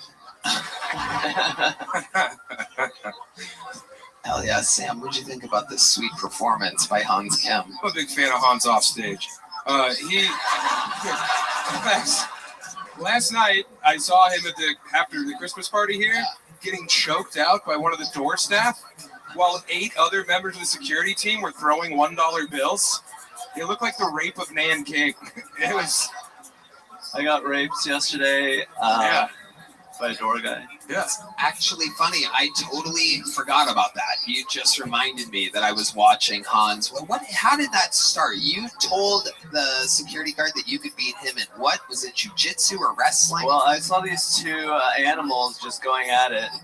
They were wrestling. Yeah, these two door animals. Well, no, that's not the door guys. The door guys are comedians here. Those were the security. Those are the security. Yeah, they were ex-Masadi. Jesus. Yeah, they are literally killers, like black belts and purple belts and blue belts, and then there's you, like, I could do that.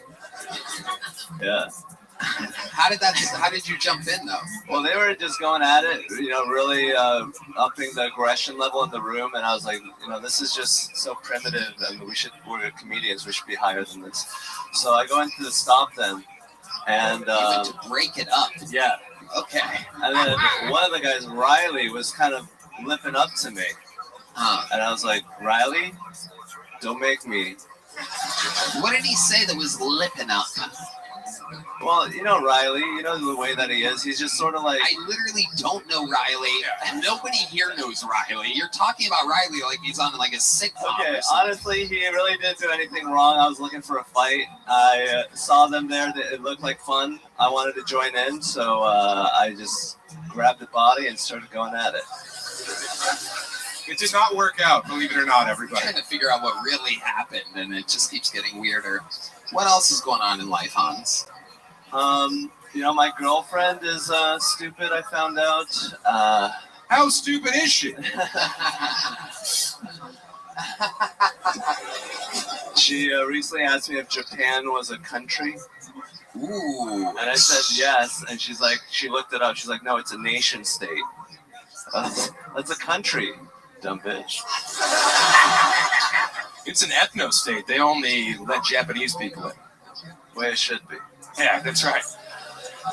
Absolutely. Do you like the fact that, when you find out things like that, do you respect her more or less? It means it's going to be easier to get what I want out of her. So yes, I do enjoy having an advantage over the people that I love in my life. What do you want out of her? Your passport back? I just want my green card and I'm out of here. No, I'm just kidding. Have you been doing hard drugs again lately? Just marijuana. No, I haven't been doing hard drugs. No, I'm Why fine. do you say it like a lot of people have been accusing you of doing hard drugs? No, I'm not doing hard drugs, Dad. I have been pretty good about not doing hard drugs. I've been doing mushrooms like once or twice or 3 times a week. Anything fun happen when you're on mushrooms? What do you like to do? I was on an airplane. I missed my flight. Had to pay a lot of money. But luckily I'm rich now. I have a lot of money. Hans is out of it. Right? You were bumped your head before tonight's set or something? You said you were on an airplane and you missed your flight. How good were those mushrooms? I love the mushrooms. They're from Nootropics. Check them out. Sorry to bring you into this. Plugging things? All right, we're going to get rid of him. There he goes. Hans Kim, everybody. He's having a panic attack during the interview portion of the show tonight. A rare treat. I've never seen him leave so fast in his entire career on this show. I think Riley choked him a little too long last night. Yeah. That was almost impressive. That was the best I've ever seen him do. I don't know what just happened exactly. But now we go to the bucket, so it's going to be interesting. We have to build momentum out of a bucket full here. Let's see what happens. Anything can happen, blah, blah, blah. You get it.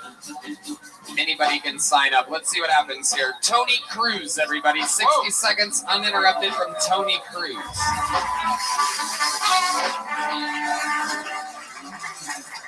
How's everybody doing? Sometimes when I masturbate, I stick a Skittle up my ass so I can feel the rainbow. Hell yeah! I know I look like a Billy Ray Cyrus. Miley Cyrus had a baby. Yeah, guys, I'm a Southern Targaryen. I got a blowjob from a retard. I call that Radiohead.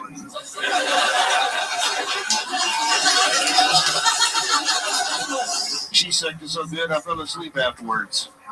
It was some real ZZ Top. You ever wonder who Joe Biden's favorite band is? It's probably The Who.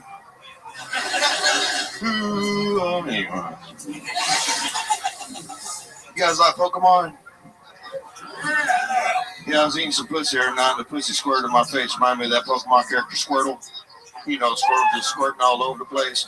I told the baby, if you keep on, you're going to make me charge hard, and I put a Blastoise, your Pikachu. That's when I pulled out the old Bulbasaur, pinned her ankles behind her head, and started giving her the Slowpoke. Slowpoke.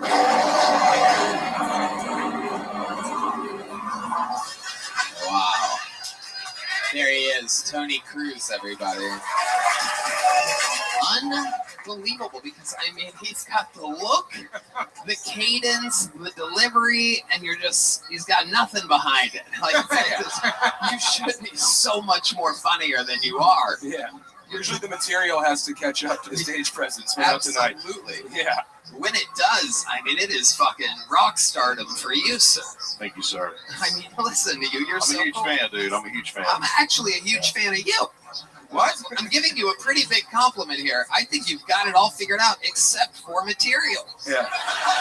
It's actually quite a bit. It's like a lot of the battle. You didn't like the Radiohead? I mean, I got the literally didn't get it. I wanted to get it. Radio was like a retarded black guy who was the water and the boy. band. It's the movie and the band. You know, I did not know Yeah, that. we understood it was the band. Thank you, Tony. Yes. That came through. The punchline is what didn't translate. Yes, it was the radio part. Why would the radio be retarded? Because the gentleman in the movie had What movie? radio. What the fuck movie is It was radio? from- You it was guys are all what? Is Yeah, this a coordinated attack? Am I being pranked or something? Radio, you fucking idiot! It was in 2002. 2002 movie, and you guys are losing your minds over it right now? I've never fucking heard of this. Yeah. Cuba Gooding Jr. Uh-huh. Why would this be a sport comedy with fucking? It was not a comedy. No, it was a very serious biopic.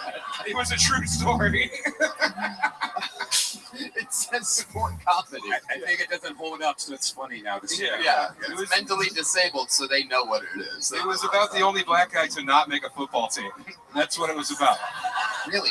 Yeah. Cuba Gooding Jr. was the retarded guy? Yeah. Okay, ladies, shut the fuck up. You found radio's biggest fan over here, who speaks in a very condescending tone. Yeah. Shut up.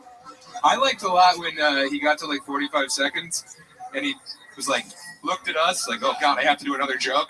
And then he went into the Pokemon material. Man, I love Pokemon, dude. I grew up playing that shit. The references. I got more to that joke. I'm just saying. The references. There's more.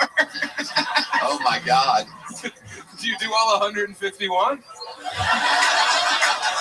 We're getting there. Yeah. No, we're getting there. I'm still tagging that one. Uh-huh. I thought she was a Jinx, but she was a Mr. Mime. You're not going to believe this, radio fans, but I know nothing about Pokemon as well. I mean, I'm really out of the loop during this, and I have no references I can make right now. Love you too, man. Oh, yeah. Oh, yeah. So, tell us about you. How long have you been doing stand-up? Been doing it, just came over a year. So, okay. All of it here in Austin? No, man, I started in Dallas. I'm from a small town called Sulphur Springs. So it's northeast Texas, if y'all know where that's at. You appear as though you were raised around a lot of sulfur, so that makes sense. I get the vibe. Yeah, you smell like the night before Easter. Oh, yeah, so, yeah, it's a small town. It's a good town, but yeah. Yeah. A little known fact about my town, like there's every fact is a little known fact about your town. Well, you're gonna love this, Tony. I'm literally finding out about sulfur. So you can say anything. I would be. Oh, you're gonna love this. They have glass bathrooms in their downtown, and it's mirrored on the outside, but you can see everything around you. So then there's also like a place where kids splash around. So during the daytime, if you're a pervert, you can. Anyways, it's If you were a pervert, I like the disclaimer you put Just up saying, there. that's kind of what we think it's there for. You know, I'm just anyway. Have you used, I hope I don't get killed saying this. Did you say that was a fun fact? The old glass bathrooms. Not a lot of people know we got glass bathrooms downtown. So basically, I'm looking women right in the eyes while taking a monster shit. You know what I'm saying? Because I'm using the public downtown bathrooms. I do love my hometown. It's good. It's a cool place. What else is cool about it? How many black people live there? I bet he knows exactly the amount. Sulphur Springs doesn't sound like a very welcoming place. It is segregated. Like it's one of the. It's still got MLK still has a black side, and then yeah. What was that last part going to be there? And then there's Mexicans. Oh. The old Cesar Chavez Street. I like how they're everywhere, man. Each neighborhood makes it quite clear what you can expect. And then you got your good old George Washington Boulevards. You know what I'm saying, people? Where I like to be. Anyway, don't forget about the Jew corridor. That's really popping off this time of year. I've had Mark Coleman on my podcast. I have a podcast too. But okay, yeah, shut up. What? Ooh, what name did you just drop? Mark Coleman, Mark the Hammer Coleman. Yeah. Okay. Oh, real segue into your podcast there. Very smooth transition. Almost completely unnoticeable. Seems like you had no intention of trying to do that if you got pulled out of the bucket here. I'm glad you took your hat off during your set, so we know the hair's not attached to it. What do you do for a living looking and talking like you do? Toad taster. This man can lick a toad and tell you exactly how old. I do have a foot fetish. I do have a foot fetish. I've been married for. Me and my wife been together for 11 years. We've been married 4 years. But yeah, when you've been together that long, you have to get into feet and stuff. So yeah. Not if she's still tight. Yeah. Didn't I ask you what you did for a living? Sorry. Well, you started talking about foot fetish, and I'm sorry. I started thinking about feet. Sorry. Go ahead. My goodness. You know, money? What do you do for How a do you job? get it? Yeah, I had a good job during COVID. I was essential, so I made a lot of money during that period. So I've been living off the savings. And you were a what? An essential employee. So yeah. Of what? What were you doing? Manufacturing. Yes, sir. I don't believe anything you're saying. What were you? Crystal meth? No, I think he was making the virus. I got paid a lot of money, you know. Yeah. I kept Sulphur Springs running, brother. That crank powered our goddamn city. How are we going to keep the black people from going to the good target unless we're all gacked out? What type of situation were you raised in? Is it like a trailer? Is it like a lot of farmland trailer? Yes, sir. And were your parents together when you were a kid? Yeah, they were together, and then my mom passed right before COVID, so she didn't have to experience that bullshit. But yeah, man, it was it was great, man. I'd rather be dead than have to wear a fucking mask. Dude. Fuck that. I'm glad my mother did not have to look people in the eye.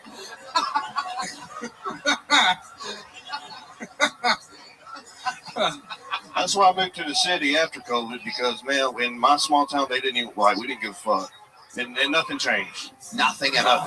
Nothing. Did people talk about how nothing had changed there a lot? No, everybody was everybody else. We saw, everybody else changing, and we're like, why do they want to do that for, So you were raised in a trailer. Let me ask you this before I let you go, because this is a long interview. What's 3 + 2? Fuck. Why you gonna put me on the spot like that, man? Sorry, dude. Fuck that. I want to know, Tony Cruz, if that really is your name, because you don't seem like a Tony nor a Cruz. But I want to know, what is in your life, raised in a trailer, Sulphur Springs, segregated, what's the white trashiest thing you've ever done or been part of? Like in your life, if there's one thing that you remember like doing or being part of out there in Sulphur Springs, or perhaps anytime after that. I'm half Mexican.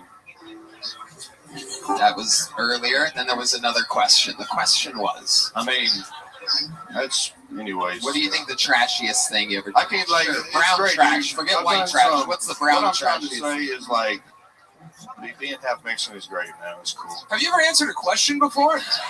Yeah. You know what? I'm gonna go back to 3 + 2. I want to see if you have this. I was hoping to be saying half Mexican would make them laugh, talking shit about Mexico, but why would that make them laugh? No.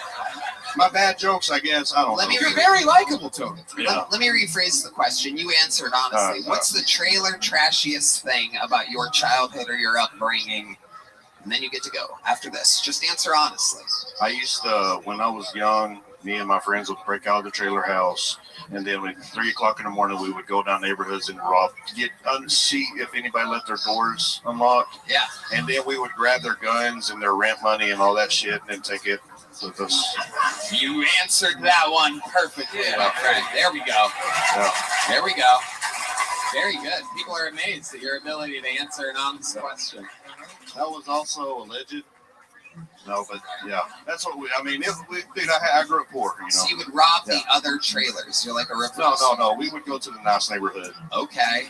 They normally don't. They leave their shit unlocked, so we would just. Yeah. Well, you can't do that now. There's ring cameras. Yeah, you can't do that now. Right. White trash, burglary. Yeah.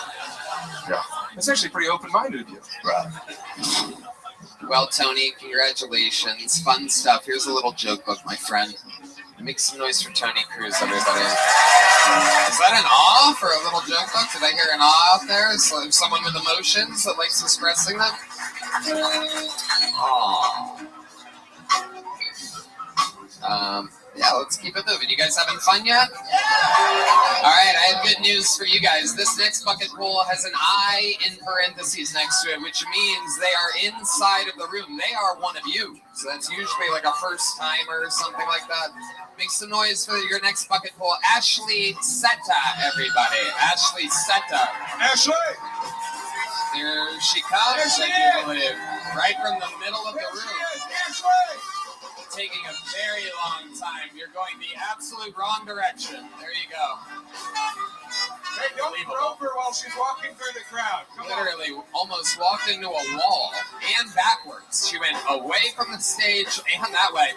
Literally couldn't go a worse direction if you picked. Maybe perhaps. There she is. Fuck yeah. How many of you like it when people do good on this show? How many of you like it when people do bad on this show? Whoa. 60 seconds uninterrupted for Ashley Seta, everybody. Holy shit, y'all. It has been a week. My sister got her PhD earlier this week, and I'm on Kill Tony, so I think that we can all imagine, who my mom is probably the most proud of. So, going on with disappointing the parents stories, let me tell you some embarrassing shit that's happened to me in my life. Let's go. Cross-country runners, I hope there's a couple of y'all out there. Hope you guys are good. All right, we got one. I'm assuming everybody else did beer runs. I feel that. All right. I ran cross-country in high school. That was a hot minute ago. I was fucking awful. I was so bad. They made me run varsity one time, and the only time. And, I'm running, and they have a golf cart behind you, and it is just tailgating my fucking ankles, man. And I'm like, oh my God, this shit is real. I am the slowest person alive. Okay, Ashley Seta. Holy shit, you went for it. No preparation whatsoever. That minute went so fast. Yeah. You made D cover his ears. He only has 4 senses. I didn't even hear a meow. You know what I mean? God damn. Right. Goddamn. Okay. Where are you from? Sulphur Springs? I'm from Austin, Texas. Whoa. Everybody's pissed that you're from Austin. Like, God damn it. Wow. Representing Austin, Texas. I'm guessing this is your first time attempting stand-up comedy. Yeah. Good. It's a good answer. How do you think it went? Probably not that great, but that's all good. Yeah. So, Ashley, what made you want to try this tonight? Basically, why not? I highly doubted I would be chosen, and you guys fucking did it. I have some answers for you on the why not. See, it's very rarely that I get asked a question on the show, and I'm proud to answer the why not. The why nots would be that people that have prepared or wanted to do this for years or perhaps even months sign up for the show, and then you come up here like if John Benet survived her murder, trying to put on a pageant type of let me tell you some embarrassing stories about me. Like this is like a bad pageant. It's like one of those like a Purina dog pageants or whatever. Like one. It's like, oh, that look at this one. This one's actually. a stand-up comedian dog. Everybody, look, there's a microphone in front of. I've heard a lot of comics try and like ask the crowd a question to start a bit. I don't know if there's a more alienating question to ask a comedy crowd than who does cross country. Read the room, Ash. Come on. These people barely have feet. They got the sugar syndrome. You're just up here bragging in your cool sweater. Come on, Ash. Oh, you like that sweater? Oh yeah. My God. Game respects game.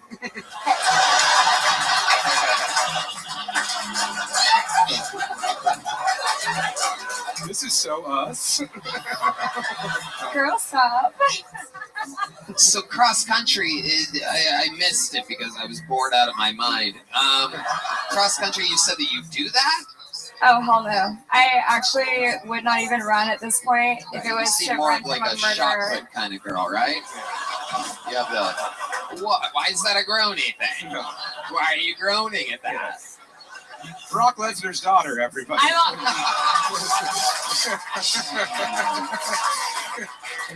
Those genetics are strong. I've actually grown more into like the sport of watching football and drinking beer while I do it. But yeah, back in the day, I was athletic, kind of, not really. I think the only thing you've ever run away from is an abusive relationship. No, you stayed. Oh no, I don't. That's great. I am the abuser, so Oh, yeah, yikes, buddy. Let's go. Oh, just kidding. Hey, girl. Yeah, what do you do to them? Your stand-up act? Basically. Ear beatings? I'd love to do it from the outside. You must listen to some embarrassing things about me. She should have to do her act in that glass toilet in Sulphur Springs. As long as I'm not the ones outside of that window, I'm fine with it. Like, I'd rather be in it. I don't want to be the one being looked at. Thank you. Okay, so what do you think? She's good at riffing, too. Yeah, I know. What do you think the funniest thing you've ever done is? Has anyone ever told you, like, Ashley, you're so funny, like that? Has it been like a time, or is this just you're just really just shooting for it? It's like the half-court shot at a professional game. Like, we're going to let this person shoot, and if they do anything at all, we'll all be surprised. I mean, I think the funniest thing I've ever done is be right here with you guys. Wow. It's funny, like you talk, you sound like a hot chick, and I'm watching the words. Do you guys kind of hear like the fucking greatest thing I've ever done? And I'm just like, it's not matching the fucking. I'm just kidding. You're great. It's okay. Everybody's a groany audience tonight. Let me tell you something. I'm blaming the awkwardness of this interview on y'all. Here's a little joke book, Ashley. Whoa, good catch. Look at that. She's built like a Ashley, catcher. everybody. Good work, Ashley. Good work. Catcher, shot put extraordinaire. We should talk about that more though. Like, don't sign up if you don't want to be a comedian. Don't waste people's time because it's not funny for I think any it of us. goes without saying, but yeah, definitely don't sign up if you're retarded. All right, pulled another name out of the bucket. Make some noise for Trey Campbell or Cambert or something like that. Trey is next on Kill Tony. Oh shit! Make some noise for Trey, everybody. Hey everybody, I'm Trey Campbell. I'm on the autism spectrum. I'm the same as everyone else. I just got more vaccines. Trey! Thank you. It's so crazy. A lot of older women come up to me. They're like, oh my God, it's so cool. You're on the autism spectrum. So is my son. I'm like, does that mean we're not fucking? Who wants to fuck their kids? Am I right? Any Lizzo fans in here? It's crazy. There's allegations going around that she made her backup dancers eat fruit out of a sex worker's vagina. And I think those allegations are unfounded because we all know Lizzo doesn't know anything about fruit. Am I right? Lizzo is my dream threesome. So there's two of Lizzo. I'm so excited to be here. As a kid, I would always carry around a wire coat hanger, and they would be like, Trey, why do you have a wire coat hanger? And I'd always say, I've had this since I was in the womb, y'all. Holy shit, look at this. I mean, where do we begin? Trey Campbell. How you doing, Tony? Wow. I've been looking for a new William Montgomery, and I think we found him, ladies and gentlemen. Well, I'm drunk enough, so. No, I'm William's still drinking. William's sober now. You're adorable, huh? Do you only come around during the Christmas times? Looks like Santa. I'm the elf on the shelf. That's a fucking sturdy shelf, bro. That's a steel shelf. It's dope, you know. We look like we showed up for the same casting call. I know. Let's hope we're not on the casting couch. No. Oh my goodness. They're gonna How have you to doing, put a tarp Tony? on it. Good. It's good to see you again. Were you on in LA? Am No, I I was remembering on. that? That was that on Austin? Vulcan. Yeah, you invited me. What? You invited me. I invited you. Yeah, you said me and William would do our thing. I saw you on the street. Yeah. Yeah, and I told you to come do a thing with William, and then you did. I did. That's Correct. right. It's all What was he coming doing back on the to me. street, biting the heads off a chicken? What were you doing on? I don't remember exactly. Probably trying to find Adderall. You're an Adderall addict, huh? Correct. It's not working. That is so interesting. What do you like to do after having Adderall? You know, I like to watch old NBA highlights. I like to watch the Chicago Bulls take on the This Atlanta is the Hawks. second person in a row that does not sound like what they look like. Is anybody with me on this? Ron White fair. made me acid a few days ago. Either I'm having fucking flashbacks to that, or these people do not. Why do you sound like that? I think it's because of a lack of testosterone. She's nodding. You don't want a sexy woman with bangs nodding at that joke. Look at you. You're adorable. Thank you, Tony. How old are you? I'm 28. Whoa. I know, it's crazy. Why do you, That's a tough 28. what has happened to you? Why do you think you aged so much? You think I aged? Thank you. I've been trying to look older, so. Well, there you go. It's like you absorbed the voice of the kids you molest. I was the one getting molested. All right. That's that an what- upbeat. That's funny, though. Yeah. Oh my goodness. I mean, That must have been a horny pedophile. Well, you know, you take what you can get. You're telling me. It's like I'll settle for this 13-year-old that looks 50. I'm so glad you think I look old. I've always been told I look young. By who? D? What? Because he's blind. That's funny. Thank you, Trent. You're welcome. It is incredible. I mean, you are a spitting image. 28 years old, and he looks like the mayor of Munchkin Land. It is incredible. Well, you know, it's been annexed, so I can't. That didn't work. I shouldn't have told that. Okay. What do you do for work? What arcade games do you collect the quarters out of exactly? He sorts it out. It's funny. I work at the Secret Group, so in Houston. Oh yeah, we Yeah. love that place. Yeah. Old school fucking territory. And you live in Houston? Correct. Right. And are you gay? No. You just sound like that? Yeah, you know how it is. I do know exactly how it is. I literally know how that is. Yeah. Yes. Everyone knows that I know what that is like. But I still have to ask. So have you been getting laid by girls at all? I got this one woman. She's we went on a date to DaVita dialysis. You guys got dialysis together? Yeah, she had dialysis, not me. I'm gonna get dialysis in the future if you look at me. But no, we went to DaVita and then we went You to say DaVita like it's a fine Italian steakhouse. We went to DaVita. The restaurant? No, the dialysis clinic. It was crazy.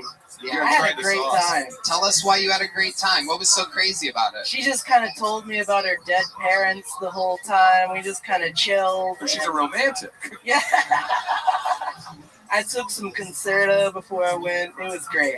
What? It's basically like Adderall, but it's different. What's the difference between that and Adderall? Health insurance. Yeah. Now you hit the nail on the head.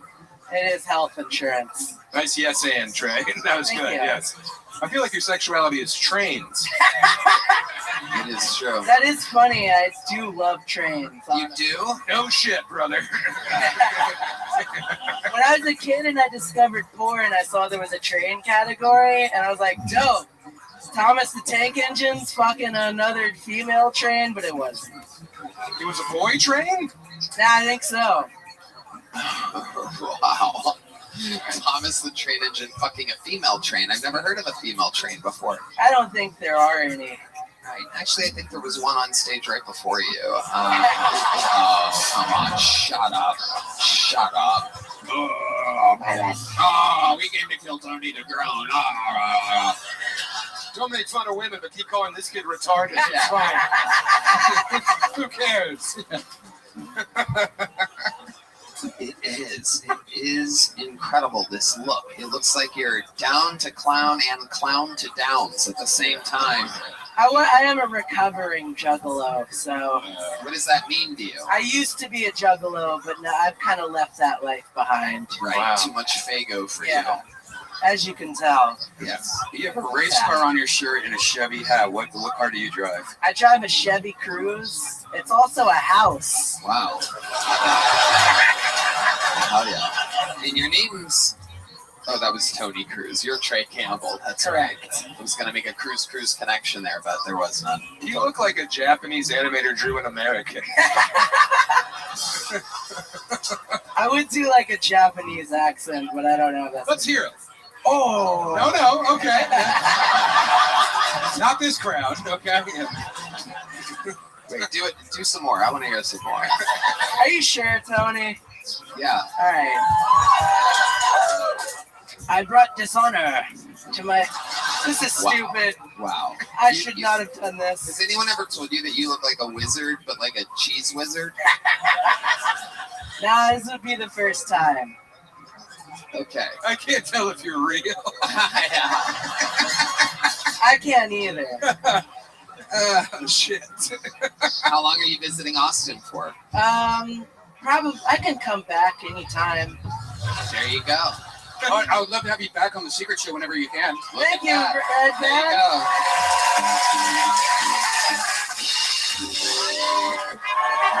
Trey Campbell, everybody. We're having fun here. Adorable.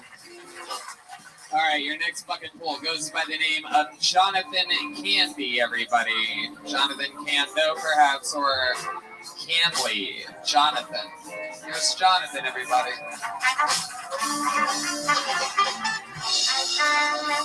So, hello, everybody. Sorry, I'm a little nervous. I'll start it off. When I was like around 12, I was trying to look up some stuff on the internet. You're not supposed to. But I was trying to look up something more relatable to me. So, like in the description, it says like 18-year-old, 19-year-old. But I'm like 12, so I tried to type in 12-year-old girl. Nothing came up, but so I tried 13-year-old. Nothing came up still. My final offer, I tried 11-year-old. Nothing came up, but so I had to settle for adult tits. But looking back, that's actually a good thing that wasn't there. And I didn't know, but I had to go to the dark web for that. But I didn't know at that time. But anyway, did anybody see in the news recently, like a few? I was 12. I guess we'll do the meow. That's cool. Okay, there you go. Rolling with the meow. Is it Jonathan Candy? Cando. Cando? Well, you can't do comedy. Sorry. It's adorable. How long have you been trying stand-up for? This is my first real set. Right. Okay. Okay. The premise is good. Yeah. Everything else was bad. See, it was a reverse from Tony Cruz. What else is in the news, you know? That's what I'm wondering, too, man. I can tell you real quick. I got it. No, please don't. You got what? The joke? What is it? Go ahead. Like a few months ago, there was a woman in the news that was she was arrested for trying to hire a hitman for her son. Yeah. But there was two problems with that. She went to rentahitman.com. Also, the second problem, the real problem, the son was only 3 years old. So Oh, D Madness is leaving the show for good. It's incredible. No, don't do it. Why didn't she just leave the son in the hot car like an adult? Okay, so you're more like a shock and awe. What do you do for work? I'm a truck driver. No, you're not. You're a truck driver? A timid young truck driver? How old are you? 29. Oh, okay. Man, a lot of all right. I'm glad we let him finish that joke. That was it. She should if she. We should left. She would have got away with it. Yeah, she definitely would have got away with it. Yes. I've heard a lot of like pedophile jokes, and usually they're funny. It's really hard to bip a pedophile joke. It really is. It really is. I feel like I was molested after that. Yeah. So, Jonathan, let's talk about your real life. What are you passionate about? I haven't seen you smile yet. You seem like a security I'm just concern. nervous. I'm just nervous. His diaper's full of piss and shit right now. Yeah. And that's okay. 2 racing shirts in a row, by the way. Very bizarre. I don't know what's going on here exactly. Yeah, Whoa. no shit, asshole. So that's fun when you say it. Oh, wait a second. Wait a second. Ladies and gentlemen, I recognize that voice. No way. Is that who I think it is? Wait a second. What the heck? Ladies and gentlemen, my big brother, one of the greatest comedians on planet Earth. I do believe that is Ari Shafir and Mark Norman. And it appears as though we are under an invasion of sorts. Home, sweet home. Hey, what's up? As the typical Israeli just going over other people's property with some Palestinians being pushed out of the way. It's Ari Shafir and Mark Norman.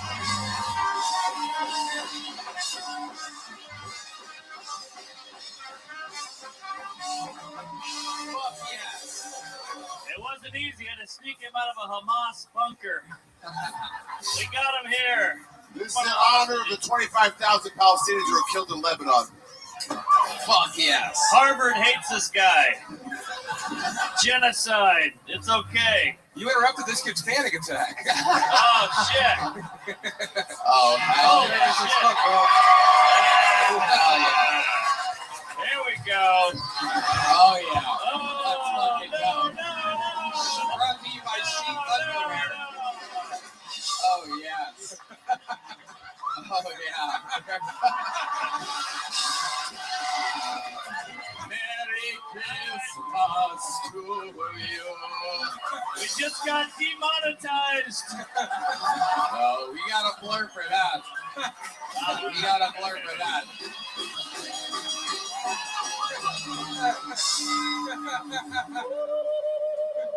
Amazing. Hell yeah. Circumcised. Who would have thunk? I love it. Who knew he was circumcised? The serial number was on his dick.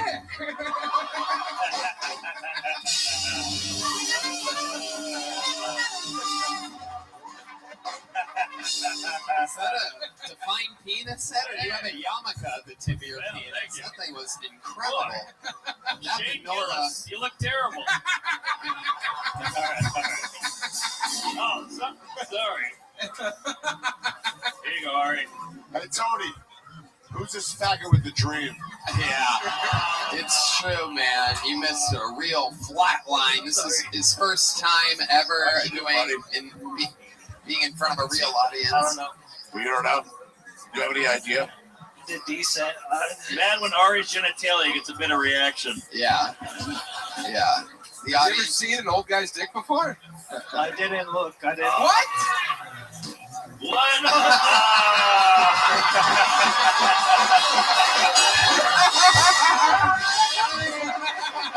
This is Kill Tony. Sheepundderwear.com. Sheepundderwear.com. Sheep underwear, the absolute best. We all wear them 100% Great underwear. of the Use time. promo code Chubby. Whoa. Sheep underwear. Too bad D Madness missed that. He could have heard that dick. blind guy. Oh, we lost our second blind guy. There he goes. We're losing all the blinds out here. That's what we call them now. I love it. Ari, this guy's first time on stage. What do you have any advice? Did you see the absolute shit show? Before you got up here, he was the only tiny dick on stage. Yeah, true. How tall are you? 5'6", 5'7" on a good day. On a good day. On a good day. Why do you think Hamas rapes are qualified? Two of the leaders are pussies. Okay. Wait, what did you just say? Did I? They can't man up and okay. fight. I heard the N-word there, and I'm glad I. You heard what you wanted to hear. Yeah. I think I did. All right, so John, what's going on? How long? What did we miss? Not much. No. We missed the committee. How'd it go? Very bad, but he's a nice kid. It was his first time. What's your name, buddy? That's great. First time's awesome. Jonathan.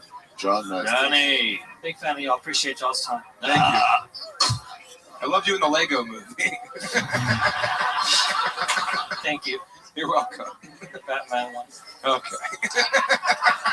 Jonathan, craziest thing about your life? Did you ever have any childhood trauma or save anybody's life? You have any special skills or talents? You've seen the show before, correct? You're in the interview portion of it right now. What would you say if you could talk to yourself after this session? Did you ever play an arcade game that turned you big? I love Mario. Yeah, it's my first system, 64. No, my best thing about me, I think, I can get songs stuck in people's heads. Okay. All right. Okay. Jokes are forgettable, but let's try it. Do it. Get a song stuck in our head. Okay. My life's a stereo. Oh no. Is this from the movie Radio? Get out of here. There he goes. Jonathan can't do. Hey, John. There he goes. All right. Jonathan's All right, first time on stage. Jonathan. Jonathan. All right. Before we get to this next bucket pool, we have a golden ticket winner who's ready to debut another minute. He has cerebral palsy. Make some noise for the legend, return of the legend, Martin Phillips, everybody. Martin Phillips is here. Hilarious.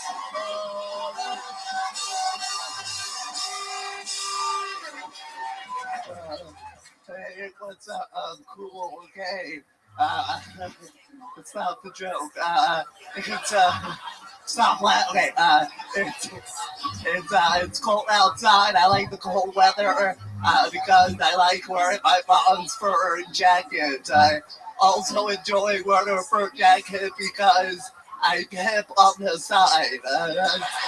My side hustle. It's 15 season.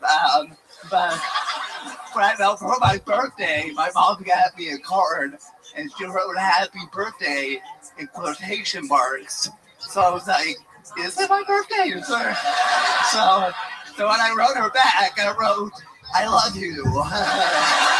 See you soon." You know. I don't drink too much. I hang out at bars, and whenever I leave, there's always a guy who's like, "Hey, you could drive," and I'm like, "I don't know. We'll find out." And then I get in my car and I run them over. I want to go. Wow. Golden ticket defender, Martin Phillips. Doing it again. An extremely strong minute. An unbelievable performance. I went backstage and it's the penis, I guess. Oh, yeah. The penis. I was like, yes, absolutely. You did miss something else that leans hard to the right, like you. Mine leans to the left. Mine's to the left. I think your squiggles all around, if I had to guess. Helicopter. He's got that Michael J. Cox. You know what I'm saying? That thing's fucking. Hell yeah, dude. I do notice in your set, I do believe you have the word pimping confused with limping. It's limping season for you. No, hemp's limp too. We got Absolutely, you have a natural hemp walk. Yeah. Speaking of pimp, Steve Madness is back. Say pimp 3 times, pimp juice comes out. Do you have CP? Actually, I have muscular dystrophy. I meant child pornography. You look like you have a bunch. Got me. Yeah. I think God got you, brother. You look like you fell down this stairway to heaven. No, I like the glasses. At the last minute, God was like, also bad eyesight.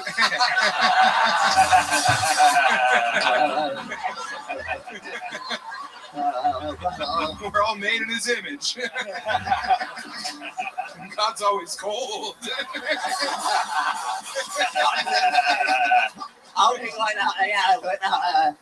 when kids ask me why I'm shaking, that's what I say. I'm like, I'm cold, sorry.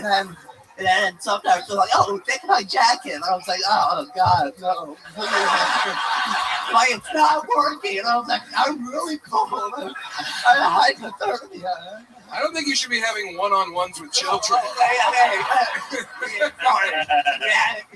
I'm a substitute teacher. I should have said that. What? Oh, you're a teacher? Substitute. I'm not a real teacher. Oh, okay. Substitute teacher. That's got to be a lot of fun. It's fine.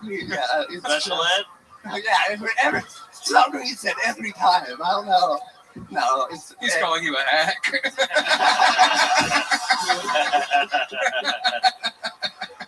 Shake hack. So Martin, what else has been going on? You've been here in Austin, or are you just visiting? What's out now? I live here in South Austin. I've seen you before, right? You've done the Yeah, show before. yeah. We've met before. Yeah. You have more clothes on, but it's cool. Where'd you grow up? Inside of a microwave? A washing machine.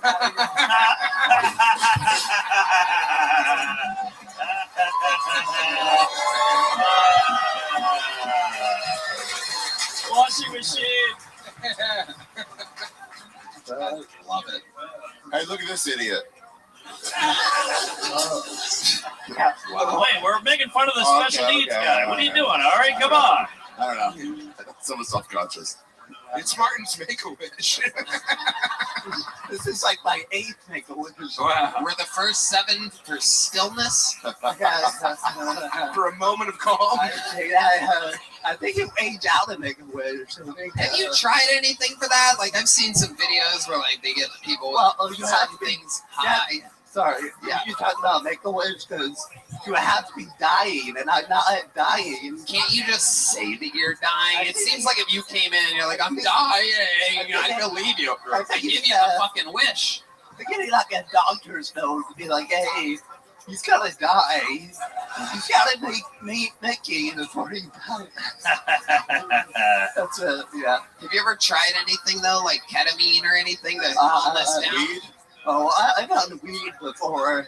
What's street crack? Have you ever tried street crack? Street crack, not any hard drugs. Yeah, I bet the cracks in the streets actually cause quite the problem for you. Yeah, I'll they had it with the homeless. Have you tried duct tape? Just encasing your body in it? Cocoon Man. Velcro's easier to break free from. How long you been doing comedy? About 8 or 5 years. Oh, shit. I think I saw your special on Twitch.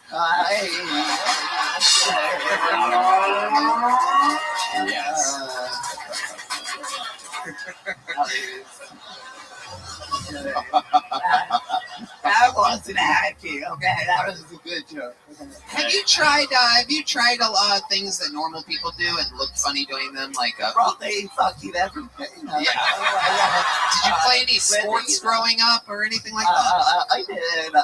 In college, I was on the club baseball team. Okay. How about hula hoop? You seem like you'd be good at hula hoop. No, I can't do it. You can't do it? Yeah, I swear to God. I don't know if anyone has a hula hoop here, but no, we don't have one, Michael. I don't fit in them, so I've never tried. Sam just calls that a belt. You fuck hard? What's your story? You have any special moves in the bedroom? They must love it when you're inside of them. Yeah, you're a human vibrator. I've heard that before.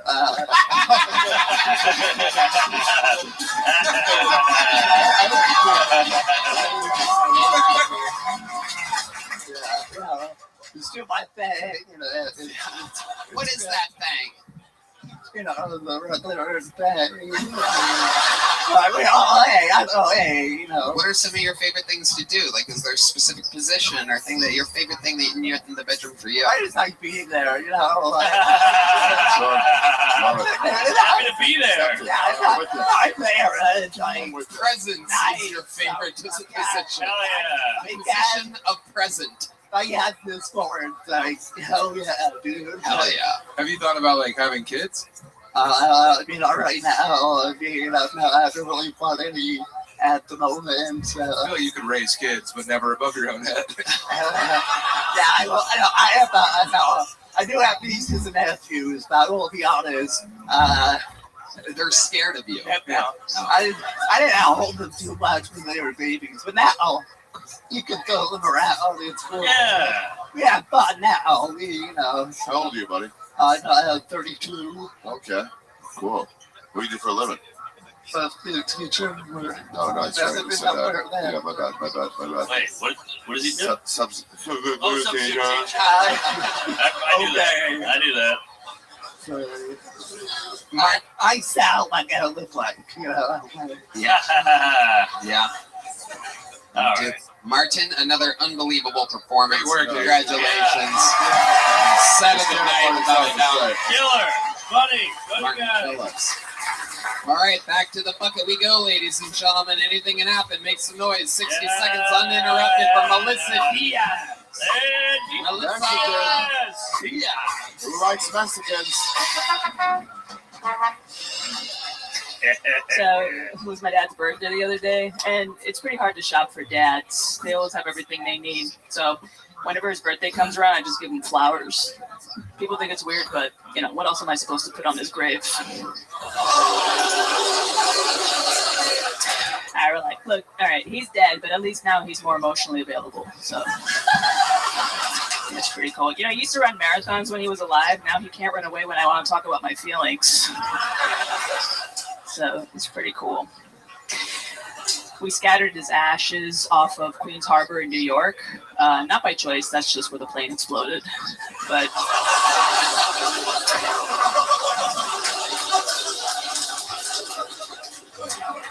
beautiful ceremony. And what's crazy is that it did happen. It was a plane crash. It happened 2 months after 9/11. Isn't that crazy? And so nobody gave a shit, basically, that a bunch of Dominicans exploded in Queens. You know what I mean? That's just... But it's weird to be jealous of 9/11, okay? Every year I'm just bitching about it like some mistress bitching about her boyfriend's housewife, right? Like, what does she have that I don't have? An inside job? Bitch. Wow, what a set. Holy shit. Melissa Diaz. Unbelievable. Good job. Have you been on this show before? Yeah. Yes. Fuck yeah. Well, welcome back. First time at the mothership, though. This is great. Hey. Where's the other one? Welcome. Absolutely. And a fantastic set. Thank you. Good, confident, solid, job. Thank you. Yeah, Mexican. Right? Indeed. We're coming for our stage time. How long have you been doing stand-up? 8 years now at this point. 8 years. Most have been in New York. And do you live here now? I do. I've been here for about 2 years. Love. Oh, shit. What do you love about Austin, Texas? Yeah, it's nice sky. Nice sky. Yeah, we do have a sky here. Yeah. It is wild. Do you miss the rats? Just my uncles, but that's it. Yeah. Fine. I love it. The Jews, you miss them? Oh, yes. You already asked her about the rats. I do actually miss the Jews. Come on. And your dad was really in that plane crash. Yeah, it was flight 587. It was 2001. It happened 2 months after 9/11. It was crazy. Yeah. I remember that. Yeah. I study. I'm interested in Tragedy. commercial plane crashes. Yeah. Oh, you are? Yeah. Very interesting. Yeah. That you are interested in that. That's fucking weird. No. It's a big thing. It's a big thing. I'm forgetting the name of the fucking. I actually like that you are. channel, but yeah, it's very, very interesting. It's funny because in Europe, they thought 9/11 was November 9th. So they thought Oh, right. it was about her. Yeah, reverse. Calendar joke. I got that. An autistic guy in the back high-fiving someone else. Finally. He's just rocking, nodding. Did your dad call you from the phone on the plane? Let's roll. He didn't call me when he was alive. Why would he call me on the plane? Sucks when a shitty dad dies. It's really confusing. Yeah. Nah, he was okay. He did the best he could. All right. Yeah. Yeah. As a rapist, fucking wife beater, he did pretty good. I was a piece of shit. Also, I was a piece of shit teenager, so it was also on me. He did call me before he got on flight. Really? Oh, really? Yeah, but I was too high, so I said, "Can I call you back?" Oh, he was high too for a second. Yeah, he was. And it all came crashing down. So wow, what does your mom do? Is she in your life? Yes. She's an art therapist, sort of, but she's not licensed as a teacher, so now she's just working with mentally challenged adults. Right, the last guy that was up here. Yeah. Just keeps having the kids drop plane crashes. Yeah. What was your dad doing? Did your mom almost go on that trip? Where was he traveling? No, they were divorced. This was crazy because he's Puerto Rican. He was on a flight to the Dominican Republic, but everything about his death was just very Dominican. Like once, he died, we found out he had a secret family in DR. You know what I mean? Oh, yeah. Sort of. He just got married and she had kids, and it was just a whole thing we just didn't even know about. Yeah. Can I ask you a question? So you're a comic out here now, 8 years, 9 years? I haven't been here 8 years now, but yeah. Okay. Where do you go up? What is your normal spots here? How do you get up? I just kind of do mics. A lot of mics. Okay. I'm very introverted, so I'm not good at the whole networky thing. Yeah. So I just kind of get up. And then I've been getting booked because of it. Yeah. Do a lot of mics? Mike who?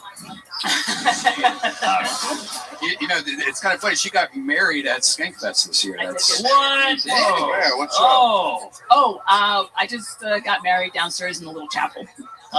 All our friends were there, so we figured. Where was your little chapel at Skankfest? Yeah. on the first floor, comedian? like down the street. Yeah, he does comedy. Oh, okay. Yeah. Who's funnier, you or him? Mm, Did he sign up tonight? no. Oh. I would have loved to have that whole moment, but no. Absolutely. Did Zach Amico eat the whole cake? He did not make it down there, so no. Yeah, there were stairs involved. Yeah. There were stairs, so he didn't go. So we got to eat our cake. He's a big fat guy. Yeah. Melissa, fantastic set. Funny. Yeah, that was great. Absolutely. I would love to have you back on the Secret Show Thursday. I would love to. Secret show. Do you already have one of these? Yeah. There you go. Melissa Diaz. All right. Thank you. On to the next one. Great set. How about one more time for Melissa Diaz, everybody? There you go.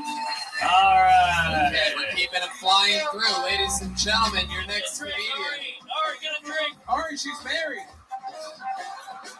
Make some noise for your next comedian, Trenton Tebow, everybody. Trenton Tebow. And Trenton Tebow. Hell yeah. Well, my girlfriend broke up with me recently, and that sucks. It sucks because I have the same taste in women as black guys.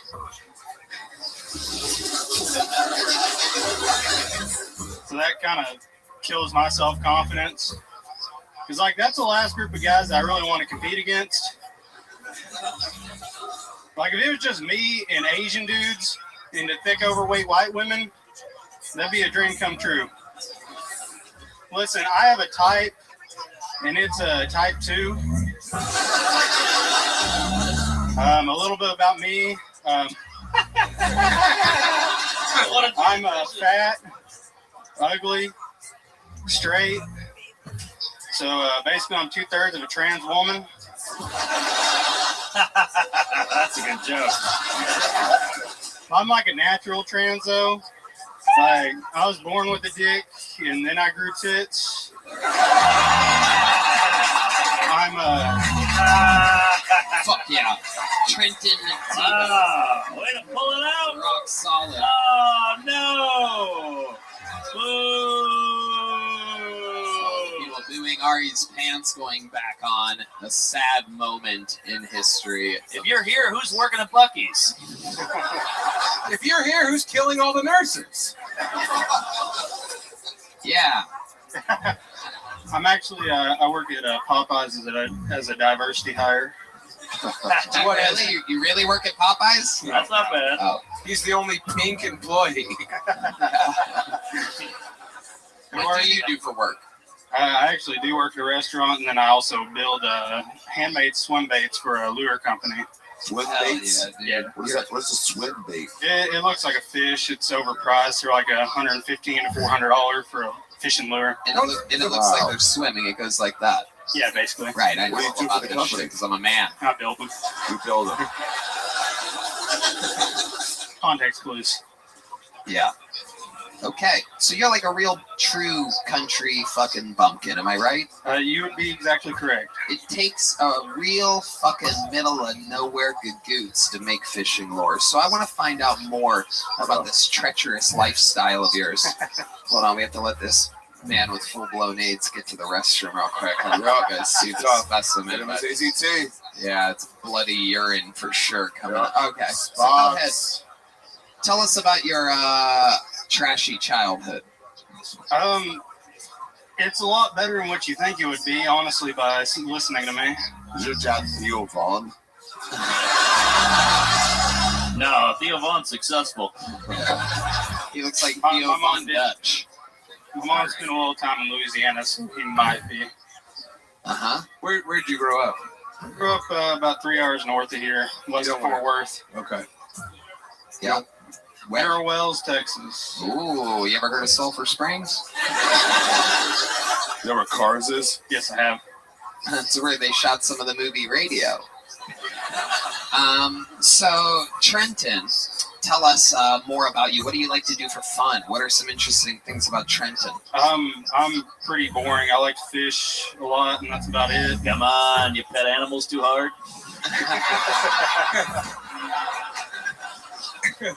I really don't have much of life. I've been hitting the bars lately since my girlfriend left me. So, how long were you with her for? I'm sorry? How long were you with her for? I was with her for like 2.5 years. What happened there? I have no idea. She just decided to leave me on September 11th. September 11th? Yeah. Oh my goodness. Why? Did she at least say Allah Akbar first? No, she didn't. Not a big history buff, but at least you'll never forget. You will remember now. That's a good point, Sam. Don't play the Jewish music during that joke. We know who really did 9/11. Only we could have. Such a coordinated attack. Yeah, take some intelligence. All right, so she broke up with you on 9/11. Where was this? Was this at your place? Was it at a restaurant? On phone? Yeah, it was over the phone. Bitch. I know, that's what I'm saying. Really? Yeah. I'm guessing it was over speakerphone on the bus. Sorry? 2.5 years? 2.5 years over the phone. What did she say to you when she broke up with you? Just tell us what she actually... I'm tired of your hell raising, Trenton. Yeah. You spend so much time at that catfish pit, you come home with all types of dog food between your fingers. Yeah. Then you want to put it in my hole? No more of that, brother. Yeah. I don't want any kibbles in my bits. Yeah. I'm going to Jackson. Basically, I told her we weren't going to get married, so she said, I can't do this anymore. And told her you're not going to get married. Yeah, that's exactly right. That's crazy. She was hoping Damn. to marry you. So is it weird not talking to your sister again?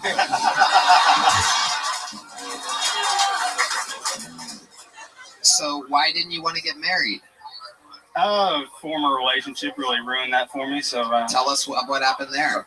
I was just with another chick for like 5 years and real pressured into getting married, and I just fell out of love with her, and so. And it ended up, every relationship ends up going bad for you because they want to marry you. Yeah, basically, that's kind of how it goes. Wow. All right. Catch, buddy. That's flattering. What do you have, like a forked cock or something? Yeah. It's webbed. It's not impressive at all. What is the value then, buddy? So now you're single. You think you're going to be able to lure in someone else? Or you're going to be a masturbator forever. Fish bait jokes, folks. They won't be floating around all night. I was actually about to link up with like a 55-year-old cougar the other day. Yep. She was fishing too? Yeah. Catfishing?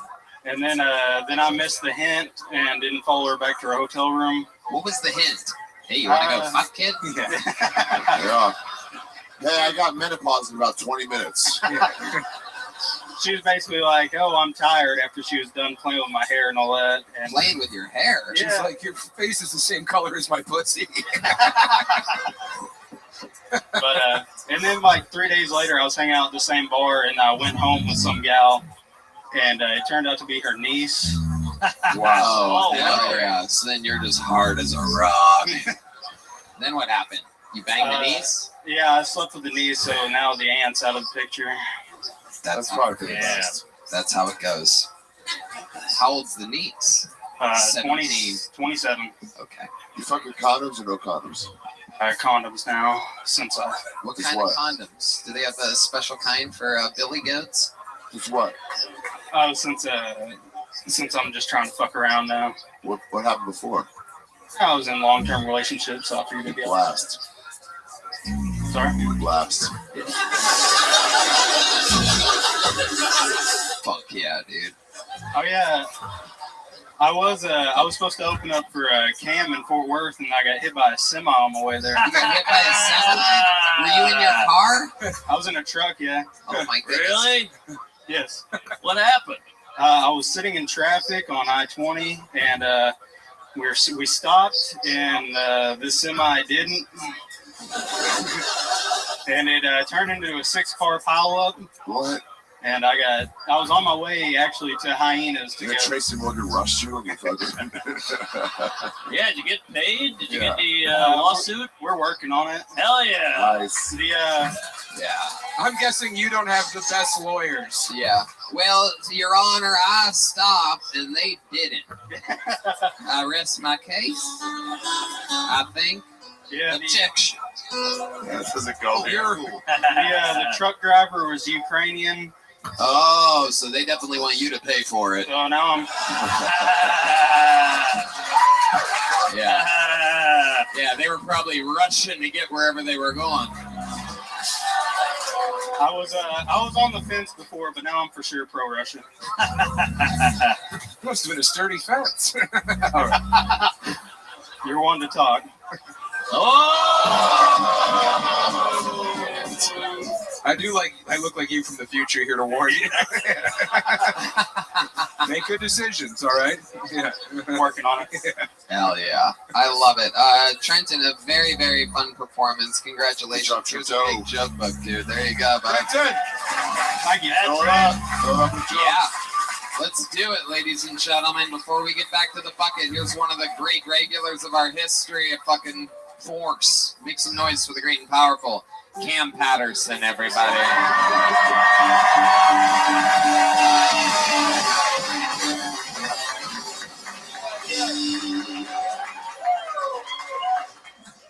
I hit that guy in the semi truck. I didn't want to open for him. I did that, nigga. I went surfing for the first time last week. I didn't like it. The nigga that would teach me how to surf, he was gay. That was weird. You know what I'm saying?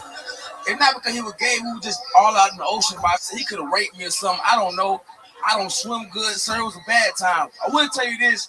All I saw was like a sunset. We just saw like a beautiful sunset. It looked so dope. And we did not. He just, that's so beautiful. And I'm like, bro, it is beautiful. It's beautiful as fuck. And it was dope. It was a good thing to see. I'm like, man, that shit is dope, bro. He says, kind of look like heaven, right? And I said, yeah.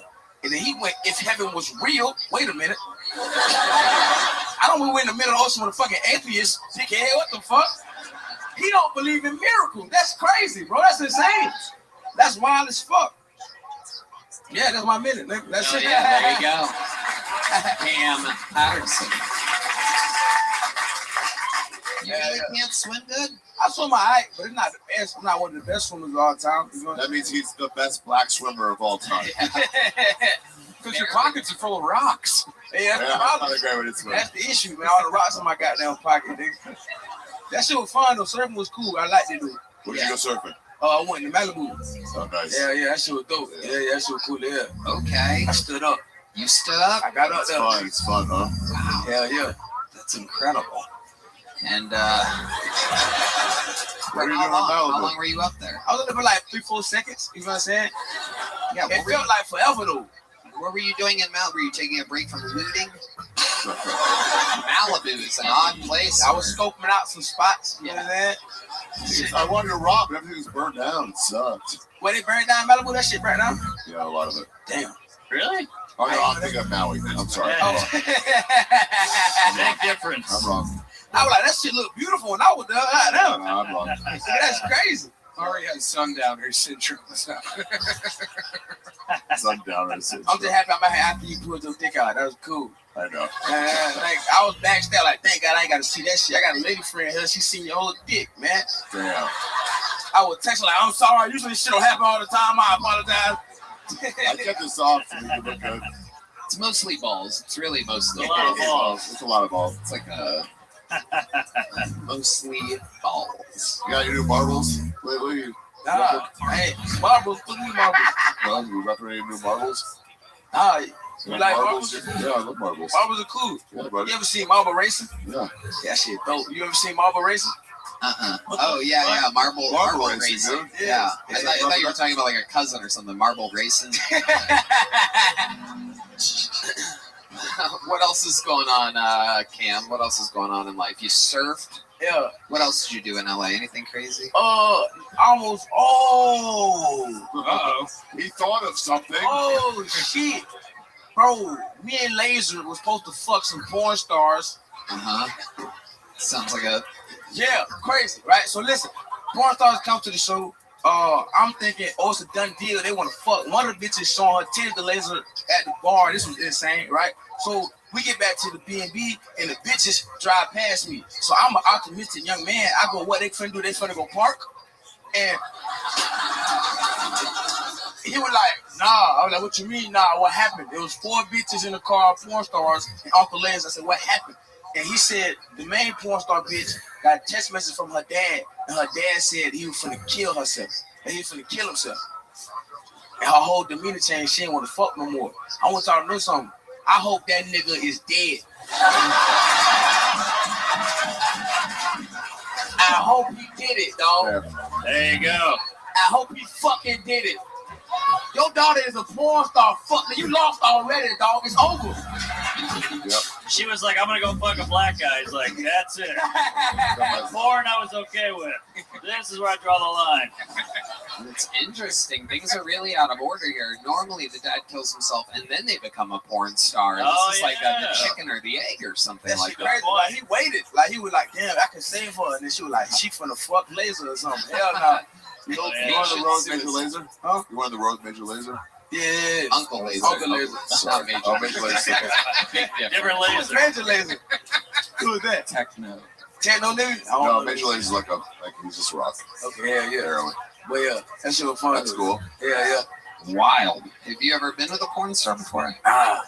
Come on, James Dean. Where the camera at? But I would like to be. Yeah. There you go. Talk to me. I'm a handsome young black man with a medium-sized dick. Come fuck with a nigga. There you go. Oh yeah. Johnny Sins, turn up. Outside, man. Cam, who's your favorite pornography star? Right. Oh, my favorite porn star. Who? Damn. Jeremy. He's like top 5. Who the fuck is that, nigga? He's just some guy in jail. Jeremy? He's one of the greats. He's yesterday here. Damn. He was like our Cosby. For real? Yeah. Yeah. Yeah, raping bitches? Oh, yeah. Nigga, that's crazy. Why we dapping up to this? That's crazy. That's insane. You have to do it back, though. That's right. I'm like, fuck, I don't want to do this one. Not this one. Yeah. solving racism with rape. Hey, that's crazy. Rapism. Oh no, I like Pinky till she got fat. Pinky was cool, then she got fat. Pinky? Yeah, you know Pinky. Yeah, Done my research. You know Pinky. Yeah. This guy know Pinky. Hell yeah, everybody know Pinky. Nigga, he get it. She a big bitch, not old bitch. When she was, I love big bitches. That's my fucking problem. I love all types of women. I love all women. All women are dope. Oh yeah, we can confirm Pinky got a little fat. Pinky got big as fuck. Dog. Oh wow! Red Man always brings up God damn, it's right there. Holy shit! See, look at this. Red Man already had that pulled up. That was weird. Wow. It's his homepage. The whole time. Wow. PinkyXXX.com. Is that a African American lady? Yes. Oh. What are those sunglasses? Fucking the D-Madnesses? Well, they make everything white. It's better. It's called gentrifiers. Damn. Pinky got old. That's too. rough. Yeah. Wow. Got Yeah. rough, dog. It got rough. She looks like David Lucas. I don't know. That's a bad idea. Cam, you did it again. Another amazing performance. So much fun. There goes the great Cam Patterson, everybody. Go see Cam live. He's very funny. He really is. Check the dates. We're about to be in Florida this weekend. Fuck yeah. Cam Corner. One more time for Cam Patterson, everybody. Yeah. All right, back to the bucket we go. 60 seconds goes to Nick Mume or Mummy or Mum. Nick Mum. M-U-M-M-E. Hey, Mama! What the fuck is going on? Shows were so much fun when I was growing up, you know. Like, I remember there was a show called Pimp My Ride, where, like, they would get a mom with 3 kids. Where, like, all she had was a crippling mortgage, you know, with just her car. The guy would walk down and be like, man, we heard you didn't have any money. That sucks. Anyway, we turned the back of your car into a hot tub.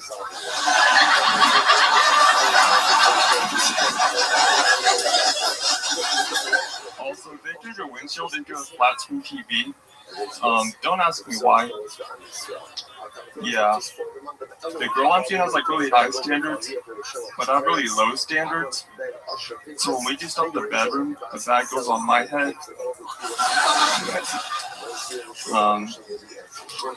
Yeah, that's all I'm gonna do.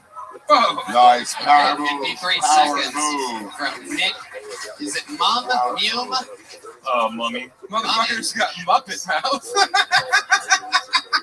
Oh, yeah. Very nervous. Say what? Very nervous. Kinda. Yeah. I kinda Shake need a lot. it.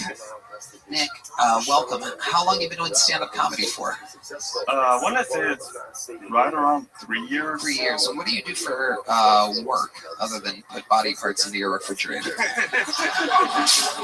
And fuck Miss Piggy. Mostly just work with dogs. Yeah. Yeah.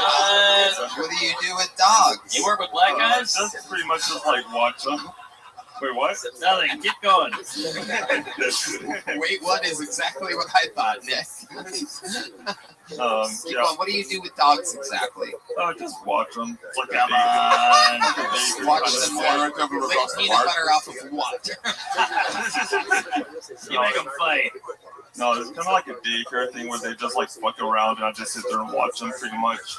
So people, you knock on their door, No, and no. then they answer the door, and then you go, "Hello, I'm here to watch your dogs." I wish it was that easy. No, they come to us and they just drop them off and we just. Right. Yeah. Dude, why do you sound that way? Did you go deaf this morning? Yeah. Wait, what? Your voice is ridiculous. Your voice sounds like AI generated it. I'm a human being? Maybe. Great question. What is that accent? Where are you from? What did you witness as a child? Yeah. I'm from here. You're from Austin, Texas? I mean, not Austin, but from Texas. Yeah. Yeah. Okay. And why do you think you don't notice that you have a little bit of a twang, if you will? I mean, I don't pay attention to it, honestly. What? Like, I don't pay attention to it. You don't pay attention to your own voice. No. Would you if you sounded that way? So interesting. Nobody's ever mentioned this to you? Do you sound kind of What is that?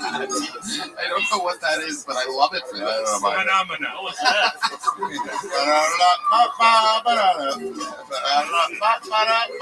To be quite honest, I've never thought of it before in my life. Funny you should ask, I'm from here. I love that song. I'd say of all the people I've met in my life, your Adam's apple is top 7. You got a whole orchard in your throat. That is true.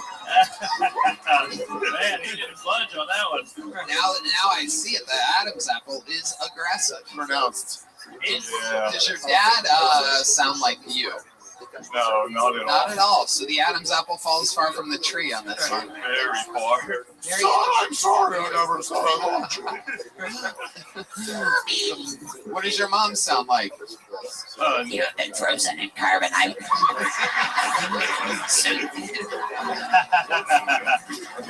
It sounds like RFK Jr. The effects will wear off. You're temporarily blind. Don't make the mistakes I made. Understand the risks of smoking.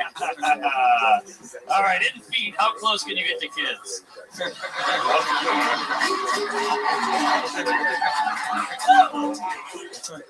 All right, here's what we're going to do. We're going to show you pictures of children on Red Band's iPad, and Ari is going to continue to tap your penis, and we're going to try to get you from 1 to 10 on the firmness.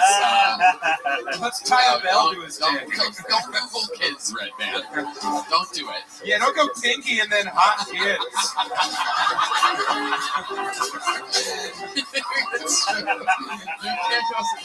You can't go pink and get hot kids. It's okay. Everybody signs a special piece of paper. We can technically molest people up there. I can't get hard anyway. Oh, man. Oh, this guy's going to choke the shit out of a puppy. What do you do to let some anger out when you have to kill some energy? What do you do? What are some guilty pleasures of yourself? You ever killed a foreigner? I mostly play games, jack off, watch movies. Yeah, what do you jack off to exactly? Mostly just big tit porn. Man, That's no harm, no foul in that. Yeah. Victimless crime. You have a girlfriend? No. Do you have a victim? Who did that? All right, as someone who's talking, do you hope to make a girlfriend? Huh? I'm gonna keep asking questions, and I'm gonna have Sam answer for you. It's a lot more interesting. Have you had a girlfriend before? I wouldn't call it a girlfriend. Well, I mean, if you wouldn't call it a girlfriend, I mean, what would you consider it? A barista that didn't know I was there.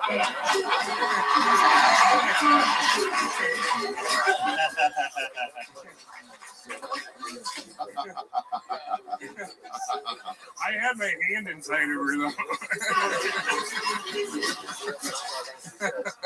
Dark Cooks. Amazing. Why does it make you sound like a henchman for the Venture Brothers? I thought he was doing pretty good on that. Wait, who said that? Me or you? That is a spot-on impression of Sam Talon's impression of you. What's your goal? What do you want to do in life? I want to make a mask of a human face.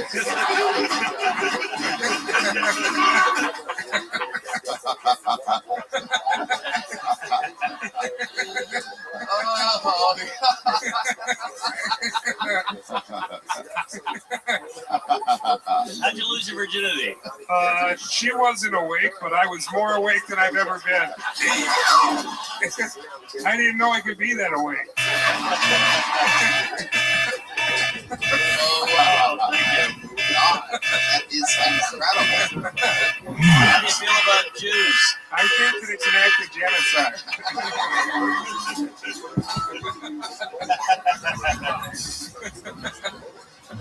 Why He said that, not me. Absolutely amazing, Nick Mummy. What an interesting force you are. Other than stand-up comedy, is there anything you could ever picture yourself doing? You seem like you're, hell-bent on this. Probably working in movies, doing something. What kind of job in movies could you possibly do? Muppets Take Austin.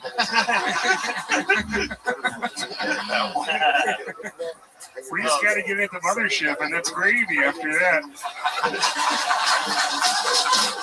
I'm going to be the first felt guest on Joe Rogan. Oh, shit. All right. Oh, God. I could keep you up here and have Sam answer for you forever, but I guess I have to keep it moving. Yeah, you want to say something to the world? Yeah, come on. A final message. It could be anything in the world. Fuck you. Oh, come on. Hell yeah. All right. Nick, here's a big joke book. Congratulations, my friend. Hell yeah. He's going to go practice blinking in the back. I bet that guy rolls the thunder sticks. All right, pull another name out of the bucket. Make some noise. 60 seconds for Caleb Silvers, everybody. Caleb Silvers. Anything can happen. And here we go. It might be Jewish. So I don't know if any of you guys can tell by looking at me, but I don't get laid very often, you know?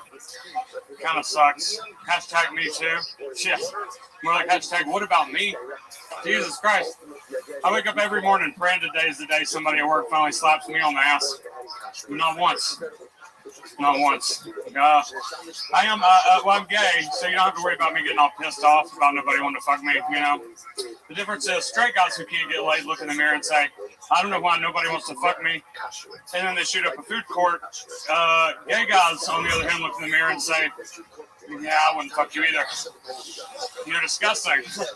Your breath stinks, your personality sucks, and your mother is a cunt. And then we just spend the rest of the night crying alone in the shower. Is that 60 seconds? Jesus Christ. No. No? Oh, fuck. It's 51 seconds. 51 seconds. I figured I'd let you know. My favorite part of that was the few of you that pretended to relate to gay culture. And chuckled at his fucking thing about the showers. Yeah, I loved you in Making a Murder. It was fantastic. That was my best part. Hell yeah. So you're gay?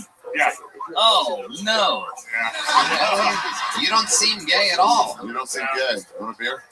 Sure, thank you. You don't seem gay. You must be the fucker. Wait. Generally, yeah. Always talk. You might want this one.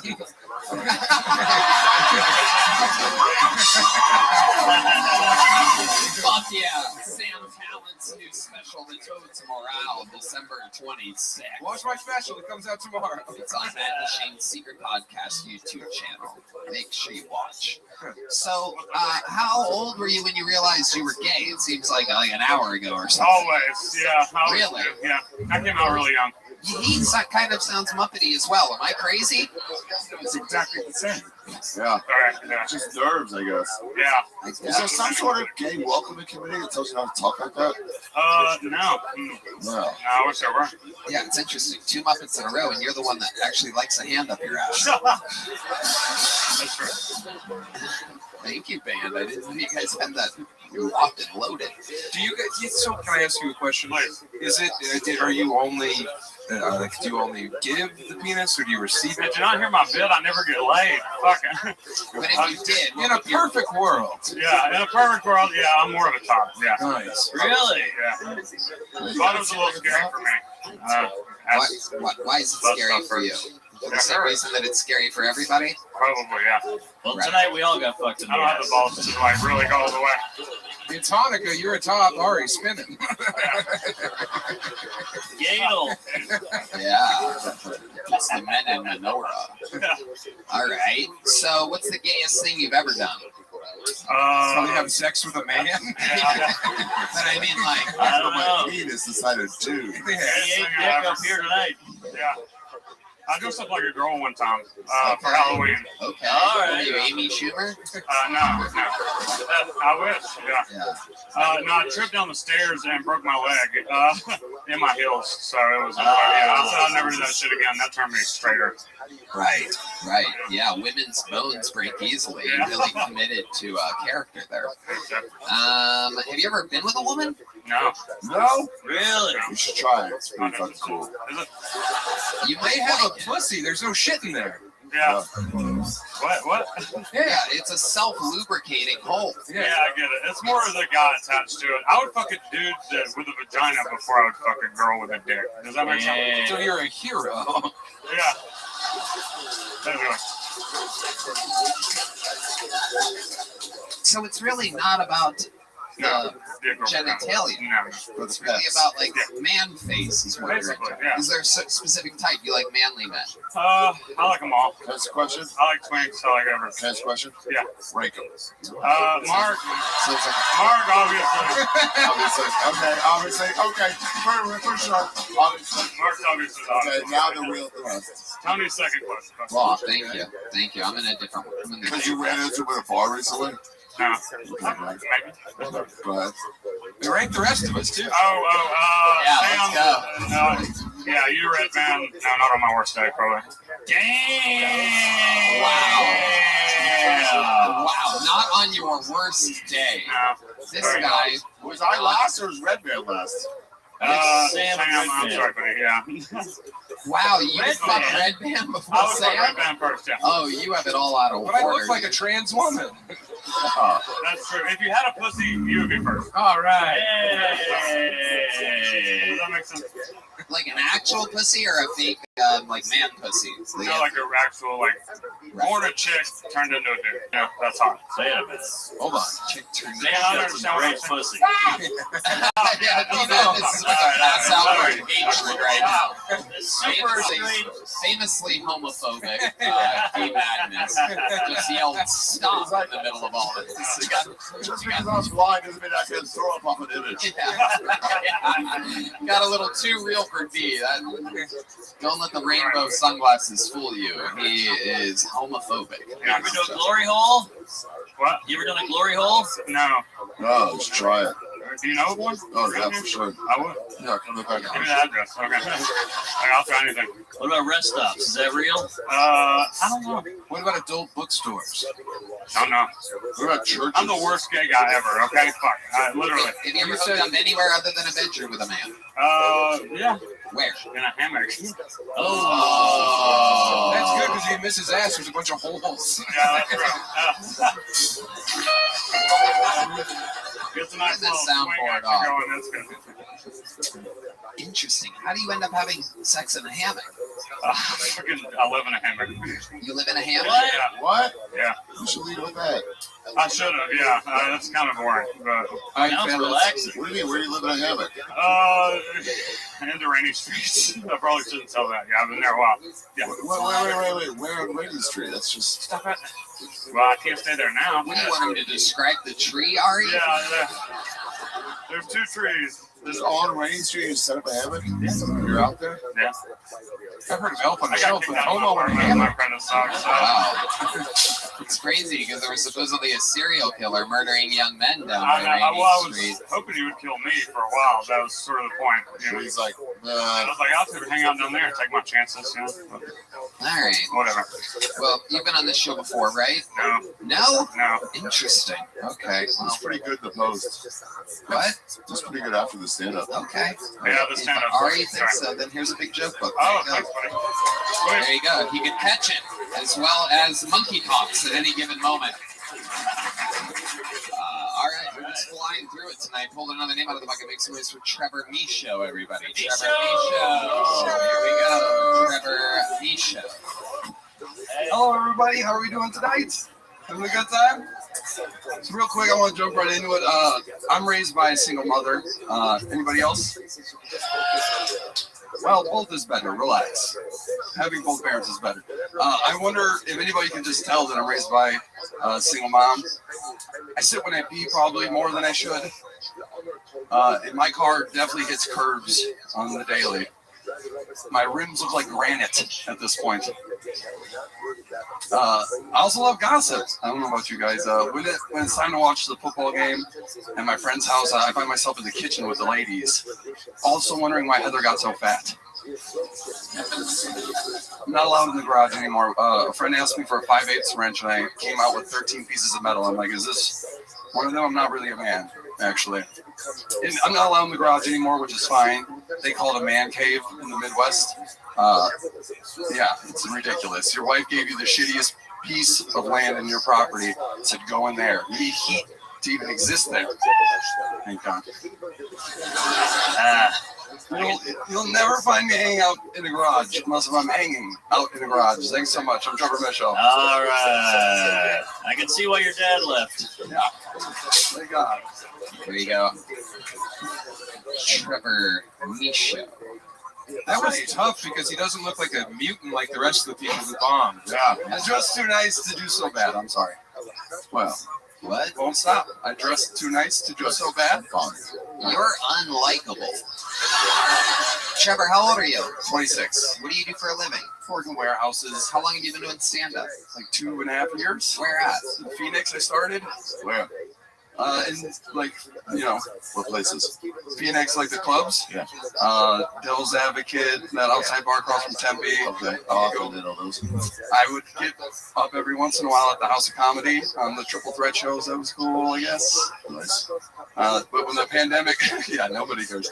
When the pandemic hit, I just stopped, and rightfully so. Dude, you don't have to do this. So I've been told. Yeah, like you got a big bright light ahead of you if you don't do this. Do you think in the 2.5 years that you've been doing it, would you say that minute is your best minute, or are you trying like a new minute or something like that? Oh, man, I don't know. You want me to try another one? Why don't you just do your best joke? Your joke best shortest. Okay. Good joke. Okay. 2.5 years in the game, your absolute best joke. Or you can do one of Mark's too. No, don't do mine. All right. You guys big Googlers? Yeah, you. Google. Love Google. Hell yeah. You do Google. He likes Netanyahu. All right. Instead of asking the Google thing, just go into your bed. Right. So I was on the internet finding cool things because this is a great setup, and I came across the term heteropaternal superfecundation. Does anyone know what that is? A lot of questions. Keep saying it. I'll say it once again. Heteropaternal superfecundation. This is the miracle which, when a woman has sex with more than one man in a short enough period of time, she can become pregnant with twins fathered by both the men. And my question is, why such a long name when you could call her a whore? It's the noise that the audience made. Don't know if that was audible to the podcast listeners. It was a hard ah. All right. So you can get like a fucking degree in web design in like 18 months. You said single mom. Is that true? Yeah. Your dad's nowhere in the picture? He is later, eventually. Is he rich? God, no. No. Is your mom rich? No. Really? I know. Like I said, my girlfriend, I got a new girlfriend, and she got me clothes. How clothes are they? I love how cool you think. You keep referencing these clothes. I love how cool you think you look. Yeah. It's pretty amazing. You're dressed like a foster kid on his birthday. Yeah. It is not that cool. You sure look like a casting director was like, guy trying to be cool. Yeah. Okay. So what is the coolest thing about you, Trevor? I'm from Wisconsin. Okay. Again. What's this? There's a lot of rappers. Where Wisconsin? Racine, Wisconsin. What's the least cool thing about you, Trevor? This right now, for sure. What else? Well, in maybe 2 weeks from now. Did you recognize you were bombing? Yeah, from the cool. That's nice. It's crazy. I did like jumping jacks back there. It was the dumbest thing in the world to do. Self-confidence is not real. With you. Yeah. Right. When do you feel confident? Within the realm of Wisconsin, normally. Yeah. Yeah. Yeah, you're like one of the kings of Wisconsin. If I'm around a lot of cows, I do okay. Enough about your girlfriend. Enough about your girlfriend. Okay. Anything else interesting about you or your life at all before? Literally anything worthwhile to listen to. Come on, buddy. Anything at all? Tip accountable? No, not for. I thought you meant tip ups. I thought you were a big ice fishing fan. That was my mistake. Come back to the much broader question. Yeah. Before I throw this little joke, okay? Anything interesting about your life at all? I went to Mark Ruffalo's grandma's funeral and he didn't go. Here you go, my friend. Congratulations. There he goes, everybody. Trevor Michaud. Wow. Looks like the hanging himself might come to a full prophecy here. Be careful what you manifest, ladies and gentlemen. Don't write things down if you don't want them to happen. Okay. I'm going to do something kind of fun right now. I was upstairs before the show. Sam said that he noticed a funny comedian was here. Adam, the talent coordinator here, at the same time walked by and said that I just saw a great guy. It's a hot tip because I busted his balls about, who was it? Was it Heath or fucking someone like that recently? And I said, they never tell me when anybody's good. I always send everybody to them. So this is the first time that I'm going to get to see somebody that my friends have told me is funny. And he's from Estonia and isn't in town for long, so I've never literally seen him before. But funny people have told me he's funny. We're going to give him a shot. Make some noise for Ari Matti, everybody. Here we go. Ari Matti making his Kill Tony debut. Yes, hello America. Number one still. As the lovely Tony said, I am from Estonia. People always ask you stupid questions when you're from Estonia. The one I get the most is it part of Russia? And now for the past year, I've had to be like, we'll see.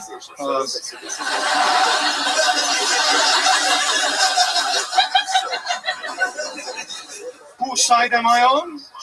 The winners.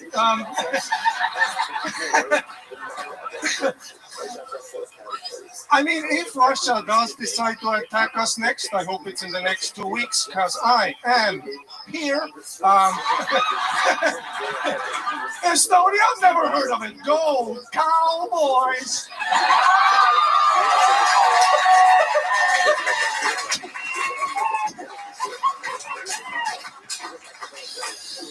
I've been trying to get some pussy. It's very difficult because I'm gay. No, it's very difficult when you're an Eastern European, you know, because I don't have that confidence, you know, that personality. Every time I go into bar, I mean, especially here, I've been here for 3 days, fucking impossible. Every dude here has a thing, they have a hat. I went to bars here, I'm just in the corner with my creepy Eastern European energy. I come up to you, I sound like a vampire. I'm interested in pussy.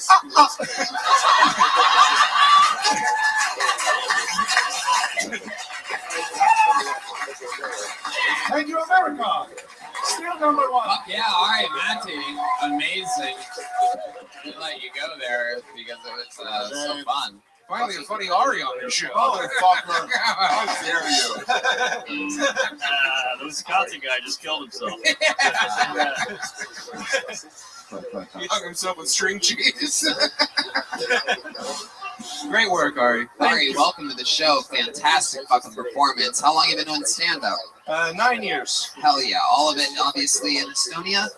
Mostly, yes. Where else? It's a hotbed of comedy, though, right? Nobody knows that. It's Sorry? a hotbed of comedy. Sorry, what? It's a hotbed of comedy. Hotbed of comedy? Yeah. What's that? I mean, like, every time in Edinburgh, they're like, everybody, there's a gigs in Estonia, you should go check it out. There are gigs in Estonia. Yeah, you should let other people know. Yeah. Yeah. They're very funny. Samuel did. I did them, man. It was great. Yeah. You should go. Yeah, I'd like to. It'd be Yeah, awesome. I think Ari wants to share a hotbed with you. You know what I'm saying? Anything for a visa, my friend. I don't give a fuck about what. All I give a fuck about is what passport you have. I'm with you, buddy. A tax break's a tax break. Gay, straight, I don't give a fuck. Hell yeah. I'm okay. Thank you very much. More of a vodka man myself. Ari, you are absolutely hilarious. Tell us about your life. Like, how'd you end up like this? What do you mean, like this? You mean so handsome? Well, you see, Estonia was raped by many nations. That's what happens. I mean, if you look at the UK, it's not so good. Baby blue eyes, the Vikings.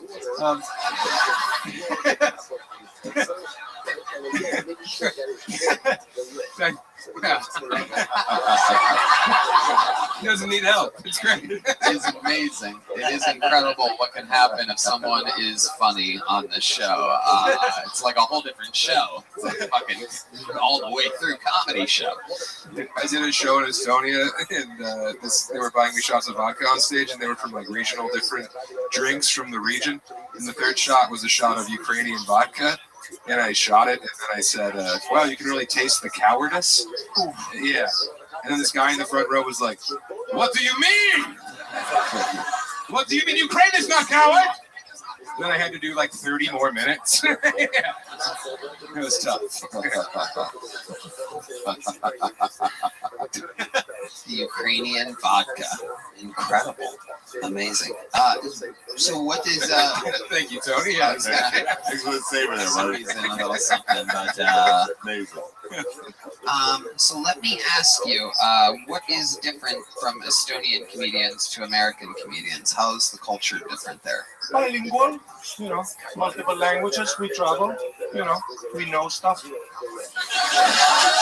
Intellectual people. Super. Yeah. Everybody in Estonia? No. Yeah. Me and 3 other guys. Number 1 comedian in Estonia out of 4. Yeah. What is Estonia known for? What's it like famous for? Skype. Ah. Oh, yes. Use that little app. Yeah, we haven't done that. Not that much anymore. It was big for a while until FaceTime happened. No, Zoom took our shit. Yeah. Where's Zoom from? China. Yeah. Yes. Hey, here's a question about Estonia. Where's like an underrated place to go? Tartu. Yes, exactly. What's going on there? Students. All the middle schools are in Tartu. Great little university town. Very cute. Very lovely. Tar me too. Everybody has a sauna. Everybody has a sauna. I had my sauna before I had my bed. Yeah, everybody has a sauna. And due to Joe Rogan, that has boosted our economy. Yeah, absolutely. I have a new one on the way right now. Hell yes. Yeah, very exciting. Sweaty with the boys. Do you get, well, I mean, that's one way of putting it. I was planning on mostly doing it by myself, but I guess you just invited yourself over. So, you have a, like, one that you control with your phone, or do you do the wood burning? Fuck the phone. No. Traditional. The rocks, you put water on them, and it hurts, but you take it like a man. How do you heat the rocks? Electricity? I have an electrical one in my apartment, yeah. You have a what? An electrical one. Okay. But the wooden one is the traditional one, yeah, where you can like burn alive, But how do you heat the rocks on the traditional one? Like you put wood under, right? You see, and fire. Right, got it. Yeah, so I was just making sure because I got that a wood. You should right in your face, dude. Hell yeah, dude! I just got fucking roasted. Roasted in the sauna territory. I love it. And what is your love life like? Are you single? Yeah, it's tough. I don't know if you know this, but there's a guy that is single. He's on a hammock on Rainy Street. So while you're in town, feel free to just butt fuck the shit out of him. Sorry, Deep Madness. It's gotta be now. No. You could be gay in this country still. Yeah, you're alive. I know, it's crazy. I mean, what a world.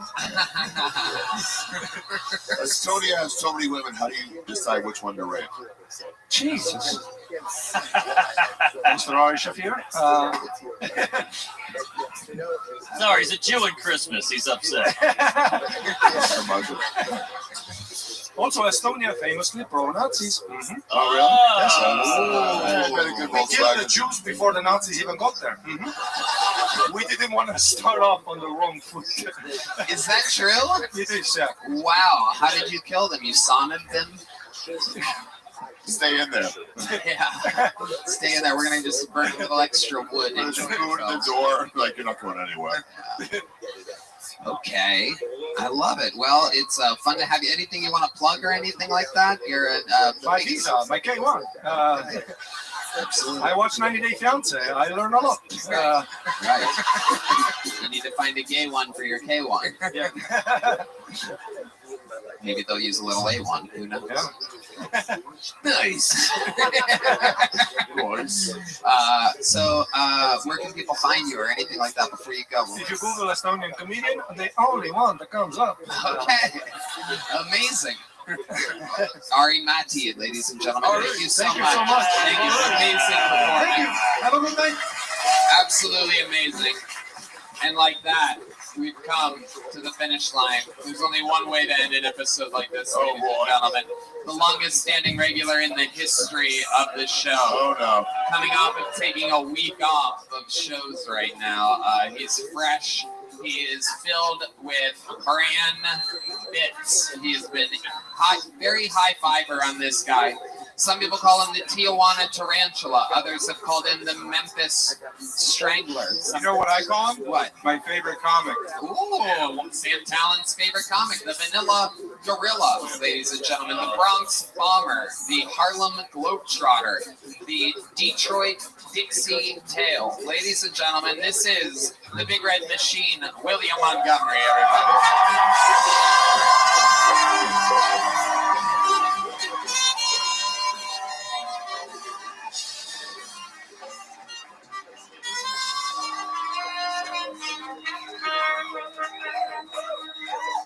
Man, I can't hear shit anymore. That is an out-of-work dynamite salesman.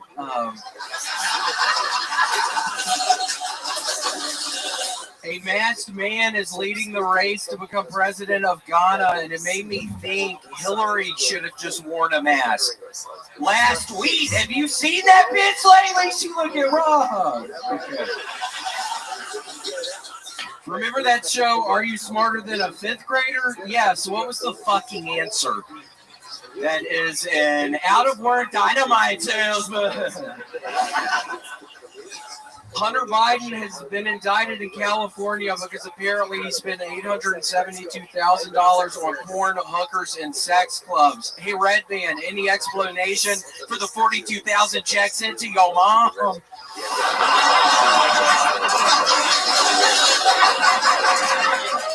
Come on, you gonna take that? Give us sound effect. But seriously, what exactly is a sex club? Seems like it would be a lot easier to just use your fists. Okay, that's my time. Yeah, William Montgomery. That wasn't bad. William, do you know that jacket's inside out, bro? Oh, wow. Yeah, I wore it on purpose like this tonight. That was, yeah. Is inside out. Very interesting look. What made you do that? Just freezing cold outside, and it adds extra protection if the orange side is out. That's what the guy who sold it to me said. He's like, if the orange side is out, it stays warmer if the green part is. So that's what I'm doing tonight. Amazing. Can I ask you a question? Yeah. I didn't get the last joke with the fist. Just like a sex club, like you use it to, like, I don't know, put some girl's fucking pussy or something, but you can just use your fist. I get it now. My bad. No, all right. No, I get it now. I was wrong. I love it. The great Trey Campbell was up here earlier, looking a lot like you. You remember him? He was, yes. We were actually snorting Adderall out of my car before the show. And he has a really bad fever right now. That's why he was so red. Yeah, y'all are all probably sick up here. I was horrified. He Looks like you got cholera, yeah. Yeah, he's sick as shit right now. But we were snorting the Adderall, so I'm sick as shit right now. Cheers. Oh, did you? How's your health been in real life? It's been good. I heard you have inoperable cancer. Well, I had a 50% chance of living, and they took it off. I'm better now. What was the other 50%? That I was gonna fucking die, coward. No, yeah, I don't know what the other 50%. They would never tell me. I was asking. I was like, "What, to live or to die?" I was like, "What's the other 50%?" 50% live, 50% who knows? Yes, that's what they gave me. So that's worse than death. Can you guys just touch beards and get it over with? I just kind of, Ari, last time you sucked my dick, I saw your fucking dick earlier, dude. Holy shit, Ari, it's so nice to see you again. Yeah, can we? Oh, can we put our beards together a little? Oh. Yeah. And some homeless guy just got his own fentanyl. Hell yeah. A real meeting of the minds here. Shafir and Montgomery. William, do you have big Christmas plans? I know you guys love Christmas. Going back to Memphis, well, tomorrow I have to fly to New York City, and I'm going to be there at 1 p.m. I have to do this thing for Dr. Squatch. And I'll be honest, I'm wearing this fucking orange tonight because I think my angle on the show I have to do is that I'm looking for Dr. Squatch, and I'm killing Dr. Squatch. And no, actually, Tony, I don't know what my angle's going to be yet, so we're going to figure. Interesting. You're doing a corporate gig for the soap Dr. Squatch. Dr. Squatch. Yeah, What the fuck is Dr. Squatch? What does that mean? Yeah, explain the situation. Well, it's weirdly enough, they asked me because it's the type of soap that caused my skin cancer. So they're going to be in for a big surprise tomorrow night at this fucking show. Wait a minute. I had pinpointed it to fucking Dr. Squatch. I was using them several years before I started getting skin cancer. It's their fucking fault. Dr. Squatch gave me fucking skin cancer. So they're going to be in for a really big surprise tomorrow night, Tony. Wait. Corporate headquarters. A little fun fact, because sometimes the line between truth and fiction with William is very blurry. He literally, I happen to know for a fact, because he mentioned it to me, on the back side of things in a green room or wherever it was. He goes, hey, I wanted to get your advice on something. I got offered this huge corporate gig with Dr. Squatch, and I asked him, I go, oh, what are they paying you? And he goes, long story short, I'll just tell you guys, he goes, higher. And I named another number, and he goes, higher. And I named another number, he goes, higher. So literally, you're watching him earn money in front of you right now. He's literally saying that the company that is paying him. And I'm going to be at their headquarters tomorrow in New York City. So do you think? I know it caused my cancer. And I had a 50% chance of living, Ari, and I don't know what the fuck the other percent chance was that I was going to go to fucking corporate of fucking Dr. Squatch and lay down the fucking law. You should hold this episode back. The cymbal crash was lighter on that one. Yeah, the band is hilarious. So is this something you're planning on doing at this corporate gig that Dr. Squatch is paying you for, to say that it gave you skin cancer? Yeah, I mean, this is a perfect opportunity. Are you gambling on the fact that every single member of the Dr. Squatch corporate team in New York City? Oh yeah, no, Tony, they're all going to be there.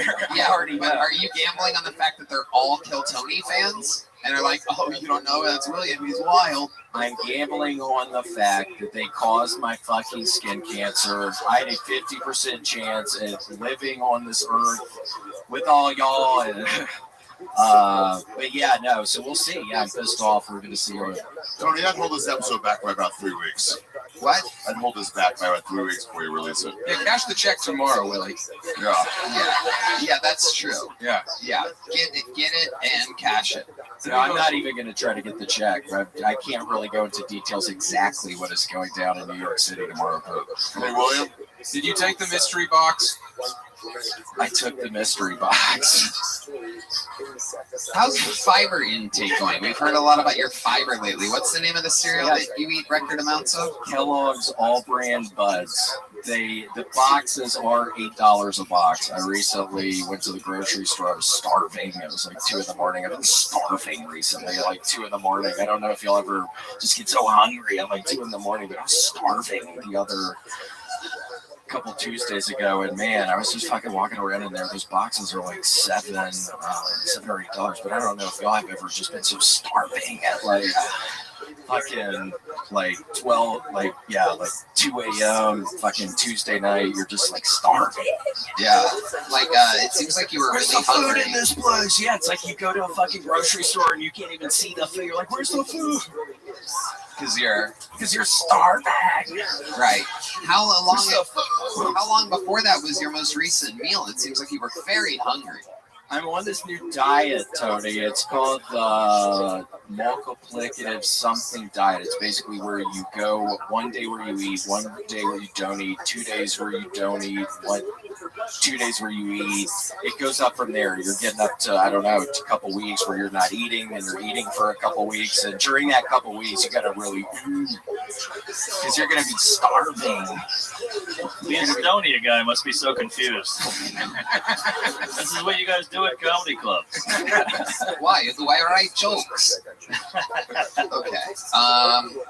William, interesting. And have you done any puzzles or anything to pass the time lately? You famously talked about a puzzle a couple weeks ago, and then you posted a picture, you sent it to me at least, of this puzzle that you described on the, oh, thank you, Ari, podcasting guru, Ari Shafir, everybody. Just a little favor from Ari.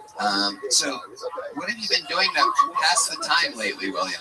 Been doing puzzles? Yeah, another 1,000 pieces in the works. Can you describe this puzzle for us? So it's like a sandcastle, Tony, and it's a funny puzzle where half of the sandcastle, half of the puzzle is in the daytime, half of the puzzle's in the nighttime, Tony. So there's like scenes where the moon is glistening on the sandcastle, and there's keep going. There's sandcastles everywhere. There's sandcastles everywhere. It's glistening, and it's like half of it's night, half of it's daytime. People don't even know if there's sand traps. And there's all kinds of sand, Tony, and then there's also Matt Rife, one-handed. there's boogie boarders. There's a bunch of boogie boarders out in the ocean. Oh, you found it! It's a decent. It's going to be 4 more weeks of spring. Sam, I have a really long torso. So it's not what y'all do. But yeah, no, I think the thing I like most about this puzzle, half is daytime, half is nighttime. There's a little cabana off to one of the sides. And the nighttime part, there's a cabana. And there's drinks and all kinds of stuff just glistening in the cabana. So it's been hard finding all the drinks and finding all the snacks. And all right. Anything else, William, before we let you go? That was like a Sam Harris punch. Yeah, what? Hold on. What just happened right there? I was horrified, literally trying to think about the puzzle, but Ari, I couldn't. You got groped. Well, Tony, the Pro Molestation Podcast. Now the Grinch stole your dick.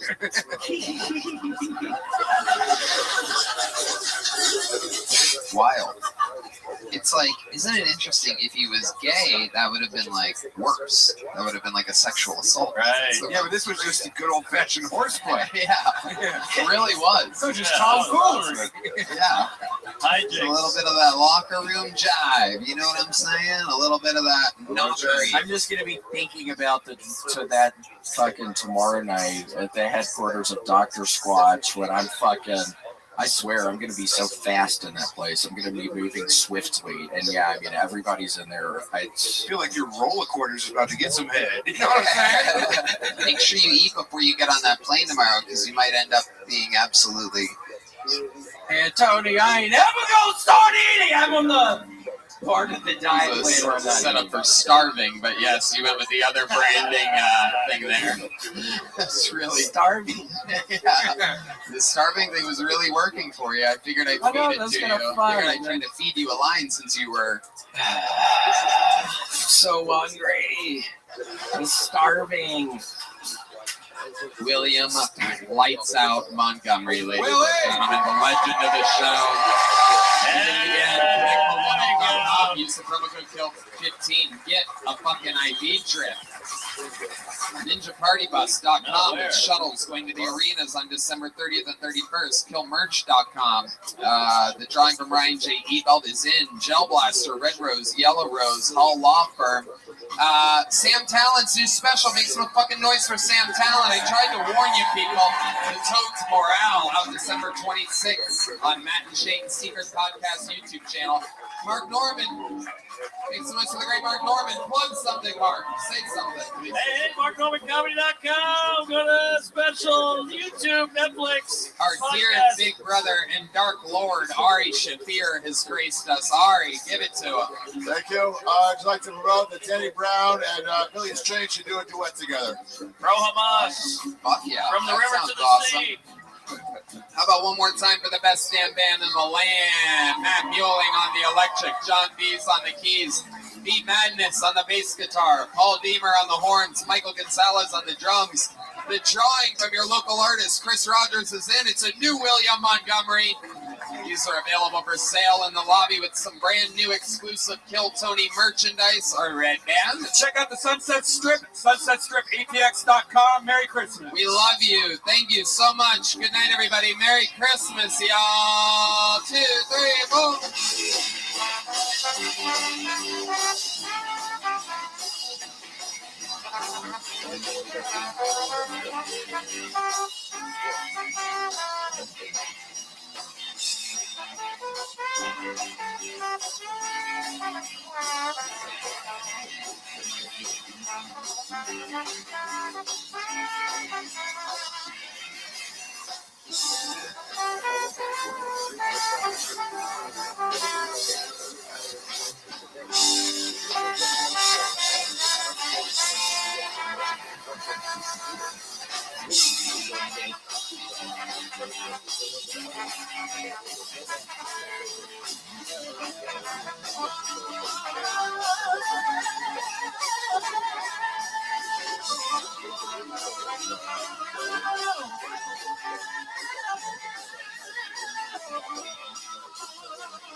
So today's topic is INK 75.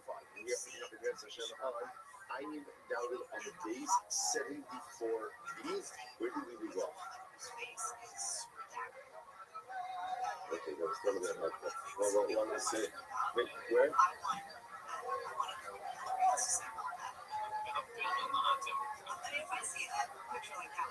Donna Sherlock? I'm alive. 7 lines. 2, 4, 6. Perfect. Thank you. I wasn't great. Thank you.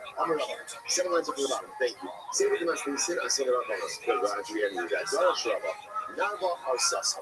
So the Gemara says it's all. So let's just remember again, we were talking about the use ultimately again of a cleat. And in the event that, let's say, the cleat has absorption, the use from the akum, ultimately again, how do you deal with that? So now Rabbi says something very interesting. Nava or sus. Now, what does this mean? If you look at Rashi, so Rashi is about 7 lines, actually 3 lines into the white lines. Nava or sus. Hagat. If you have a wine press, and ultimately again that press was used by an akum, and now you want to go ahead and utilize it, ultimately again for Jewish use, so you could store it for the water. If you put boiling water ultimately again on the press, that will go ahead and render it fit for use. You want some rubber? Kamashada Wolfie. So again, that's I will say that halacha. Just I'm going to tell you coming attractions. This is very exciting. On coming days in Eretz Hashem is going to become the primary sugya of kashrut. That's what we're going to see again. How essentially when things go in, how do you get them back out? So hold on before we join these conclusions. But again, Rabbi introducing this idea that essentially if you scroll the press, ultimately Rabbi is it for free. So Rabbi is just the side point because we just mentioned Rabbi. Kamashada Wolfie Lahakanya. When Rabbi would go ahead and send, we will say Wolfie are empty jugs, earthenware jugs. When he would send empty earthenware jugs to Tanya, that was a place, what would he do? Suck it, now remember again, when it comes to earthenware, which is heavy absorbing. So you gotta be careful with this. So now Rabbi is sending empty earthenware jugs to Tanya. He wants to make sure that they don't get used for anything that's going to render them problematic during the course of their journey. So what did he do? Listen to this. The Gemara says, so you turn the jugs upside down in their back. Right? So instead of having right side up, meaning the top of the jug, the opening of the jug, you turn them upside down. The constant little sided, and you would go ahead and literally like wrap the opening of the bag. So this essentially was a double simon, right? A double simon. Number one, the jugs were placed in an unusual way, top down, right? So all bottom up, ultimately again, and then the outside of the bag was actually sealed as well. So this double simon was enough to ensure that the aqua would not tamper with the jugs when they're being transported. However, I feel if you shut those are one. So remember again, when again you want to talk about the difference between, let's say, jugs and a wine press. What's the difference? Wine press is used episodically, stuff doesn't sit in there, as opposed to jugs where items are ultimately kept in there for a longer duration. So because of that, that's why the jugs have a bigger issue in terms of taste infusion. And so therefore, again, Rabbi felt that halacha l'maisa, once you know that things are used for a longer duration, Chazal, it goes on and even for episodic use. So not an aqua. So now we go back to the beginning of this story. Remember again, what did the Mishnah say? The Mishnah spoke about this idea that if you have a wine press, essentially, what was the issue with the press? The issue with the press is that the press was often sealed with pitch. Pitch apparently has a little bit of a negative odor. How do you take care of the negative odor of the pitch? You mix in wine, which is fine if it's a Jew that's doing it, but if it's not, that's doing it, you have a little bit of an issue. So therefore, the Mishnah spoke about the idea that halacha l'maisa, how do you deal with this? So the Mishnah spoke about three different types of presses. There was a press that was made, a wine press that was made out of stone. And again, the Gemara said that halacha l'maisa, just wipe it down. Do not want it. If it's made out of wood, what he says, wipe it down. So obviously you have to peel off. You have to peel off the sealant. And then ultimately, again, if it's made of earthenware, everyone agrees, can't be used. So now we're going to ask the million-dollar question. When we say wipe it down, what does that mean? What exactly is that process of wiping it down? So how do you go ahead and wipe down the press, rendering it fit for use? God says, you just wipe it down with water. With ash. You essentially scrub it down with ash. So one second.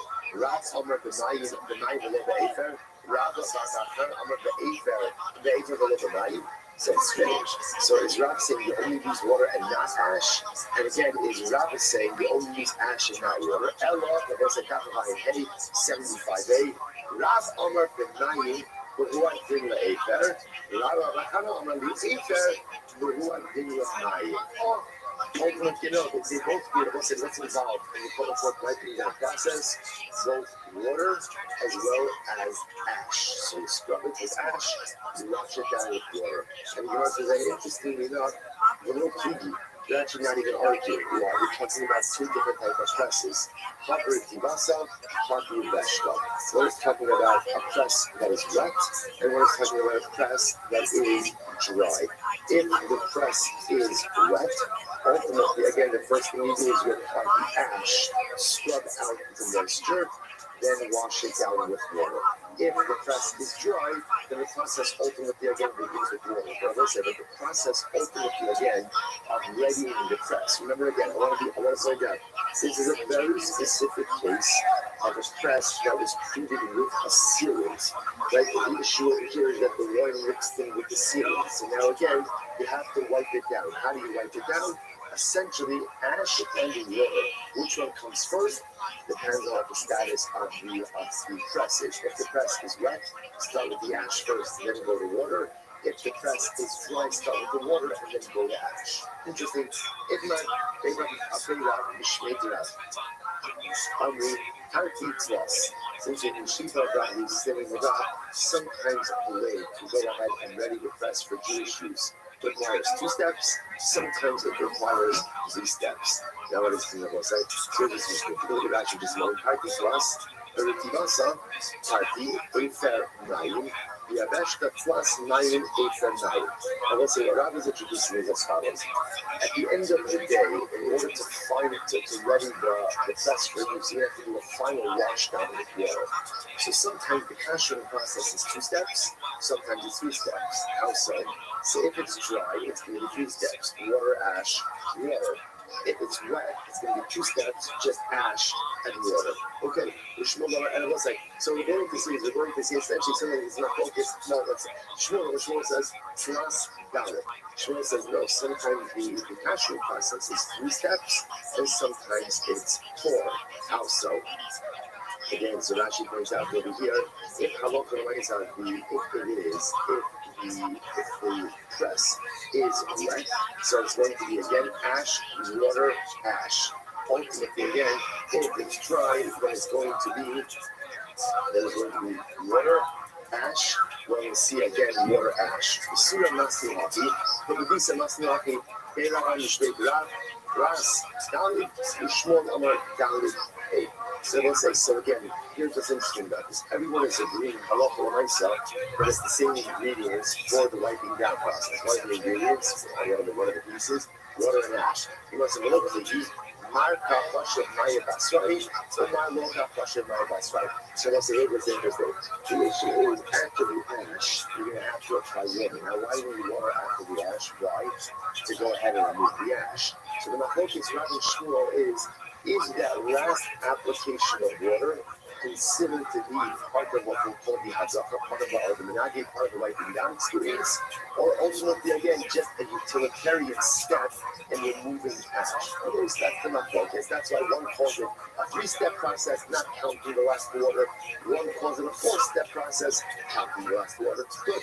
Bottom line, also, what's the takeaway? That ultimately, again, if you have a wine press that was sealed by an apple, again, I want to point out over here, we're talking about also wine presses that were never really used by the apple, right? The issue over here is just the seals, not the usage. Now you want to render it fit for use, ultimately, again, for a Jewish press, for a Jewish wine press. No problem. Minagvan. What's involved in Minagvan? Wiping it down fully with water and ash. How much water, how much ash? That's going to depend ultimately again on the state of the press. Incredible. Poignantly, we have all honey gudi da'aramai.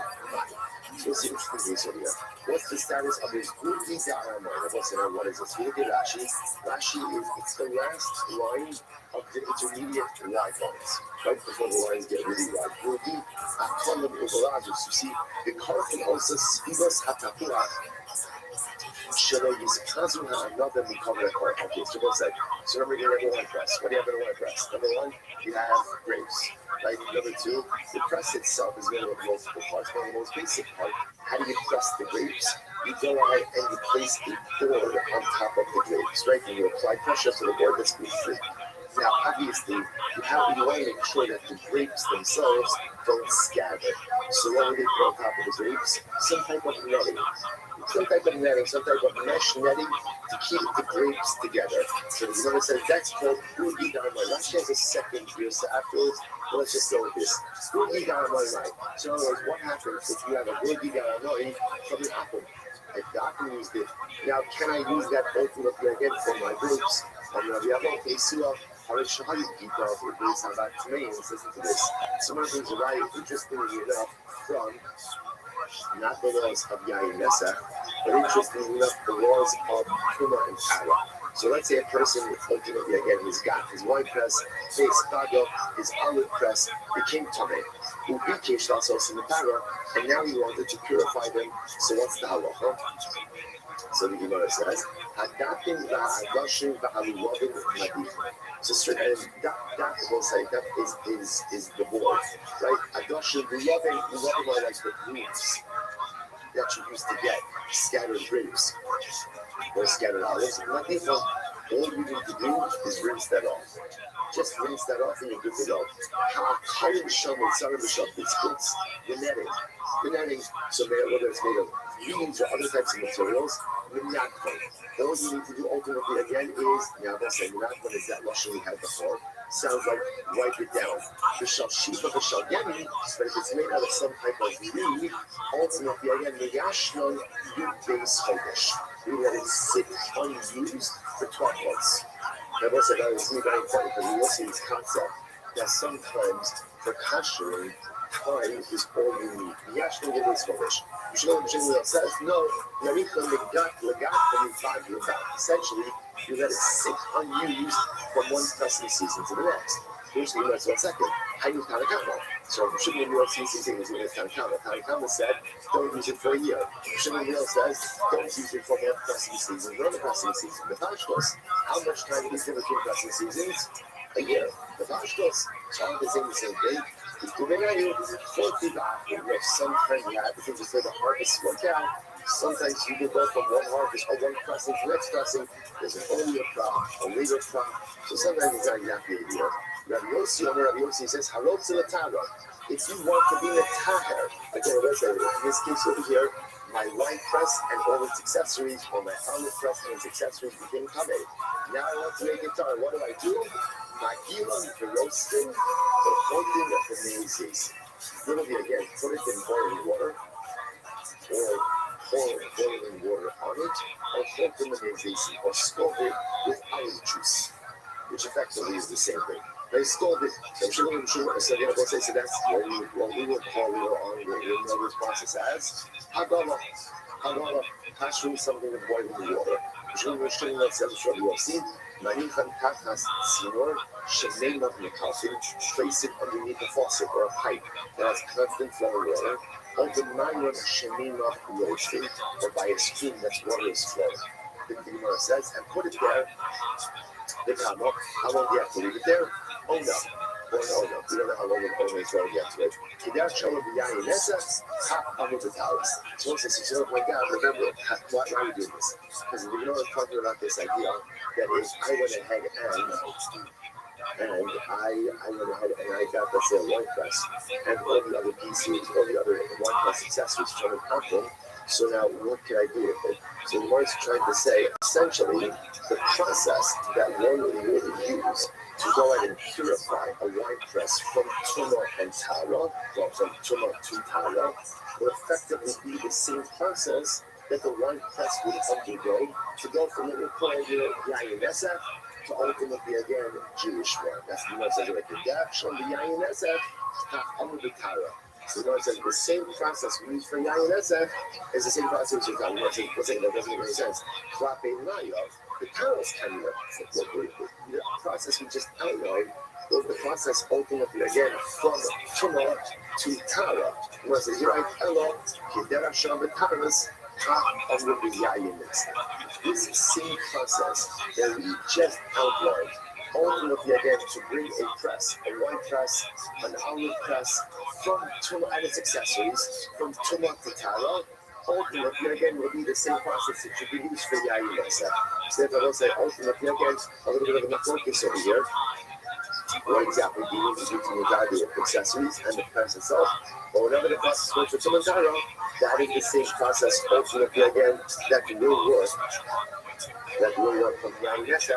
So that's a use for Jewish words. And by the way, Kama Oda. So one of the ways, I said, is one of the ways to go ahead and retire everything is essentially leave it under flowing water for an Oda. Once an Oda. I'm going to give it Oh, Yom, Oh, Laila. Either a day or a night. That was enough. It's not 24 hours. What it means is a daytime period or a nighttime period. In other words, the batch goes 12 hours. 12 hours. Now, let's say interestingly enough, as much of the kind of episode that we talked about, the kind of Sheila, the only day that the kind of Sheila, the Amra about the kind of Yochanan, Chatzi Yom, the Chatzi Laila. knows half the amount of the daytime period and half the amount of the nighttime period. אומר יצחק אלוקי בגנרז'י, hobbit Kufas Nisa Tishrei, hobbit Kufas Tamar the Buddhas. So what's it is very interesting.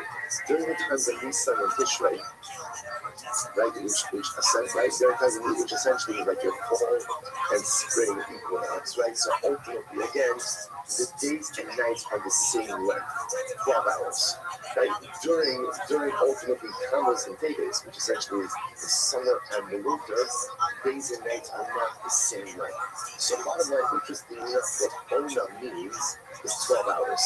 That's an Ona. That's an Ona for 12 hours. And ultimately, again, but sometimes you can just say a night Ona or a day Ona, and it's also 12 hours. Sometimes it's half a day, and that comes to a total of 12 hours. Okay, good. Yuma says as follows. How do you go? Hani Rabbi Rothschild, the Mazia Madison, the Amramanagis. What's an interesting case of it? Take a look at Rashi. Rabbi Mishmeres, Kimin Sakin, Shinotskin by Shmona Bolsonaro. So let's say, so this is also like a netting. A netting, Mishmeres literally means like a seed or a funnel. So this would be like a type of netting that you would put the crushed grapes. Why would you put the crushed grapes in there? Because they're still liquid. Even after you flush them in the press, you put like the grape pulp into this netting, and gravity does a lot of work just allowing the water to melt. So the shiloh now is, if I have this type of netting from an apple, and now again he's used it for his own wine, so the shiloh is, how, under what circumstances can I use it for me? So we must Rabbi the Mazia Magnificent. Rashi says the Mazia, if it's made out of human hair. But sometimes it was common to make this type of netting out of human hair. So my people, all you need to do is simply wipe it down, rinse it off, and you're good to go. You're good to go. So apparently human hair wasn't considered to be a very absorbent material. So because that, just wipe it down, right, and you're good to go. The Amra, if it's ultimately made out of wood, you're not going. Ultimately, again, then you have to do this process of rebirth. Right, that requires a bit more of a drying out. The kiss, not if it's made out of wool. Miyashkon, you have to let it sit for a while. The got kitri charlotte, right? There's nuts in the netting, and obviously part of the kosherization of the nets is undo nuts, right? Which makes sense because if wine gets absorbed, that's why undo the nuts. Fine. There's this honey to cream the chalsad the aramoi. So ultimately, it was so these baskets over here. So these the key the chasad right. So the Gemara says the hiti, ultimately the chavli, the tsuri magnifa. So Rashi says over here, the chavli the tsuri, chavalo shall tsuri dekel. So ultimately, I guess if they're sewn together, the chavli the tsuri, but again these ropes of tsuri. So the Gemara says, let me find, you just wipe it down. Okay, so most of these are all just different materials that these utensils are made of. So then we can wipe it down on the base. It's safe salt, and then alcohol. If it's made actually, it's safe salt is really yellow, some type of leaves. Ultimately, again, then you need the process of legal. The kisla, if it's made out of wool, and yashman, you have to essentially let it sit for a while on it's able to kitchen, and if it has nuts in it, sorry, you have to undo the nuts before going in these here. If not, that's an interesting thing, so they're able to take us to the Mishnah. If not, I'm an art, so how should Twitter with that? The number of ashtaros. Interesting thing, so I'm art, I'm going to say, what's these things that I'm art, what's all these things that what are the important talks about Amaretz? What's one of the determinants of an Amaretz? Kumatara, right? It's not about people Shabbos and things like that. Kumatara. Amaretz is not Kumatara. Shabbos say, by the way, if you think about it, such a profound mission high school.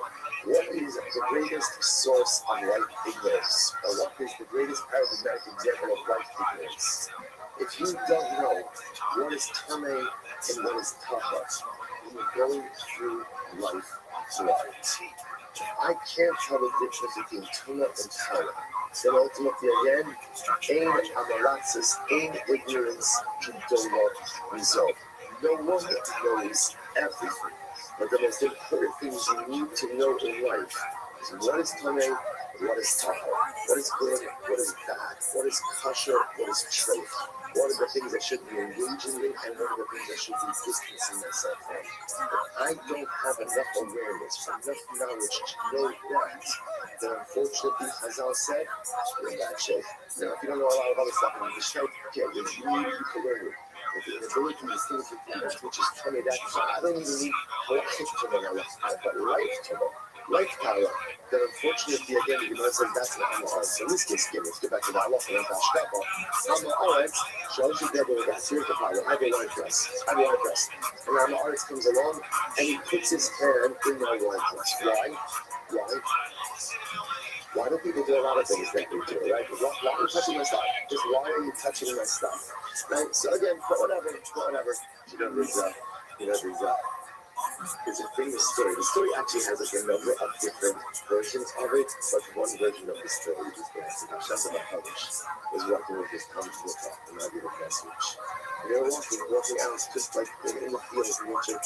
So let's say, not even just walking, what did he do? Just not thinking, he pulled the leaf off the tree. And Hashem says, it's good. And he said, he's going to say, we do all the time. Now you didn't even know what he was talking about. I said, I'm not thinking about it. What am I doing? So, what are you doing? So, and then the Maggie understood. He said, I just pulled the leaf off the tree. He said, that leaf has a purpose in the world as well. That leaf has an avodah in the world as well. Like that leaf here serves to some purpose. You think it's just here for you to pluck it off? That's my avodah. I always thought like there's two tremendous lessons from that story. Remember when Rothschild was teaching his Talmud? Mindfulness. See, if you're walking and just pluck something off without thinking, the problem is right there. I did something without thinking. A youth never should do something without thinking. The entire avodah we need is to live with mindfulness. So everything I do, and then there's a kabbalah that doesn't matter these things. But when I said then there's a kabbalah, there's a mindfulness. Lesson 1. Lesson 2 is that everything in this world has a purpose. It's not just us. Everything in this world has a purpose. And lesson number 3, even beliefs, right? Even beliefs, everything has a purpose. And I think it's a kind of as a child. I was trying to say this. I can't remember what's kind of that from my grandparents when they came to this country after New York. They went to the Bronx area, and then they went to farming in New Jersey. So they had acres and acres. By the time we were doing it, we sold off most of the money out the farm now. That they had. So summertime, we didn't have to camp. We just went there, right, in New Jersey. And I remember the store. My grandmother would take us outside. She would always say, look at the trees. And it's strange, she said, the trees adapt to operation. It was the most beautiful and profound. To this day, my kids are also to this day, whenever like this is windy, I always find myself mesmerized by the trees, and I'm just always watching them adapt to operation. It's such a beautiful imagery. But again, that's something the same when I do this. Everything that is there's a song of Tefillah about all of nature sings. Don't get in the way of nature. Let nature do it. This is not like a tree like nature. I'm just saying, like just sometimes it was like we kind of become as human beings, become like a little bit self-centered and it's all about us. Everything in this world has its tackles and everything. And anyway, bottom line, don't touch other people's stuff, right? That's the thing where he said the Amaras comes along, he touches my grapes, he touches the cluster of grapes. Now, obviously, we're talking over here is the clusters are in the press. So what happens? So the Gemara says, now the shaila is, Rabbi here, so it says, now what's the status of the grapes in the press? So one of them is said, that cluster, and ultimately again, everything immediately around that cluster are all tummy. But the good news is, the rest of the press is tar. So essentially, the cluster and the immediate surrounding clusters, problematic. Everything else is going to be tar. The Chagam, the other one said, the other thing said, no, everything in the press is tummy. Okay, so that's pretty dramatic. But the man that seals up to me is the So going to the first opinion, that's it. Then I look for the mindset again.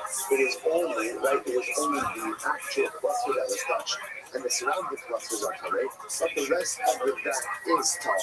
What about the following case? Nice coming up this line, Sheraton, so if you find a Sheraton, if you find a grand rodent, or in the olive press.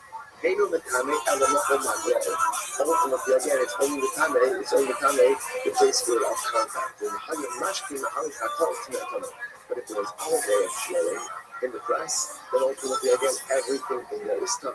So what's it? So interestingly enough, why is it that by the olive oil, everyone agrees that everything is Kame? But yeah, again, by the wine press, there's this opinion that only the cluster, we call it the cluster of contact, and the immediate surrounding clusters that are covered. Which you might say very simple. Hassan will live sacramenti, Haka lipsiki ashtrolos. Those are your very big difference.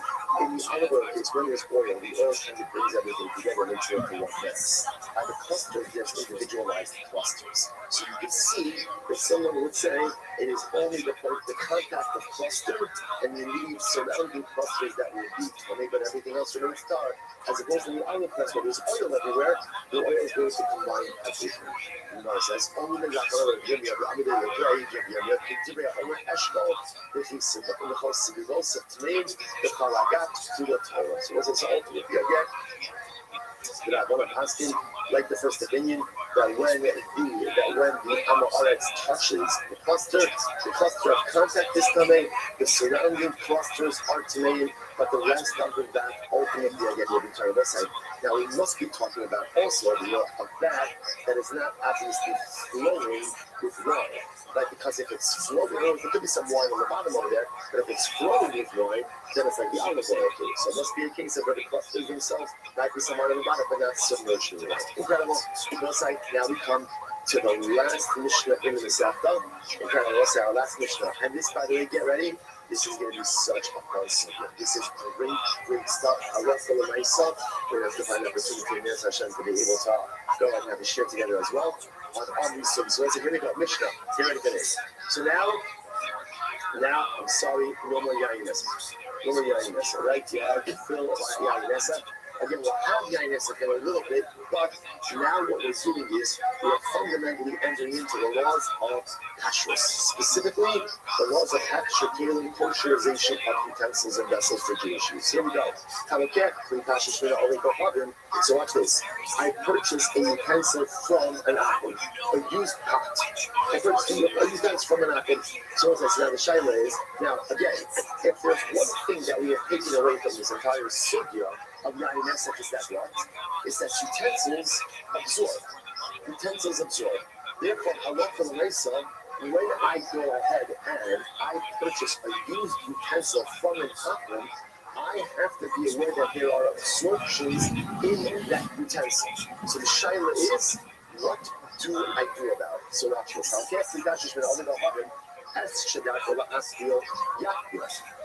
So again, we'll have to see exactly what this means. So that which is already immersed should be immersed.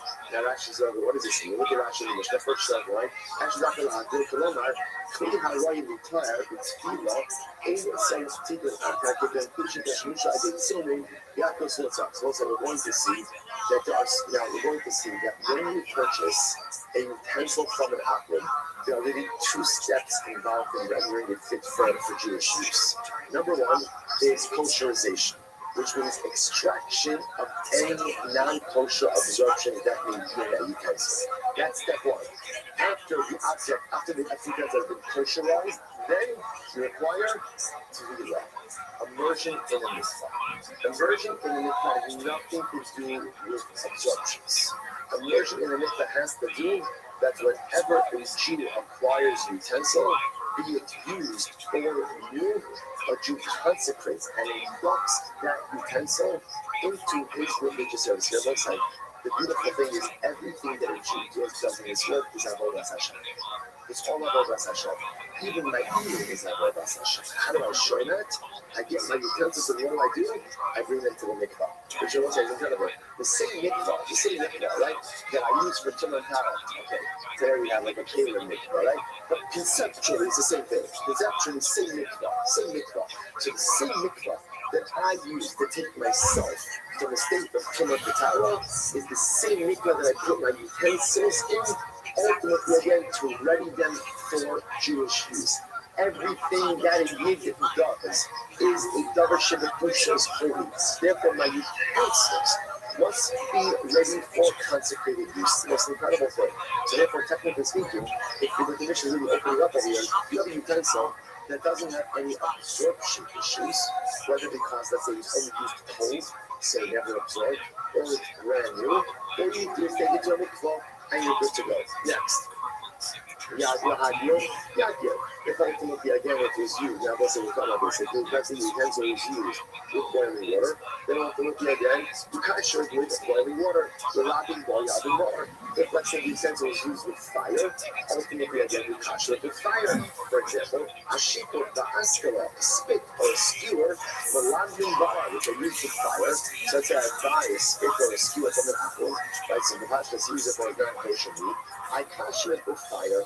A second, shop at the heat of oil. Ultimately, again, a knife. How do you cash a knife? You rub it down. We'll discuss exactly what this means. Once you rub it down, and it's tar. So let's say so incredible. So now there's a lot more tackle here. So let's go. So turn up. The fluid speaker is unified by himself. Then let's say, again, every utensil that you use always requires, you are immersed in a mikvah of 40 saw. A mikvah 40 saw is just a bona fide mikvah. So let's say, so again, remember, this is whether you are purchasing the utensil used or new. Again, process. If you're purchasing the utensil used, then step one is kosherization, kashering, and then immersion in the mikvah. If you're purchasing it new, you don't need kosherization, so therefore you just go straight to immersion in the mikvah. What type of mikvah? A mikvah 40 saw. So don't say just a regular mikvah. How do you know?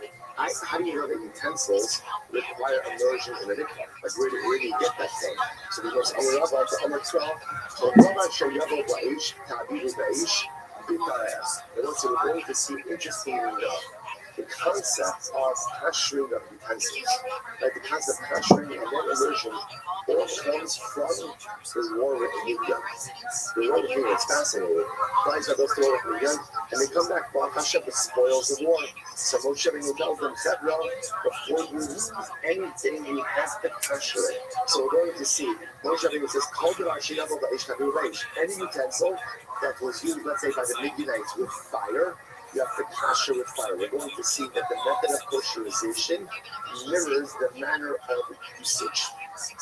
So and then it ends and it says bitaher, and you should purify it. Now we'll say that extra bitaher, that's an extraneous word. The Torah adds on another purification process after kosherization. What's that additional purification process? We'll say, what is that? Immersion in mikvah. So now the need to immerse your utensils in a mikvah comes from the extra word bitaher. So you got induction and the Meida. Now the Torah says you have to immerse the item. The Meida usually means a mitzvah. So we'll say, I might have thought that the utensils require sprinkling on the 3rd and 7th week, just like someone who's coming, right? Someone who's coming from a space, they require sprinkling on days 3 and 7. So I thought that a clean requires that as well. Coming on, if the apostle uses every time you have is mechaber, it distinguishes. So in other words, that you don't need hazeh and shlishi and shvi. Not hello meida. So why does the Torah say that you should go ahead and put the utensils from meida to waters of meida? Why is to this? Mayim sheni datzavalas. It means use the same waters that a user uses. What type of waters does a Nida use? Ultimately, again, a mikvah of 40 saw. So just like a Nida needs a mikvah 40 saw, so too utensils require a mikvah of 40 saw as well.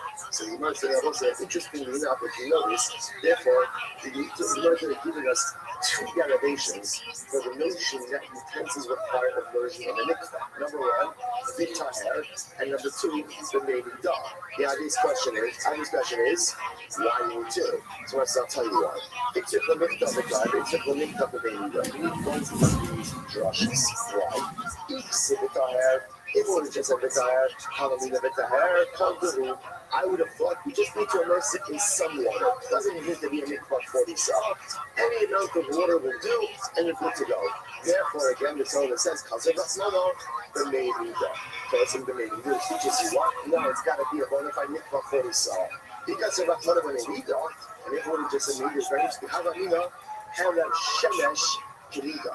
So let's remember again, in order for a woman to be tahar, what has that? But let's say for argument's sake, you have a woman who's in Ida, who goes to the mikvah on day 7 of her 17 days. That right, what's halacha? She's not tahora until when? Nightfall. So I might have thought that just like the Nida requires nightfall, maybe Canaan, after going to the mikvah, also require nightfall. The Gemara says, Kazer Rahmana B'Taher La'ayta. Ultimately, again, after the Pasuk says B'Taher, which is, as soon as you immerse the Canaan in the mikvah, ultimately, again, you have time. So it's like, this is ridiculously exciting. This is probably the most exciting thing that's happened today so far. Because it was like, now we know the source for the concept of Tvilas Canaan. So if somebody asks you, you're walking out, by the way, how do you know that you have to immerse Caleb in a mikvah, whether it's used or a new pot? Funny you should ask. You learn it out from the word of Midian, the Torah adds in the word Taher, and they need rest. Ultimately, again, in between those two, what do we learn? We learn that I want the nice Caleb, whether they're used or new, needs to be immersed in mikvah. What type of mikvah? A regular bona fide 40 saw mikvah. When do they become tahar? Immediately upon conversion. Incredible. Let's go back to a little bit. Now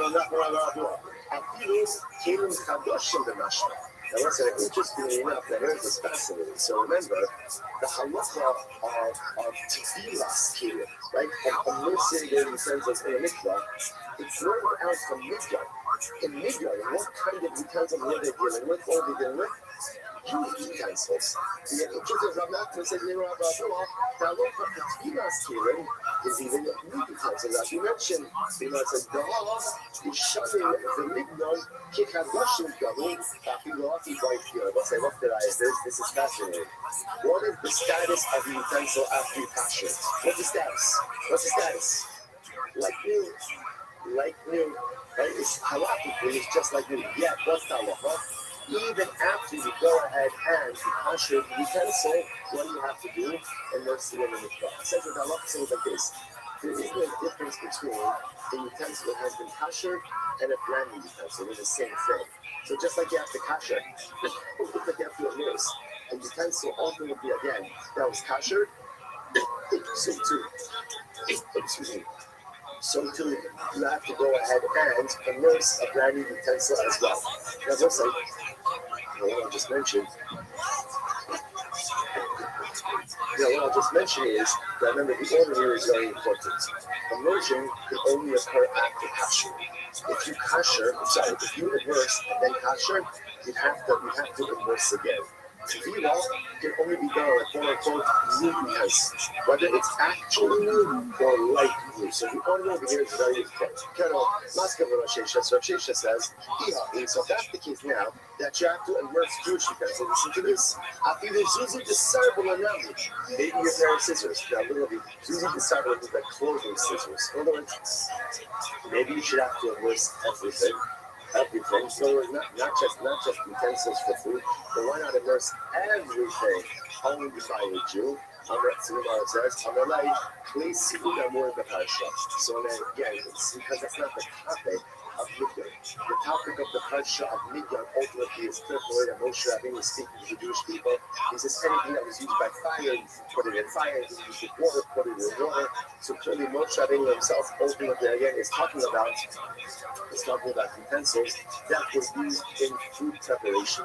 Therefore, again, those are the only types of food items or food utensils that require both kashering and then immersion. One of the things we're going to stop about today, Moshe Rabbeinu Kuchen, Jemaisa Shaya, about Shi'urim Lo. And also one last important piece of halacha. Furthermore, what does Tvilas Kelim apply to? It only applies to items you own. It does not apply to items you borrow. So if the Jew goes ahead and borrows an item from an Achim, now again, If you borrow and you want to use it, you may still have to cash it.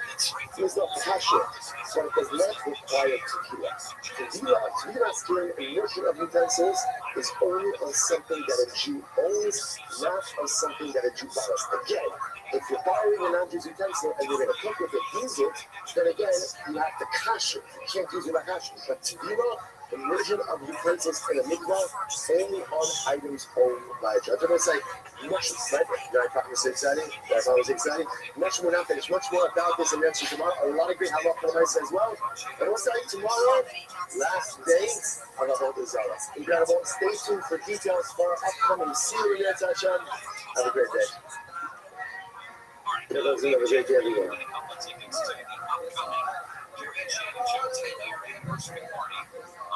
Saturday, March 7th, good afternoon at ROEX in Anaheim. Make sure that you go. The only way to attend now is to win tickets on the show this week. If you received an invitation earlier in the week, congratulations. All right, can I say good morning? What? All right, I want to say good morning. Good morning. Let us begin by thanking all of our sponsors for this morning share today. Our annual Comic-Con sponsor, Pilsen Shpok of Eretz Yisrael, for dedicating overture and drushos this year, as in Zichus, for the Solar Focus for Aludan Yisrael. Our Comic-Con sponsors for the month of Elul, Haba Alinu Atova, Ben Goldberg, for Elias Neshama for his parents, Leonard Abram Ben Asher Pinchas, his mother Peggy, Vega Levi, Bas Zeli, and the home, that Eretz Hashem, Olympic Teal, and somebody's Holy Kiyula. Lord Eretz Hashem, the answer to is coming up in the months ahead. Shmuley Levi Dinovitz, Levi Nishma Sami from his father, Rabbi Ari Flom, Yitzchak, Aryeh Ben, Halak Yitzchak, Aryeh Ben, Hachobah, Rabbi Yaakov. The learning sponsors, David Goodman, Levi Nishmas, Roy Ben, Aryeh. I got all these sponsors today. Sponsors for sponsors, but not the list. In honor of his father's birthday. Happy birthday and welcome to Mark Lewis with the following message. In honor of his father's birthday today, we continue to be an inspiration to us all and as you shine troubles, we love you very much. Beautiful, beautiful. The needs from all of us, we can pay for it, you some pay for it, but again, but we all love you. It's really absolutely beautiful, so touching, well touching. I'll say just, sometimes the most beautiful way to connect with our loved ones. Going to a baseball game is great, right? And going, hanging out on a Sunday is great. And those are all beautiful things, important things that we often do with our children as well. But more concerned, we go through the bond of the color, we go to connect. We are connection to Torah. All right, that's how it's all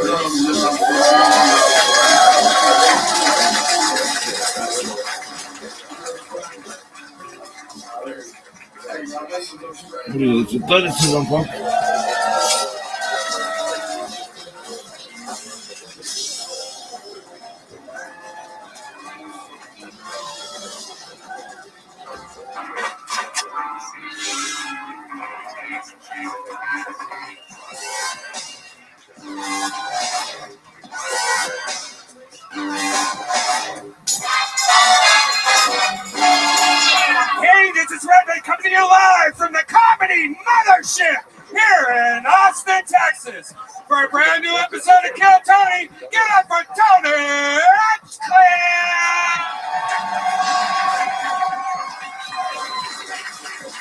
Fucking son of a bitch.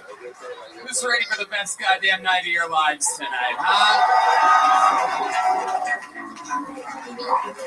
Yippee! Make some noise for Brian Red Band, everybody. Hey, everybody! It's really him, live in the flesh. It's me. This is Kill Tony, brought to you by the Red Rose, the Yellow Rose, Gel Blaster, Austin Security Guard Service, Deep Eddy Vodka, and Screwball Peanut Butter Whiskey. How about a hand for the best damn band in the land, everybody? That's great. Paul Deemer on the horns. I'm taking a phone call real quick. Michael Gonzalez on the drums. Great. John Dees right here on the keys. Eli Menezes on the bass guitar. And that's the golden boy himself, Matt Mueling, on the electric guitar. We are going to have fun tonight. very exciting show ahead of us. Before we start tonight's episode, here's a little bit from the amazing sponsors that made tonight's episode available for you here right now. Hey y'all, you know, we all try to stand out in different ways. We all have different styles, you know. I'm a little bit roasty. Sometimes I like helping people, but I'm a pretty edgy, dark guy. Red Band's a silly goof, talks about silly stuff. We're all different. It's tough to stand out, especially if you're a business owner and you want to attract the most talented people to hire on your team. But ZipRecruiter makes it easy. And right now, you can try it for free at ZipRecruiter.com/KillTony. Red Band. ZipRecruiter's technology sends you great candidates for your job, and you can send a private invite to your top choices. ZipRecruiter also makes it easy for candidates to apply to your job. Instead of filling out lengthy applications, they can apply with just one click. To help your job catch the eye of great candidates, ZipRecruiter also offers attention-grabbing labels like remote, training provided, and urgent, and more. So get your job noticed by the best and brightest candidates with ZipRecruiter. 4 out of 5 employers who post on ZipRecruiter get a quality candidate within the first day. See for yourself. Go to this exclusive web address to try ZipRecruiter for free. ZipRecruiter.com/KillTony. Again, that's ZipRecruiter.com/KillTony. ZipRecruiter, the smartest way to hire. Power up for springtime with Factor, America's #1 ready-to-eat meal kit. Get nutritious, chef-prepared meals delivered straight to your door, leaving you time and energy to tackle everything on your to-do list. Look and feel your best in time for warmer weather with calorie-smart meals around 550 calories or less. Too busy to cook? With Factor, skip the trip to the grocery store and skip the chopping, prepping, and cleaning up too. Factor's fresh, never frozen meals are ready in just 2 minutes. All you have to do is heat and enjoy. I know who likes to heat and enjoy and not have to worry about cleaning up. Red Band. I've actually lost 16 pounds in the last 2 months because I subscribe to Factor. It's delicious. They have flavor-packed meals to help you live life to the fullest. Choose from keto, vegan, veggie, calorie smart, and protein plus options on the menu each week. Prepared by chefs, approved by dietitians, and each meal has all of the ingredients you need to feel satisfied all day long. Want to cut back on takeout? Get Factor instead. Not only is Factor cheaper than takeout, but meals are ready faster than restaurant delivery in just 2 minutes. Put the time and money you save towards planning activities for when the weather warms up. And it is getting hot here in Texas. So you should head to factormeals.com/KillTony50 and use the code KillTony50 to get 50% off your first box. That's code KillTony50 at factormeals.com/KillTony50 to get 50% off your first box. Hey y'all, you know, even though I have a bunch of cool hookups and agents and friends that could try to help me get tickets to things, sometimes all of those things fall through and I'm stuck last minute hunting down perhaps an Ohio State ticket or a UFC ticket or a cool music concert in town. Buying tickets to your favorite events shouldn't be stressful. Game Time is the fast and easy way to buy tickets for all the sports, music, and theater near you. With killer deals on last-minute tickets and the best price guarantee, you can stop stressing over the tickets and start getting hyped for the fun you'll have. I'll tell you what I love about the Game Time app. It's the flash deals and last-minute tickets, the easy-to-find and buy tickets for every kind of event in your area, images of seat views, lowest price guarantee, event cancellation protection, job loss protection, and much more. Forget planning months in advance. Game Time has deals on tickets right up to the day of the event. Right, Ben? It's the fastest growing app for ticketing in the country. For a reason. You can get images of the seat before you buy, so you know exactly what to expect when you arrive. Buy tickets in a matter of seconds. 2 taps and you're set. Tickets are sent directly to your phone, so you never have to dig through your email. Snag the tickets without the stress with Game Time. Download the Game Time app, create an account, and use code KillTony for $20 off your first purchase. Terms apply. Again, create an account and redeem code KillTony for $20 off. Download Game Time today. Last minute tickets, lowest price, guaranteed. Hey y'all, if you're tired of harsh smoke, coughing attacks, and chugging water after every rip, it's time to upgrade to an icy, delicious freeze pipe. Freeze Pipe's unique line of freezable glass pieces remove chest and throat burn by cooling smoke by over 300 degrees. Freeze Pipe's bubblers and hand pipes are twice as smooth and half the price of those other guys' bongs. Red Band? The secret is the freezable glycerin chamber, the cone on every piece. Just pop it in the freezer for 1 hour and smoke passes through it, so it's cooled for an easy on-the-lungs toke. The hype is real. With a 4.4 star rating and over 1,100 reviews, Freeze Pipe has been trusted by thousands of Americans for over 5 years. So, for a premium smoking experience at everyday great prices and free shipping, visit thefreezepipe.com and use code TONY for 10% off your entire order. That's the THE freezepipe.com and the code TONY for 10% off. You guys ready to start tonight's episode? Well, ladies and gentlemen, you're in for a special treat. Last week we had 3 crazy ass guests all fucking talking over one another. We had the fucking band on the other side of the room. We're all fucking united together at once. We're all finally in full effect. We've made the tweaks, and now it's time to have one of our favorite guests in the history of the show, one of my favorite human beings to work with on all of planet Earth. Your guest tonight, Shane Gillis, everybody. Let's go. Let's fucking go. The man, the myth, the bull, Shane motherfucking Gillis. My dear, dear brother. My big, beautiful brother. How are you, Shane? I'm all right. Oh, thanks. It's a bucket of Bud Lights. Nice. And like that, the party has begun. Yeah. Shane's been here all week. We've been fucking goofing around, doing shows continuously, getting fucked up at night. We've been having fun. It's been a good week, dude. We're about to have a ton of fun. You've been on this show before. You know how it works. Yes. There are literally hundreds of people in the back alleyway of this venue right now. Literally over 200 people all waiting. There's a person with a megaphone at the back door that hears me pull a name out. They go to the door, and everybody cheers, and that person starts running to the door. They come up a stairway and through this curtain, and they get an uninterrupted 60 seconds of stand-up comedy. You know their time is up when you hear the sound of a kitten. That means they have to wrap it up then, or else they bring out the angry West Hollywood bear, which just interrupts them, and then because it's loud and aggressive, and then I interview them afterwards. We find out more about them. Our esteemed, of course, hilarious guest Shane Gillis is joining in on the chaos tonight. It's always completely improvised. Nothing is planned. Everything is fucking random. Sometimes they're going to be nice. Sometimes they're going to be mean. It's the flow of the show. Are you guys ready to start tonight's episode? Well, instead of going to this bucket, we're going to make the peasants in the alley wait a little bit longer because we're going to get the show started with a regular. This guy, really, we've seen it all from him. He started off living in his van, no gigs, nothing but open mics, out there struggling. No one knew who he was. Now he sells out all around the world anytime he wants. He wears a Rolex. He has scooters, cars, vans, multiple apartments. Ladies and gentlemen, this is Hans Kemp.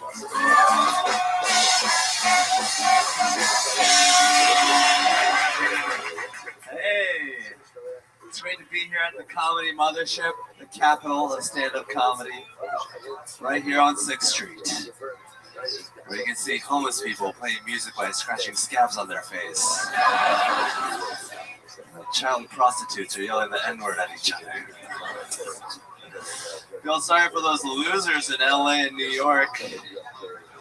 Too busy being like, how will I know if I'm successful if the NBC peacock isn't molesting me? Their holes are perfectly sized for corporate cock. Yep, killing it here in Texas. I'm an Asian in Texas. I don't give a fuck about the LGBT. The only LGBT I care about is the Bluetooth on my LG TV. I'm having sex with this woman who has an IUD and she stopped getting her period. Thank you. It's amazing. It's like fucking a dude.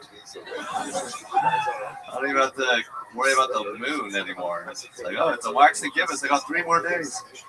All right, that's my time. Thank you. All right. Hans Kim with a full minute stand-up comedy. How do you feel, Hans? I feel amazing.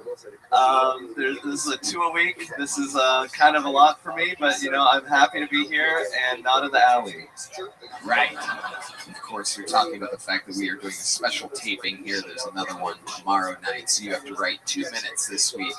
And we know that you have a new girlfriend who's been distracting you a lot from the actual art forming and performing. You are being a white girl giving you pussy anytime that you want. She was in the green room this week, and I don't like it. I don't. She's pretty attractive, and I don't like it. I'm sorry, Shane. I was mad when I saw it. Yeah. He has a fucking Rolex and a hot white girlfriend. I was here a month ago, and it wasn't going swell. It's starting to fucking bother me. It is true. Hans made his way into the green room one of these nights. I specifically remember because he was wearing a weird brown Indiana Jones cowboy hat, and I said, how do you look like both of the heroes from Indiana Jones? And he was moving around. He didn't sit down, and he kept taking his hands in and out of his pockets. And I said, Hans, what the fuck are you on? And you said, 2 bumps of cocaine. So let's talk about this. Yeah, that did actually help. I liked you more. You wear that Rolex around town? Yeah.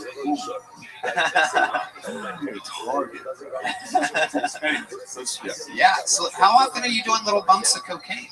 As often as my girlfriend makes me.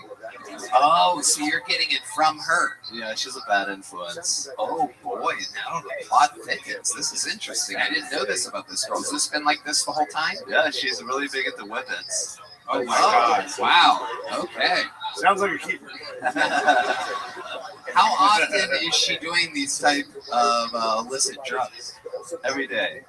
Every day? She does cocaine every day? She's on ketamine right now. Wow. She's a fucking wolf of 6th Street. Come on, guys. Yeah. Let's go. So, give us some examples of how her drug use has affected your life. Like, give us some, like, you know, have you ever ended up in a shady situation because of her? What's it been, like a month or 2 you've been with her? Yeah, we just usually sit on her couch and she does whippets, and then she's like, and then like I try to like rub her feet or something. But mostly she's been really passing out a lot. Yeah. How old is she? She's legal. Oh my God. What kind of answer is that, Hans? What does that mean? How old is she? She's 24. Oh, okay. All right. Whippets, though. I mean, that's like a high school thing. Yeah. Yeah, she's... Redman wants to know what you're doing with all the unused whipped cream part. What a waste, am I right? Just using all the gas, none of the ass. You know what I'm saying? Cracker. What? Who said cracker? Yeah. So you said that? Yeah. All right. Me? Yeah. You're calling me a cracker? Well, that's what you use to make whippets. Oh, you know that shit. Yeah. You've also I used to do it in high school. Wars. Okay, we got both of our jokes in. That was great. At the same time, it was like twice the power of both jokes. Okay, Hans, so let's talk about it. Are you happy in this relationship? I'm very happy. She's a very happy girl. Sometimes I catch her singing. That's just going on inside her head constantly. Holy shit. And why do you think she likes fucking you? I got a good jawline. I'm pretty skinny. Also, I'm like fun to be around sometimes. I try to make her be happy. You know, sometimes I'm like sad, but sometimes I'm not. So maybe she likes it when I'm not sad. I honestly don't know. Yo, is this actually how you talk? Is this a character or is this for real? Yeah, no, he's like this. Sometimes I'm sad, sometimes I'm not. Yeah. Is this a Drake song? Is the IUD thing real? Yeah, she doesn't get periods. So how long's that been for? Her whole time she's known me. Wow. This is amazing. Are you just dumping your fucking loads and loads? Wow. Incredible. Incredible. You never pull out at all. I used to, but then I was like, why? Right. Now you like it. Yeah. It feels better. It's like if your penis is just coming without anything touching it, it just like, it hurts. What? You really are something else, Hans. You are a giant 11-year-old boy. It is incredible. Are you concerned at all about her doing this much drugs, though, and with it? Have you talked to her about it at all? No, I think she's doing a great job. She's really having a lot of fun. And that's what it's all about. What does she do for work? She's in supply chain management. Does she contribute to anything that you guys do? Does she ever pick up the tab or anything? Yeah, she's independently wealthy. Really? Yeah. Wait, she's supply chain? Yeah. Where's she work? Norfolk Southern? Come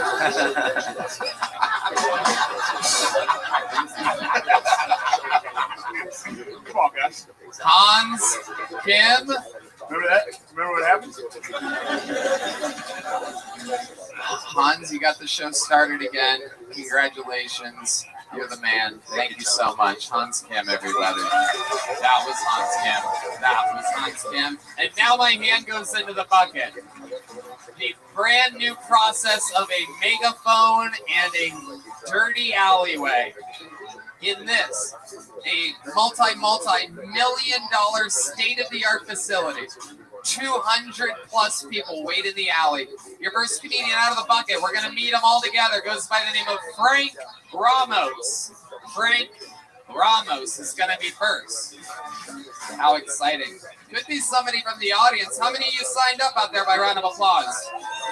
Only a few fearless souls out there. We are listening to the music from the inside of Hans's girlfriend's head right now. Frank Ramos. Thumbs up. That means he's coming. It's a little bit of a hike. That was Hans Kim. Imagine passing out from a whippet and then waking up and Hans Kim is mounting you or licking your feet. Here he is, everybody. Frank Ramos!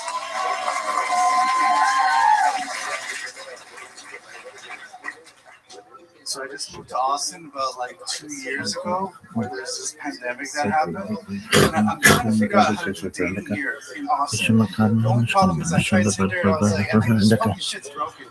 Like he's swiping, nothing happens. So I tried this other dating app, and I was like, I put my profile thing, I put where I work, all this fucking awesome shit. And then I was like, hey Frank, how's it going? I have an opportunity for you. My name is Stacy, and I'm a recruiter. I was like, oh my god, this is fucking amazing. So that's actually how I'm doing dating now. I'm going on coffee dates with recruiters. When do I get laid here? All I have. That's it, huh? 42 seconds of thunder and lightning from Frank Ramos. Wow. Just coming up talking about your dating life. Incredible. Have you tried Grindr yet? That might work. Huh? That might work. I don't know.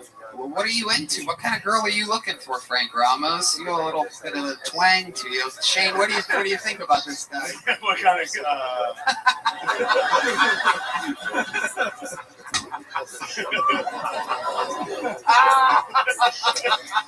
Don't make me be homophobic. Don't give me an alley-oop.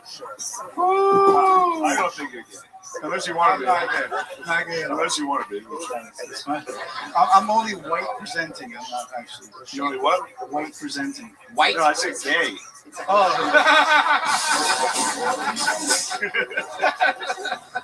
Oh my goodness, what a specimen you are, Frank. How long have you been doing stand-up comedy? About a minute and 42 seconds. That makes sense. Okay. There you go. Very good. That's an old reference to an old thing that I don't really do anymore. Frank Ramos. So this is your first time doing stand-up. Explain to us what made you want to do this. How old are you? I am 41. 41, and you're starting today because I've been watching Joe and you guys for a really long time, and I was like, why not put my head in it? Yeah. Why not me? Yeah. You want to know why?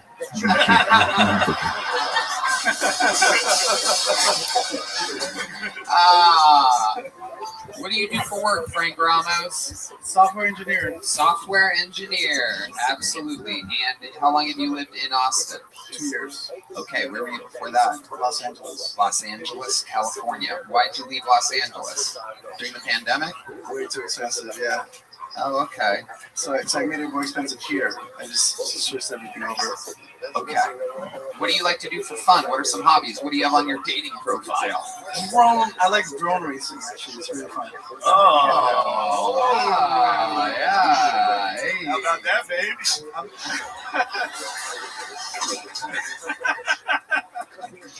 I'm an FAA certified like pilot. Oh, okay. Yeah, actually, I did films. Fuck me, right? In that case. So you do the small first-person ones, the small drones? Wow. Yeah. Nice. Very, very cool. What else, other than drones? What else is on your dating profile? Clearly not long hikes along the beach. You know what? It's nice to see a brown guy on the other end of one of those fucking drones. Nice, pleasant surprise. Oh my God. Another thing I do, it's like I'm trying to do a startup, so just working in the Web3 space, all that fun stuff. What's your startup idea? Called Movieplex. So basically, it's a That's fucking Netflix. yeah, exactly. Yeah. It's like an uncensored Netflix. Ah, okay. How's that going? It's going well. Yeah, we just raised some money for it, so you have like investors and stuff. Yeah. And you go and you pitch to them, and you're like, so here's what it's gonna be. Check it out. We have this idea. It's like Netflix, but uncensored. It's just cocks everywhere. Hey, look at that. You got a little trademark. You guys see that? Look at you. Look who made a funny up here accidentally real quick. Not even thinking about it. Frank. I'm so happy. It feels good, right? It's really nice, right? You do. You look genuinely happy right now. You're not? I am. Yeah, okay. You are. All right. Okay, so Frank, let's talk about this. You talked about dating for 41 seconds straight. What was your last date? Indiana is not. Yeah, so like I said, in Austin, everyone here is a little bit different than LA. So most people my age are like married multiple times, have kids. Right, they're straight. It's just a way different vibe. I'm not used to that in LA. Right. So the last date that you went on, like, where do you go? Give us an example of how a Frank Ramos, fucking rolls. It's usually just like coffee dates just to see if we're not catfishing first. And then after that, it's just like dates. What do you think they do? What is your profile? What is your profile? Mine is really honest. Like, they already know what they're getting. You never know. I never know what I'm getting. So. Okay. Do you get catfished a lot? I think half the people on Tinder are catfish. Like, so I don't think. Wow. Yeah, it's the bots and all this bullshit. Now with this chat GPT bullshit, we're all fucked. Wow. Okay. I don't break into a Def Jam set. Chat GPT bullshit. Yeah, there you go. Fire it up. What's your best date in Austin? Your most successful, most pleasing, pleasurable date been like? You have a one-night stand with any of these fucking bots or anything? Oh, they're all fucking terrible. Like I said, the second. Give us an example of how you've blown it during a date. Okay, I blew it because I said I don't date women that have kids, and that's just not. I should have said it a lot better. Yeah, like after you came is when you should have said that. I had to go to the bathroom. It's not really saying it differently. It's when you say it. It's like, by the way, peace. I don't like kids. Thank you. Here's a towel. It's really a timing thing, Frank. So you think it's harder to date out here than it is in LA? Absolutely. Really? It's crazy. It's wild. That is unheard of. I've never heard of such a thing. That is incredible. Have you tried meeting people in real life? That's why I'm here, ladies. Like, what's up? That's why I'm here. Is there a lady? Raise your hand out there if you're a single lady that's willing to go on a date this week with Frank Ramos. Anybody out there? Let's do it. See, it's hard out here. Yeah. Is that a real one? Is that? Why don't you come up here, lady? Come on up here. Let's see. Let's see what we're dealing with here. She's got the balls to raise her hand. Let's see what goes on here. This is Kill Tony. Anything can happen. She almost tripped. She almost got a real Spotify deal after falling at the mothership.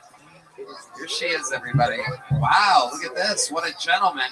Step on up to that microphone, sweetheart. What's your name? My name is Mary. Hi, Mary. Oh, my God. You're so charismatic. You're much better looking than I thought you would be. Thank you. Coming from the back, willing to go on a date with Frank Ramos.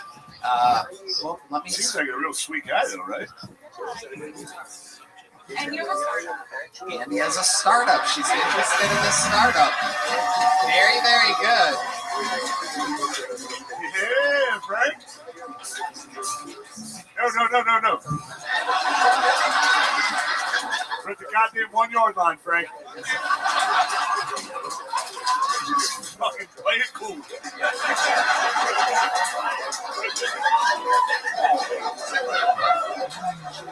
He's about to take her back to his place for whippets. So you're close with Frank. You're right next to him. He's a good-looking guy. He's got a startup. Don't ever do that with your head again, Frank. That was literally the gayest thing you've done since you got on stage, which says a lot because at one point you went like incredible. So, did you say Mary? Mary, did you sign up tonight? No. So you just came with some friends? Have you seen the show before? I've never seen the show. This is amazing. Me and my friend waited in line and we got in. She said we were before, and here we are. I love it. You paid for tickets, right? Yeah. Goddamn right. Okay, perfect. You scared me there for a second. I thought we were gonna have our first fire door guy here tonight. That was close. Well, Mary, I'm gonna tell you something. We've been doing this show for almost 10 years, and there's a lot of magic that happens on this show. Sometimes it's somebody's first time and it goes good. Sometimes, somebody got their U.S. citizenship here a few weeks ago. One thing that we also have been famous for doing the last 10 years is having magical moments happen. And I was wondering if maybe to close out his time on the stage, if you'd be willing to give Frank Ramos a real Austin, Texas kiss.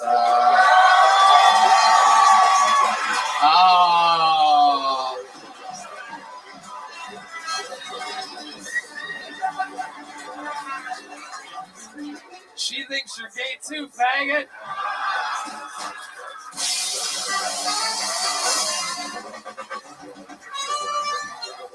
Make some noise for Mary, everybody. What a good sport. I'm going to buy Mary a drink.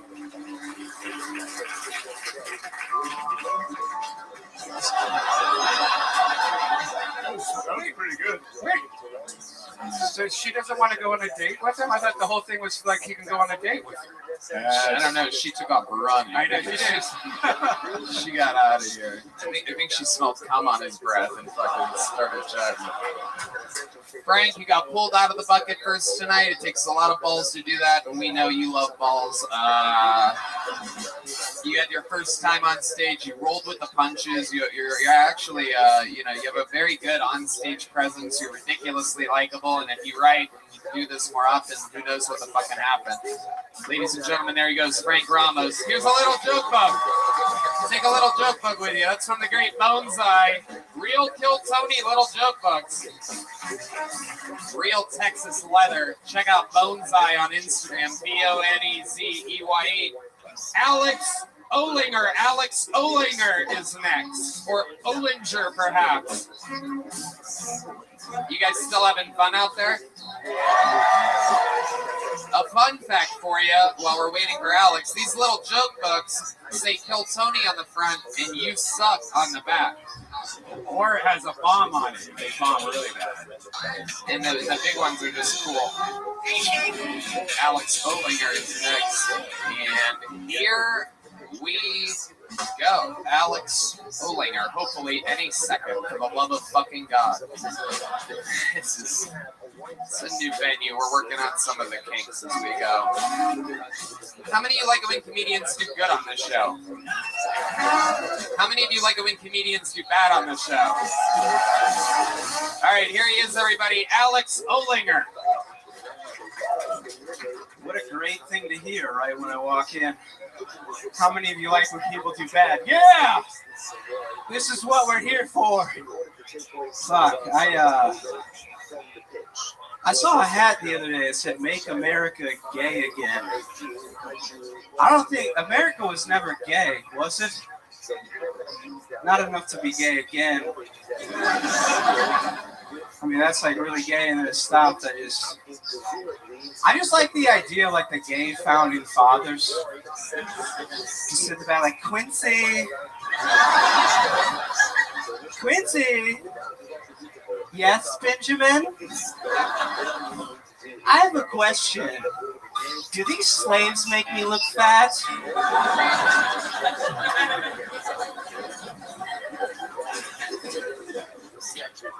I think this is a targeted ad. Has anybody seen these shoes that like add like 2.5 inches to men's height to get a pussy?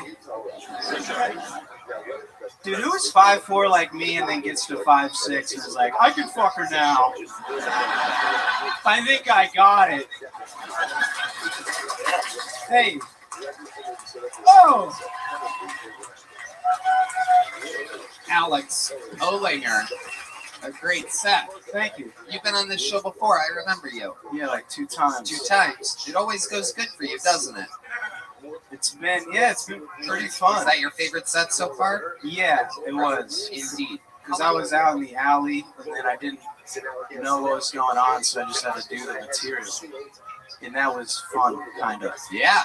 I was not expecting Shane Gillis. Well, you know what I mean? And like, that was kind of cool too. I guarantee you he wasn't expecting you, Alex. So. You got a little Rogan in you. Oh, god damn. You look excited. Look at you. The fucking Reddit comments have been saying that. I gotta get skinny or something. Rogan wears jackets that fit him properly. I don't know what that is. Did someone shrink you earlier? Yeah. What is going on? It's like someone put a curse on Joe. Yeah. Joe, are you in there? I was left out in the sun too long. And, Yep. Alex, what do you do for work? I work construction. What? Yeah, I've been doing like. He doesn't look like it. Like one of the little fucking Legos?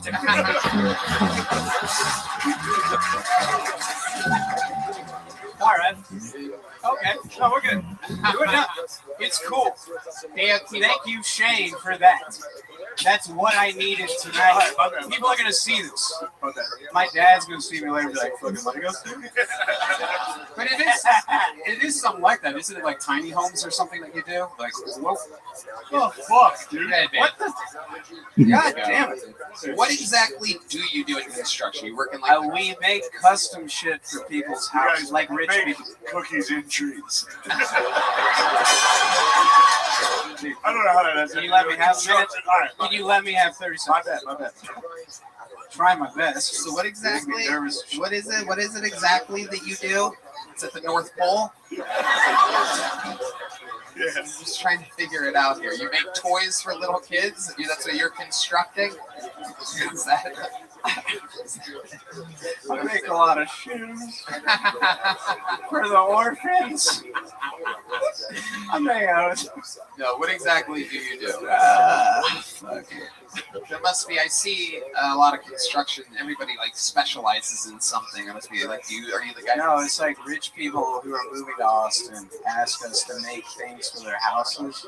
Like what? Like, oh, dude, this one guy is making a sex dungeon. We get to make that. Wow. No, I'm serious. Look at that. I thought Tim was. I was leaving. So, so what are you putting in this sex dungeon? Can you describe your method of approach here? There's some rings, like metal rings and chains for the dude to be like this, I think. And the whole stairway down is brass. Everything is brass going down there. Oh my god. Yeah. A lot of brass. And you can grab these rings at your height? I think if I jumped or like got a running start, I could be up there like a gymnast while someone fucks me in my little ass. How tall are you exactly for the podcast listeners? 5. Hold on, I hear you. You gotta give him a good number. What did you 5'5". 5'5". Okay, but how about with the insoles taken out of the shoes? A hot 5'1". You have a girlfriend? Yes, I do. How tall is she? 6'4". That'd be fucking sick, wouldn't it? I bet. If I was fucking a 6'4" girl, none of you would be laughing right now. Yeah. You'd say, oh no, we would be because I'd be doing jokes about how you can't 69 with her. She's sucking your dick and you're just tossing her belly button salad. The old the old iceberg wedge, you know what I mean? The old fucking, yeah. All right. How toes in her pussy. How tall is your girlfriend? She's about like 5'1". Okay. Ooh, nice. Yeah. I got a shorter one. So it makes you feel normal. Now when Gandalf does, makes my you guys look. Who was that? I was gonna say he lived in the Shire. Both times. Yeah. We have a beautiful home. It's a wooden door in the side of a hill. Yeah. Every night, dude, wizards and people come over and we go on adventures to find the ring. Uh-huh. I think, all right, we gotta stop with this. You had a really good set. Yeah, no, it was amazing. It was incredible. Tell us how comedy's been going for you, Alex. It's actually been going better than it has previously. What do you think the adjustment that you've made recently? Again, how long have you been on it again? About 6 years. 6 years. So what has been your most recent adjustment or whatever that makes you think it's going better? Is there something in particular that you've been doing? I would just like forget about people's bullshit.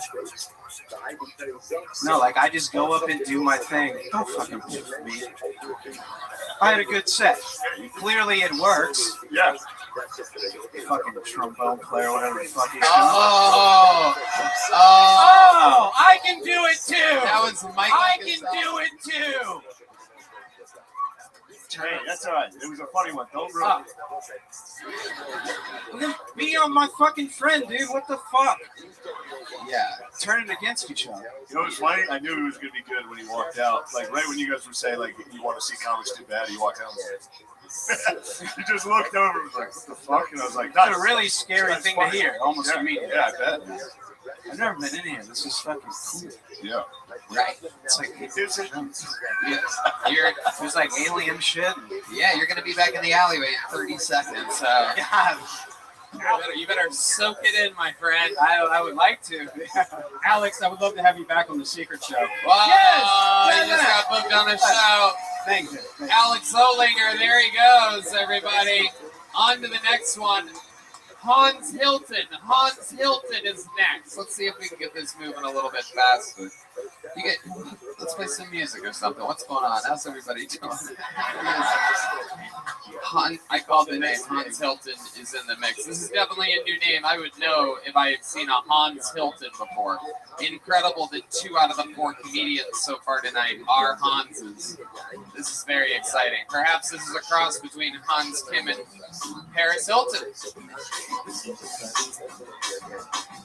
Here he is, Hans Hilton, everybody. The Boston! I got 3 kids, so last year for my birthday, I got a vasectomy. The number one question guys ask me is, did it hurt? Did it hurt? Less than a 4th kid would hurt. But I was really nervous going into it, so I was trying to find ways to get rid of the nerves, and one clinic recommended nitrous oxide. You guys remember the laughing gas from the dentist's office? Their motto was, come laugh your balls off with us. And it was a great start, but I was so nervous, I kept researching. Another clinic recommends a brosectomy. That's where 3 of your friends come with you. You guys all get snipped together. That's when I found out I don't have 3 good friends because I went alone. But the biggest thing I was worried about was that it wasn't going to work because they say it's supposed to keep you from having kids. And when you know, I went home, those 3 fuckers were still there. It didn't keep me from having anything. I called my wife while I was waiting out in the alley and told her I was waiting, hoping to perform for 1 minute. She said I should be really good at that because I've got lots of experience. All right, Hans Hilton. Yeah. Is that your real name, Hans Hilton? What the fuck? I've been asked my whole life if it was my stage name and as my real name, but now it's also my stage name.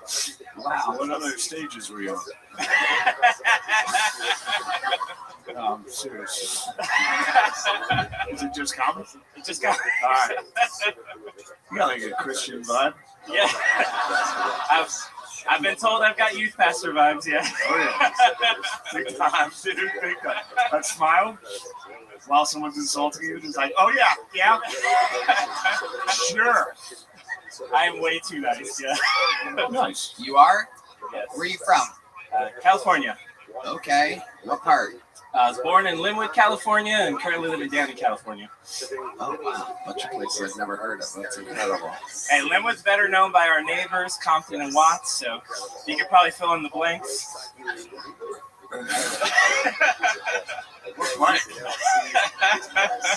Wow. How often do you say the N-word? Oh, sure, yeah. We say Not ever anymore. Oh, yeah. Hans Hilton. What do you do for work? I sell knives. No. To who? Fill in the blank. Yeah, exactly. Great location for that. Kitchen knives, kitchen knives. Really? Kitchen Yeah. knives? Cutco? Cutco. Yeah. Wow. So like you're like up there on the pyramid, huh? Not up there, no. I've been selling for 21 years. So. 21 years you've been a Cutco guy? I have, yeah. Holy shit. Sold $3.5 million worth of kitchen knives. Oh my goodness. Wow. What's 3.5 million divided by 21 years? I want to know if he's actually successful or not. I did start off slow. You son of a bitch. So Hans, you have 3 kids. You now have a vasectomy, so you're pulling another Hans. You're just blowing loads inside of your lady ruthlessly as well, right? My friends asked me if I'm just spraying my seed freely, and I was like, I don't think you call it seed anymore because we're not planting humans, but... Good. We go on. Okay, Hans. What do you do for fun? How do you stay excited with 3 kids and a lady that you've been banging forever? She's way hotter than me for starters, so that's lots of fun. Wow, this is another Hans situation. A guy that comes inside of a woman that he shouldn't be with should just be called pulling a Hans from now on. This is incredible. How did you get her? What's your secret? I met her selling knives. Oh, and you're like, let me fuck you. That's pretty good. I was like, you can say yes or... Goddamn right. I love it. You have any secrets to keeping it fresh in the bedroom? 3 kids in. You have any special moves that you do or anything? Is there anything that you think you specialize in the bedroom? You have like a move or something? Something you do with your finger or your butthole or something, perhaps? I don't know. Hans, do you love eating pussy or not? What gets my wife going is reading bedtime stories to the kids. Yeah. Wow, that is some Jerry Sandusky shit if I've ever heard of before. What the fuck? I should clarify to our kids. That's still. So wait, while you're reading, you're like, I'm getting my wife so wet. You know it's coming when you're reading. You're like, I'm gonna fuck after this. You're like, get the fuck to bed. Yeah, finally hard. Go to bed. For real.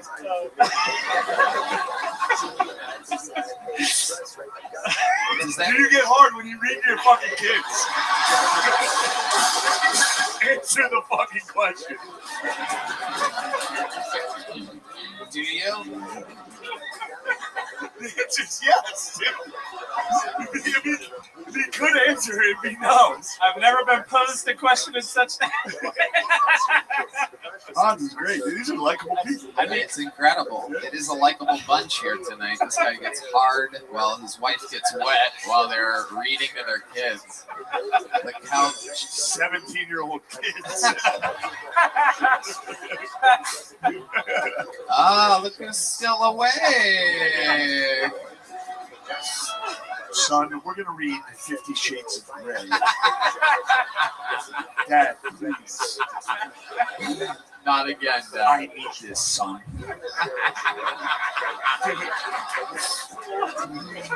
Holy shit. Hans, congratulations, man. You had your first set of your life. You got some laughs. It wasn't. I don't think it was the first set of his life. Oh, it wasn't? I've been doing this for 1 year.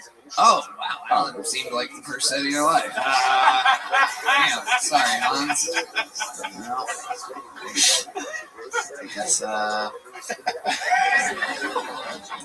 were you been doing it the whole time in Austin or in Cali? LA, yeah. So LA, where do you go up in LA? Comedy Store, Hollywood, La Jolla, I've been the two. Damn, that's the kind of talent the Comedy Store in Hollywood's pulling nowadays. So if you're wondering of going where you should plan your next vacation. I'm just kidding. You're talking about the open mic, right? No. You're getting booked at shows at the fucking Comedy Store? Wait, what? Who? Wait, what? Shut up out there, you jealous fucks. Good job, dude. I'm very likable. Oh, don't say it. There's a door guy with a trunk full of knives right now. Here's a little joke book. Can you catch, Hans? Your moment of truth. Very yes.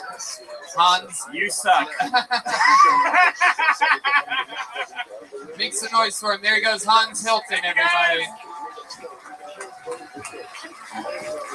We're going to get one of our regulars up here right now.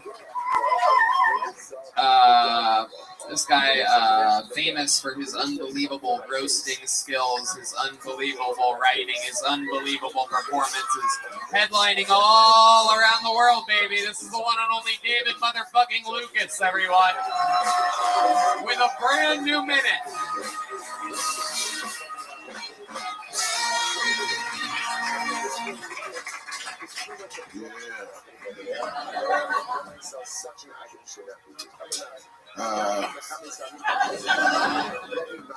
My 8-year-old, she goes to private school, and I went to career day. And whenever the kid got up with their parents, they said some noble shit like, I want to be a doctor like my dad, a lawyer like my mom, an accountant. This bitch got up there and said, I want to be a rapper. I'm like, you ain't got to go to private school for that. You can go to regular school for that, bitch. If you want to be like Cardi B, what the fuck are you doing? If you want to pop your pussy, you need to catch the bus, bitch. Like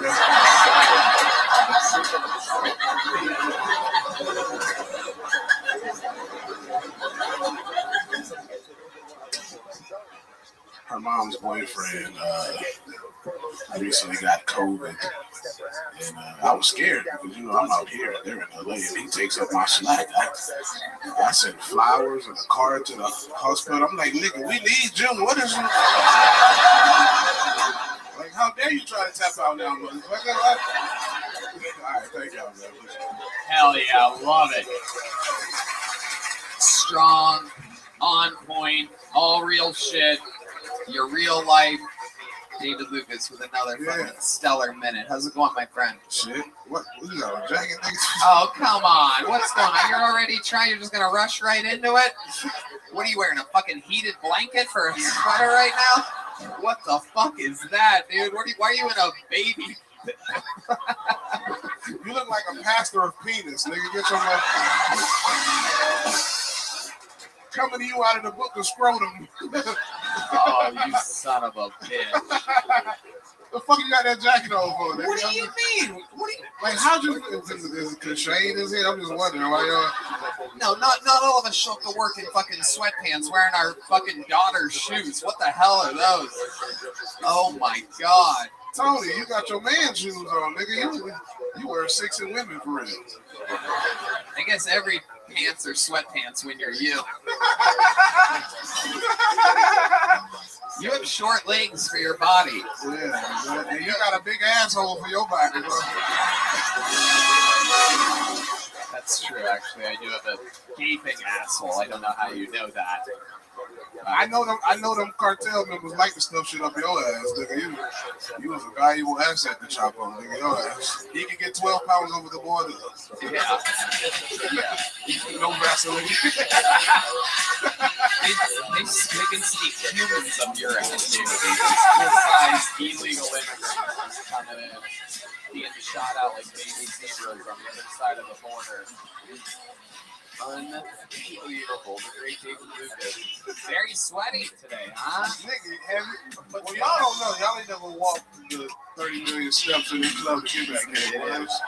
There's a whole bunch of steps. It is quite the trip. David Lucas is going to be fucking 100 pounds thin. Right. I'm going to be thin as a bitch. So you ain't going to be no straightener. That's crazy. That's well, you hang around all these masculine men and you still act like a bitch. Well, that's true. Fat guy. No, I love it. You are soaking wet. I love it. I'm just going to keep you up here. I got a shacket on, nigga. What you expect? What is it? A shacket. A shacket? Yeah. It's a shirt jacket. Oh, my. Kind of rhymes with faggot. You know what Oh, my God. You don't know shit about fashion. You got a fucking gay dead man's jacket on, nigga. He's not gonna need this anymore.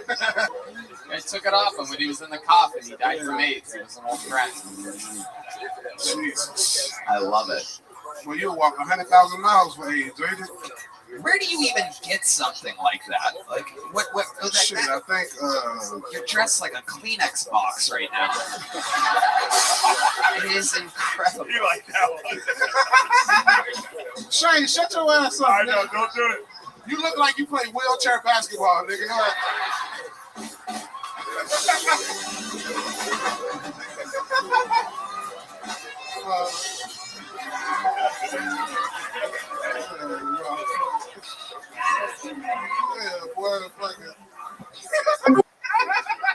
Oh shit! Welcome. Copy face. No, go fuck yourself. That nigga Shane's face was like a scream ass, nigga. Yeah, I knew you were gonna do this. You've been on my dick all week, dude. I knew these cameras would come out. Last night you should have heard how YouTube. He'd be like, this next guy's my best friend. He's my favorite comic in the world. You soft bitch. Fuck you. Oh, I knew you'd get nasty when the lights came on. That's what we do, man. You know I love retarded people, man. I got a retarded uncle, nigga. I've been fucking with him a long time, bro. Special Olympics all day. This nigga got 3 gold medals in the Special Olympics. Hell yeah. Fucking beer drinking, fucking. Yeah, that's about it. I'd probably lose the rest. David, you've been working out lately. How's that been going for you? You have a, Great, man. You have a trainer now? Yeah. That's going good, bro. You post about it. You post it on Instagram every time you work out. I notice, but I never see any differences. But I always see the pictures of. We'll never see no differences, nigga. You do Pilates. We don't know how fucking flexible you is. Well, This motherfucker jump in the air and hit a split. I do Pilates and you eat a lot. He said. Oh, shit. I wish I had one to rhyme with that. Fuck. I do hot yoga and you do hot yogurt. I lift weights and you bake cakes. Hey! Fucking weak motherfucker. That is true. I have a delicious German chocolate in the back. You probably got the strength of a toddler, nigga. Your ass. I will arm wrestle you right now. Tony, let's go. Let's go. Let's go. I mean, how did we even do it?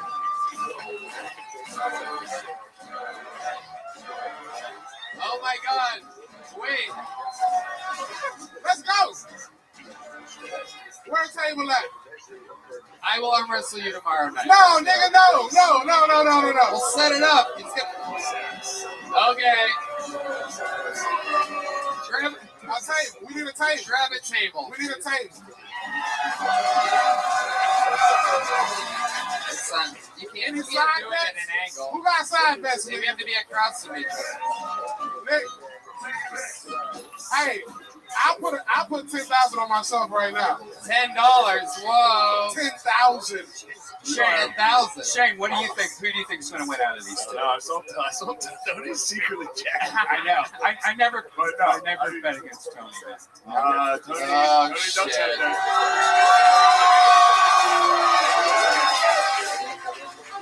Son of a bitch.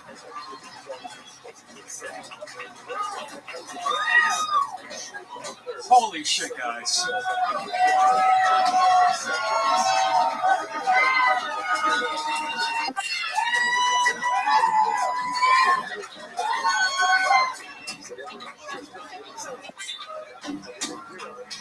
Welcome.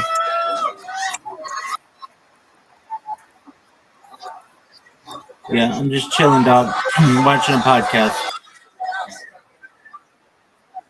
Word.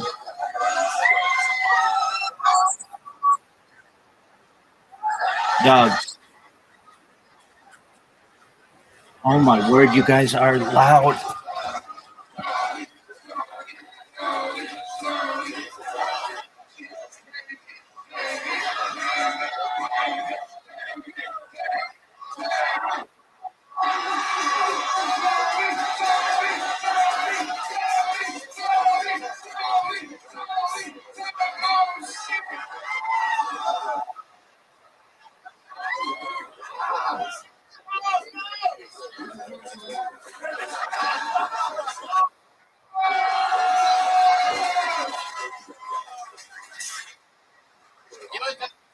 He's a cheater. No, I give it to David Lucas. With a 3-pound weight advantage. Getting sweaty as hell in Texas right now. His elbow off the table, him pulling towards. He got the victory, everybody.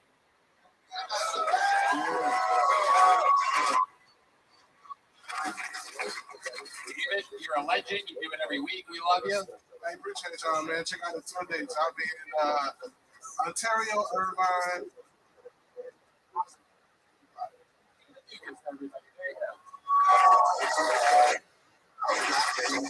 Woo, that was shockingly hard. Yeah. God, easy. Having ridiculous confidence sometimes can be overwhelming. Oh, you did good. Callan Glaw, everybody. Callan Glaw. Whew, I'm out of.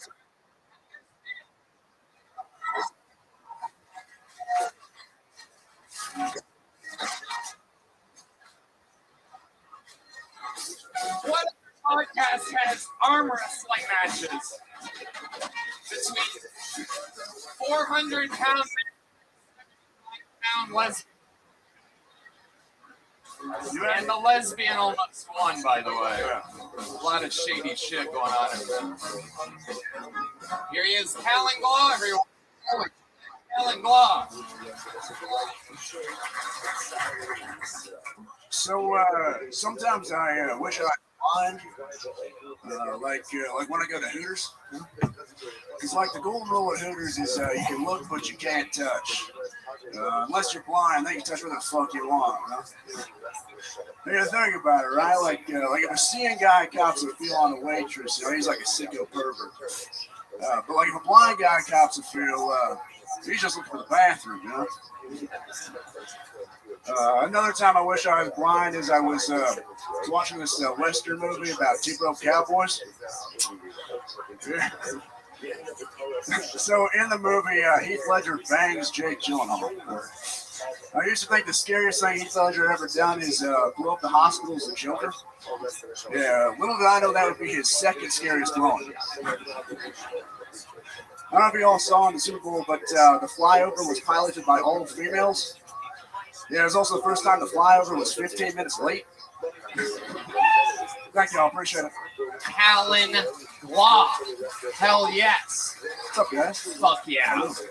Hell yeah. One of the best looking Lego men we've ever had up here. This is incredible. Yeah, 1 minute is tough, man. It takes about 40 seconds to get adjusted to your fucking face. When you walked out, this whole crowd was like, wait, is he hot or... No, he's not. But he is hot. Wait, what is he? Something. You are something, Callan. You do quite the fucking face on you. Yeah. How's life going with that face? Life's going all right, man. Someone said I look like Johnny Bravo. Apparently. That is what I was trying to. I think that's what I was thinking of. I said to Red Band, this fucking guy looks like something, and I don't know what it is. What else do you get a lot of? Like the Chad, wasn't that like the Chad meme or whatever that? Oh, Giga Chad. I get that sometimes. Yeah. Nice. Also, who's the guy that fought Rocky, the Russian dude? Yeah. Like a hot Conan O'Brien or something. Hey, all right. That's pretty good though. I get fucking wheelchair basketball. Yeah. Or, someone told me Chris Hemsworth if he had AIDS, apparently. I could see that. Or like when he first wakes up in the morning or something like that. Yeah. So, Callan, what do you do for work? I'm in tech sales. Sell co-location if anyone's interested in buying. Nope. Yeah. How long have you been doing stand-up? About a year and a half now. And what made you want to start doing it? So actually Norm Macdonald, listen to him, and I always had thought about it, and listened, I was like, oh, this guy's freaking awesome, and kind of got some inspiration from that, and jumped on into it, and went on Iowa, so yeah. Is that where you're from? Yeah, from Iowa, yep. That explains it. Yep. Now the face makes sense. Your grandmother got raped by your great-grandfather. Yeah, well, the math too, but yeah. He haunts her. That means he came inside of her. I missed that part. Yeah. You were in the alleyway. So Callan, how long have you lived in Austin? Are you visiting or what's going on? Yeah, so I moved down here. I don't know, like that's kind of stupid. I moved down here in July. Yeah. You moved here in July. Mid-July. Okay. And what do you love about Austin? The Latin women, Tony. Ooh, wow. You have a type. Yeah, you're out there in the fucking cornfields in Iowa. You've never seen anything like that, huh? The farmers in Iowa are all white people, so. I didn't mean a black guy until I was 18 years old, dude. You did? No, I was like 12 years old. Yeah. What was he, the help? No. It's in Iowa, John. Don't groan like that. Iowa's different. Very racist people in Iowa, am I correct? Mostly nice, but a little bit racist, yeah, I would say so. Yeah. What's the most racist thing you've ever seen happen in Iowa? Look right at John in his face.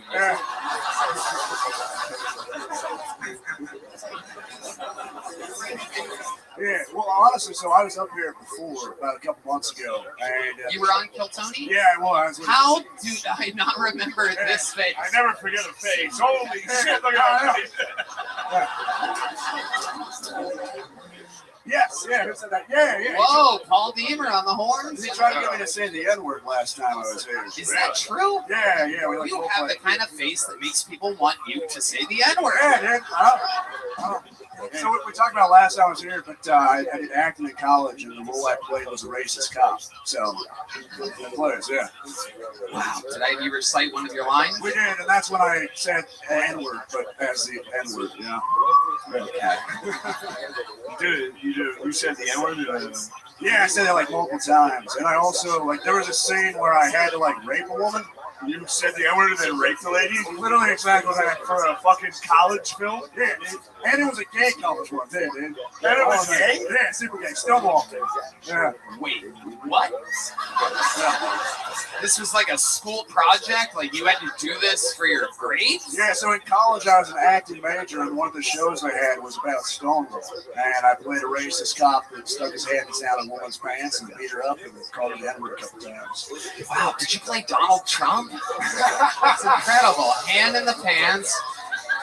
Drop the N-word, grab the pussy. That's incredible. You're like, while you're doing it, you're like, this is good. This is good. I can put myself on camera doing this because this is going to be good. It felt kind of right. And then you saw it, and you're like, fuck. I'm ruined. Forever. Now, yeah, it's pretty sweet. Hell yeah, dude. Yeah, hell yeah, bro. Amazing. So these, how did you describe them? Latino women? Yeah, Latin women. Yeah. Latin women. Yeah. That's great. Okay, so did you have a girlfriend now? No, I do not have a girlfriend currently. Yeah. Right, but that's your type. You find a Latina, you ask her out. Basically, yeah. So since I moved down here, again, not a lot of Latin women in Iowa, but dude, the fucking hips, dude. Holy shit. The hips? The hip and the ass, dude. Yeah. Right. Yeah. You have a little fire too, you know what I'm saying? Yeah. No. No? What was the last part? We got a little fire. A little personality behind them. Yeah. A little fucking tap it to you. Well, Cholula, baby. Yeah. Absolutely. So, the last time that you've been with a Latina, was that in Iowa or here? No, here. I was never with a Latina in Iowa. Right. Yeah. This is a new thing for you. It's a new thing, yeah. They're trying to take over. 1,000%. Are you aware of how easily they get pregnant? Very much I am. They have a very heavy condoms that I use. Europe, you seem like a condom. What? Yeah. It's fucked up. Who's a condom? What do the Latina girls say when you pull out the condom? It's like, what is that? What the fuck is that? What are you doing? I can't even see it no more. You make it disappear. Now I look like a ghost. Is that Latina condom music? John has an instrument for this. Hey! No, take something in my instinct makes me want to tell you to take that off. All right. We got a little out of control there. So, everything always go good with the condoms? What kind of condom do you use? You seem like you use like one of the hot and cold ones or something like that. You're a big Trojan rib guy. Ah. Yeah. Are you worried about her?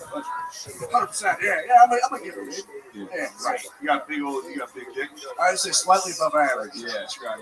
Yeah, with that head, I was gonna say too. Like a gigantism. Like a normal dude with gigantism. Gigantic head with like a big smile. Yeah. You do. You have a fucking jawline on you, Calvin. Incredible. You have a good relationship with your parents? Actually, very good relationship. Yeah. No, you don't say.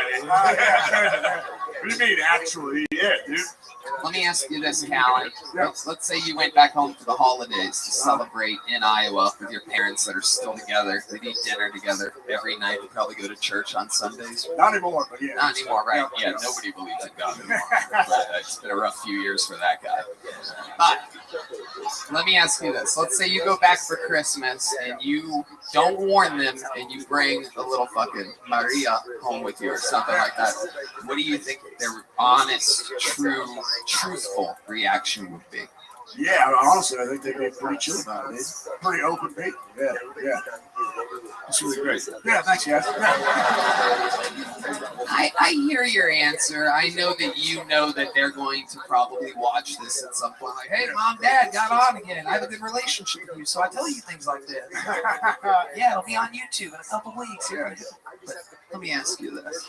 Yeah. You bring the Latina girl home. They present it like they don't care. You go up to their bedroom. Yeah. What do you think they say that? Oh, yes, sir. Hey, Keller, I hope that guy's wearing those Trojan ribbed condoms outside.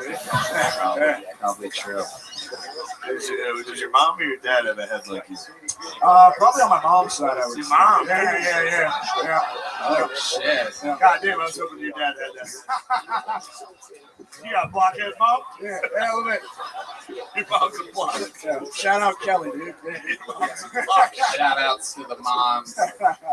All right, Callan, congratulations. Very fun times, fun interview. Thank you, guys. Yeah, there he goes, Callan Glaw. He's going on with a gel blaster. You got a joke book last time, right? Yeah, who gives a fuck? There he goes. How about a hand for Wario going back to his C right here? Hipster Wario just making his way back. This fucking table pisses a lot. Nick James is next. Hell yeah. How fun. Still slightly out of breath from arm wrestling David Lucas for any of you keeping track out there. That was hard. I'm gonna take him on again soon. I don't take defeat lightly. Maybe 2 months. Maybe 1. I'll train for it. Here he is, everybody. Nick James. Make some noise for Nick, everybody.